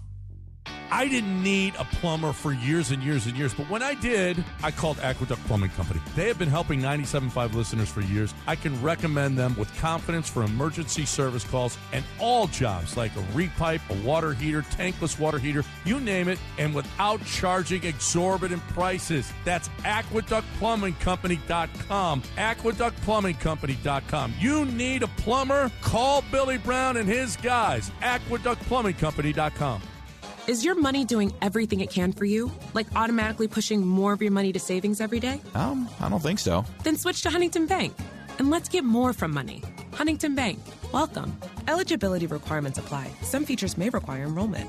Chances are, if you've been to a few weddings, corporate events, rodeo committee gatherings, or charity dinners over the years, you've enjoyed Damaris Catering. Yanni Damaris here. Most people know Damaris Barbecue. Our family's been at it since 1964. Well, Damaris Catering has been around since the early 70s. We do events from 20 people to 5,000, serving a variety of cuisines to cater at any event. From no tie to bow tie, it's taken care of. Damaris Catering. Find them at Damaris.com.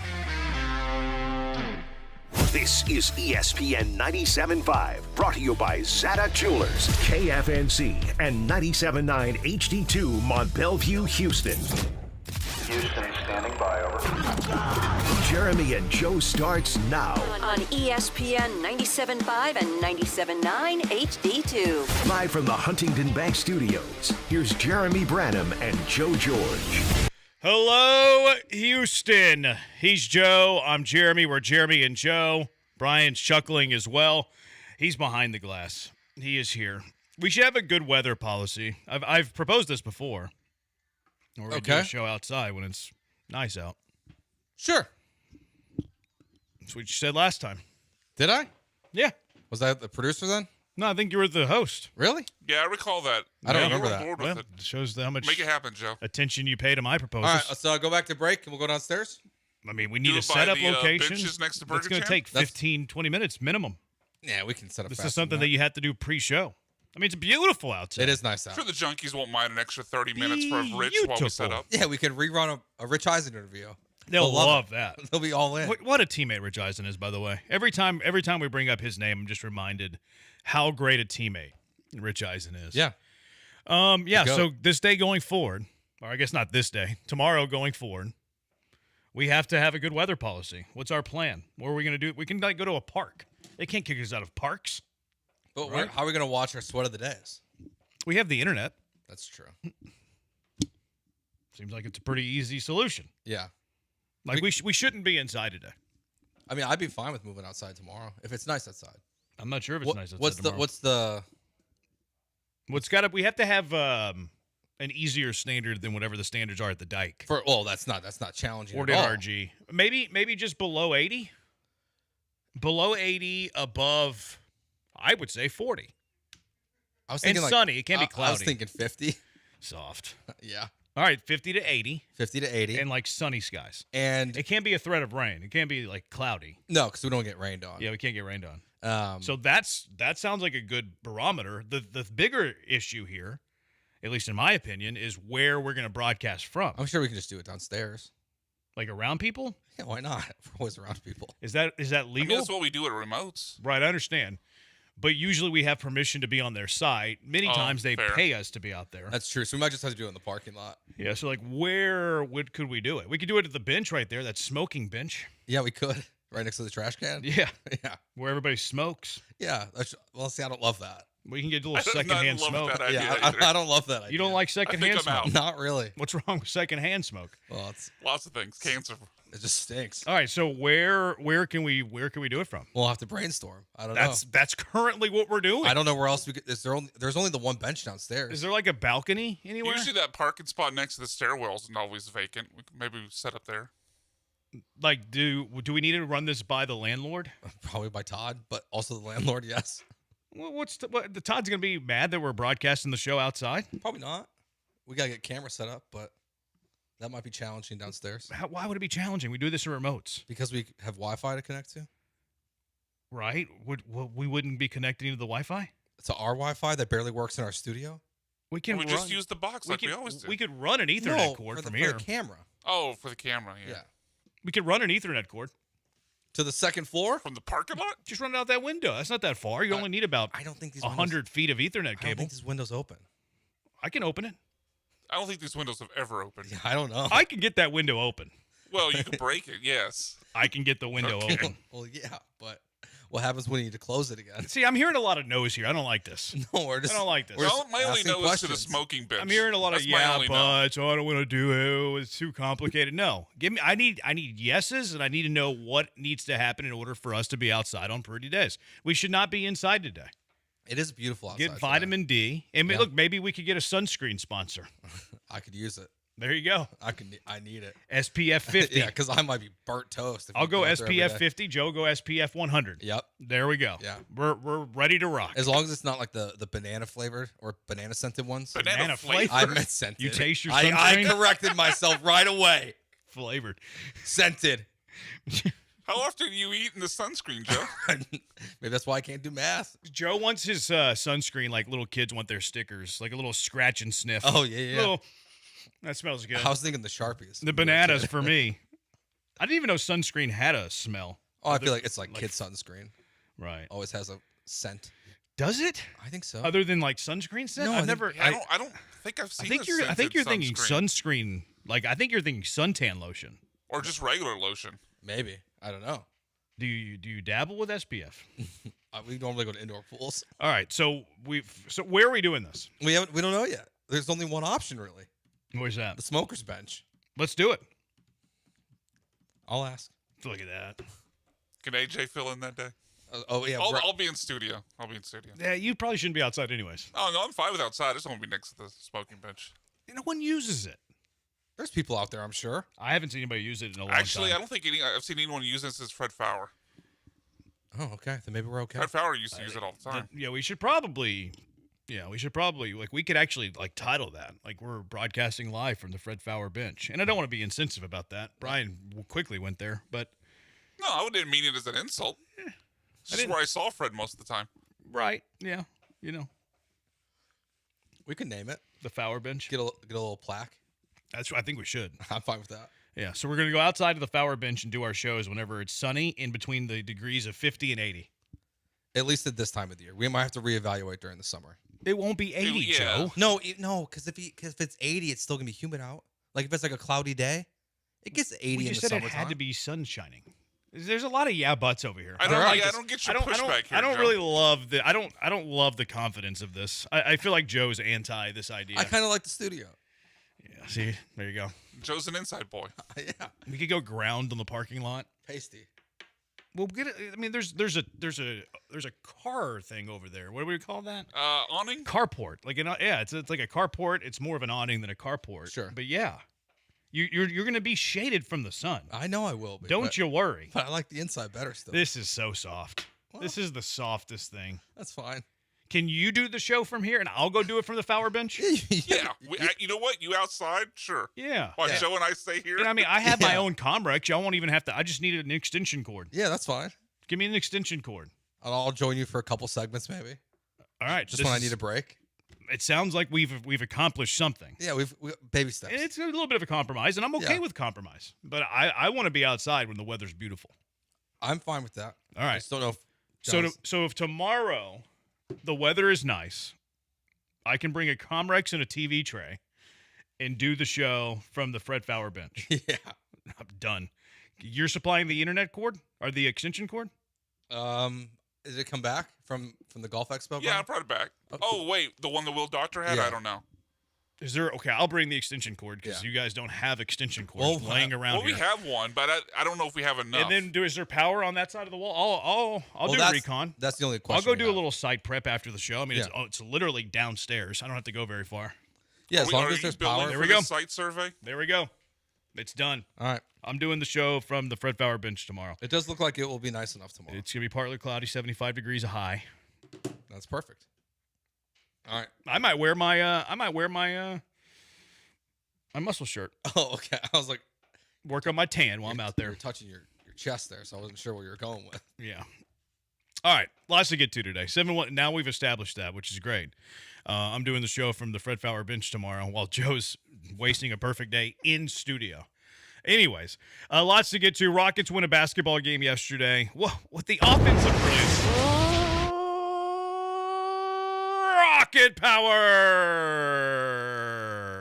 The offensive brilliance we saw from Ime Udoka yesterday was a sight to behold. We'll get to that a little bit later. Some college hoops over the weekend. You had the men's and women's Final Four, and the biggest story from the Final Four weekend was that Gino Auriemma's trying to big brother Don Staley. Yeah, he did. Big time. So we'll get to that later. We like to hat tip on a Monday. What are you hat tipping? Lots of Astro stuff, too. The bullpen has been The pitching staff has been not great.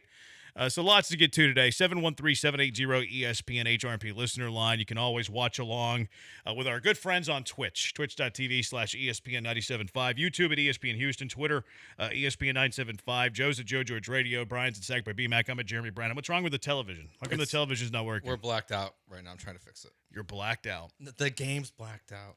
Our sweat of the day.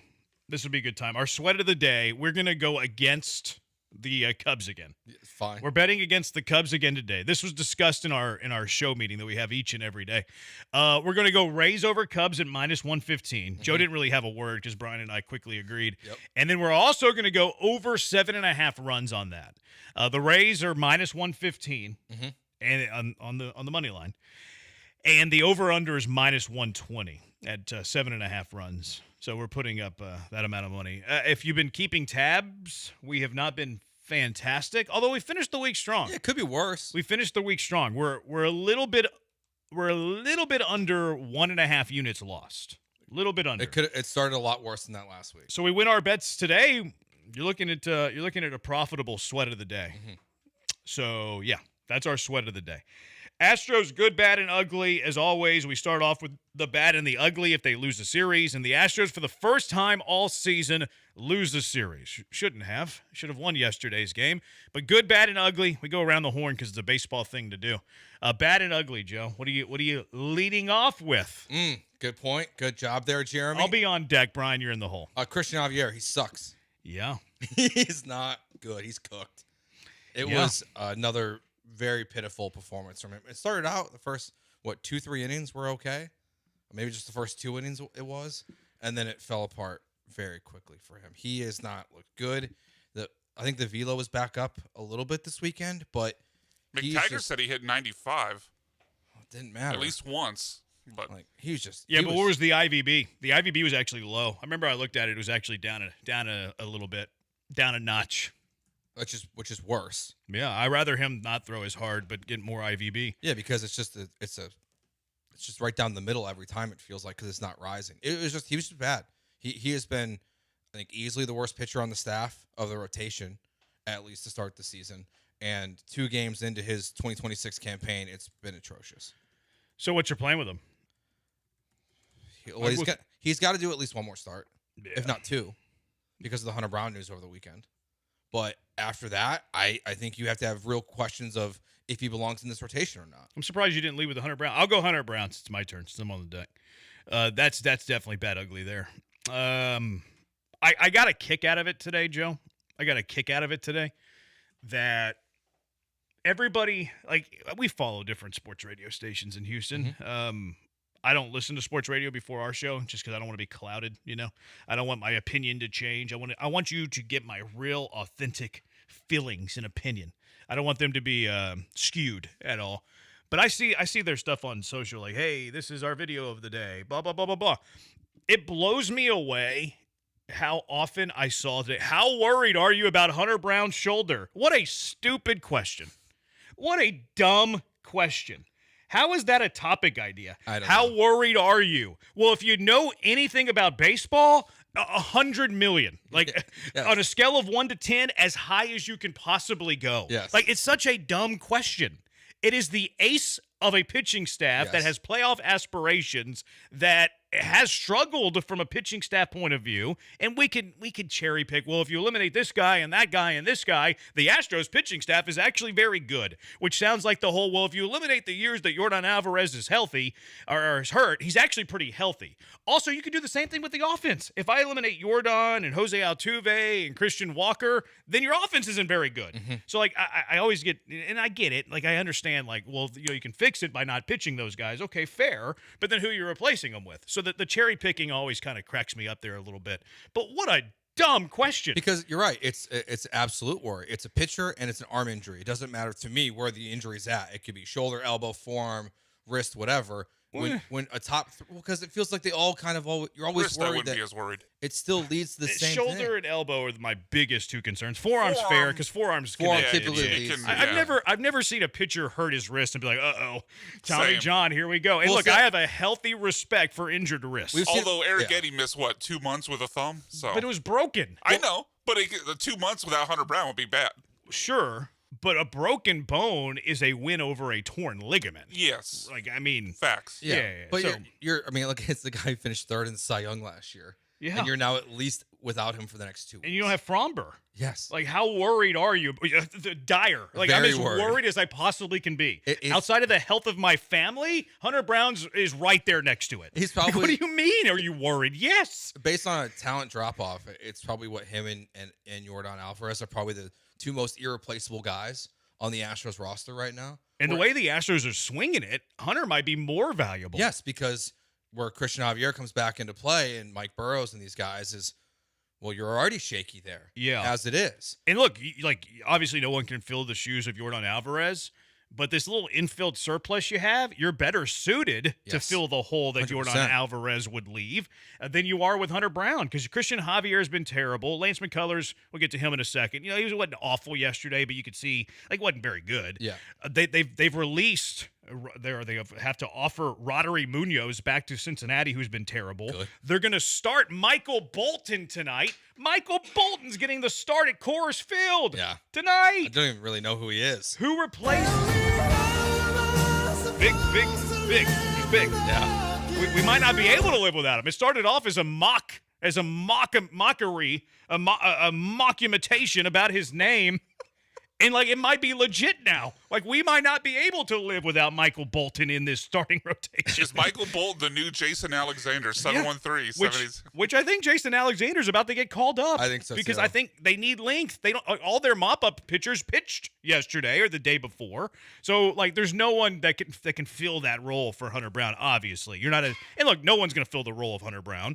No one's going to fill the shoes of Hunter Brown. Nobody can fill the shoes of Jordan Alvarez, but you're better equipped on the offensive side than you are the pitching side. So if you even have to ask the question, how worried are you about Hunter Brown? I question your lack of knowledge on ball. 100%. Because if it's not the maximum amount, then I really question what the heck you're talking about. Because if you're not worried, you're maybe the most optimistic baseball fan I've ever met.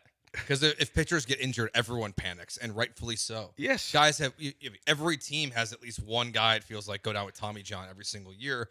And you're looking at Hunter Brown, where if they're going to make a playoff push this year, he's your centerpiece to that in your rotation. So, of course, you're worried. Yeah, you're right. It's a dumb question. How worried are you about Hunter Brown's shoulder? 713-780-3777. What are we doing here? 100 million%. What are we doing? I can tell you that I'm the maximum amount of worry. Now, Joe Espada and Dana Brown, they're not as worried, I suppose. Joe Espada yesterday was asked, Hunter Brown didn't sound concerned, which is good. Espada said, but it's also new, so we're going to let the doctors evaluate him, and then we'll see where we go from there. Dana Brown said not too concerned right now because he felt it was not that big of a deal. Okay.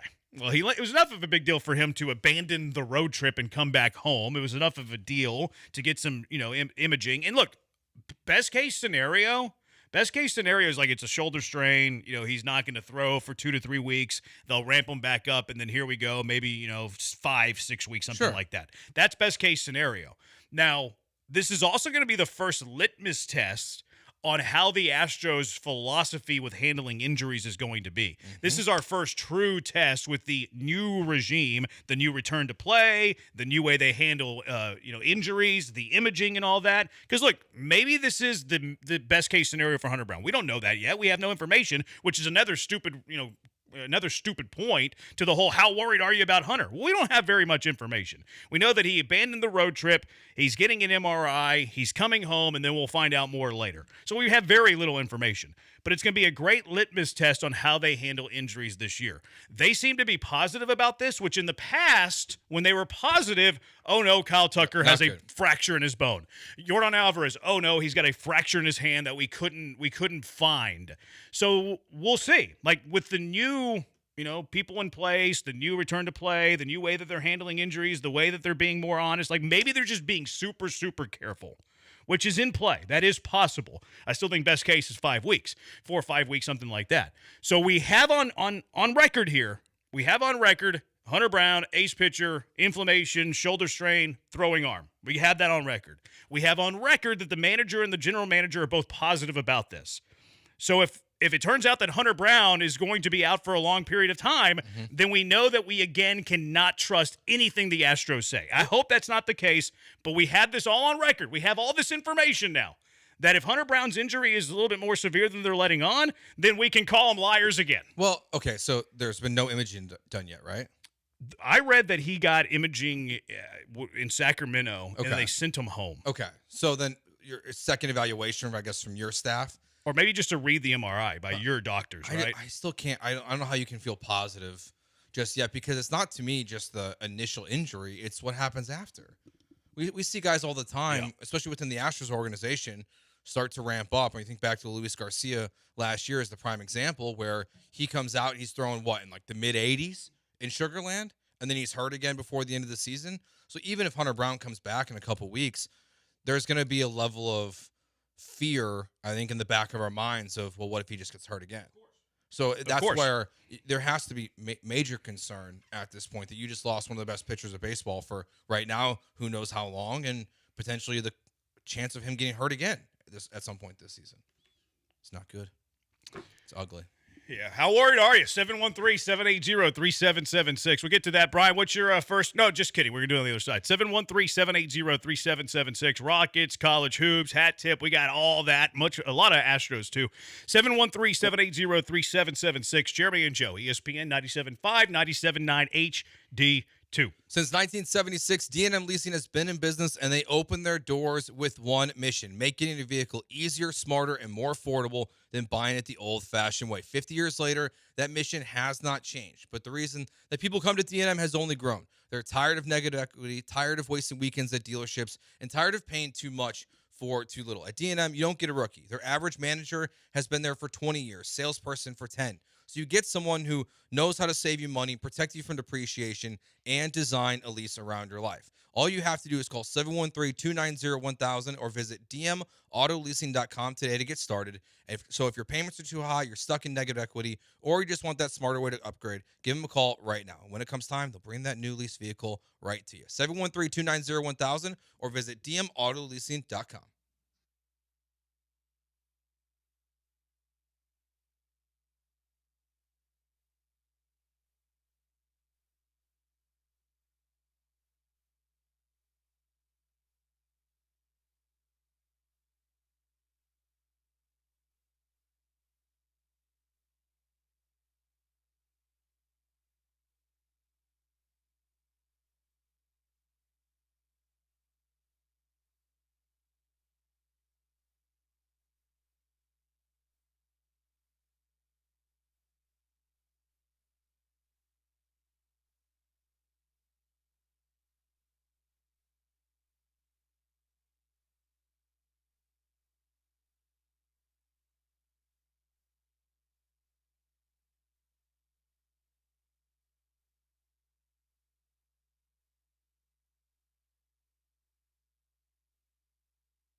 Now back to the Huntington Bank Studios with Jeremy Branham and Joe George. On ESPN 97.5 and the ESPN Houston app. Doing some good, bad, and ugly. Haven't really gotten far because of Hunter Brown's shoulder. How worried are you about Hunter Brown's shoulder? 713-780-ESPN. Let's go out to the HRP listener line. Andy, you're in with Jeremy and Joe. What's going on, Andy? I'm more worried now that they said that it doesn't look too bad. Jeez. I mean, anybody else, you can't trust them until something they actually say comes true when it concerning injuries. I mean, it's just a joke that they even hell, if I was the media, I wouldn't even bother asking them anything about injuries. Hey, real quick, Abreu. Yeah. Are you going to run him out here again in a closing situation? Or with your team either winning or losing by 2 runs or less. Yeah, I hear you. Who would you put in his spot, though? Who would you put in his spot? I don't know. Yeah. That's the bottom line. That's the issue. Well, Because Stone Cold said so. But I'm not going to put his ass out there again. That's for damn sure, because he's horrible. He's not. There's not even a word to describe what's happening with him. And you look, last year when he was in the closing role, he wasn't good. His mentality. You got to have a mentality that, look, I'm just going to go out there and bust this inning out, and we're going to get through and win this game. He doesn't have that. He doesn't trust his stuff. He's walking too many damn people. He's up in the zone. He's always up in the zone. Hell, it seems like we got too many pitchers that pitch up in the damn zone. But because when you miss up in the zone in major leagues, it's gonzo. What? Well, right? I mean, what? What? No, that's a good call, Andy. That's a good call. I think they're good points. Appreciate you calling. And that's the bottom line, because Stone Cold said so. Appreciate you, Andy. No, I think you bring up a lot of good points. I like what is the issue for Abreu? Like, why is he struggling? What is the issue? He brought up, pitching high in the zone, all that, the mentality. I don't disagree. I think all of Andy's points are sound. I've thrown out the contract year thing. Like, a lot of times you get this contract year boost for players, but if you're not tough, like, and that's kind of in the back of your mind, like, I got to be so perfect in order to, get this $17 million a year contract for the next 5 years. Well, it can backfire on some players, and I'm wondering if that's coming into play a little bit for Bryan Abreu. So I agree with everything that you said there, Andy. The only slight pushback I'll have is the question I asked you. Like, what's the alternative? Your bullpen is bad. Josh Hader's out right now. Bryan Abreu should be your second best reliever and has been for years. He has been. Now, he hasn't been good in the closer's role. I concede that. There's no doubt about it. The question is just who? Like, who would you rather see? A lot of people would say, well, AJ Blueball. He got hammered yesterday. Mm-hmm. So, like, Brian King? Like, does that guy scream closer to you? Like, they're in a tough spot. And We've been the reality with where this Astros team is here, like, total big picture, 20,000 mile view, all of that stuff, 20,000 feet view, 20,000 miles would be a lot. You might be going around the moon at that point. The offense has been spectacular. The offense has been great. They're number one in baseball in scoring. They've been unbelievable.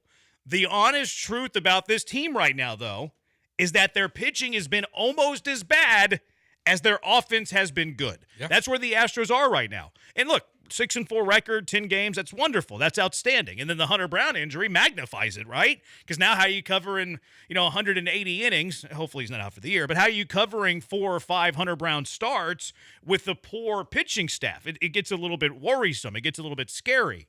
The optimistic view is, well, you stop throwing the guys who are bad, right? Christian Javier, okay. Like, yeah, okay, I hear you on that, but then what's the replacement? Well, stop using Bryan Abreu in the closer's role. Okay, I hear that. Great point. I agree.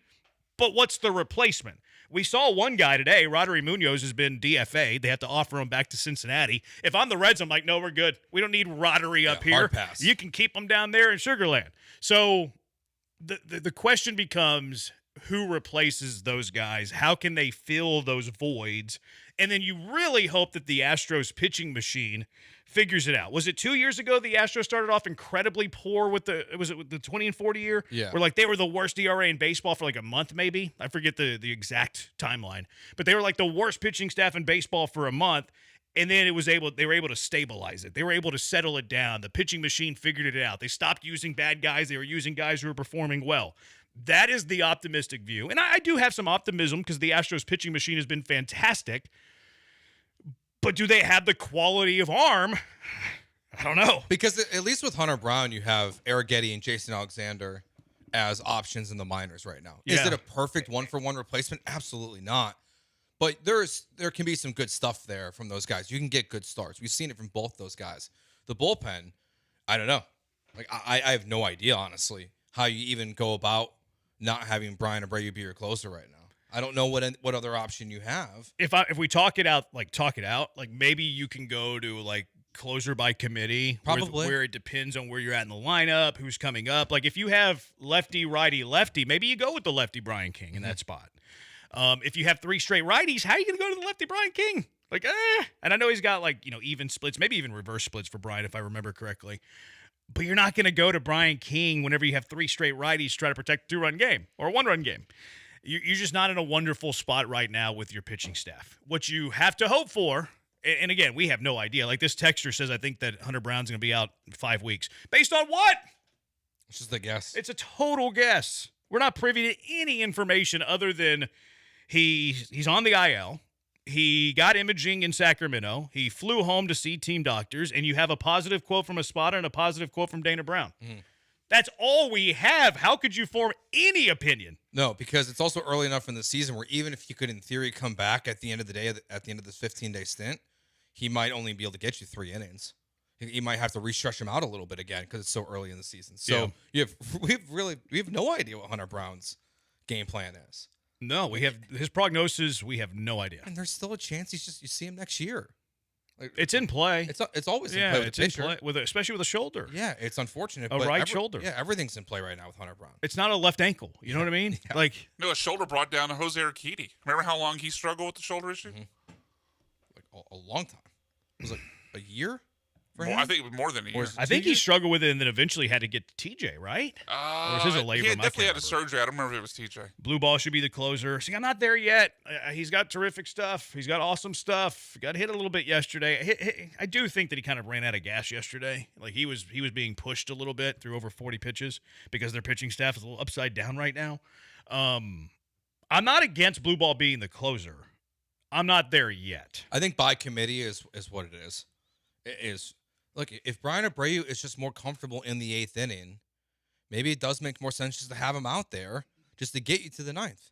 And then you figure out whether it's blue ball or King or someone else, whatever the matchups are that you like the best in that situation. Yeah. That, it's that where the analytics department's going to have to really figure out what the best matchup for each guy is. And which I know analytics has. But it's a huge question mark right now if you're even able to be in games where you need a closing situation of who's going to come in and get it done. Abreu is a little Fromber in him, full of anxiety. Anyone have Presley's number? Dana works for the team now. So. Yeah, that was kind of a joke, though, I think, Joe. Dana Brown has done a terrible job this offseason with this pitching rotation. I would say with the bullpen, fair. Yeah, his idea with the bullpen was just... He didn't really address the bullpen at all. Well, that's not true. His idea with the bullpen was we're just going to collect a lot of talented fringe arms and then hope it all works out versus bona fide roles, right? Like he didn't go out and find a 7th inning guy. He's like, we're going to find a bunch of arms that we find intriguing that, in K-Way's point, Dana Brown was losing sleep over, his arsenal. Maybe that's the guy. Which he hasn't looked bad. Maybe he's going to slide in the rotation. He mentioned him as a long guy the other day. So the problem with that, though, to Brian's point, is whenever you just have this, you're going to throw your pitching coaches a lot of arms without any really established roles, you're putting a lot of pressure on the pitching staff to, A, have them pitch well, and then, B, define quickly into the season how they're going to be best used and which role puts you in the best position to win games. It's tough to do. Yeah. It is tough to do. And it's tough to do fast. And look, the Astros missed the playoffs last year by a game. So you know how important these games are more than ever. Like yesterday's game, you should have won yesterday's game. You had multiple ways to win yesterday's game, whether it's, infield in with a 4-run deficit, which don't like that decision. Nick Allen can't get back to a ball. Jake Myers not wearing shades and can't catch a deep fly ball in center field. There are so many ways the Astros lost it. Brian Abreu can't throw a strike, so he has to groove a 2-0 fastball to Brent Rooker, and these guys are good. What is a good hitter going to do with a 2-0 fastball? He's going to hit it out of the park. He's going to hit it out of the park because he can't control anything right now. 713-780-ESPN. HRMP listener line. Good, bad, ugly. We still haven't even got to Brian's first thing. 713-78, which is better this way, I think. 713-780-3776. Good, bad, ugly, Stros. We'll get to the good eventually because you can't ignore in defeat what you wouldn't in victory. Did I say that right? I don't think I did. Anyway, 713-780-3776. Jeremy and Joe, ESPN 97.5, 97.9 HD2. You know what's something that is good? Here's a little positivity for you. Ownwell.com. Why are they positive? Because they're going to save you money on your property taxes. Just because your tax bill stayed the same doesn't mean it's right. With how much the market has shifted, there's still a very good chance you're paying more than you should. That's where Ownwell comes in. Ownwell.com. You head to their website, you sign up, you fill out their information, and they're going to start trying to fight for you to save you some money. Good chance that they will, too, because they're very good at what they do. And then here's what's great about, from your perspective, you don't pay until you save. It's risk-free. You owe nothing up front. You only pay if and when you save. That's what's great about Ownwell. They're going to email you every step along the way at what they're doing, how the process is coming along, if there's any added information that you can give them that's going to help them in their fight with the courthouse, with these property tax people. It's not fun to do, but that's why Ownwell's there for you to fight for you. I used Ownwell last year, saved me a few bucks. I'm using Ownwell again this year. I'm excited to see how many bucks they save me again. And then you get the compound savings. It's fantastic. I live in the Montgomery area, Montgomery County. So for homes in the 250 to 500K range, Ownwell achieved a 94% success rate, $349 in savings per successful protest. The market, 81%, 231 average. Ownwell is the best. How about Harris County? Ownwell delivered an average net savings 21 to 51% higher than competitors. You need Ownwell. Don't wait. Deadline to protest May 15th. It's sneaking up on you. Save money on your property taxes with Ownwell. Sign up in less than 3 minutes at Ownwell.com. That's Ownwell.com. And let them know Branham sent you when you complete your sign up at Ownwell.com.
Broadcasting live from the Huntington Bank Studios, it's Jeremy and Joe. On ESPN 97.5 and the ESPN Houston app. Good, bad, ugly. Astros weekend, 713-780 ESPN. Lost 2 to the... chase the fight. They do. They fought hard in yesterday's game. I'm pleased how the way they fought back. Yeah, they chased. Walker hit the game-tying home run. You take the lead in extras. I mean, I think last year's team kind of rolls over and gets on to the next town. So I was okay with that. I mean, you're going to lose series in baseball. We all know that. You'd rather not. You'd rather not to a lowly team. Although the A's have had your number. I mean, the reason that you missed the playoffs last year. I think it's like 9 of the last 11 the Astros have lost. It's ridiculous. It's not good. And the A's were, 1-5 coming into the series? Yeah, they had 1-1. They had 1-1. That's not good. No. Although the A's have your number. Like this junkie, Astros would lose to the A's even if 90 are old. Raleigh Fingers was on the bump. Why did you say 90 are old? Because that's what was texted in. I'm not cleaning up the junkie's message. Junkie? Not doing it. It was my New Year's resolution. I'm not trying to fix your text. If you're going to text in poorly spelled words or not spell check, that's on you. And look, I compliment the Junkies all the time. They're the most sophisticated listenership in all of Houston sports radio. They're the most smartest. 713-780-ESPN, HRP listener line, 713-780-3776. Junkie also is telling us, he says, I also have over 7.5 runs in the Cubs Rays game. That's cool. Appreciate that. I don't know if you had it before we said, but our sweat of the day has not started well. Cubs with a 2-0 lead, middle of the second. We're on the Rays. We're on the over 7.5, although we do need runs. So it's good for the over. And we do need runs. Yeah. So, yeah, that's not terrible, I guess. Could be worse. I think Brown will be gone 6 to 8 weeks, not pitch for 2 weeks, then start to throw and get rammed up. Usually takes 3 to 4 weeks. Based on what? Great question. How do you know? Like, is his labrum intact? Do we know that yet? We personally don't. We don't. So how do you know this? It's a total. It's a guess. That would be like I would take it. I would take it. Michael Bolton starting tonight for the Astros. Junkie says, "What's your favorite Michael Bolton pitch?" Well, Bob, I guess I kind of like them all. You get the reference? I celebrate his entire catalog, Jeremy. You get the reference? Oh, of course I do. It's my favorite movie. I love that movie so much. It's Joe still doesn't know what the movie is. Have you seen Office Space? You've never watched Office Joe, Space? that came out after you're born. You don't have that excuse. I need to watch Office Space. I have some movie blind spots. You need to watch Office Space. Okay. It's got a young Jennifer Aniston in it. Okay. Yeah. Who's the guy that plays the main character? Ron Livingston. It's got the weird dude who says no salt. No salt. He was also the voice of Bill in King of the Hill. I think he's in that actor's in 100 things we've seen. He's in Dodgeball. Yes. Yes. He's in Dodgeball. Yeah, but anyways, one of the main characters on Office Space, his name is Michael Bolton. Okay. But he doesn't really listen to Michael Bolton. He gets kind of annoyed when people keep asking Why him should I change my name? Michael He's the one who sucks. Yeah. 713-780-ESPN. Ocho says, I enjoy the walks of plate-disciplined Altuve more than the homers of free-swinging Altuve. It's more of the good, but yeah, I mean, yeah, Altuve's looked fabulous. He's looked outstanding. The offenses look great. They're seeing pitches. They're drawing walks. They lead Major League Baseball in a bunch of different offensive categories. How could you be displeased with the offense? The offense has been wonderful. There's only one guy who I'm displeased with. All right, there's your bad. Jump the line. Go ahead. Yiner. Oh, yeah. He had a couple hits. Was it yesterday or Saturday? He had a couple hits Saturday. One was like a seeing guy single, though. And one was like, I think, an infield single, too. And I guess, and more of the frustration there is the fielding. He was 0 for 6 yesterday, though. 242 average, 570 OPS. Way too early to look at stats, but those are his stats currently. Yeah. So it's more the fielding for Yiner, but I think he's been the worst player offensively so far. Yeah, I hate his catching ability. I've argued with that nerd on Twitter who always talks about like analytics. I mean, just a lot of times. What's his name? Like Aiden, I think.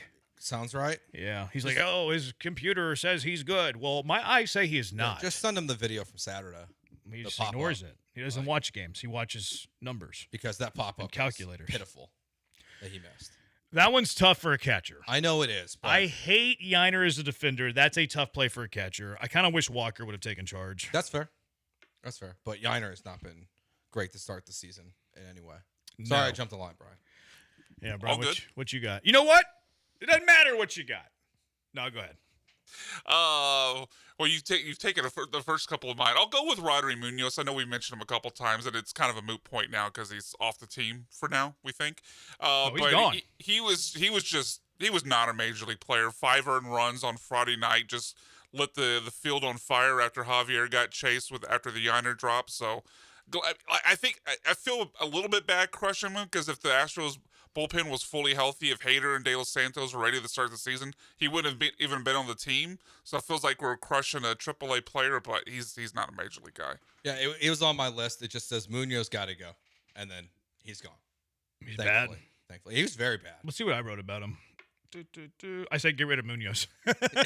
He's quick and to the point. That was my note on him. He stinks. Get rid of Munoz. That's all I had. Yeah. Yeah, and they did. Dana heeded the advice. Yordan Alvarez has been named American League Player of the Week. Nice. For those that care about that sort of thing. He's Player of the Week. Let's go out to the HRP listener line. Pete, you're in with Jeremy and Joe. What's up, Pete?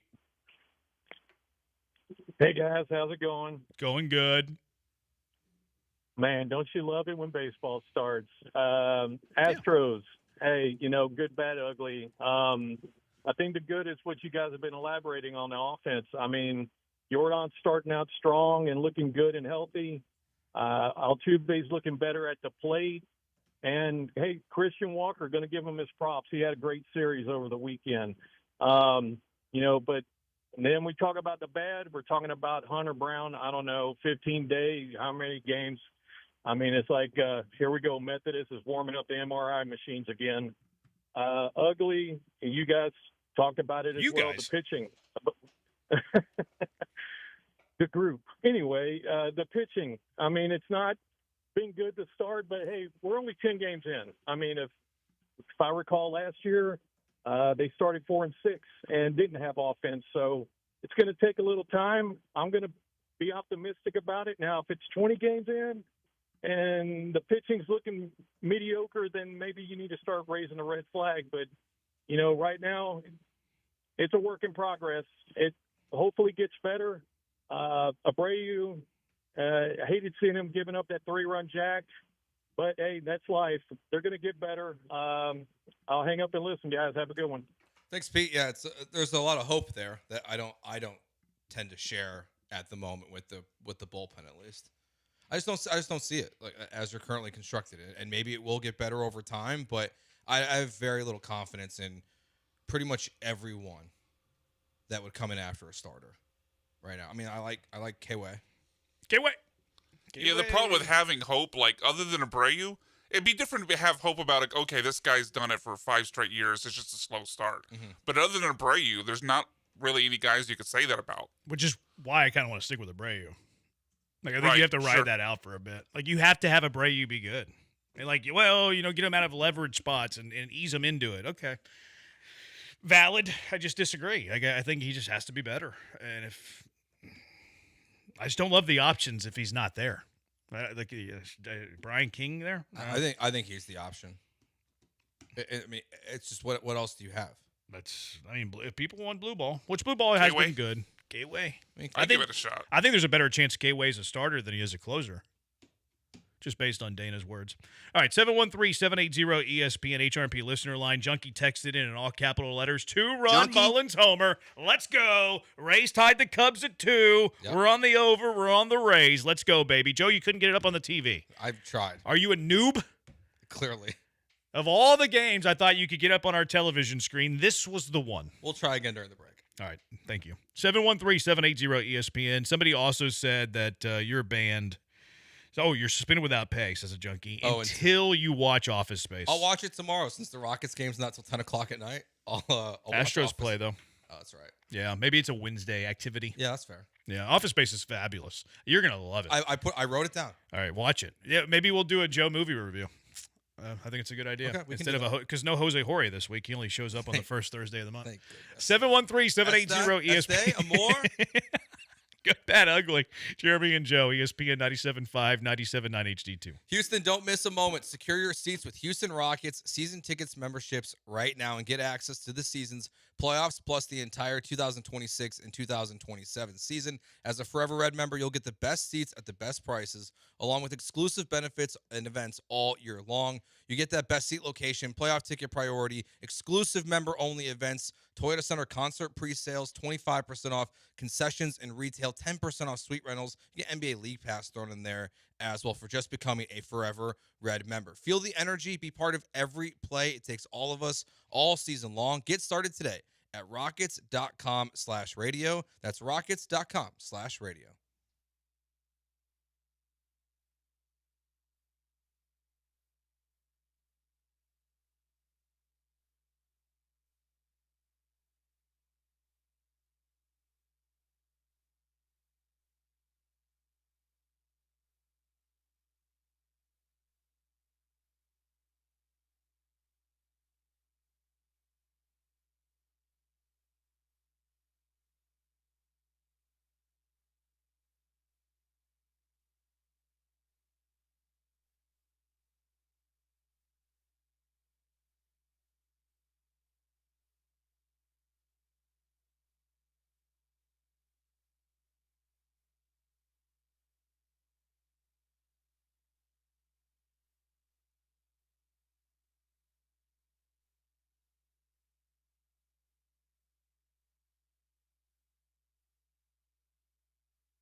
You're listening to Jeremy and Joe. On ESPN 97.5 and the ESPN Houston app. Live from the Huntington Bank Studios, here's Jeremy Branham and Joe George. He's Joe. I'm Jeremy, the Huntington Bank bad boy. 713-780-ESPN. HRMP listener line, 713-780-3776. Sweat of the day. The Rays have taken the lead. It is a 3-2 lead? Correct. 3-2. MLB hadn't updated. Bottom of the second. I don't know if he got a base hit or if he hit a bomb, because all I see is the in-play runs. Yeah, it was an error. Runs.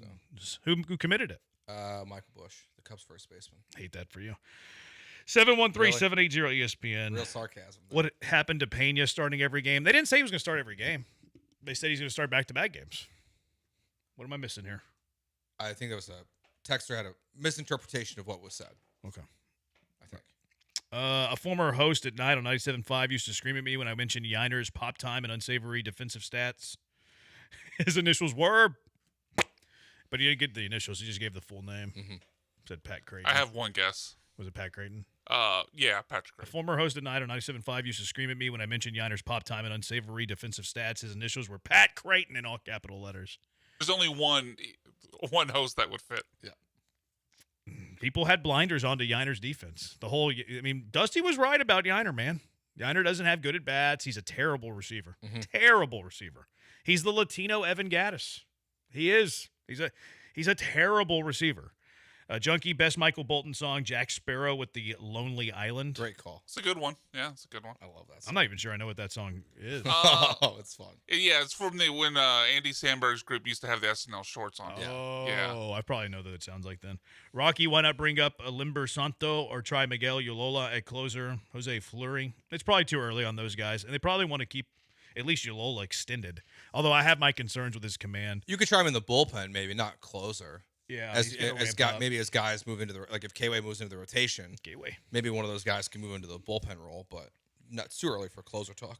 Ocho texting in the same thing for your show that he did for the morning show. LOL, word for word. Ocho, you're gone.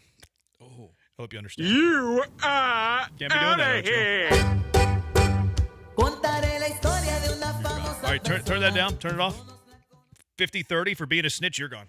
You good are call. out of here. A little double bank. Look at you, Mike Green, the double bang.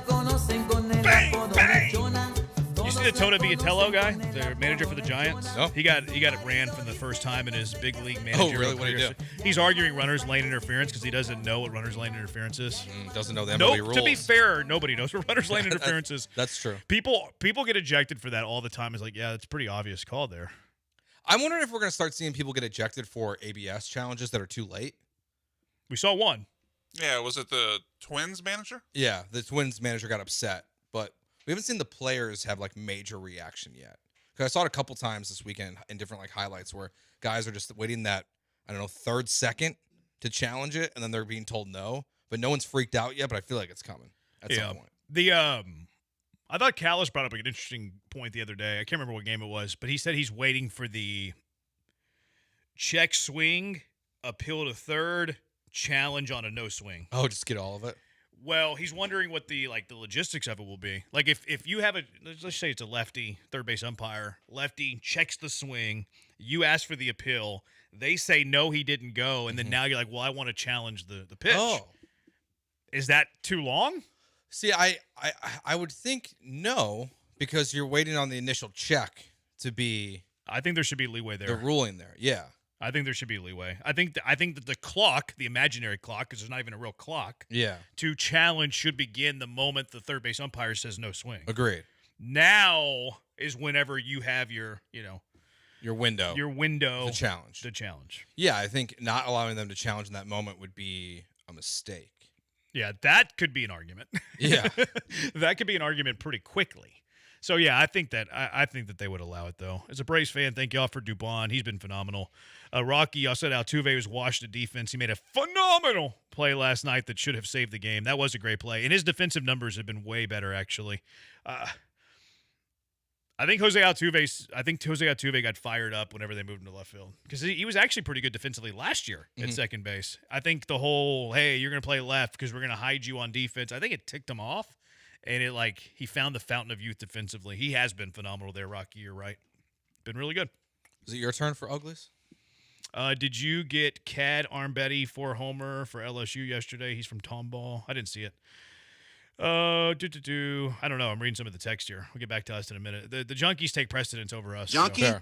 Yeah. Got to read about these gamblers' texts that were coming in. Yeah, I'm not reading those. I think they're trade Yiner. I think they tried to trade Yiner, and they couldn't find a partner. You're not going to trade him now. He's at his lowest value.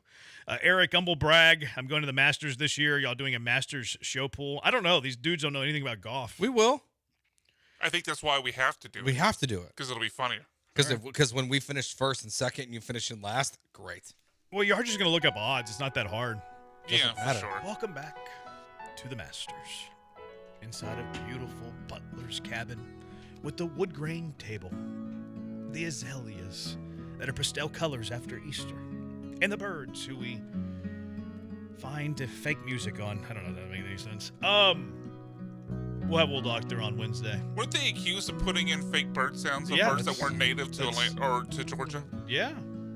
That's what I think they do. Yeah. You listen to the broadcast, man. Other things are chirping. It's also wild that someone listening on TV could go, that bird's not native to Georgia. It's weird. I think it's pretty easy. I guess if you know. I'm joking. If you know bird. If you know bird. You know bird. You know. I don't want to have that credential. You know bird. You know Georgia. You know what's there, what's not. But there's probably bird lovers who are like, how do you know that's a curveball? You know what I mean? Good. So there's good counter. There's bird aficionados that can spot an unnative bird in Augusta. Yeah. Like we can spot a slider that backed up on the pitcher. Mm-hmm. You know what I mean? Yeah, sure. This is probably not that difficult. You know what blows my mind? These sommeliers who are like, oh yeah, that's from 1899. I don't care. This is from 1972 Argentina. I can taste because it's dry, and they had a drought. Yeah, but see. What? Okay. So I'm with Brandon. Same vein. It's crazy. What amazes me is that I'll watch these cooking competition shows, and a guy will take one bite and he'll name off 9 ingredients, including seasonings. And it's like, I don't know. I try to do that when I taste cheese. I don't know. I do try to taste some flavor. But are the sommeliers are they just memorizing a giant menu? Or do they? No, they can know by the nodes. That's crazy. Yeah, they'll talk about it has notes of oak and feels like it's been finished in a 35-year-old barrel. I can tell this is from Napa Valley in 1979 because it tasted a little sweet, and the guy who stomped the grapes had a sweet tooth. Are you a wine guy? I like wine. I don't know anything about wine. Okay.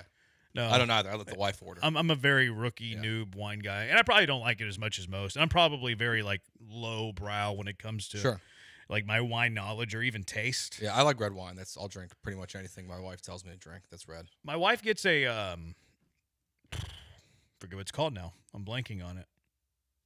It's pretty good. It's pretty good. Sauvignon Blanc. It might be. Cabernet. It's a little bit sweet. I don't think it is. I'm just throwing out wine names I've heard of. Do you like a rosé? Nah. Oh, it's a Riesling. It's a Riesling wine. I don't know if I've It's had a Riesling. It's an exotic white. One of the nicknames of the show, the Exotic Whites. Well, I stole that nickname from Philly. Yeah, they called their white corners the Exotic Whites. Oh, they did. That's right. Because you know why they called them the Exotic Whites? Because whenever you go to a wine place or a place to pick up some adult beverages, one of the sections that they have for wines are called Exotic Whites. So that's why I said that. You know what I also like? What's that? A good sangria.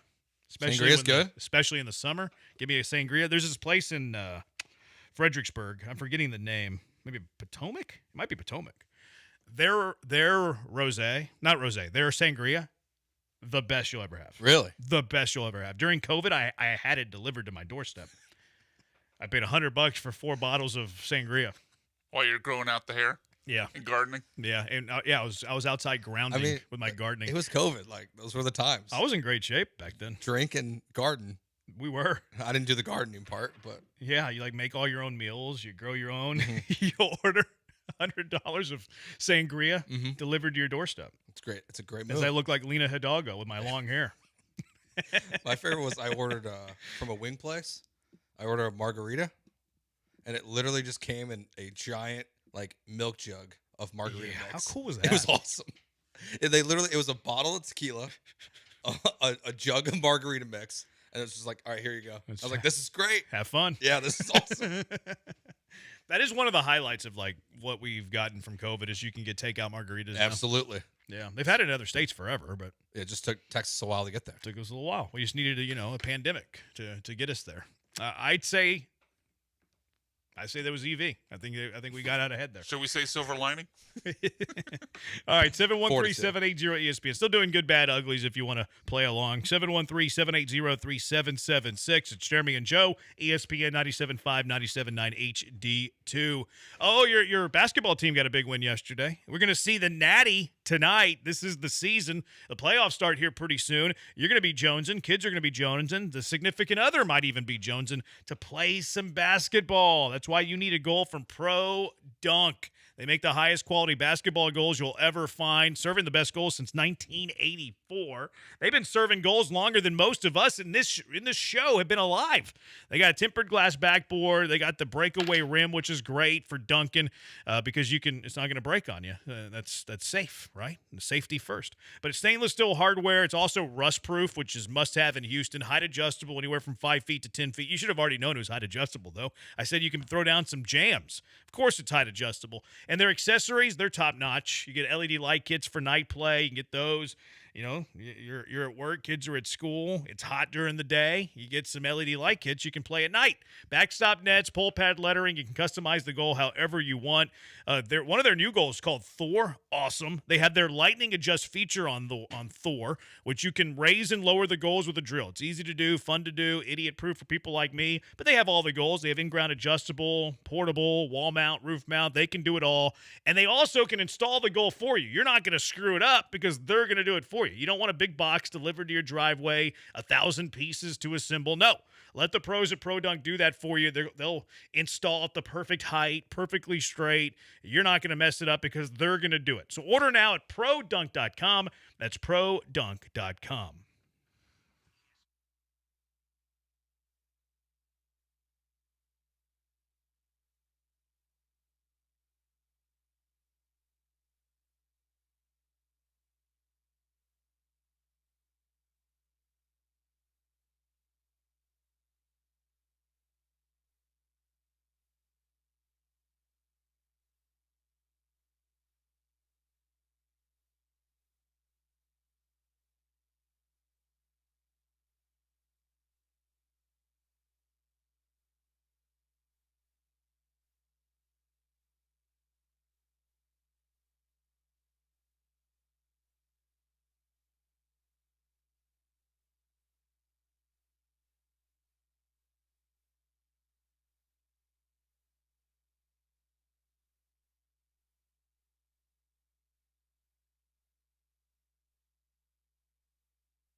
Sweat of the day. Tampa's up on Chicago 4-2, entering the top of the fourth. We're on Tampa Bay. We're on the over 7.5 runs. Back at the Trop. For the first time since 2024. Watched a couple of games there. You did. You got a great play there. I do. Throw off these hands. I'll give you credit when you deserve it. It's exciting, Whites. My bad. What's the difference between exciting and exotic? I think they're the same thing. 713-780-ESPN. Exciting whites is another junkie. That would be the exciting whites is another junkie. Y'all should do a wine tasting segment where you try to identify the notes. Is it notes or nodes? Notes. Is it? You sure? Yeah, nodes are things in your body that can be bad. I think you smell the nodes, though, don't you? No. Nodes are in your nodes for nodules. It's notes. It's notes. Yeah. You can't do the nodes. No, nodes sounds more pretentious. It does, but it's wrong. 713-780-ESPN HRP listener line. Let's get to a few more texts here. Ugly, Javier, bad. It's possible Hunter is done for the year with how injuries have gone for this team. Good, they scored runs, so that's good, I suppose, says Eric the Buyer. Yeah, I'm not too sure. Close are by committee is the answer. He was trying to say closer by committee, but he said close are by committee. So, a little error there. If you go close by committee and who's up and whatnot, then you have to start juggling the front end of your bullpen if you need bullpen help early. Yeah. I think one of the Astros' biggest problems in the field and the bullpen is collecting utility players instead of spending the money on elite guys in defined roles. You can't say anything about the offensive, though. The offense has been fine. Yep. So maybe the pen. But also, I don't really believe in huge money for relievers. So, maybe I was driving and voice text did it, you arrogant bad word hat. I love you, junkies. Which overreaction is worse? Joe Adell, a good defensive outfielder, or Yiner's skills behind the plate? Yiner's skills behind the plate. Definitely. Is Joe Adell not a good defensive outfielder? I don't watch enough Angel baseball. I'm not sure either, but a good weekend for him, or a good day at least. That was pretty sick that he robbed 3 homers. That's unbelievable. His range doesn't show out to be that great on Baseball Savant. Actually, last year it showed he was in the 1 percentile. Of good? No. Oh, of bad? Yeah, 1 percentile is the worst. Oh, yeah. So, yeah, I guess Joe Adell is really bad. So it actually might be Joe Adell based on one game. I wasn't aware of that. I have not been watching much this season. Did Yiner fall off a cliff? No, he is about who he is. Maybe a little bit worse offensively right now, small sample, but he's about who he is. I haven't really seen much difference with Yiner. He looks about the same to me. I agree. It's falling off a cliff is not the way I would put it. He's just kind of been the same as he was last year so far. It's kind of the same guy. Not a lot of power so far. All right, what else? Bad and ugly. 713-780-ESPN. We'll just go your turn since I lost track. You kind of mentioned it briefly, but just Nick Allen, Jake Myers, Yiner. I'll throw them all together with their defensive plays this weekend. All bad. Maybe Yiner should have got some help there, but Nick Allen, one that he missed that he should have gotten. Jake Myers, sunglasses, dude. I don't know about the Nick Allen one. Really? He's playing in. I feel like a lot of shortstops make that. Yeah, I don't think maybe it's spoiled. I think it's a hard play. I think it's a hard play. I don't disagree with you that Pena, maybe Correa make the play. Yeah. I think it's a tough play, though. I didn't see my biggest gripe about that play was that they were playing infield in a 4-run game. Yeah, strange. You're going to need a lot of runs to come back. Why are you playing for 1? Mm-hmm. I didn't like that. So that's why I don't really look at the Allen one as much. Yeah, I have catch the ball, Yiner, catch the ball, Jake. I do wish that Walker would have taken charge on that play because it is a difficult play for a catcher. That said, you're a pro catcher, catch the ball. And then, Jake, why aren't you wearing shades, dude? Great question. Somebody in my comments was like, well, some people don't like shades because it's actually worse on the hard liners that come right at them. Wear the flip downs. Yeah. Wear the flip down shades. Those things were awesome anyways. Jake Myers he'd be aura maxing with those suckers. I love those things so much. The flip down shades. You don't like them? I don't know if they lead to aura maxing. Jake Myers never aura maxed in his life, but if he had flip down shades, he'd finally realize what it was. Achieve. Yeah. Yeah. He'd unlock something that he's never had in his life. Are you going to get flip down shades for when you do the show outside tomorrow? No, I'm a man. I just wear regular sunglasses. Okay. Yeah. Just curious. Love wearing sunglasses to do broadcasts. It's one of my favorite things. Legitimately. Why? I don't know. It just feels cool. Oh, okay. I don't know. Maybe it's something to do with the, vitamin D. Maybe it's something to do with being outside. I don't know. Lance McCullers is one of mine as well. I didn't think, not that he was like too bad, too ugly. I thought he had trouble with his command, though. Couldn't go deep into the game. Maybe if he goes deep into the game, you don't have to, not even deep. Maybe if he just gets you through the fifth, right? Mm-hmm. Maybe you don't have to go to one reliever who cost you, who gave up some runs. I didn't think Lance was his best. Not that he was anything like 2025 Lance. He just had trouble spotting pitches that he didn't have trouble with in his first start. Yeah, he just was not. I mean, look, I don't think anyone expected him to be as good as he was in his first start, but it was closer to previous McCullers than before. I didn't even put him down because I thought there was so much worse things that happened this weekend. I kind of gave him a pass a little bit from all the bad things, but he definitely deserves to be in the bad category from the weekend. Yeah. Brian? We mentioned Yonder not catching that pop-up that eventually leads to the 6-run inning, and I get it, it's a tough play. I didn't like, however, Joe Espada's excuse for why it was a tough play. I don't know if you saw his quote, but he mentioned that it's a tough play for Yonder or any catcher in that situation because since it's a minor league ballpark, they only have one deck of stands, which, okay, fine, but you just came out of spring and you've never played more games at minor league ballparks than you have the last couple of years because of Tampa and then obviously the A's playing in Sacramento. So that excuse fell on deaf ears a little bit for me. So it's not a bad excuse, but when you use it on the calendar matters here. I think yeah, it's a good point. We were what, 3 weeks removed from spring training? If it was like August, okay, I can hear you a little bit, but when it's April, first week of April, They just got, you just played a lot in West Palm in a minor league park. Yeah, I don't like that excuse. It's not a good excuse. It would be a little bit better excuse in August. And you're right, it's not a good excuse. I didn't see that. That's funny. He's also got, I'd say, a fair amount of reps out there now. Yeah, from last year. Yeah, I mean, think about last year. Two teams on your schedule are playing in minor league ballparks. When would a player ever have more7 than Yonder Diaz got? Yeah. 1940. Yeah, basically. That's a good point. Yeah. 713-780 ESPN. Do you have any others? This might be an old man take. I got one more. I got one more too. Why is Carlos Correa stealing bases? Facts. I agree. Yeah, it's like people are writing stories about he's done something for the first time in 7 years. No, right. I don't want him to. I don't either. The dude's he can't pass a physical. You want him stealing bases? Yep. Didn't like it. Don't love it. Don't want to see it again. I'm with you. No, so. No, you're preaching to the choir. I was like, good call. I knew this one was going to play. No, I didn't like that. It was successful. First time he's done it in years. Do not care. Don't do it again. Yeah, it was 2019. I think they said was his last successful one. Okay. You don't need to see it. Yeah, there's a reason why he hasn't tried one in 2 years. You don't need to see it. But I just don't want to see it ever again. Brian, any more? No, I didn't have any more bad. But wait, he hasn't attempted a steal in 2 seasons? I think it was 2 years ago with the Twins is what I think they said. And that surprises you? I knew he stopped running, but that just seems way more dramatic than I thought it was. Like even slow guys will attempt a couple. He hasn't stolen a base or has even been caught stealing since 2022. It's longer than that. Oh, okay. He hasn't attempted one officially. Maybe he was off with the pitch and the ball got put in play or something like that. But he hasn't officially attempted a stolen base since 2022. And you said he hadn't had a successful one since 2019. I mean, Jordan's stealing games and rehab assignments. And that's part of the reason why I have this on here is because I'm like, stop. No, you don't. He's got a platinum leg. Like he's got rods in his leg. Like what is he doing? This is my list right now. He's made of glass. Alvarez, Correa, Paredes, no longer allowed to steal. I wonder if Isak comes back today. I forgot about that.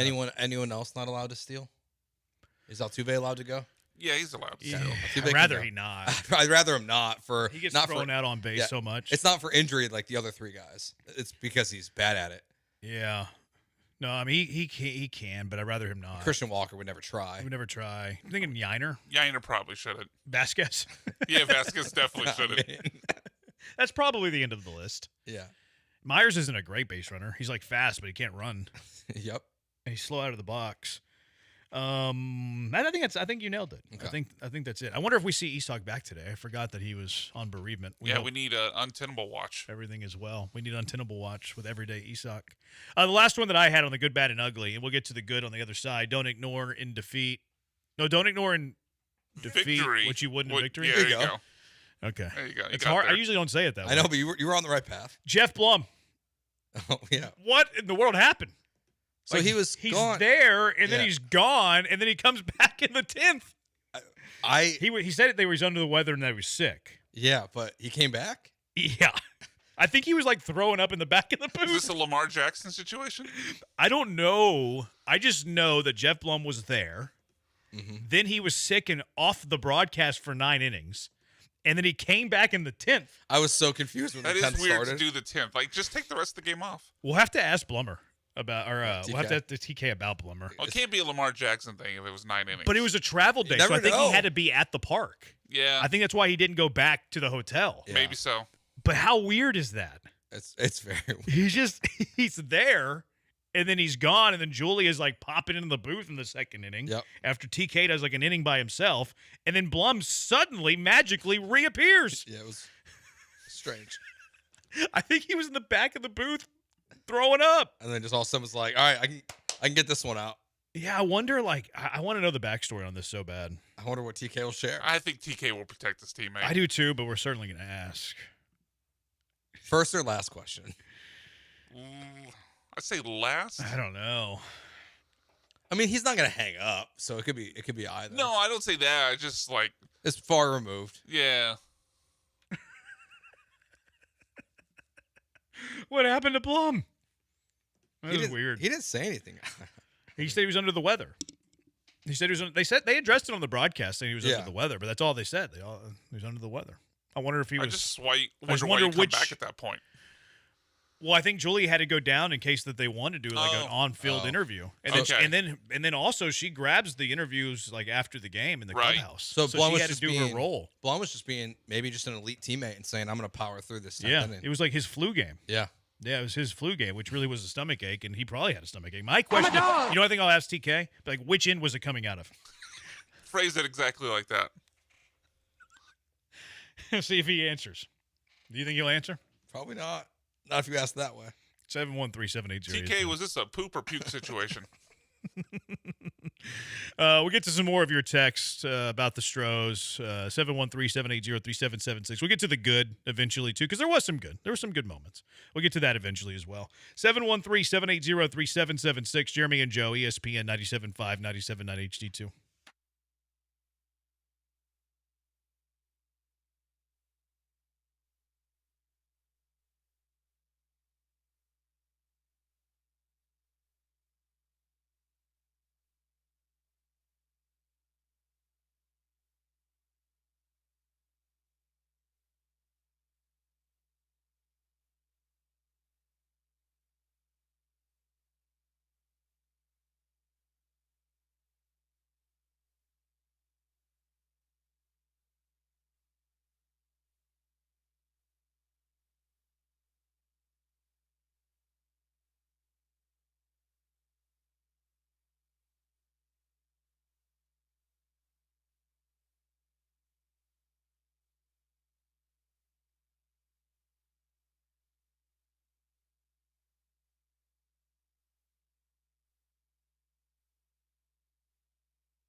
You're back with Jeremy and Joe, broadcasting live from inside the Huntington Bank Studios. On ESPN 97.5 and 97.9 HD2.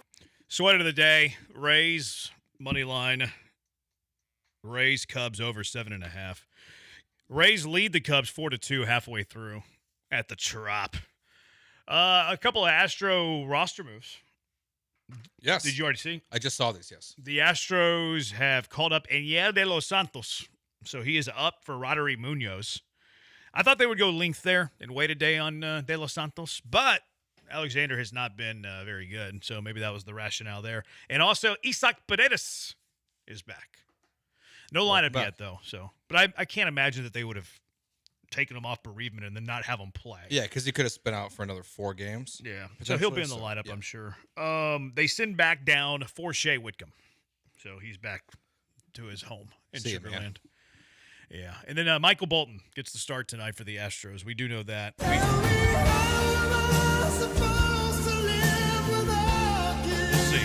We'll see how we're supposed to live without him after tonight. What a start, huh? Here you go, Michael. You're gonna go start for the Rockies at Coors, against the Rockies at Coors when we need you. We have no depth and no length behind you. At least the Rockies should be bad. Yeah, it's Coors. They're always bad. And also, Michael, you're gonna have to deal with the Magnus effect. I feel like Joe should explain the Magnus. Yeah, do you know what the Magnus? I don't know. What's your best guess to the Magnus effect? Something with the baseballs. Yeah. What do you think the Magnus effect does to the baseballs? Make them fly farther? No. Makes the ball not curve as much. Yeah. Affects the arc. Like why the curveball's never as effective in Denver. Does that really affect Michael Bolton? We'll see. I don't really know. There's no way to know. I'm not real sure of Michael Bolton's arsenal. I was like, I don't really know who he throws. I know his catalog, don't really know his arsenal. Yeah. But the Magnus effect, Joe, is an aerodynamic phenomenon where a spinning object like a ball or cylinder moving through a fluid like air or water curves away from its straight path. So the magnet that's why pitchers hate going to Coors. That's why you have to pay the Magnus effect tax when a pitcher goes to Coors. They can do whatever they want. The humidifiers, not going to matter when the Magnus effect exists. It ruins everything. So, yeah, we'll see how much the Magnus effect impacts today's game. The good, bad, and ugly pandemic. Good, delivery booze. Bad, the whole people dying thing. Ugly, expose half of the country as conspiracy theory idiots. Some people might feel differently about that. Junkie, Astros paying big money to Montero, Abreu, McCullers, and Javier over Fromber is insane, costing this team no quality of players. Jordan is a DH in left field. Okay. Yeah, that's fair. I'd rather have Fromber than those guys. Agreed. Allen too short for shortstop. I don't know. I think he's a wee man. He's a wee man, but he's also one of the best defensive players in all of baseball. Yeah. Do you know that Nick Allen, Nick the Stick, who was on base all the time, by the way? Yeah, he had a couple hits and a walk. Offensive explosion from Nick the Stick Allen. Mm-hmm. Do you know he's in the top 10 in defensive WAR in all of American League? Really? Yeah. He's played 3 games? Yeah. That shows you how much That's of a crazy. He's a wizard. He's a wizard at short. We probably won't see him much the rest of the year, honestly. I disagree. You think? I think he plays 80 games. Really? Yes, I do. Not starts, just appearances. Don't give up my secrets. I meant starts. I think he's going to play 80 games. I think he's going to be a late inning defensive replacement. I think he's going to play quite a bit. For Altuve? Whoever's playing second. Okay. Altuve or Isak, whoever's playing second. That makes sense. Yeah. I see why they would do that. Thanks. But you would figure for a starting point, if Pena is happen to get an off day in the near future when he's playing every day, it'll be Correa, right? I would think. And then Isak plays third. Yeah. No, I don't think he's going to start many games. Yeah. I'd never want him to start. Ever. But I do think he's going to play a lot of games. That makes sense. Yeah. New bit idea, go over the worst typos, grammatical errors, and text during the week. Okay, if you do the work, we'll do that. We're not doing more work. Yeah, that's a lot of work. Lance McCullers is pretty laborious watch. The dude gives me a headache. He wasn't his best yesterday. Not his best yesterday. He struggled with his command a little bit. Altuve might be the GOAT of horrible base running, no doubt. I might not be perfect in my text messages, but I do know who Brian Eric Harmon is, and I do know a little bit about golf. There you go. Ocho, I think Altuve will remain selective at the play. Oh, Ocho, you've been ejected. I can't read your text. You've been ejected. Doug, Rocky, Nick Allen got 8 up the middle last night. I didn't see that play. He struggled a little bit on that ball back when he was playing in. I think that's. And there was a hard rocket up the middle that he didn't make the play on, but it wasn't like, hey, you should make that play. Yeah. Nothing else stands out that I think of. No. Did you guys see Texas Terry yesterday on the drive, chip, and putt contest? He won it for the second time in his young youth. I've never heard of Texas Terry. I didn't Who know the is that guy? Do you know who Texas Terry is? No. Who is Texas Terry? I do know that they're doing some Texas Terry of Austin, Texas, won the boys 12-13 division of the drive, chip, and putt. I think they do it at Augusta. Well, that's cool. But no, I did not see that. Thanks to consistency across all disciplines. Second in driving, first in chipping, and second in putting. Look at that. Look at that consistency. You want to get to the good. Yeah, let's do some good. Let's do some good. Because the Astros had some good over the weekend. 713-780-ESPN. Jeremy and Joe, ESPN, 97.5 and 97.9 HD2.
It's Jeremy and Joe. On ESPN 97.5 and 97.9 HD2. Broadcasting live from the Huntington Bank Studios. Here's Jeremy Branham and Joe George.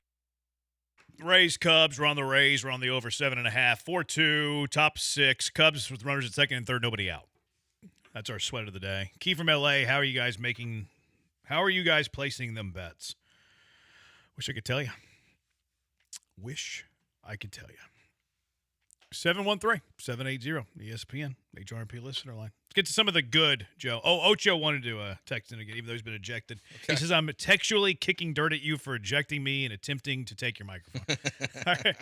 I appreciate that one. That one's pretty good there, Ocho. But you're still gone. All right, positive, goods. The goods from the Astros weekend. Yordan Alvarez, man. Player of the week. American League Player of the Week. He just continues to rake. I like that we saw him in left field and with the first game of the series there, too. I was curious how Joe Espada was going to handle that. You didn't need to. You didn't need to play him out there with Isaac Paredes not being available. But he chose He did game 2 because they DH, because he DH Giner. Oh, that's right. After he dropped the ball on Friday? Yeah. Giner. That's right. Yeah. But I like that sign. So it makes me curious if we'll see a game from Yordan in left field. 4 walks on Saturday. It does kind of highlight our concern of they're just not going to pitch to him. Yeah. Leadoff spot. Yeah. But it might be a thing. He's still, I think he's second in the AL in RBIs, though. I think he's like 4th or something. There's 3 guys that are tied with 11, and he's got 10. Yeah, he's tied for second in baseball with home runs right now with 4. Or that might be the lead, actually, right now. I know he was second in OPS behind Weimer. Well, he hit his 4th this weekend, didn't he? Oh, did he? Okay. Yeah. I lost count. Yeah, but he's been awesome. He's the man. He's really, really good. He changes the complexion of this team. He's awesome. He's the greatest. Well, we were wrong about activating Isak from the bereavement list and playing him. They're not playing him? They're not playing him. Why activate him then? I don't know. Pinch hitter off the bench. Yeah, I guess. But yeah, they're not playing him today. Untenable. Untenable. Point for Chandler. Yeah, that's a point for Chandler today. Yes, for sure. I guess they'll pinch hit him. They're trying to ease him back. Actually, I think Dana Brown did say that. They want to give him a workout day. That makes sense. He was gone for 3 days. But he could have worked out. Does it make sense? Well, you could have worked him out and then not activated him. I bet you will see him if it's a close game. He'll pinch hit for Loper Fido against a lefty. Yeah. Jake Myers against anybody. Maybe even Yiner. Yeah, the Astros lineup, in case you're curious: Pena, Yordan, Altuve, Correa, Walker, Cam, Loper Fido, Yiner, and Myers, with Michael Bolton, of course, on the mound, pitching for your Houston Astros. Other goods that I have, Ime. Oh, yeah. I thought, Imai, rather. It's not the head coach of the Rockets. Imai was really good. 5 2/3, did not give up a run. I was really bummed he didn't get through that 6th inning. He was an out away, gave up a couple of base runners. But only 6 base runners in the game, 3 hits, 3 walks, struck out 9.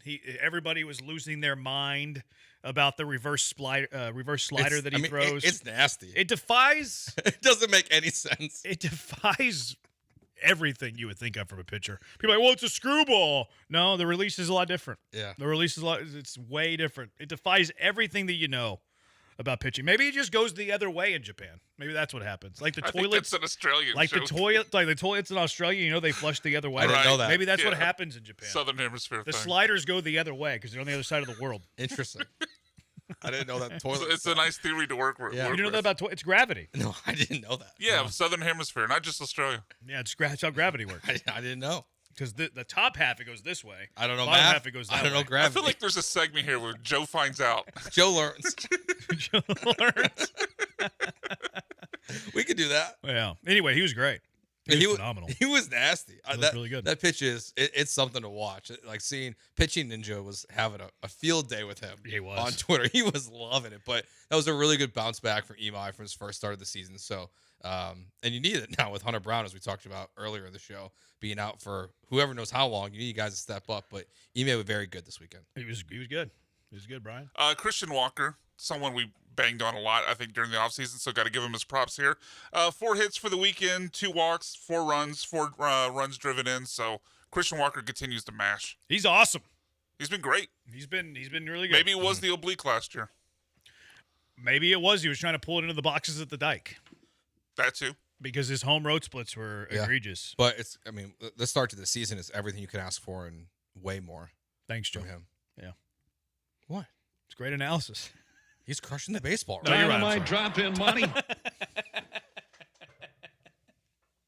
I forgot we had that. I think it's all the above. I think it's the oblique. It's the Dyken Park. It's all of it. No, he's looked good. Like he is. This is better than he probably looked in Arizona even right now. His start to the season. Would you jump him ahead of Correa? Or is it one of those don't mess with it when it's not broken type I of kind of would just not mess with it right now. I don't think you should yet because the offense is scoring lots of runs. You lead Yeah. the league in, runs scored, runs per game. The offense has been great.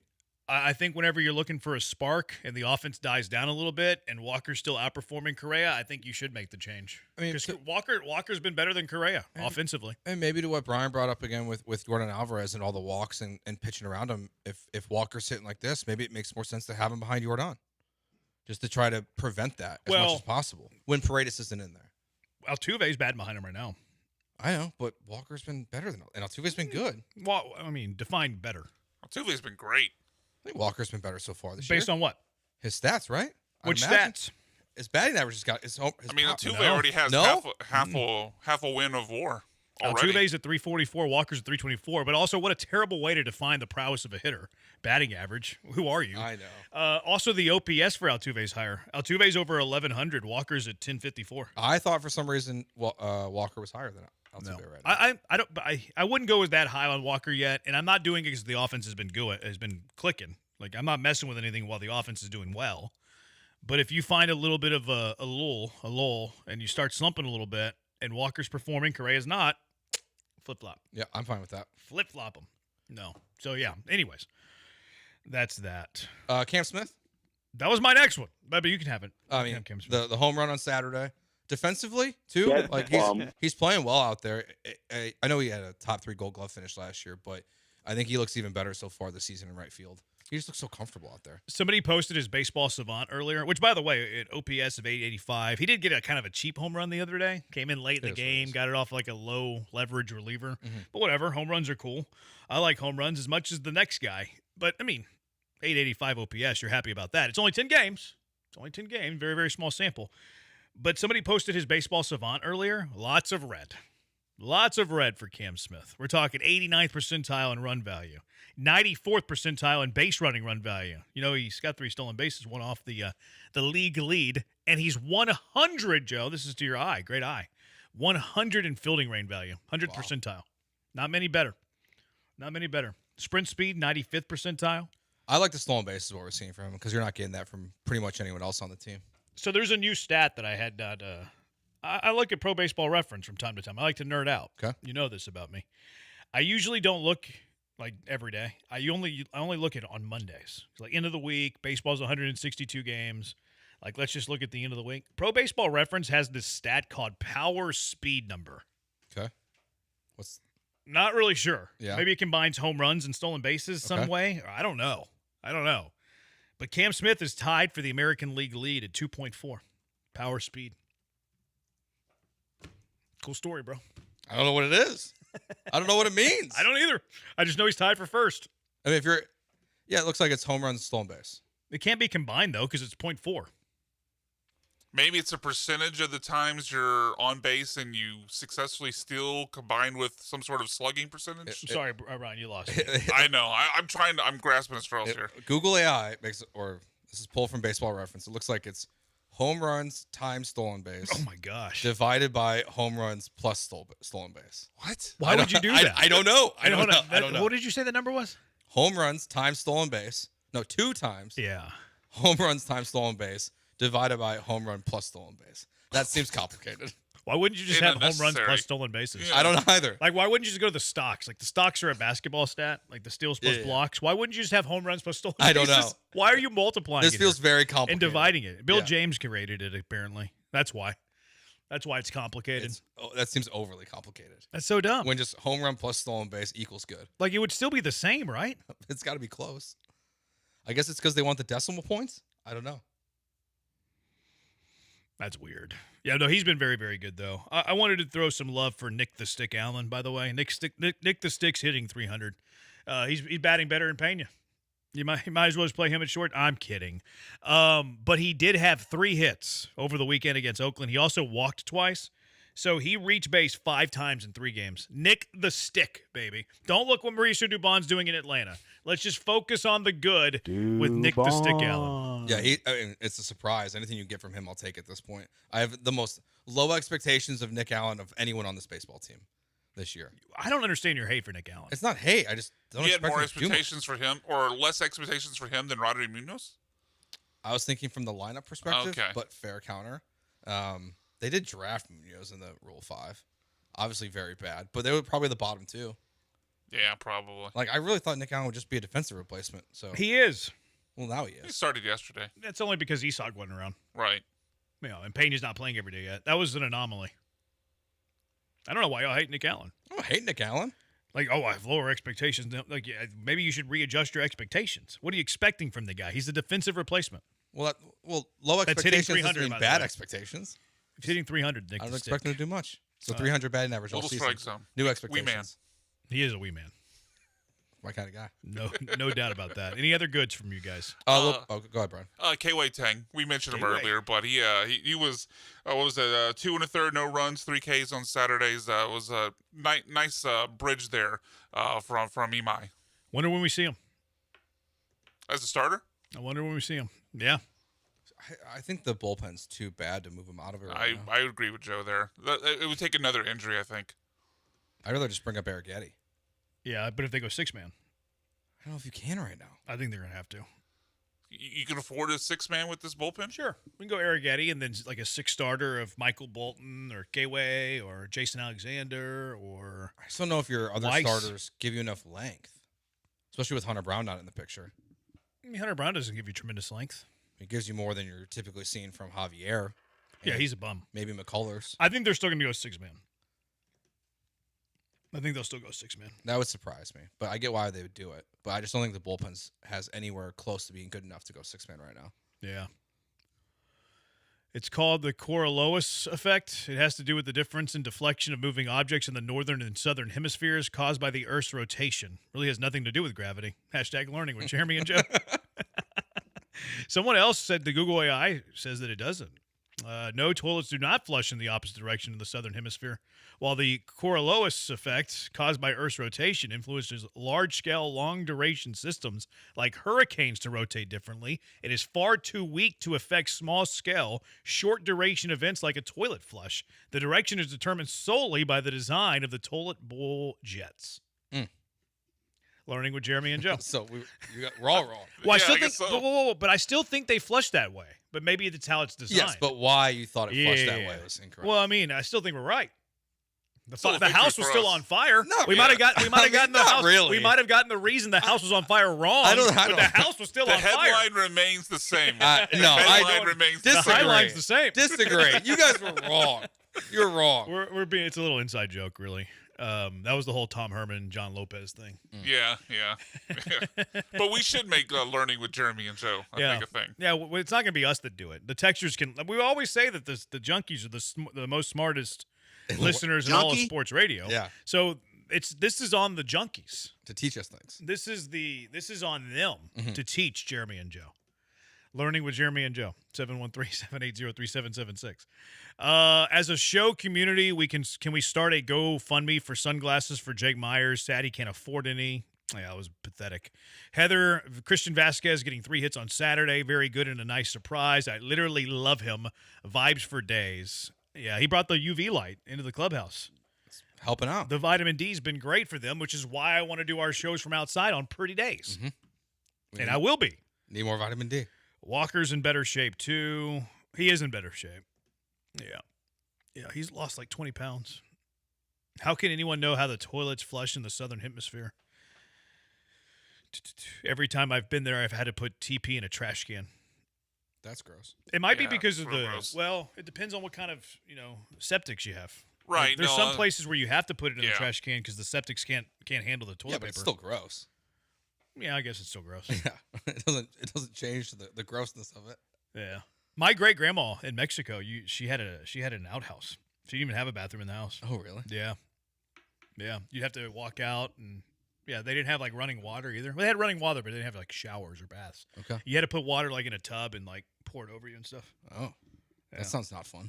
Yeah, I visited there a few times when I was young. Yeah, it was interesting. Interesting way to live for sure. All right, 713-780-ESPN HRP listener line. Let's get to the Rockets. How about the Rockets yesterday with a huge game winner? Rocket power. We'll talk about that and more Coming up next, it's Jeremy and Joe, ESPN 97.5 and 97.9 HD2. Did you know Truck Month has been extended at Monument Chevrolet? You should, but if you haven't heard, now you have. Truck Month has been extended at Monument Chevrolet. They're giving you offers, discounts, and deals you've never seen before. Well, why haven't I seen it before? Because this is the supplier discount that is offered only to the biggest buyers, the suppliers. They've never offered this to the public before, but they are now for you. Truck Month extended with the supplier discount on its full inventory of 2026 Silverado 1500s. The big discount reserved for the top sellers. You pay their price this month. Every trim of Silverado 1500, every color of the Silverado 1500, you're getting it at prices you've never seen before. And while you're there, by the way, get it at Monument Chevrolet and also stop in and talk to GM Jeff. GM Jeff's going to take care of you. So you get the supplier discount.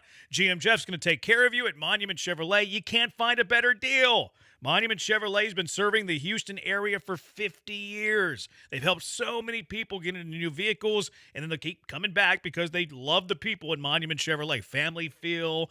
They have a tremendous culture. They hire great people, friendly atmosphere. They're family-owned still after all of these years. So get a fair deal, a transparent deal without wasting your time. With no hidden charges, no tricks. Now's the time to upgrade your ride, especially if you're in the market for a Silverado 1500, because you're never going to get a better deal. Now's the time to do it. Visit them online at monumentchevrolet.com. Check out their full inventory, monumentchevrolet.com, or stop by, visit them in person, 225 and Beltway 8 at Monument Chevrolet. Chevrolet, together, let's drive.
Hand it Durant. Durant on the drive. Şengün on the dive, and he floats it in. It's Jeremy and Joe. On ESPN 97.5 and 97.9 HD2. Broadcasting live from the Huntington Bank Studios. Here's Jeremy Branham and Joe George. Albie Şengün, game winner. Did you see the greatness of Ime Udoka drawing up that beauty? What an offensive genius. Genius. Ime Udoka is, huh? Absolutely. 713-780-ESPN. Rays lead the Cubs 4-3. Correct. We're on the Rays. We're on over 7.5. We need another run, hopefully for the Rays. Some insurance late, perhaps. Great the call. Now, Ian Eagles boy, Noah. Noah's his name. I couldn't remember his name for a second. 6'5"? That was fine. Yeah, it's fine. I'll go 6'8". Okay. 6'8" for Noah. 6'7". Didn't ask you. Unnecessary. But Rockets get a big win yesterday. 117 to 116. They're up pretty comfortably for a majority of the fourth quarter, led by double digits for a good amount of time. Warriors made a huge rally late, took the lead late. Was necessary for Alpi Şengün to have that game winner because the Warriors led with about 35 seconds left to play in the game. But the Rockets find a way. Certainly didn't love the way that they played the fourth quarter. I thought that they played some losing basketball, quite frankly. Had some critical turnovers, were taking some bad shots in the last few minutes. A lot of people were questioning Ime Udoka's substitution pattern. He had Aaron Holiday on the floor for a good period of time, had Jayshawn Tate on the floor for a good period of time in the fourth quarter. There was no Reed Shepherd. That made some people mad. Alpi Şengün took a wide-open three with 10 seconds left on the shot clock, and Ime said something to him. Alpi talked back, and then Ime told Alpi to get his Turkish behind on the bench. You are for a moment. For a little bit. It was a quick ejection. He was quickly back in the game. Yeah. And look, I think it was great motivation. Who made the game winner? Alpi. There you go. I'll tell you. Boom. Ime was right. Didn't think we were going to see Alpi again, though. When it happened, Well, I did. He may seem really mad about Alpi because Alpi did the whole tap on the chest, my bad thing. And it seemed like Ime took offense to that. Like he's like, yeah, it's your bag. I know. I said Ime two different ways. I know. I know. I said Ime, then I said Ime, then I switched back. You corrected yourself incorrectly. Yeah, exactly. But I just love when they showed that video when they came back because I think the Rockets took a timeout like right after that. They showed Coach Udoka just like completely getting all over Alpi for like. Alpi made that 1-3, and it feels like every time I watch the Rockets, if Alpi makes the first three, he's like, all right, here comes 4 bad ones. Yep. Yeah, he's taking 5 and sure enough, it was. That wasn't the only one that Udoka could have got on him about. Yeah, I like that he benched him. I like that for a minute. I like that he benched him for a minute. I really did. Like, don't condone poor shot selection. Like, I saw some people. It was with 10 in the shot. That's a lot of time. Yeah, that's not late in the shot clock. Late in the shot clock's under 5 seconds, not 10. Hell, sometimes Durant holds the ball till 10 seconds before they run any action. So, anyways, I was fine with him benching him. The Reed Shepherd one was curious. Like, it was, I mean, obviously he was going with some defense to try to maintain a lead and hold a lead. It's just, it didn't work. Like, it didn't maintain the lead. In fact, Golden State took the late lead. But they also had some critical turnovers in the last few possessions. I thought that they played pretty good, other than, like, the last 5 minutes of the game. Well, see, I think it was, I wrote down, it was 84, I think 69 or 84-67. And there was 2 ugly Kevin Durant turnovers in the third quarter. And you could kind of tell in the moment, it's like, well, this is probably about to turn into a game, and that's when the Warriors start going on runs. So, yeah, it's typical Rockets basketball. But what's different is they had been losing a lot of these games. And, yes, you get the clutch shot that you shouldn't have had to hit anyways there at the end. But I thought the defensive plan on Curry was good with having Jabari being the guy guarding him and having some size there. And in terms of, like, bigs that are athletic enough to do it, Jabari's probably towards the top of the list of guys that want doing that in that situation. Yeah. So they shouldn't have been in that spot, but they held on and they kept battling back and through. Well, the they entire didn't game. hold on. Well, they went. They surrendered the lead. Yeah, they trailed. Yeah, they trailed by a point. Now, this is the last 6.5 minutes. So this is when Alpi is a little over 6 minutes. This is when Alpi misses that 3-pointer. So he misses the 3-point. They're up 10. They're up 10 when he misses a 3 with 10 seconds on the shot clock. Terrible shot selection. Golden State comes back, hits a 3, timeout, benches Alpi Şengün. Then the Rockets have a turnover. Amin Thompson turned it over. Golden State misses a shot. Rockets score. Amin goes to the line, hits a free throw. They give up a point give up a Gary Payton driving layup. Another turnover. So their second turnover in the last 5 minutes. Missed 3, blah, blah, blah, blah, blah. Don't really care about missed shots unless it's a bad shot selection, that sort of thing. And then they had another turnover with about a minute and a half left. 3 turnovers in the last 6 minutes. Yeah. That's too much. The Amin one in particular was egregious. Like, he's in that baseline corner, tries to throw a bounce pass to the other side of the quarter down the baseline. Of course it went out of bounds. Yeah, I don't know what he was doing. I don't know either. That was a terrible decision. Poor like defensive hustle in those last 6 minutes. I feel like they thought they had the game won, and they kind of like, took the foot off the gas. And this is going to hurt you in the postseason. Like, you can't play that way. in the postseason. Like they have some losing basketball moments, and I thought that they did yesterday too. They just were able to, hit the game winner. And it feels like they're avoid a Steph Curry 3-pointer at the end. Yeah, well, it feels like they're headed to a matchup with the Thunder in the second round of the playoffs right now. Oh, it's considered a. You think they're going to win the first round, huh? Oh, it's me, just LeBron out there at this point. Yeah, if they get the Lakers, I'm picking the Rockets with no Reeves and Luka no went Luka. overseas. So, and Austin Reeves, I think, is joining them too in Germany. They went overseas to try to get some magic on that hamstring. But if they can get to the second round, like you lose that game against the Thunder playing like that at the end. Oh, you lose the Thunder regardless. You lose. You get probably swept by the Thunder playing that way. Yeah, but so it was poor play at the end. But that last play was a good design. Oh, I love the design. Like, it was great. It was need more of that. I think you need more of a men in the dunker spot. There was a lot of really positive plays from a men last night. Men had that two-hand slam. I forget who he dunked it on, but that was a great poster. Yeah, he was all over the place there. They got to find a way to use him more. I mean, Reed had some nice passes to him there in the dunker spot. So did KD. It's just like it almost feels like he gets ignored there, even though that's really the only place he should be effective on offense, at least in last night's game. But a win's a win. B-Mac win to Doka and Tatsuya Swap Sports. Josh Receiver. Yeah, it was rough. Let's go out to the HRP listener line. Philip from the Woodlands joining us now. What's up, Philip? Hey, guys. Hey, I know Udoka likes to run the Spurs offense with the motion and a lot of cutting and a lot of passing.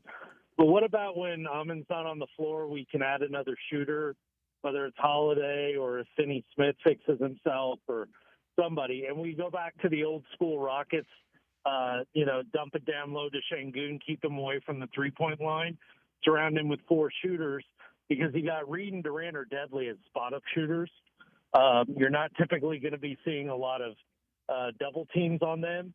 Or if they try to double Şengün, you got the wide open shooter. If they don't, Şengün one-on-one in the post, I would take every time because it's when he gets doubled and gets into a bit of a cluster, that's where the turnovers tend to come about. So just for a different look when Amon's on the floor and they can add another shooter, what do you guys think of that as like for maybe 10 minutes a game or so?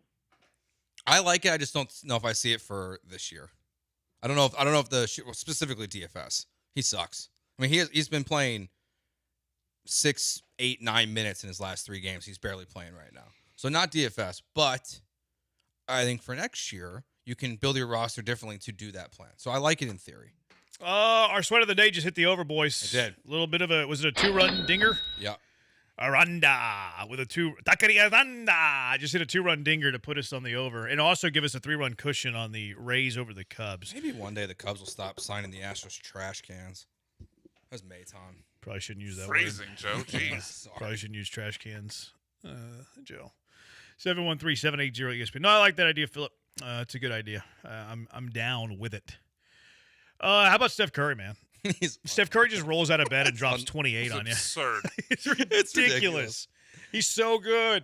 Yeah, I don't understand how a guy hasn't played in what? How long? Months. It was like 26 games I think he missed. Yeah, his last game was January 30th. And he comes out last night and plays the 6 minutes at the end of each quarter and just... He was a point shy of a 30 burger on you and almost hit the game winner. Yeah. Like, what if he hits the game winner? He hit 32 with a game winner rolling out of bed. It's so appropriate that he could have been against the Rockets. Mm-hmm. He did that. He still scored the 29 against the Rockets. That guy just knows how to score. He knows how to score. He's really good. I know that I'm not supposed to like Steph Curry. I kind of like Steph Curry. It wasn't just 29. It was vintage Curry shots with some of the just impossible threes that he made. Kind of like Curry. See, I've always been one that have had a hard time hating Steph Curry. Besides the fact that he beats you. Like, I think the mouthpiece thing annoys people. Fair. It doesn't annoy me. It annoys me. I get why it doesn't annoy people. But I loved him at Davidson. So I loved him before the NBA. But he's not really, like, besides the mouthpiece and then winning a lot, he's not really hateable. Like, he doesn't... He's a very likable guy. He doesn't flop like LeBron and some of these other guys do. He's pretty just a damn good basketball player, and you hate him because he's good. You hate him because he's good. Junkie, cash the 7.5 runs, guys. Let's go. Let's go. 713-780-ESPN. That Mr. Big intro is top 5 intro all time, says Wheat Straw. Another Junkie. How has Brian not come out of commercial with a Jack Sparrow, Michael Bolton song yet? Brian's sleeping at the wheel. All right, 713-780-ESPN. Curry's not the greatest shooting. Curry, look it up. It depends on how you're looking at that. If you're looking at it at percentage, or you're looking like, okay. But Steph Curry laps him in volume. Yes. So, context matters here. Let's get to some college basketball over the weekend. We'll take your Rockets thoughts, too, if you want. 713-780-ESPN. Michigan, UConn national championship today, and maybe the best duel of the weekend. Gino Auriemma and Don Staley? 713-780-3776. Jeremy and Joe, ESPN 97.5, 97.9 HD2.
I'm a Rockets diehard, bleed with the team. I love Curry. He's a family man, all heart. Yeah, he kills us, but I don't care. I grew up in the Iverson era, and they have similar aura, except Steph is lame, which is how I'd like my star player to be. Balls out and goes home to his family. I like that take. Yeah, I'm with it. YouTube Keith ranked the Michael Boltons. Michael Bolton, MLB pitcher. Michael Bolton, singer. Michael Bolton, Office Space. The Astros pitcher is not really named Michael Bolton, for those that I might have confused, but we're going to call him that.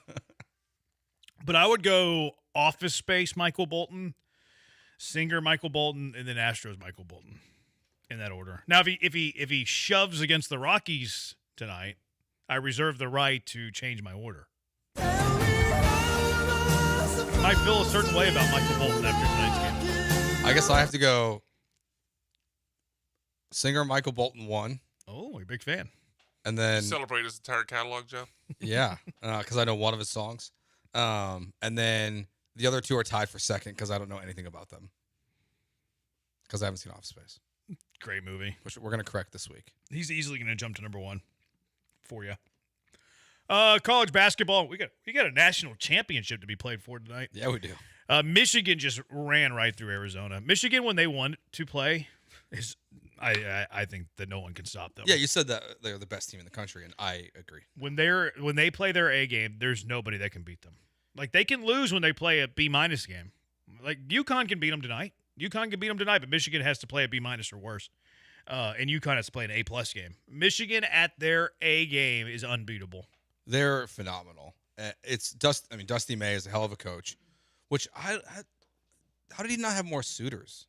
It seemed like it seemed like he was kind of like Michigan only, from what I remember, when he was at FAU, right?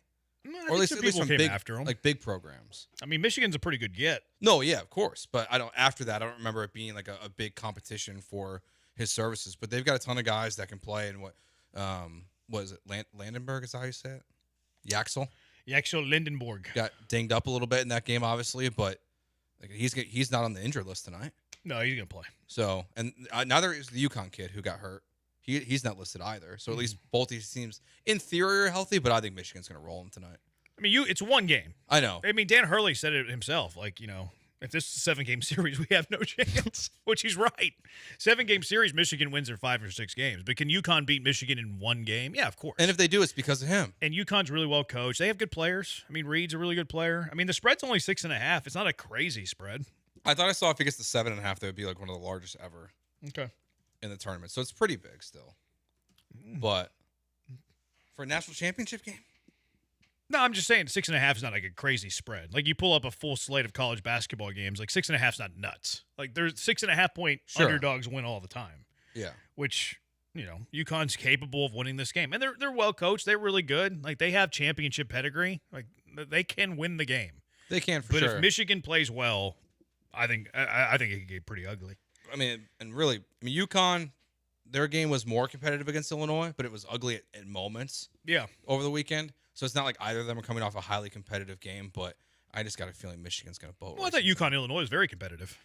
I mean, that was a close game late. If Illinois could shoot the ball. But I mean, it was close. It was like a 5-point game with like a minute and a half to go. Yeah, I mean, but I didn't feel like it was competitive in terms of what Illinois was putting out there from shooting. Like, they played well, but they couldn't shoot at all. It kind of looked like the Cougs, to be honest with you. Yeah. Sorry.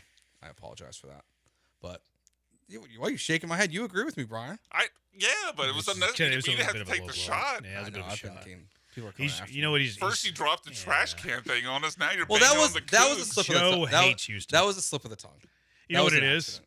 No, yeah. You know what it is, though, Brian. You're gonna fuel Junior Bronco right now. You know what it is? He's the angling for Chicago, Joe. No, I think he's upset that we bet against the Cubs the last 2 shows. 2 shows in a row, and we're gonna be right.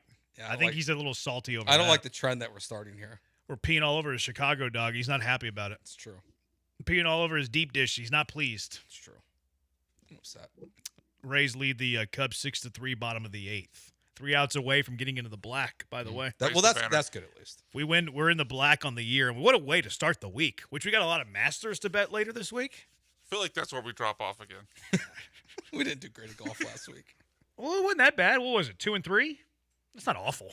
No. Was it only 5 bets? Because we were 1-1 on Thursday. No, you're right. You're 3 on Friday, right? But we were 1-2. Yeah. We were 1-2 on Friday, 1-1 on Thursday. For some reason in my head, I thought it was 2-4. No, we're 2-3. Get off me. Sorry. 713-780-ESPN. Please watch Office Space, Joe, and talk about it tomorrow. It'll be a very good segment. Might not happen tonight. There's a lot of stuff going on. Yeah, there's games tonight. The best Michael Bolton. I mean, no talent. Hurt people. I don't know if we can finish the rest, but that's my favorite line. So the biggest drama, I think, that came from college basketball over the weekend was Don Staley and Gino Auriemma. Yes. Which, by the way, I think Gino's doing a great job trying to grow the sport. Just saying it. Would we be talking about a semifinal in women's college basketball if there wasn't an altercation with 0.1 left on the clock? In a game that was not competitive. There's more people that know that Don Staley and Gino Auriemma got into a confrontation than people who know who won the national championship game. Correct. More people know that Gino and Don got into and not fisticuffs, maybe wordicuffs, and then know who won the national championship game yesterday. Yeah. So Michael Carroll's in my ear correcting your pronunciation. About what? Auriemma? Yeah. I don't know how to say Gino's name. Auriemma? Michael, how do you say it? Gino Auriemma. Auriemma, apparently. Michael, go watch as much women's basketball as you would like. But anyways, Gino Auriemma and Don Staley got into a confrontation over words. South Carolina handedly winning the game over Gino and his Huskies. What was like a 12-point game? Point one, clock stopped for whatever reason. I don't even know why. I wasn't watching the game. I just saw the altercation on Twitter afterwards. And Gino comes over to Don to do the post-game handshake, and Gino had some words. Gino starts complaining. He starts bickering. They had to be like separated. Yeah, separated. They had to be separated. Do I think it was going to come to blows? No. Do I think there was going to be any physical confrontation? No. But were they separated? Yeah, they were separated. The point one finally comes off the clock. Gino doesn't do the handshake line. He goes right back into the losing locker room. But the rest of UConn and South Carolina shake. There's some hugs. Don's like, I would never do that. Disrespect your name. I'm full of integrity. Anyways, like, not a great look for Gino. Like, you're losing here. You're yelling at a woman, Gino. You're yelling at a woman here. And then after the game, Gino was asked, what do you think of the confrontation with you and Don? For 41 years, I've been coaching, and I've been, 25 Final Fours. And the protocol is, before the game, you meet at half court. Anybody ever see that before? Two coaches meet at half court, and they shake hands. Correct? You ever see it? They announce it on the loudspeaker. And I waited there for like 3 minutes.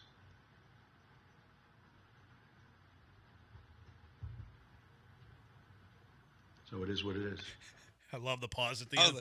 Builds dramatic effect. Dramatic. Yeah. So a lot of people are like, well, they posted the video of pregame whenever Don shakes Gino's hand. He's not complaining that it didn't happen. He's complaining that it didn't happen at half court. No, he's complaining that it took so long. Oh, okay. He's complaining that he was sitting there like a lame duck at half court waiting for Don whenever, like, hey, let's just come shake hands. Let's be done with it, and let's go back to our teams. And you can actually see, like, South Carolina huddling in there, like, after the starting lineups in their bench. So I think he's displeased with Don leaving him out to dry for 3 minutes before the game. That's what he's upset about. So, like, the whole, like, oh, look, here's proof that they shook hands before the games. Gino's losing his mind. He understands that they shook hands. Yes. He's upset that Don left him hanging for 3 minutes, which is probably, a bit of a reach. Probably was more like a minute, but it feels like three, so he says exactly. 3. But I'm sure it was a huge exaggeration. I'm sure it was like a minute. My question is, do you think he does the same thing at the end of the game? No chance. If the scores are flipped. No chance. Okay. No, that's the worst look here for Gino. Yeah. Like, is it Bush League for Don to not go shake hands and leave him out there for 1 to 3 minutes? Probably a little bit. It's probably a little Bush League to not go shake the hands immediately after you're introduced and, Gino's out there, like, waiting. Yeah. But it's such sour grapes when you do it whenever you lose. It's big time sour grapes, and it's not a good look. You're right. Terrible look. Because you're right. He would 100% shake hands. He might still say something to her about it, but it's not going to be as dramatic as it was after a loss. No. And I'll say, I'm with you, though. This is kind of good for the game. Like, when they play next year in the tournament, because I'm sure they will at some point, it makes the game more interesting, to be honest. It probably does. It probably does. No, I thought it was a bad look for Gino. You can't do it whenever you lose. Like, if you're gonna have that, you probably need to win, or just bring it up privately. Like, hey, I didn't like that you left me out there for a couple minutes, but you do the whole war of words. It's not a good look for Gino, who probably thinks that women's basketball owes it all to him. Oh, I'm sure he does. I'm sure he has that ego. I'm sure he does. Like, I'm the greatest women's basketball mind of all time. I'm sure that exists. And like I get that you're the most successful women's college basketball coach of all time. Junkie says Gino completely mishandled this whole situation. He's arguably the greatest women's coach of all time. I expect better from him. I do too. He apologized, like, through a press release. Dawn was asked if Gino, like, reached out to her. She said no, but she also said, I want to keep it about us versus UCLA in the national championship game. See, I hate the press release apology. I think it just doesn't mean much, especially when it's so easy to grab your phone, take a quick video of yourself apologizing. It's just, I don't think that's a good apology. Valid. How do I know he wrote it? He probably didn't. Like, did his press secretary probably just. Yeah, I don't think he has a press secretary. He's not the his president, but assistant. probably the communications person. That's what I meant. I almost got thrown out of the arena by the UConn communications director once. Why? Playing UConn and Gino, actually. They I asked if this is where I set up, and like, yeah, that's where you set up. And then I was set up, and then like 1 minute before I go in the air, like, Sluto, you're in the wrong spot. And I was like, you told me to set up here. He goes, if you say anything else, I'm going to throw you out of the arena. I was like, okay, well, we're going on the air now, so whatever. It was so weird. That's strange. Yeah, and then they like stuck like an AP writer next to me. I think they were making room for like a late arriving AP guy. Yeah, I was like, you told me to sit here, you jerk. That's really weird. Yeah, I haven't liked UConn women's basketball ever since. So you're out on UConn. I haven't liked UConn women's basketball ever since. Do you feel that way about the men's team as well then? I have a bit more respect for. I don't like UConn. No, I don't like UConn. The coach makes it tough to. I don't like UConn at all. Yeah, I like UConn baseball. I respect UConn baseball. Okay. Their head coach is Tom Pinder's nephew, and they do good. They do a good job there. No, I don't like UConn sports other than their baseball program. Fair. That's how I feel. They wronged me. I felt, and I'm jaded. So I carry stick it to him now. I carry grudges. I thought Gino was upset about a supposed missed call, but has revealed his star stretched out her own jersey. Peter Kay. He was also upset about that. I do think though, like watching the replay, it did look like there was a small tear on her jersey, and then she ripped it up even worse. I think it was already like starting to tear. I don't know. Odds in a Gino versus Staley fight. I'll take Staley. Me too. Same. I think Staley would whoop him. Would whoop his brains. Are you guys seriously mocking women's basketball? Are you saying it doesn't matter? No, I love women's basketball. I owe a large part of my career to women's basketball. I've been broadcasting women's basketball for 20 years. I love women's basketball. So no, we're not. Joe might be, but I'm not. Sure. Pat Summitt would have beat Gino like he owed her money. Depends on when. How is he upset with the delayed handshake after 4 quarters of basketball and losing? Because that's how people, like, crybabies are like that. Yeah, I mean, it's not like he's not going to have this confrontation in the second quarter. No. Like, you have to wait till the end of the game to have it. And he's also losing, so he's like, it's stewing inside. He's Yeah. like, whoa, I'm losing. What am I going to say to you? Oh, you wronged me before the game. Ah. The only good thing about UConn is their old, goofy-looking Husky logo. I guess. All right. 713-780-ESPN. 713-780-3776. Who are we tipping a cap to, Joe? We're going to do that right now? No, coming up next. Oh, okay. Who are we tipping a cap to? 713-780. That's called a tease in the business. No, you don't say my name. 713-780. I'm trying to do the Rich Eisen. Okay. Who are we tipping a cap to? Joe? 713-780-3776. Hat tips. Who are you tipping a hat to? 713-780-ESPN. Jeremy and Joe, ESPN 97.5 and 97.9 HD2. I'm tipping a cap to Two Creeks Crossing Resort on Lake Livingston. Why would you do that? Because they're the best. They're outstanding. Did you know that Blue Bayou Bend's opening May 1st? Their water park coming soon. The grand official opening is on May 9th. So keep that in mind when you're making your vacation plans. Also keep in mind that, hey, you don't have to worry about an airport. You don't have to worry about, waiting in the TSA and all that stuff. You don't have to worry about these rising gas prices because it's only 90 minutes from Houston. It's a great spot to spend your summer without going too far. You're there in an hour and a half. Plus, when you get there, you have 92 acres to explore. You got some kayaking on their creeks. You got some pickleball on their pickleball courts. They have a pool out there. They got the water park coming soon. You can have a little drink over there at Swampers. They have it all. Escape the city, enjoy the relaxing, great outdoors, open green spaces, wildlife, just Mother Nature as it was intended to be enjoyed. Also, if you like to fish, some of the best fishing in Texas. There's 2 creeks on their property, alongside their property, the big catch and release pond in the middle of the property. You're going to love your time there. And they're always taking care of their visitors. Just got off of Easter weekend this past weekend. The crawfish boils coming up on the 10th and the 11th. Fajitas and Ritas the next weekend. Then their spring fishing tournament coming up on the 24th and the 25th. Just an example of how they're taking care of everybody that comes out there to Two Creeks Crossing Resort. So book your stay now, twocreekscrossingresort.com. That's twocreekscrossingresort.com.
This is Jeremy and Joe. On ESPN 97.5 and 97.9 HD2. Live from the Huntington Bank Studios, here's Jeremy Branham and Joe George. Joe, there's two type of people in this world. Okay. There are winners and there are losers. And today, we are winners. All winners. We've won both of our sweats of the day. Let's go. We were on the Rays minus 115 to defeat the Chicago Cubbies. They did. We were on the Cubs and the Rays to go over 7.5. They did. They did. Jeremy and Joe, ladies and gentlemen. Heater. And the dozens and dozens of junkies. I'm not going there yet. We are officially in the black. We're 4-0 in our last 4 baseball plays. Boom. That's Jeremy good. And Joe were right. We're plus almost a unit. That's good. We're up 0.9 of a unit, but we are up 2 units this week. That's all that matters. 1 week at a time.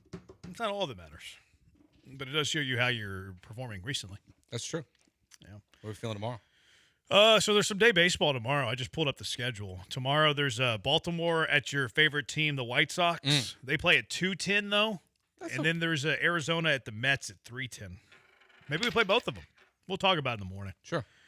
You got Rogers and Smith on the bump at Old Comiskey, and then you have Gallen versus Peralta at Shea Stadium. That's a good one.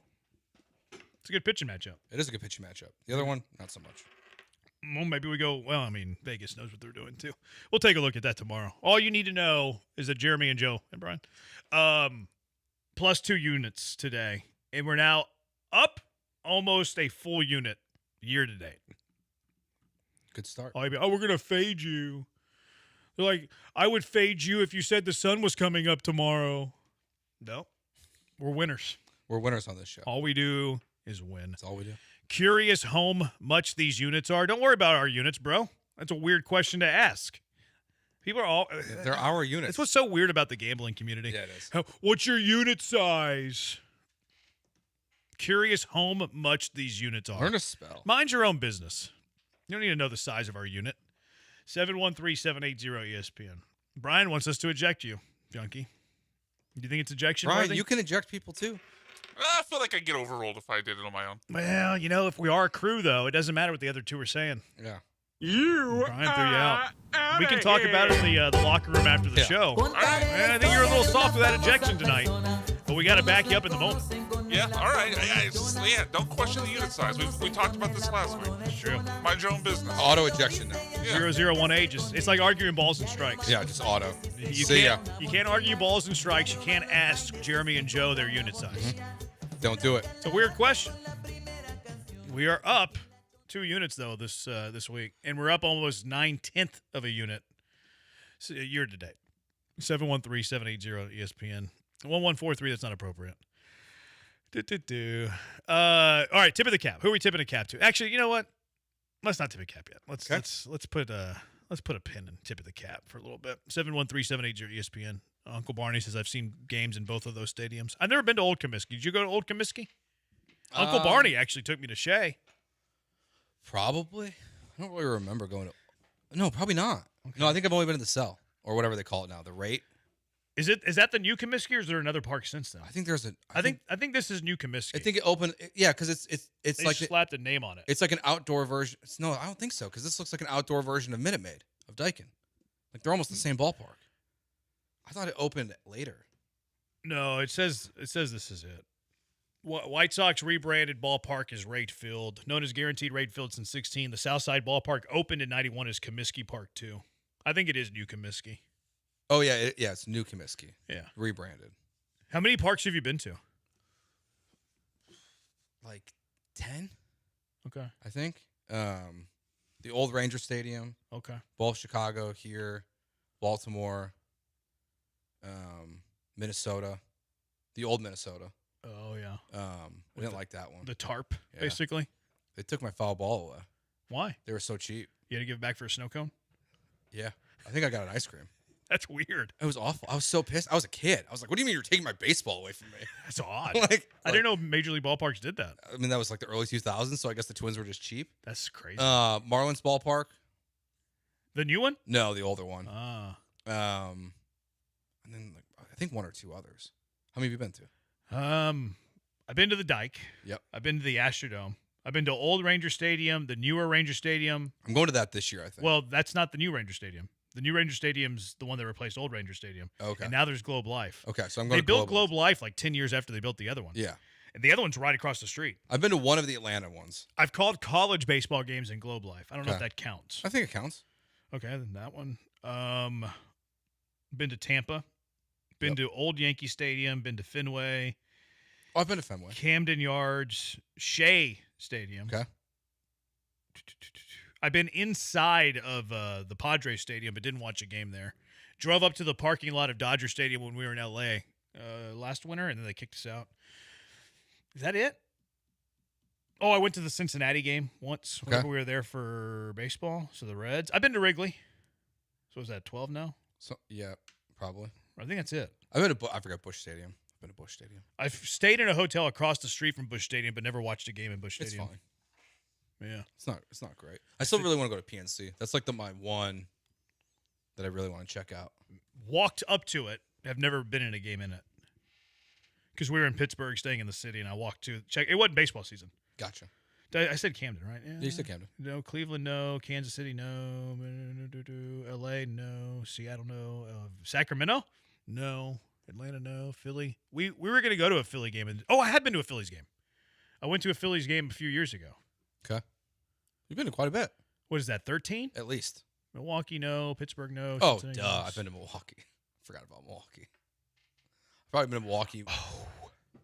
I almost went to an Arizona game last year, but then remember, I bought tickets to go watch Arizona and the Dodgers because we were in Tempe last year, and I bought them like at a really good rate because I was traveling up on a Thursday morning so I could get there to do my show, and then we're gonna have a baseball series Friday, Saturday, Sunday against Arizona State in Tempe. Okay. So that morning I was at the airport at like 5 a.m. and I just went on like one of the third party like ticket places. And they said, best value, this ticket. So I bought one ticket to go watch Dodgers, Diamondbacks. I think Yamamoto was pitching. Okay. I bought it for like, I don't know, $35 in like $70 section. And then I put it on sale for like $100. And then it sold right as I was about to leave the hotel. Oh, really? I mean, so I didn't go. that's a good reason. Yeah, it's not a bad reason. How did you? I can't believe you flipped it like that. I didn't expect to. Yeah. I put it on there to be stupid. Yeah. I expected fully to go to the game. So I was like, I'll just put it on here just to be like dumb. Yeah. And right as I was about to leave, like, your ticket sold. Like, oh. What is there a cutoff time on when it'll take it off the market? Because I mean, the worst case when you take a taxi, you start walking up to the stadium and my ticket's sold. I think the cutoff is who takes taxis? Well, Uber, Lyft, whatever. Probably the cutoff is probably when you scan it. I would imagine somehow that deactivates the So sale. you could be walking in, and then you find out your ticket's Yeah, I don't know the answer to that. Mine was pretty like I was gonna go early and like go downtown and like have a bite and a drink before I went to the game. So mine was like an hour and a half, 2 hours away before first pitch. So mine wasn't really close. So I don't know the cutoff. Yeah, because probably a few innings in, right? Yeah, because I think you can get into most baseball stadiums into the third for free. No, like with your ticket. I think. Yeah, I don't know when they go away. Because at some point they close the gates. Maybe the 5th, maybe halfway. It through? might even be. Yeah, it might be later. I'm not real sure. Which I think that would be weird to like buy a ticket 2 innings in and then show up to a baseball game. Yeah. That would be a strange behavior. To show what inning? Like 2 innings in. Like if you bought it after the game started. Well, you probably get some discounts on it. I guess if the tickets keep plummeting. Yeah. But you have to like live in the area for that to make sense. Yeah, you gotta be like maybe you live in one of the lofts. Yeah, that could make sense. Been to PNC, it's worth it, but Pittsburgh is not. Junkie said taxi. See, there you go. 1143. Love you guys. Love you too. All right, 713-780-ESPN HRP listener line. Let's tip the cap now. Let's tip the cap. Who are we tipping a cap to? 713-780-3776. Jeremy and Joe, ESPN 97.5, 97.9 HD2.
It's Jeremy and Joe. On ESPN 97.5 and 97.9 HD2. Broadcasting live from the Huntington Bank Studios. Here's Jeremy Branham and Joe George.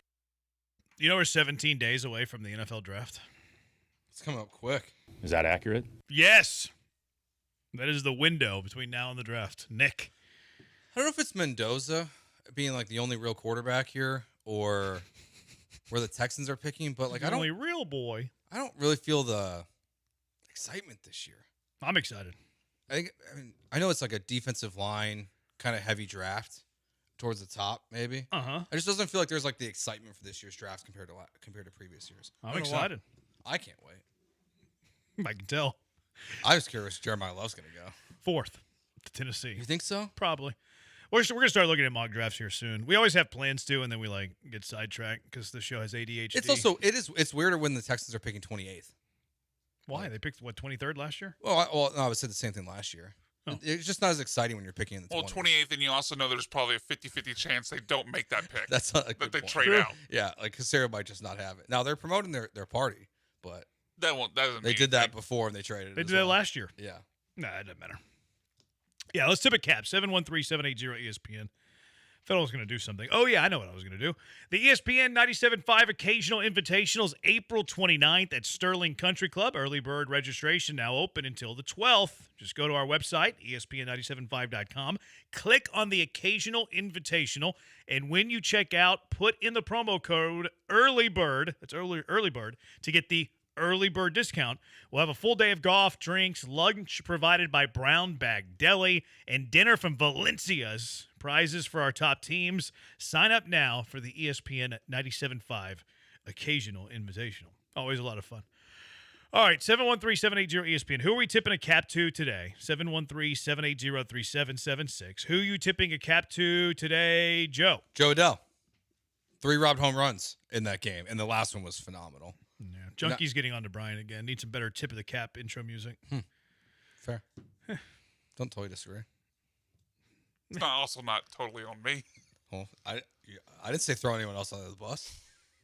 Brian was quick. Actually, I should throw Michael Carroll on the bus after he's changed the intro for the bullpen 2 weeks in a row to mock me. Oh, really? He's kind of a jerk. That's pretty funny. I like it. It is. It is like funny. It's also kind of a jerk. He also came in here getting on my Gino Oriyama. He was just trying to help out. Just be a team player. We don't care about pronunciations on this show. So you Joe Adell. Yeah, Joe Adell. Robbing the 3 home runs. Yeah, I think he deserves a tip of the cap this weekend. Yeah, he does. What's your first one? Jordan. Well deserved. Jordan won the American League Player of the Week. I tip a cap to Jordan Alvarez. Brian? I tip a cap to Deontay Wilder for winning a sloppy but exciting old man fight against Chisora. And I tip a cap to me for getting that pick right. It was an old man fight? Yeah. He didn't look good? Chisora's 42. Deontay's 40, and it was a pretty sloppy fight. Like, Chisora fell through the ropes 4 times in the fight. How did Wilder look? Well, Chisora just kept having to dive in because he's shorter. So whenever he'd catch him, it was fine. But if he didn't catch him coming in, they would just clinch and put. I mean, to the point where Wilder got a point taken away for pushing. It was sloppy, but it was fun. They were throwing bombs. You know, I watched that show Traitors.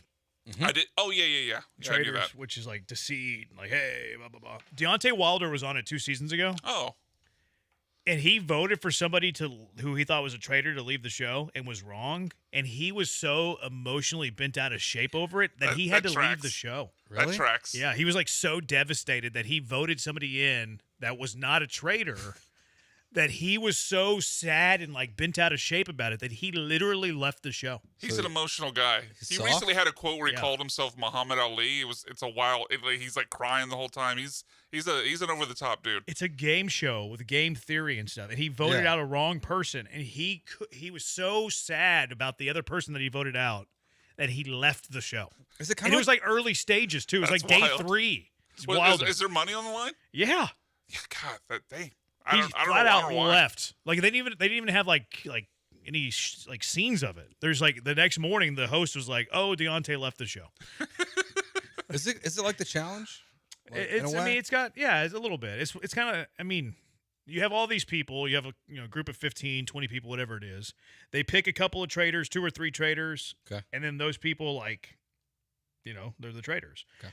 And then they do like games to like collect money into their pool. And then every night there's a round table and they vote out a person that they collectively think is the traitor. So you're trying to vote out the traitors. Gotcha. Like, oh, I think you're a traitor. We're going to vote you out. And obviously the traitors are trying to not make a scene because they don't want to be voted out. And then it kind of keeps going in a vicious cycle. Is it pretty good? Yeah, I like it. Okay. I don't really love the games aspect of it. So obviously he wasn't the only person to vote this person No. out. Then why'd he cry? Why'd he take it so hard? He was just, I don't know, man. I like totally changed my view of Deontay Wilder. Yeah, that's soft. I was like, you're this big, like tough, bravado heavyweight champion, and you're like crying because you voted out somebody in a game show. I think my perspective on Deontay Wilder changed when he fought that fan inside a gym. Have you ever seen that video? That. No.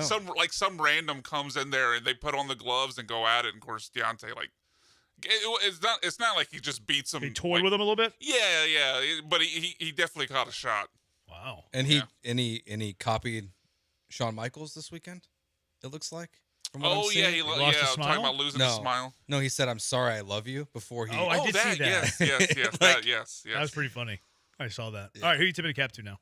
Michael Malone. I know you're going to correct me on this. I like this hire a lot for North Carolina. Why do you think I do? Because I put Matt Malone in the doc. I didn't notice. Oh, okay. But I think this is a good hire for North Carolina. He's a good coach. I think it's interesting. Like people are saying they panicked a little bit because they got turned down by Dusty May and they just didn't want to wait out the NBA season for Billy Donovan. But this is a good move for them. I saw John Rothstein say that they didn't have to pay a buyout here, which was like, I guess, attractive to them. And then also Michael Malone's daughter's on the UNC volleyball team, apparently. Is North Carolina broke and that's why they don't want to pay a buyout? Well, I mean, if you don't have to pay $5 million in a buyout, you can turn that over to NIL. Plus, you just hired an NBA champion coach. I think it's a good hire. I think it's interesting. We're not seeing a lot of this happen where guys are going NBA to college. It's obviously been the other way. So I'm curious how this will go for them. But I like it on paper. You're seeing more of it, though. A lot of it, those like with assistants, not NBA head coaches. Yeah. But you know why it might be more attractive to NBA head coaches than ever before? You really don't have to recruit anymore. No, you just kind of have like to you evaluate and you have a salary cap and you're paying certain players a certain amount, but you don't have to like hit the road, you know? You can have assistants that do it for you. Yeah. That go do all that stuff. Even then, like the value of recruiting, I think, has gone way down. Yeah. You know, it's you have a general manager. Like you can kind of just sit back. UCLA winning the national championship, women's basketball. Congratulations to the Bruins winning the national championship. Another self-congratulatory hat tip to us for going 2-0 today. That's right. In our sweats of the day. Tip the cap to us. How about that? Tip it to us. Up 2 units this week. Yep. All right, what are you tipping the cap to, Brian? Or Joe? That's all I got. All right, I got another one. I'm tipping a cap to Steph Curry, scoring 29 points in his return. What a game from Steph Curry. 29 points in his return after missing months. And, of course, it was against the Rockets. Brian, you out? Yeah, I'm out too. Savannah Guthrie returned to the Today Show. What? Oh, Joe. That's not good timing, Joe. That's not good timing, Joe. Who? I wish I would have. No, I can't dump it. It's too late. Who? Joe. What? Oh, man. Her mother is Nancy Guthrie. Oh, that's right.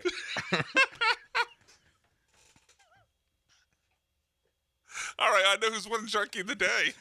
I forgot about Savannah Guthrie returned to the Today Show. I don't watch the the first Joe time Show. since the disappearance. Disrespectful. You don't have to watch the Today Show to know that it was a return. Hey, or who she is. Hey, Jeremy, set that up again. What part? The toss. Who's your hat tip of the day? Yeah, okay, I was going to. I was asking to say Savannah Guthrie, and then I was going to hit the. Who the is that guy? As Why? Joe. We can't disrespect Savannah Guthrie. I'm not. It was a joke. And her triumphant return Joe. for the first time since the kidnapping and disappearance of her mother. And this is the first time I've heard about her return all day. Clearly. Moving right along. Astronauts get a tip of the cap. They get a tip of the cap. Dealing with some bathroom issues. Dealing with bathroom issues and seeing the dark side of the moon. Yeah, that's awesome. That's pretty cool. This is the furthest that humans have ever gone, if I read that right. That's correct, I believe. Yeah. Uncle Barney's he's giving you some shots here. He said, "Dude sleeps under a rock."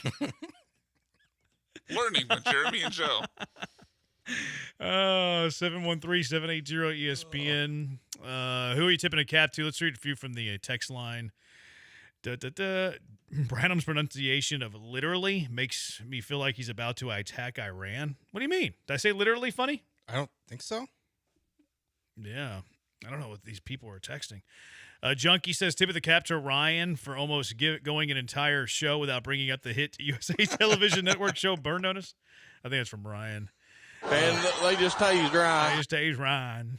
Tip of the cap, LSU baseball's Cade. I don't know how to say this guy's last name. Aaron Betty from Tomball. 4 home runs, including a grand slam yesterday, and a come-from-behind win against Tennessee in extras. I wonder if that was our big boy that we like, that first baseman. I don't think so. I don't think he was from. Remember the first baseman had a little itty-bitty name? Yeah. And his letters looked so back. small on his big back? Yeah. Tip of the cap to the Artemis crew for overcoming toilet issues and making it to the dark side of the moon. There you go. Great minds. Yep. All right. That's it. Tip of the cap. Let's go junkie of the day now. I think we have an early leader in the clubhouse. 713-780-3776. Who is your junkie of the day? It's Jeremy and Joe, ESPN 97.5 and 97.9 HD2.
Who's your junkie of the day? 713-780-ESPN. Junkie? 713-780-3776. Junkie says tip of the cap to the show. It's a teaching sports radio show. Very uncommon these days. Teaching a lot. 3 weeks since Keith has called in. Nasty work from a local radio show. Signed, Keith. Keith, we're not telling you to not call. I kind of prefer I've enjoyed the peace and quiet. Oh, sure. Yeah. No Keith. Yeah, but he's trying to make it seem like we're rejecting his calls. That's a soft boy. Oh, yeah, it's Keith's music. I think Keith likes to... he's acting like Sting. He's performative. In the Raptors. Yeah. Keith's performative. Victim. Very performative, Keith is. All right, 713-780-ESPN. Who you nominating for Junkie of the Day? Joe? Me. Oh, yourself. Go ahead, play it. Savannah Guthrie. Who? Return to the Today Show. What? Oh, Joe. That's not good timing, Joe. That's not good timing, Joe. Sorry. Yeah. Joe, I wish I would have. No, I can't dump it. It's too late. Who? He said Joe. who? What? Oh, Should I ask my Her follow-up mother question? is Nancy. Sure. Guthrie. Oh, Did they find a mom yet? Right. No. Okay. Sadly, no. I wasn't sure. You said you had questions. No, Are you done? No, that's my question. It's very sad. It is a sad story. Very sad. They haven't got close up, right? What? At one point, there was a ransom thing happening through TMZ. Yeah. But that kind of how, went away. I don't know how there's been serious that multiple was. ransom notes. Apparently, there was one again today. Oh, I didn't see that. Yeah, from a repeat person. Yeah. It's sad. It's weird, man. Like, how are they going to not find her? Who? Nancy. I knew who that was. So had you known of the kidnapping? Yes. You just didn't know who her daughter was? I just don't. I mean, her daughter's the reason that it's so notable. I know, but I just didn't know her name. I think it just escaped my mind. I don't know. So do you keep up with news at all? No.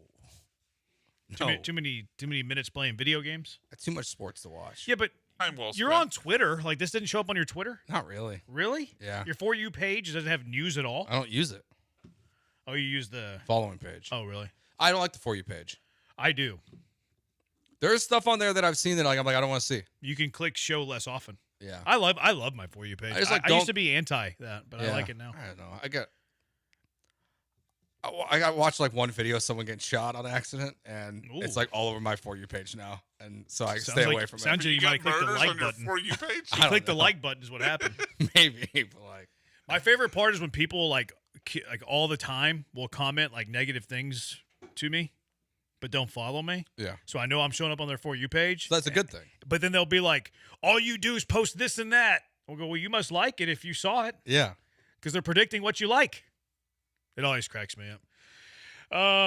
So that's your nomination? Yeah, just me.